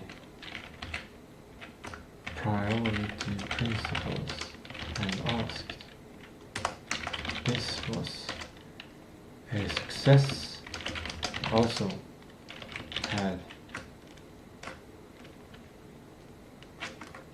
it contained distraction tags, but the most it's really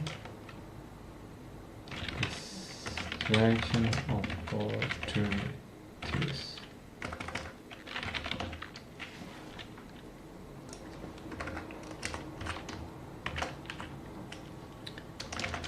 Save.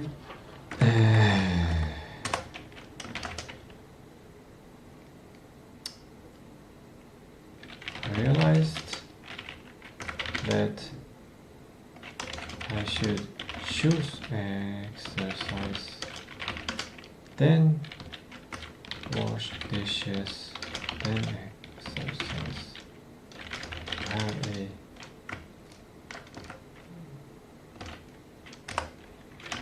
the reasoning is complex, but it's in the chat.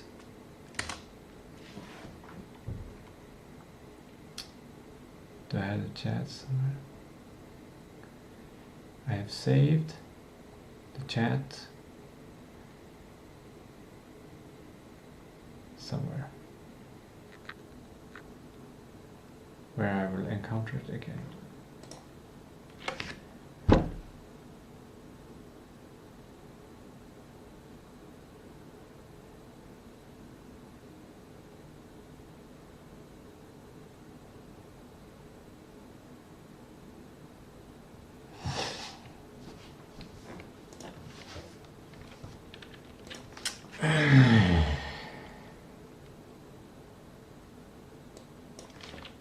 Too complex to prepare. But simply it was that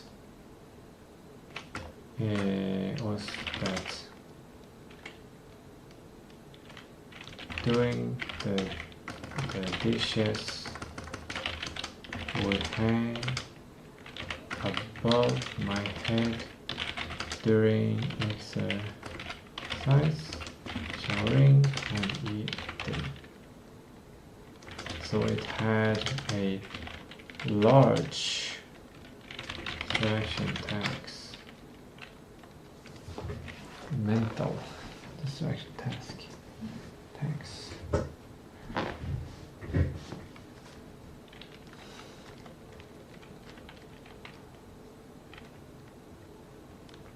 Left undone. I invented the what's the name?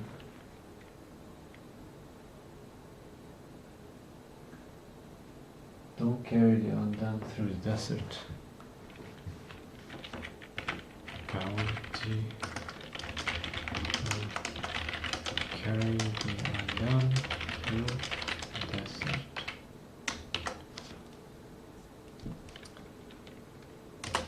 But it's probably renamed Lego. Okay. Then I did choose to exercise aerobics. This was a success. I had not done internal blood showering through aerobics.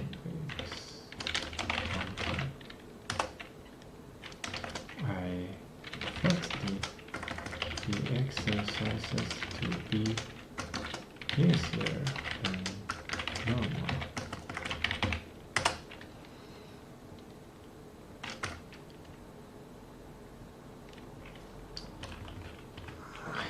I decided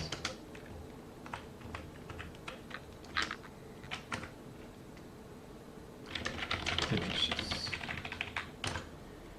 I washed dishes. This was a success. I did aerobics. I took a shower. I ate chili con carne con rice.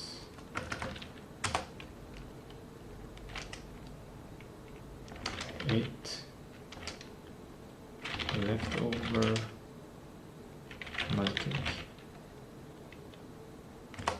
I felt kind of good. Good. Not as good as I felt last week, etc. When I had no problems and had tremendously great food compared to the chili colors. I got good ideas. I could continue working. That's fine. Okay, that's what I remember. Training, showering, cooking, eating.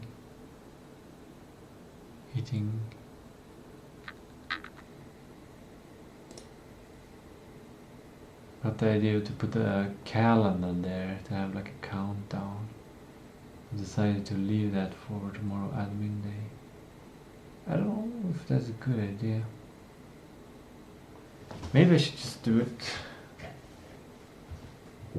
But it kind of doesn't fit there anymore.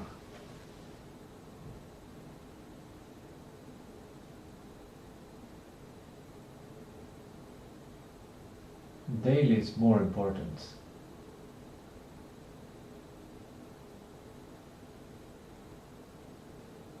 But I can make a small one. But I don't. This pen is too nice. How come this is pen works so well? I should have a bad pencil.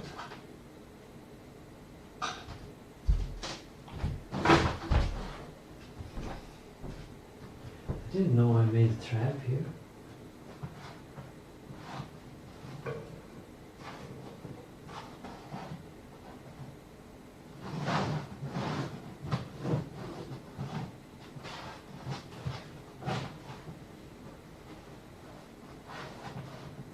Why did I make a trap here?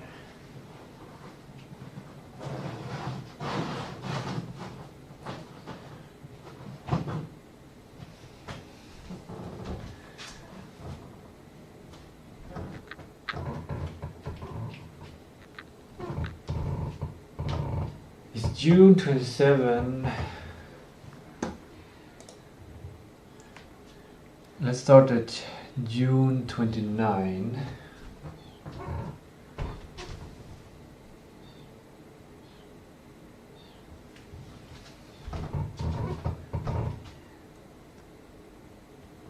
And then June 30.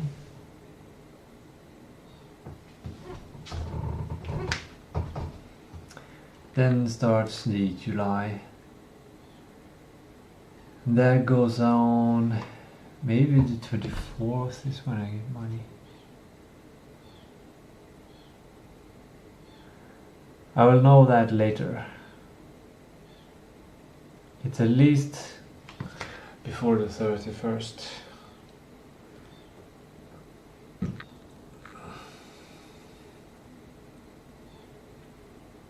How many weeks is that? 5 weeks. Got 6, 13.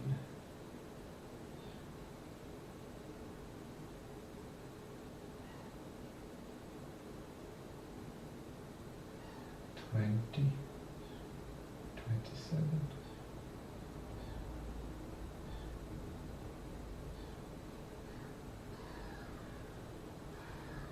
Now I have 1, 2, 3.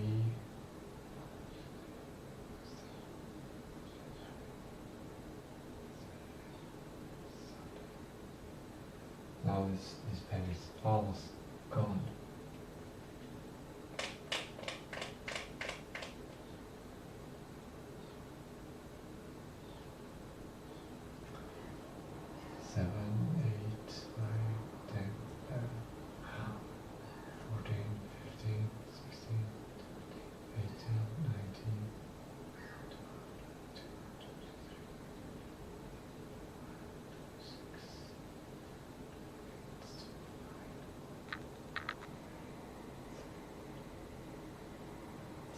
These are the days.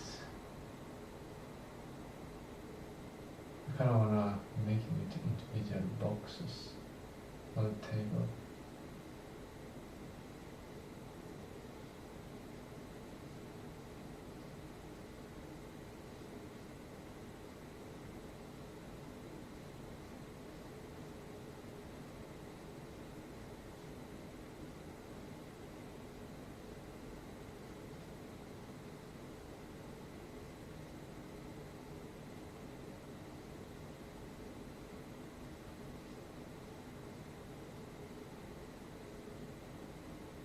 I gotta eat food on every one of these.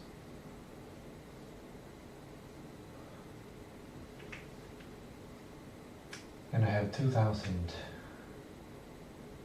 I have less than 2,000.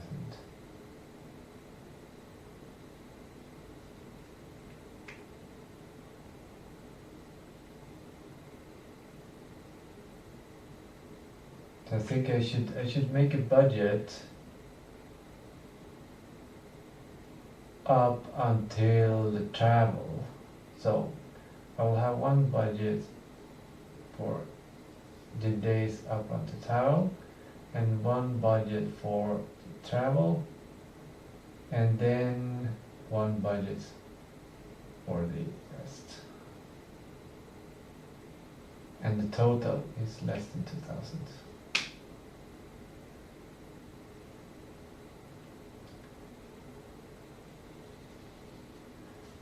And so the budget for this budget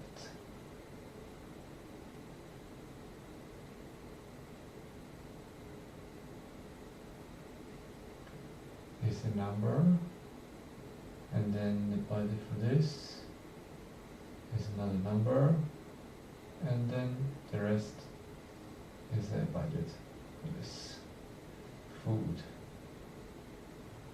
budget. Or, well, it's more than food, but mainly food.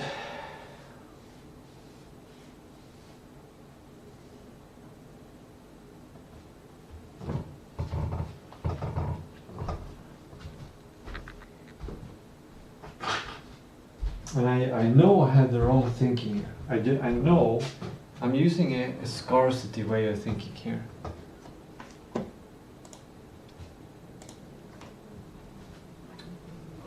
I'm like, I have a budget for the first, for the week. Oh, let's do it.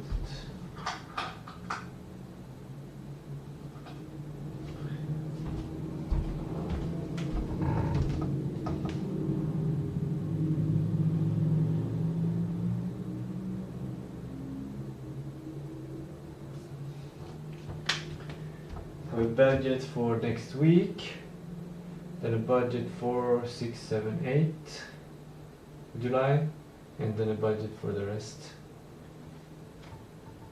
And I know I'm gonna solve this with like a scarcity thinking.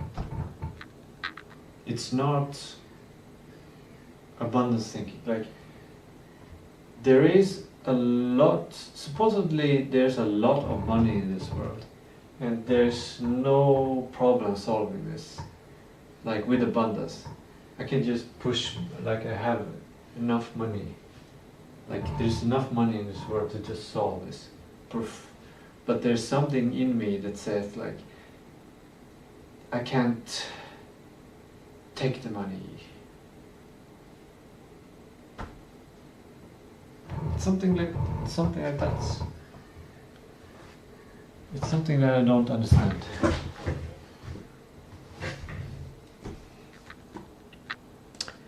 Something that I'm learning. Maybe I should be positive. Say it's something that I'm learning, something that I will understand, and I will understand it very soon. It will be very clear to me how money is going to flow into my life. And I will have abundance of money, more money than I could ever spend. That's how much money I will have.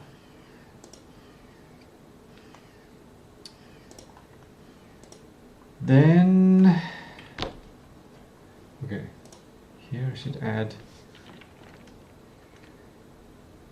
When did I write the daily thing? I guess I gotta go if in the future, just check that. Created, drew daily schedule on long whiteboard.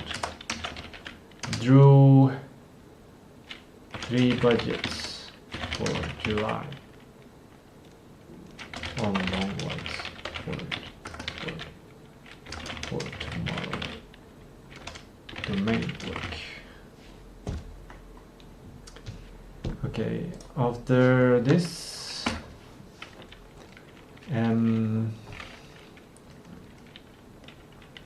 processed small notes under screen. That's what I did. I'm not gonna go into detail maybe. Well, yes. Realized I can take over the Obsidian project and use it as a human.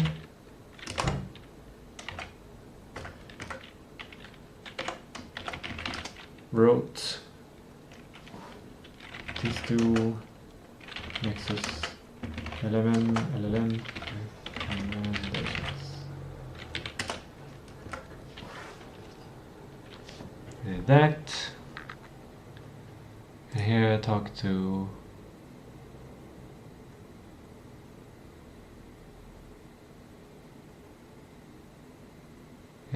tested. Why are these small letters?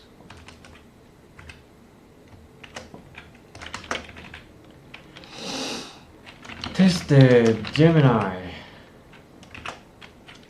Gemini failed to extract the right ideas, replace ideas from Tuesday's view. Tested Gemini.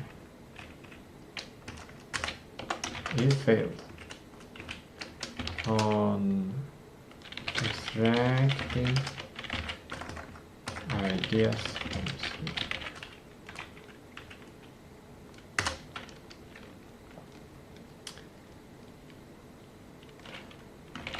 It did create some interesting ideas though, didn't it?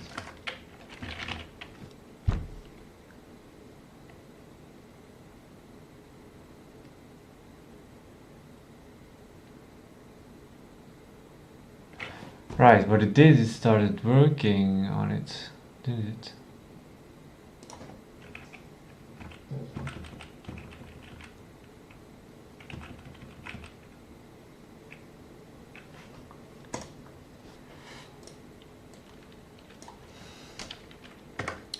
I appeared.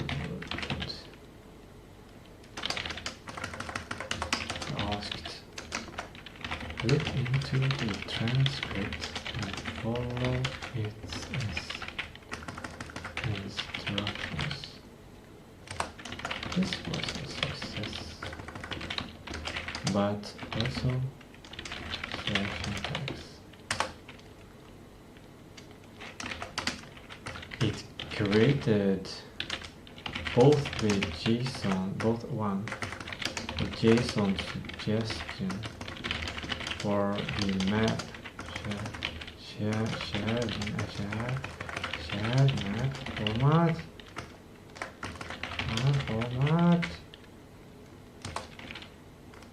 and it created the scene tree for Godot as well as 3 script specs for spec A. This surprised me and filled my head with work and dev work. I got tired.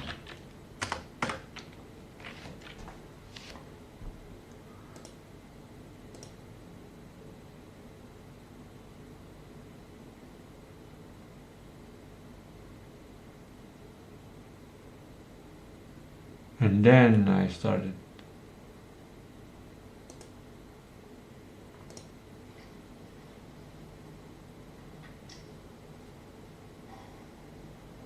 This one? I should probably clean up this space. Yeah, this is a mess. Yes.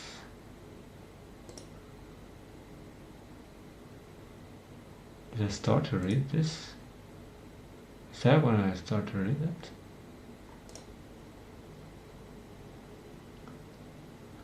Locked in. Started listing suggested features for MLB, right? Damn, that's when I logged in. Log in. started reading Jörn TV map history and following Google Cow task for today.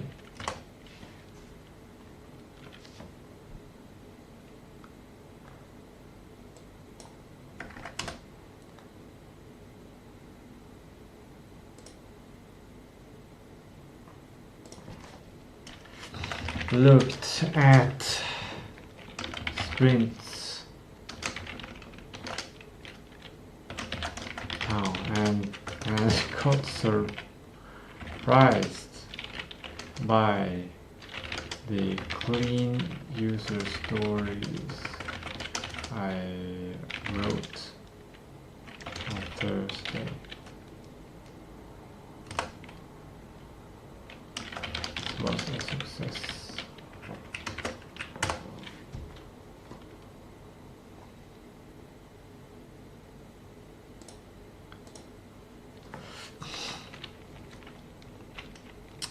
Looked at calendar and got scared that I'd get overwhelmed by work, but decided to quickly prioritize. This was easy, and it's cleaned up nicely. It was a success. I came up with the idea of making weekly tasks for Sunday protocol.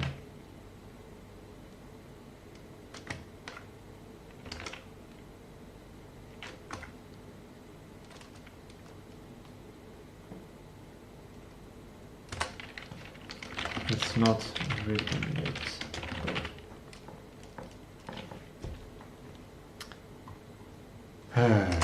Came up with the idea of writing a task in Google Cal, then working on it, then come back to it. Myself. ADHD things. Derail.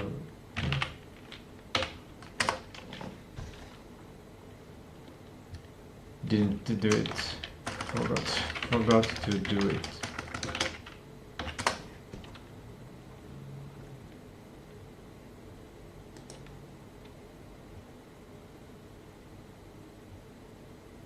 Instantly on the next task. That is pretty funny.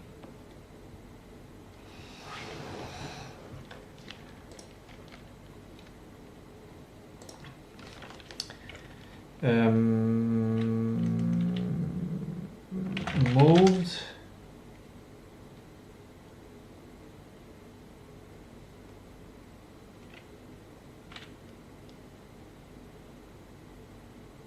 feature list table from 3D map doc to script. Clean up 3D map doc.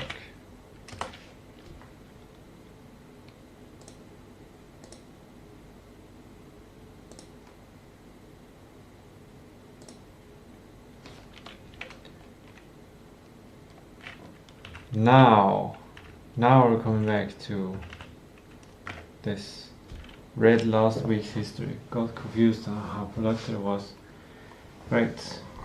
Now we're on track. Well, now we're up to date. Now we're up to date.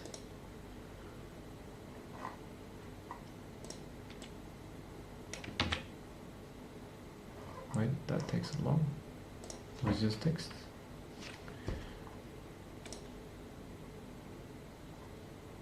woke up at...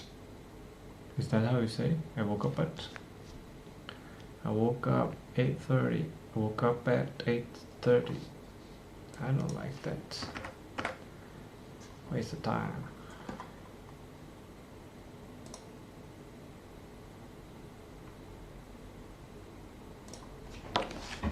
Wash.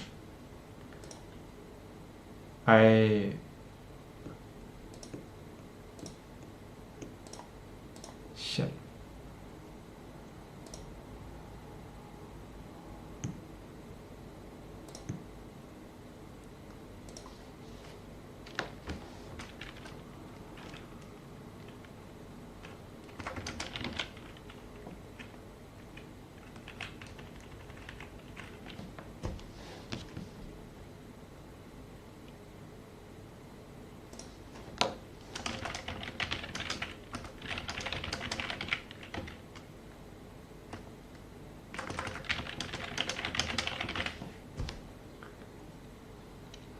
Okay, good.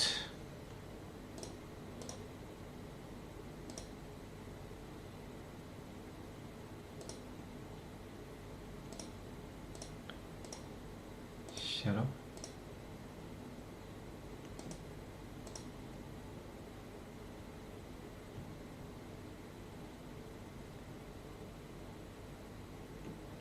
And improved, no.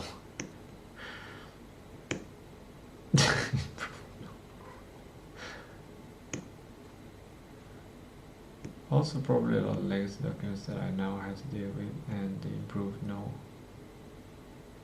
I like it, it's funny. Picasso.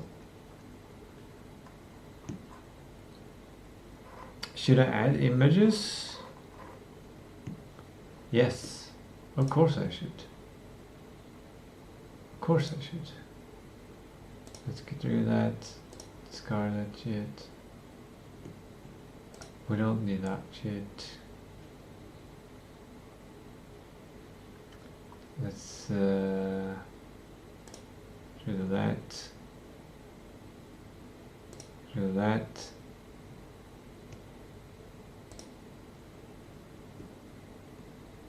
What? It's the same as this one.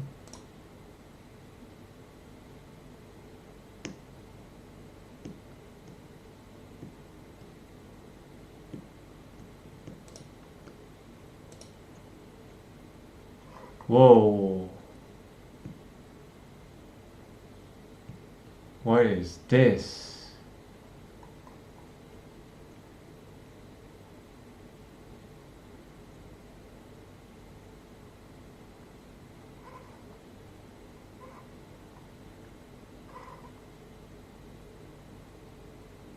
I didn't even think of this document yesterday. Friday sprint review.txt. I just didn't prioritize it. I should move it somewhere. Yeah, I'm gonna get like the link to it. Documents Friday sprint review.txt and make a Google note. Next.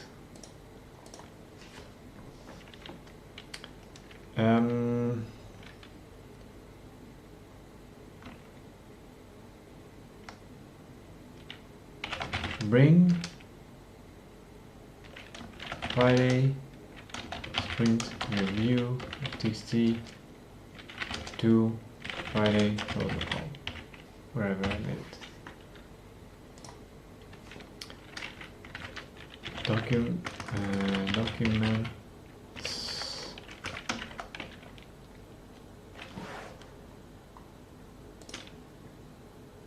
Friday sprint review.txt.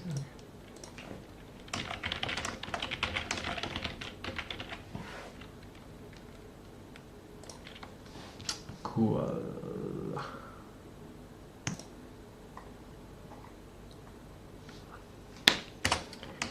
Cleaned up tabs in notes.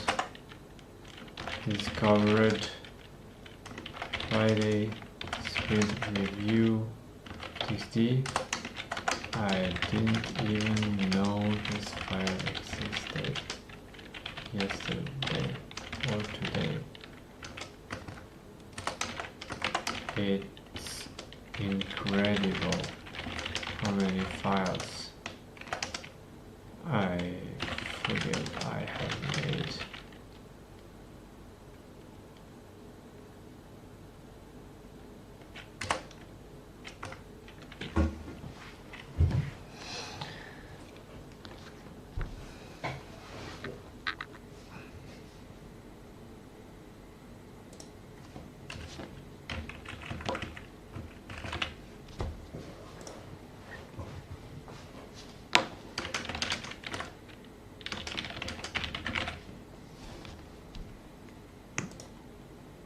Okay, so I'm gonna come back to that next Friday.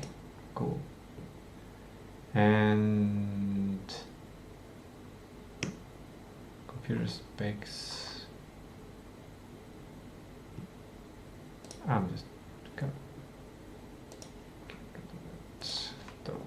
clean up.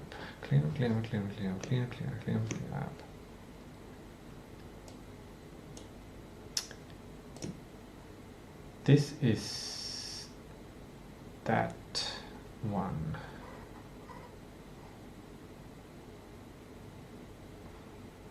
Did I? Yeah, I may. I will probably, if I don't put some pointer to this from another place to this, then I will forget about it, most certainly. If I just close it, it will be gone forever. When do I need it? When I'm going to work either on the spec engine or the shared file formats. In both cases I need them. Maybe, I will probably not need them.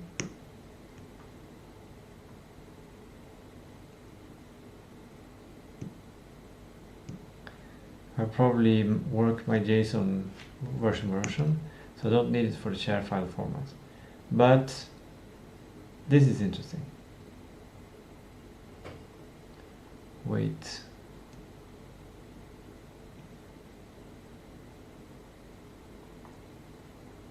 This is for working with the spec engine, or if I work on developing. Oh, I just realized what next week should be focusing on. It should be focused on point and click.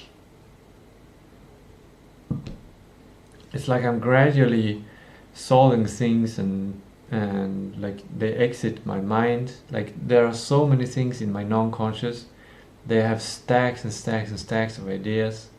We have stacks and stacks and stacks of ideas. So as soon as something is done, it leaves some room for the next thing to come into my conscious to be dealt with. Are we doing the right thing? Is this how I want to live?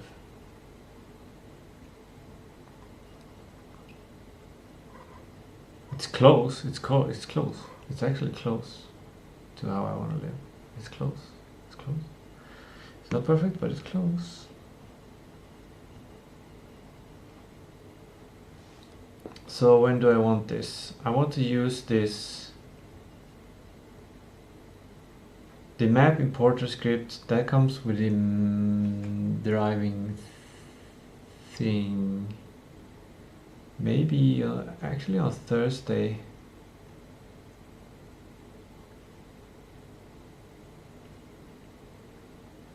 Yeah. But on Thursday I only look at the backlog and I look at user stories. So just gotta tie it together to a user story if I'm gonna use it.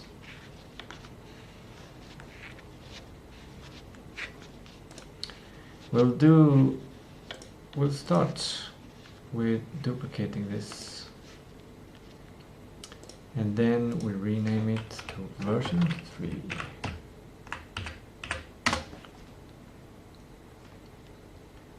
And then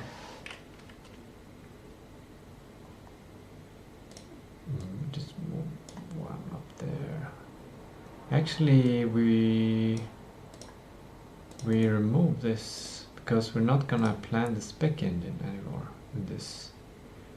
We're just gonna have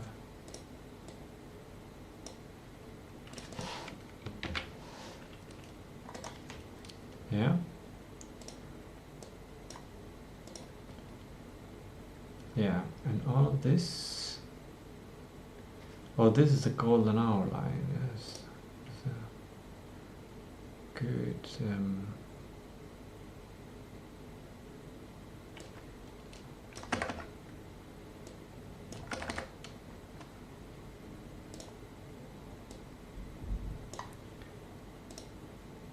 There we go.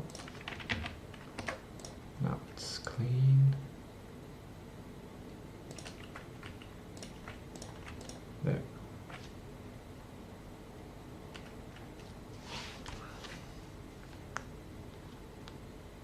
I also want to make a line, just to make a line. Is the line there or just want to have it as golden hour line?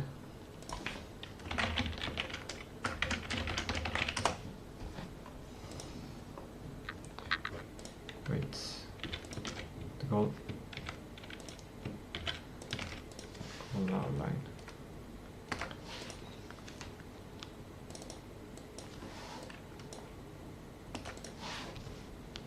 That's much better. Right, and then let's move this one away. Maybe we'll put it there, so gradually it's closer. Yeah, because here I have a Friday tab. Now I'm thinking big picture again. I'm thinking I haven't been using this. I started using it a little bit, but then I stopped using it. I used it twice. I created it and I used it once.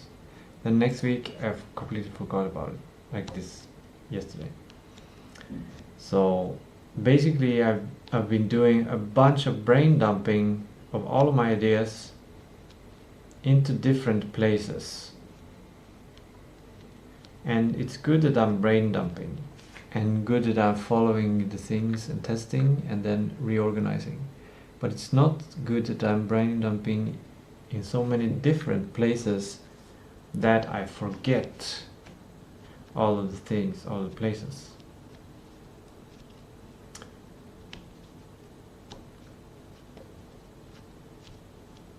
So I might need some kind of structure. That might be a good idea at some point, to get like a structure of these files for these purposes. But there are so many files. Nah, that will solve itself. It will solve itself gradually. Right. I'm kind of writing history.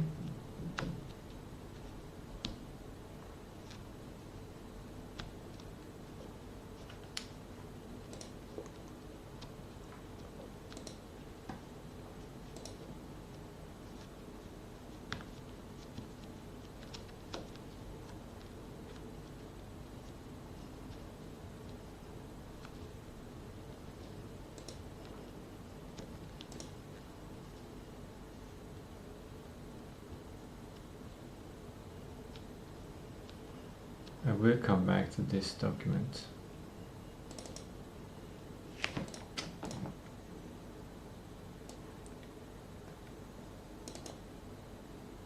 This is the producer source document.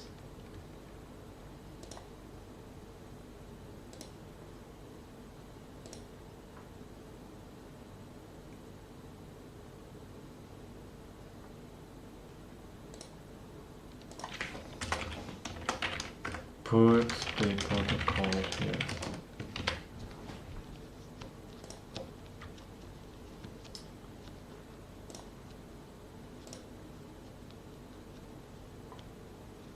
Yeah.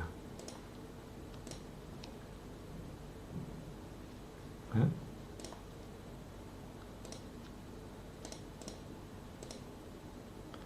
Oh, I see. I see. Here. Create sprint plan protocol. Create it in the history document for sprint. Where is it? Here.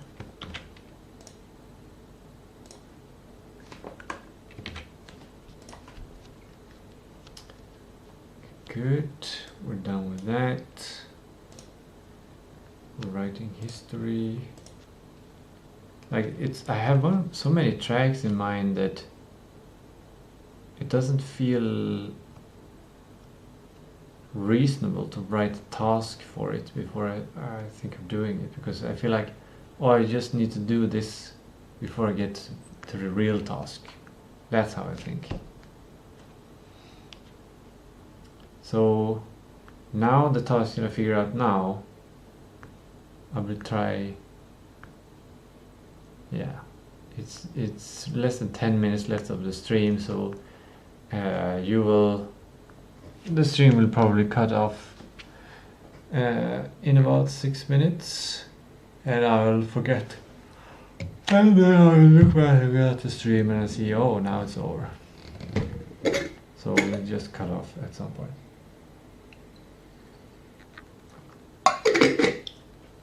But have a good life. Have a good life. Have a good life. Have a good life. Have a real good and good. Have a good life.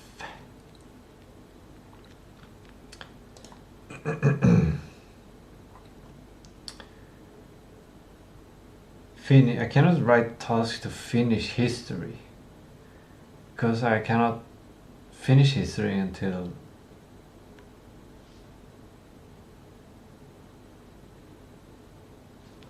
the day is done. So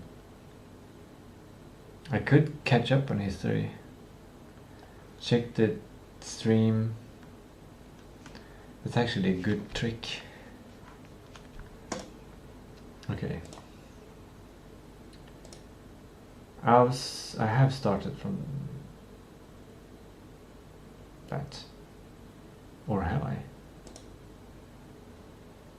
Yeah, I did. I read this.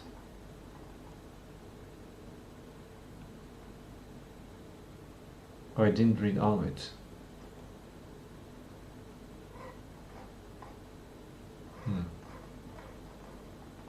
That's what I'm gonna do. Oh, that's what I'm already doing.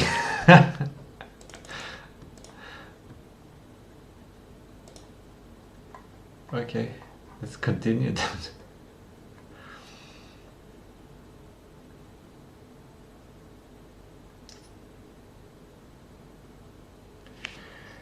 Talk to Gemini to find spec engine name and to understand necessary features. Updated big white with high plan goals and epics. Incredible flow, success. Updated sprint goal text. Very good, very easy since the big whiteboard had epics.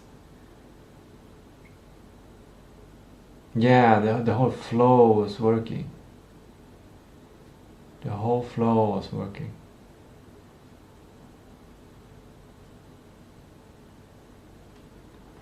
Now, when I write the protocol, then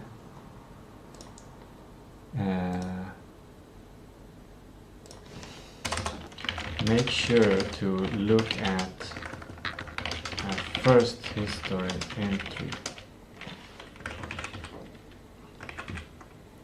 Plus 20. That was a great summary of a workflow that has enormous potential. Enormous, I say.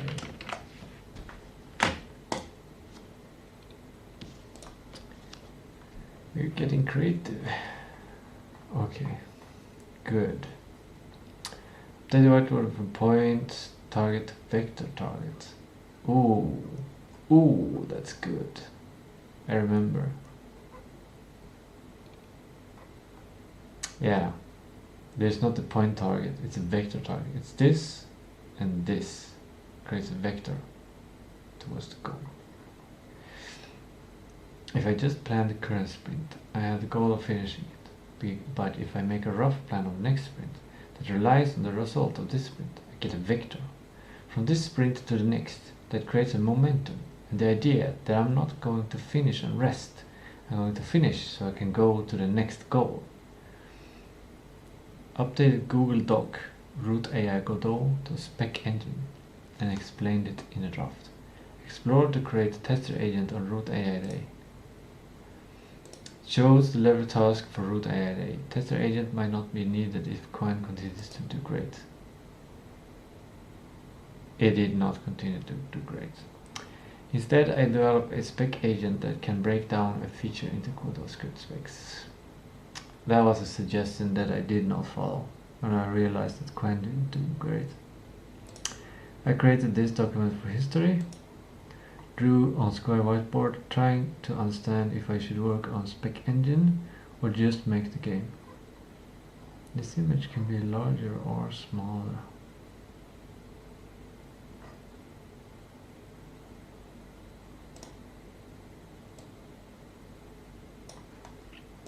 This file should be pageless. There you go.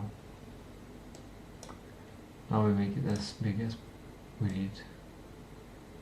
And this one doesn't even be big. Okay, good. Where was I?